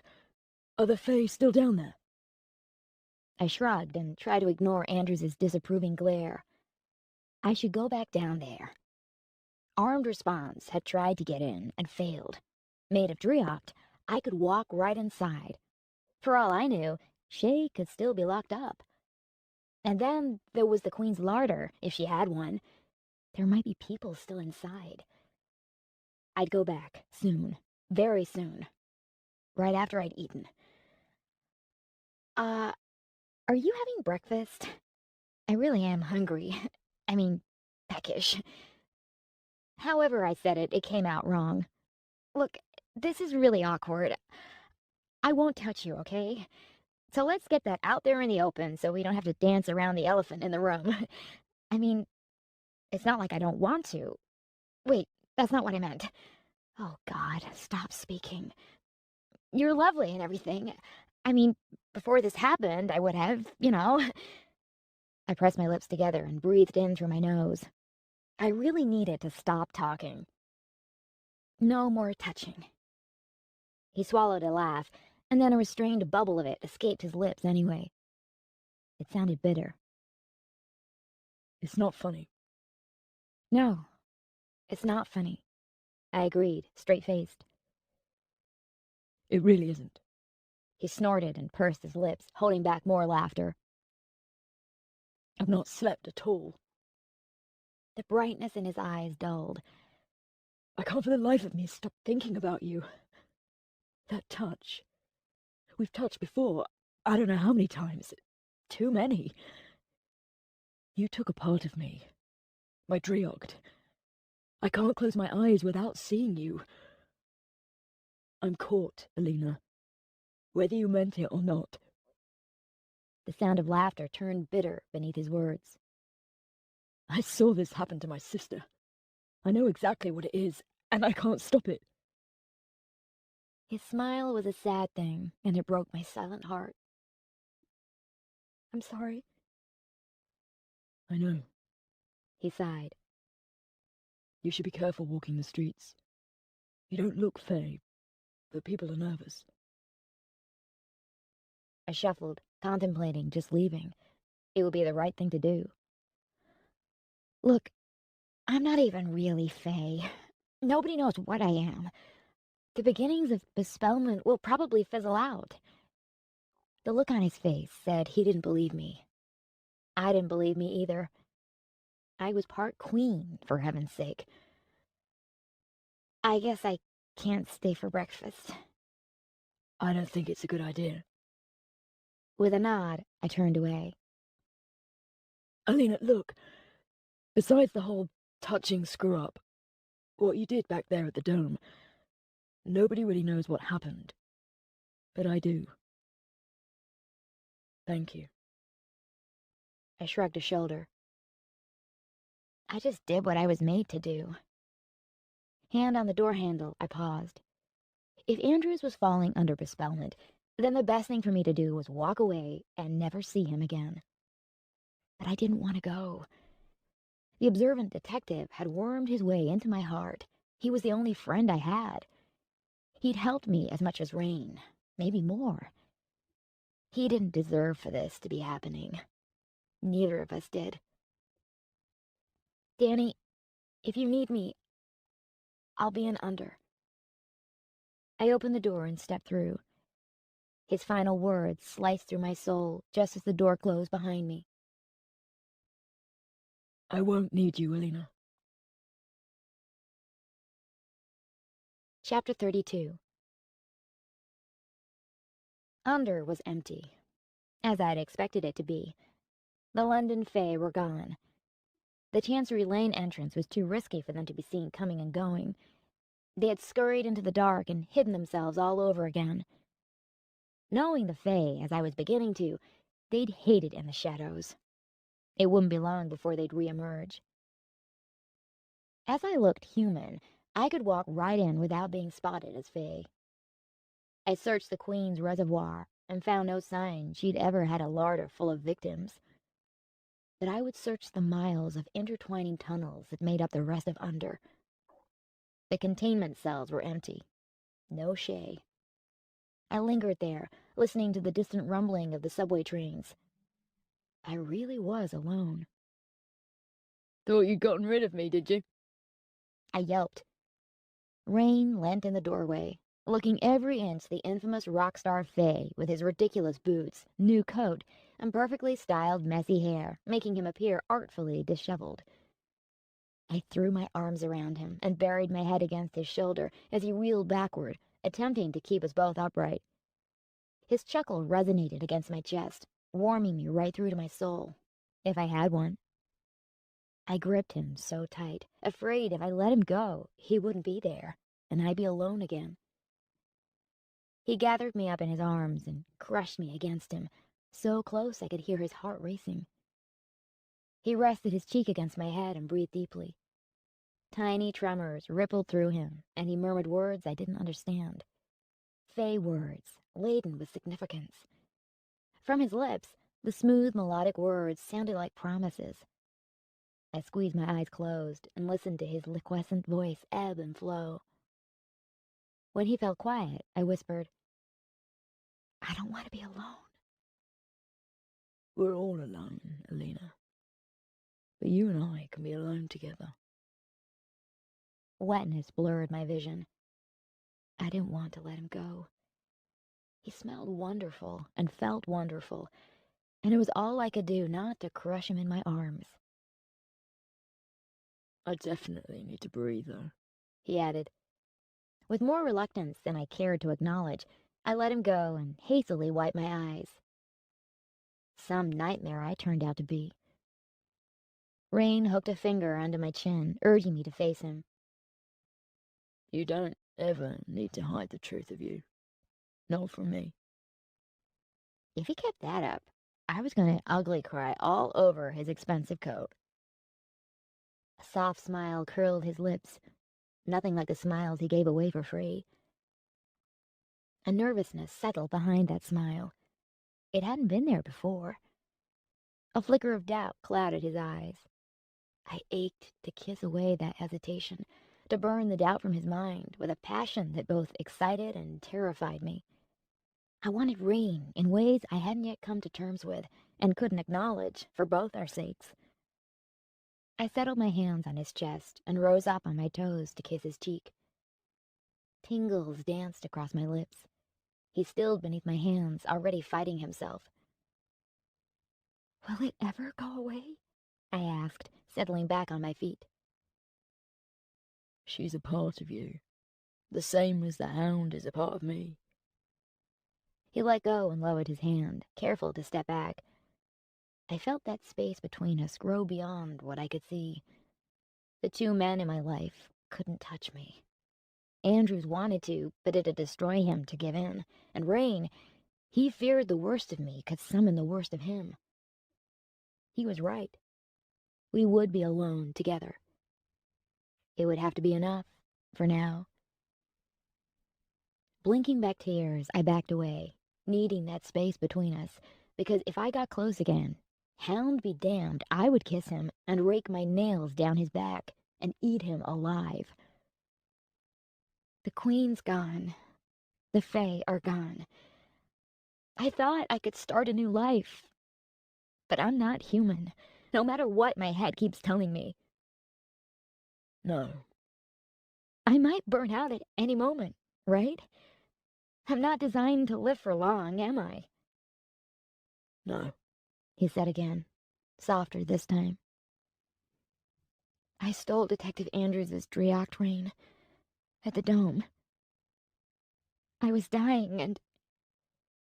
You gave your vestiges of life to me, turned me wild, and maybe even helped control the hound, at least enough for me to kill the Queen. To live, you needed life. You're lucky Andrews was there. He's bought you more time. What you do with that time is up to you.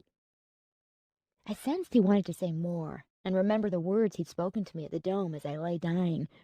Promises of life and love. You brought me back, He said. Thank you for that. I took the thanks with a faint smile. I wasn't about to let you die. You don't get to go out like that. Only the good die young, right? And, Sovereign, I don't think you're classified as good. Or that young. His smile bloomed, brightening his face and chasing away the severity in his eyes. You're beginning to know me, American girl. Andrews thinks he knows me. When I took his Drioct, I got inside his head. Among a lot of other things, I saw how he hates the Fae. He's not the only one. Perhaps it's for the best. There are aspects of the Fae that should be destroyed. I'd feared as much. He'd said there were worse things out there besides the Queen. Will you tell me about the Fae and Fairy? All of it? What are you going to do with the information? Help get the truth out, I think. I'm not entirely sure yet. This whole being in charge of my own destiny thing is a lot to take in. The reporter still wants her story, huh? His smile softened. It was genuine and real, like the impossible feelings I had for him. I grinned. What can I say? It's in my DNA. I'll help you. He resolutely agreed. I can't exactly go back to my day job. I held out my hand. Deal. He curled his fingers around mine, sparking of familiar tingles. Deal. Epilogue. Kale, the General. Their laws are laughable. Love isn't the worst we can do. Their minds are pliable in our hands. We twist their dreams, distort their desires, make them ours. At least now they look upon us with a deserved respect, albeit born of fear and suspicion. Control the Fae. No more free-roaming rights, no more positions of power. We, the Fae authority, agree to these conditions. They appear to need reassurance to keep the masses calm. Their contracts are as worthless as the paper they're written on.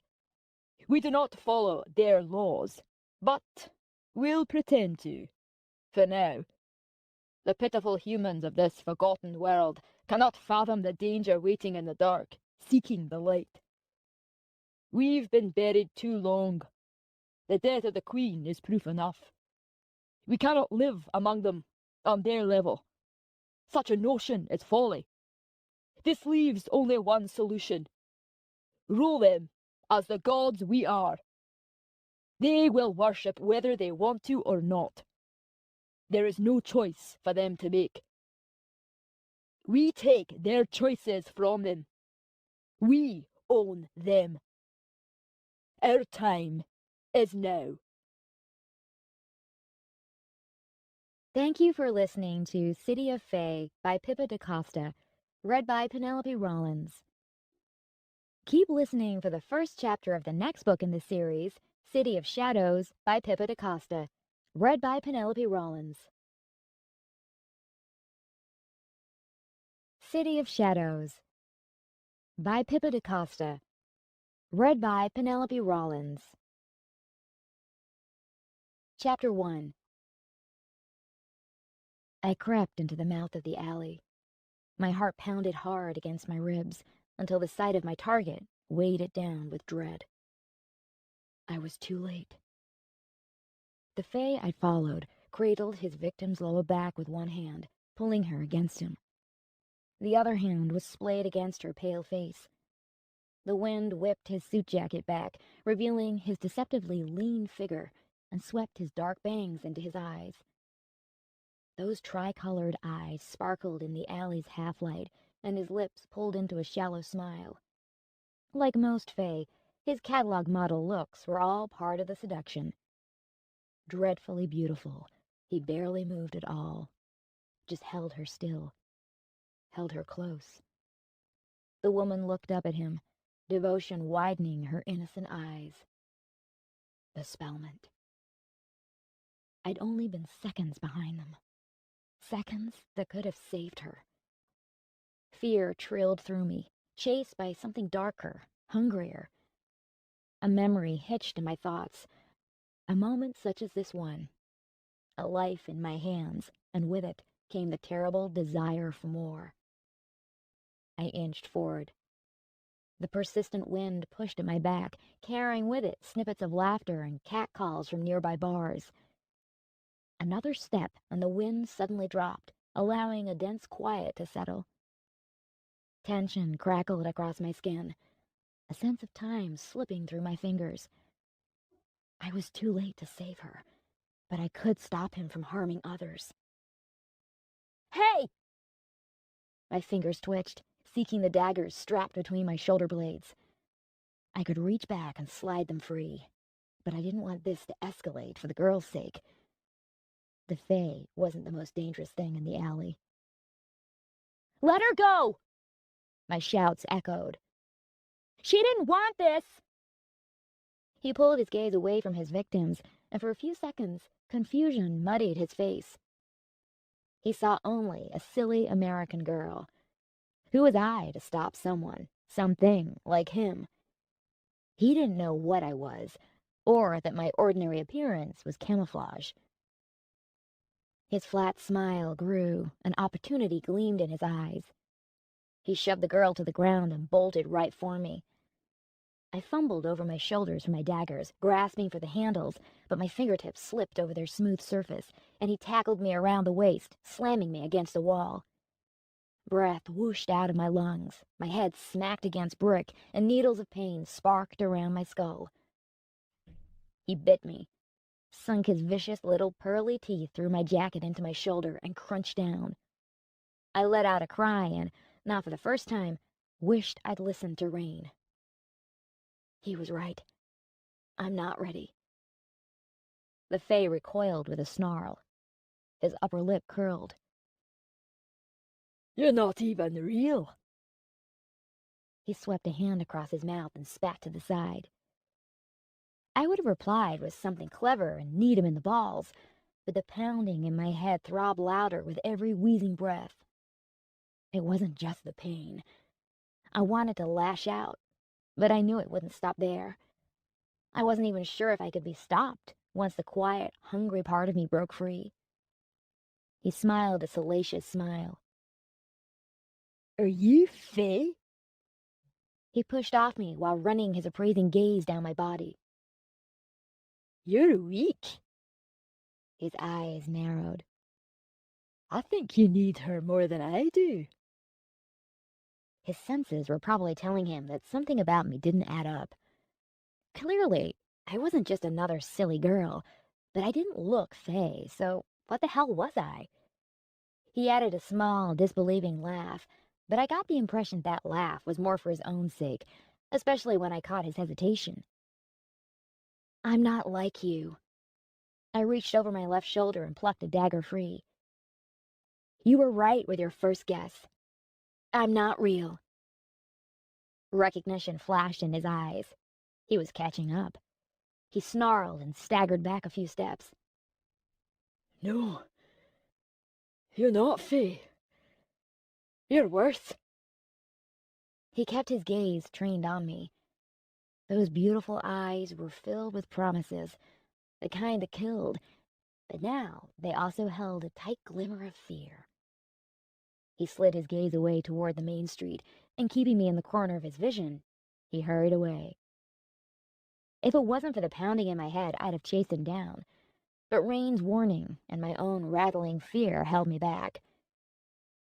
That Fae would blend back into the London nightlife.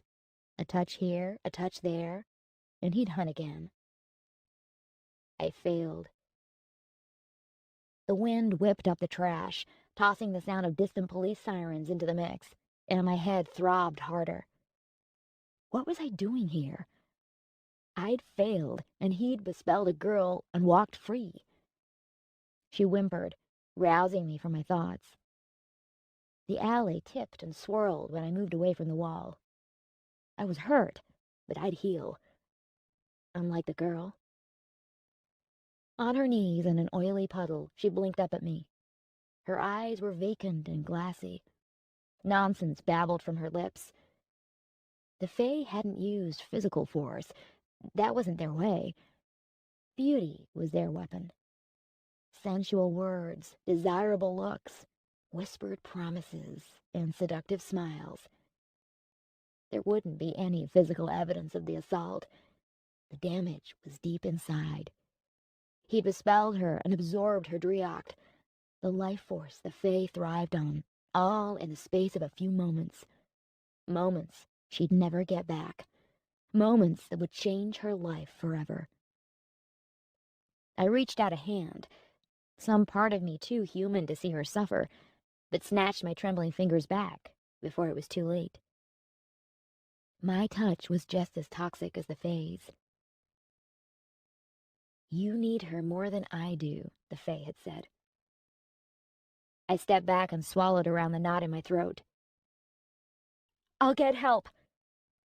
She said nothing, just gazed vacantly into the space where the Fae had been. Rain had told me his kind could steal Driocht hard and fast, but the Fae in the alley was the first time I'd seen one of them so blatantly flout the law. Some people asked for it, some paid for it, others, like the girl, didn't deserve it. You're worse. The Fae's words played over and over as I frowned at my bloodied and pale reflection in the mirror. Behind me, the TV blared out news about the rise in missing persons cases across London. The reporter's words echoed around the vast underground chamber I now called home.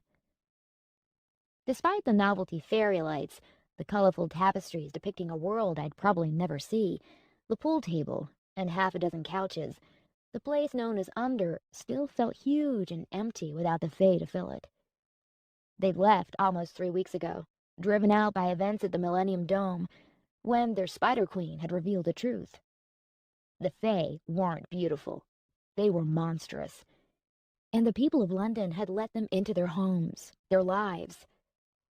They'd loved them, wanted to be them, but not anymore. London had fallen out of love with the Fae, at least officially. I eased my jacket off my shoulder, hissing as it brushed against the bite. A quick glance toward the door confirmed I was still alone. Echoes traveled far in these forgotten spaces. The shadows down here were deep. I wasn't the only one left roaming Under's tunnels, and I did not want to be interrupted while patching myself up from my disastrous hunt. I popped open the first aid kit I collected on my way through Under and spread its contents over the pool table. Selecting a handful of antiseptic wipes and gauze, I angled myself sideways to the mirror.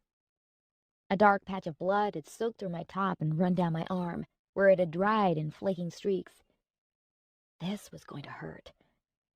I pulled the neck of my top down over my shoulder, teeth gritted against the throbbing pain, and got a good look at the bite. The wound was clean but ragged, more of a tear than a bite. Angry welts crowded its edges. It looked as bad as it felt. One-handed, I tore open a wipe with my teeth and fumbled with the packet. It slipped from my fingers. I crouched down, scooped up the wipe, and paused. A tickling sensation fluttered against my thoughts, pulling my attention toward the door. I didn't need to look to know I was no longer alone. Rain was here, and it wasn't human senses telling me he was close. That same tickling tugged at something within me, like a spider testing a single strand of its web. It had been present since we'd killed the queen, a connection that had my insides knotting for all the wrong reasons. A lot of things had changed since the queen died. As I straightened, I avoided his reflection behind mine and focused on my shoulder. The wound wept a little blood. I wiped at it, smearing blood across my pale skin. This would have been a whole lot easier without him watching me. I briefly flicked a gaze his way. He was wearing a creased shirt, half unbuttoned, with the sleeves rolled up, and low-slung black pants. He somehow managed to throw on clothes like he didn't care, revealing tantalizing glimpses of a physique that could stop a girl's thoughts on a dime, and he made it all look like some happy accident that he was so damn alluring. He leant his hip against the pool table and crossed his toned arms. A familiar little flutter skittered low. That, too, was a reaction I couldn't control. Before the queen had spoiled it all, Rain had been the city's poster boy for the Fae, lead singer in London's hottest rock band. Women wanted him. Men wanted to be him. He hadn't lost any of his charm or his confidence. But there was more to Rain than the spoiled rock star persona he presented to the world. Behind those tri-colored eyes, behind the quick smiles and the swagger, an ancient nightmare awaited. The queen had held his reins when she was alive. Now I did. and it wasn't something either of us was comfortable with. I took another wipe from the packet and pressed it against the bite with a wince, then sneaked a look at his face. He had the kind of dark, thoughtful eyes girls swooned over, a mouth that was quick to smile, and lips that were equally quick to curl into a fierce snarl. At that moment, his expression revealed nothing. He'd probably mastered blasé centuries ago. I didn't stand a chance at reading him. Say something, I said softly, once again intently focused on my shoulder. I'm thinking, He replied, his voice smooth and tempting, like silk running through your fingers. Don't hurt yourself. There was a time such jibes would have crackled with good humor, but now they fell flat. When we'd killed the queen, I'd believed everything would be fine, that we'd be back to normal, whatever normal was for us. But in the last few weeks, while we'd hidden from the Fae authority, I'd lost him somewhere among all the unspoken words. He'd watch me while I had my nose buried in one of the Fae's books, or when I studied the tapestries, trying to learn the way of the Fae.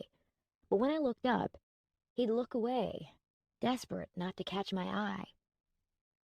We barely spoke at all, except for him to warn me what not to do or where not to go.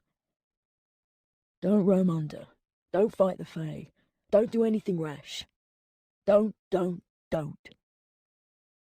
I missed the Rain who had introduced me to chocolate cake, who told me to live, who once held me in his arms and said, We're all alone, Alina. But you and I can be alone together. "Where is that man?" I lifted the wipe away from the bite. More blood welled inside the wound. I tossed the wipe away and grabbed another. Maybe I needed stitches. I couldn't go to the hospital. I didn't exist on any databases, and I couldn't pay for treatment. I rummaged one-handed through the packets of gauzes, but I didn't know what I was looking for. How do you treat Fae bites? Could I just stick a Band-Aid over it and hope for the best? What if it got infected? I wasn't even sure if I could get infected. Rain plucked a pair of latex gloves from the first aid box, tugged them on, and set his uncompromising glare on me. Let me help. The touch! He lifted a brow, giving me a droll, I know what I'm doing look. At least one of us did. Turning my face away, I worked my arm all the way out of my top and watched his reflection as he went to work on the bite. Even with the gloves, shivers prickled my skin. Extended skin-to-skin contact with me tested the control he had on the beast coiled inside of him. It was an effort just to be this close to me. The times he'd lost control, he'd turned. And each of those times, he'd killed. I wanted to tell him it wasn't his fault, but my telling him didn't make him believe it. He'd lived with the curse of Ku-Shi longer than the Fae had lived in London. My words didn't change a damn thing. Some days I wondered what I could possibly change. I wasn't human. I wasn't Fae. I wasn't even real. The Queen had created me to do her bidding while she was trapped beneath London. Her ancient Driocht lived in me. The same Driocht that could summon Ku-Shi. What happened? Rain asked, bringing me out of the memories before they could drag me deeper into despair. I tracked a Fae. He bespelled a girl and stole her Driocht right out in the open. He attacked me, probably thinking he could shock me into submission. Apparently, he didn't like how I tasted. I had a quip lined up, how he'd bitten off more than he could chew, which Rain might have chuckled at before. But one look at his hard expression killed it. I sighed, wishing so much was different. They're ignoring the curfews, hunting in public, and what's worse, people want them there. Nothing is being done. It's going to get worse. Alina. A shiver trickled through me at the sound of my name on his lips. You're not ready. We don't know how long. How long I've got left? I interrupted, knowing all too well what he was going to say. What if he provoked the part of you that's Fae? He'd focused on the bite mark while his fingers worked to examine it. It could have burned you out. Red-hot pain radiated through my shoulder. I hissed, flinched, and jerked away from him. I can't just sit around here doing nothing, Rain. I won't. The Fae are more dangerous like this. It's not like before, when you were all in hiding, pretending to be myths. You're everywhere now, and they are angry, afraid, maybe. They're lashing out. I don't know how to fix it, but I can help. I need to help. A muscle fluttered in his cheek, as though he were carefully chewing on the words, mulling them over before speaking aloud. You're too afraid to fight. He narrowed his eyes on the wound and leant in to get a closer look. What were you planning to do? Talk him to death? I'm not afraid. Not of them. Rain shook his head, dislodging a lock of dark hair so it curled in front of his eye. We both knew he hadn't meant I was afraid of the Fae. He brushed his hair back with the knuckles of his gloved hand and finally met my gaze. Inches away, he might as well have been in another room or another city, because he certainly wasn't here with me. That look in his eyes, it was distant and laden with regret. I missed him, more than I care to acknowledge. When we'd fought the Queen, we'd been close. Now, he guarded himself. From me. You could help, I said, and knew the moment the words left my lips that I'd said the wrong thing. A shadow fell over his eyes. You think I don't want to? He yanked his gloves off. You think I'm not going crazy down here, walking these bloody tunnels? He balled up the gloves and tossed them with force onto the pool table, turning his back to me to lace his fingers through his hair. My daggers rested beside the first aid kit on the table. Rain hadn't touched my skin, but the hound stirred just below the surface of his. I could feel its hunger tugging on mine. It wanted out. Freedom. He wouldn't allow it to escape. Just as long as we stayed apart, he had control. Frustration, anger, mostly involving me, would wake the beast. He always fought it. He'd been fighting it for years, but the strain had started to show on his face. It wasn't getting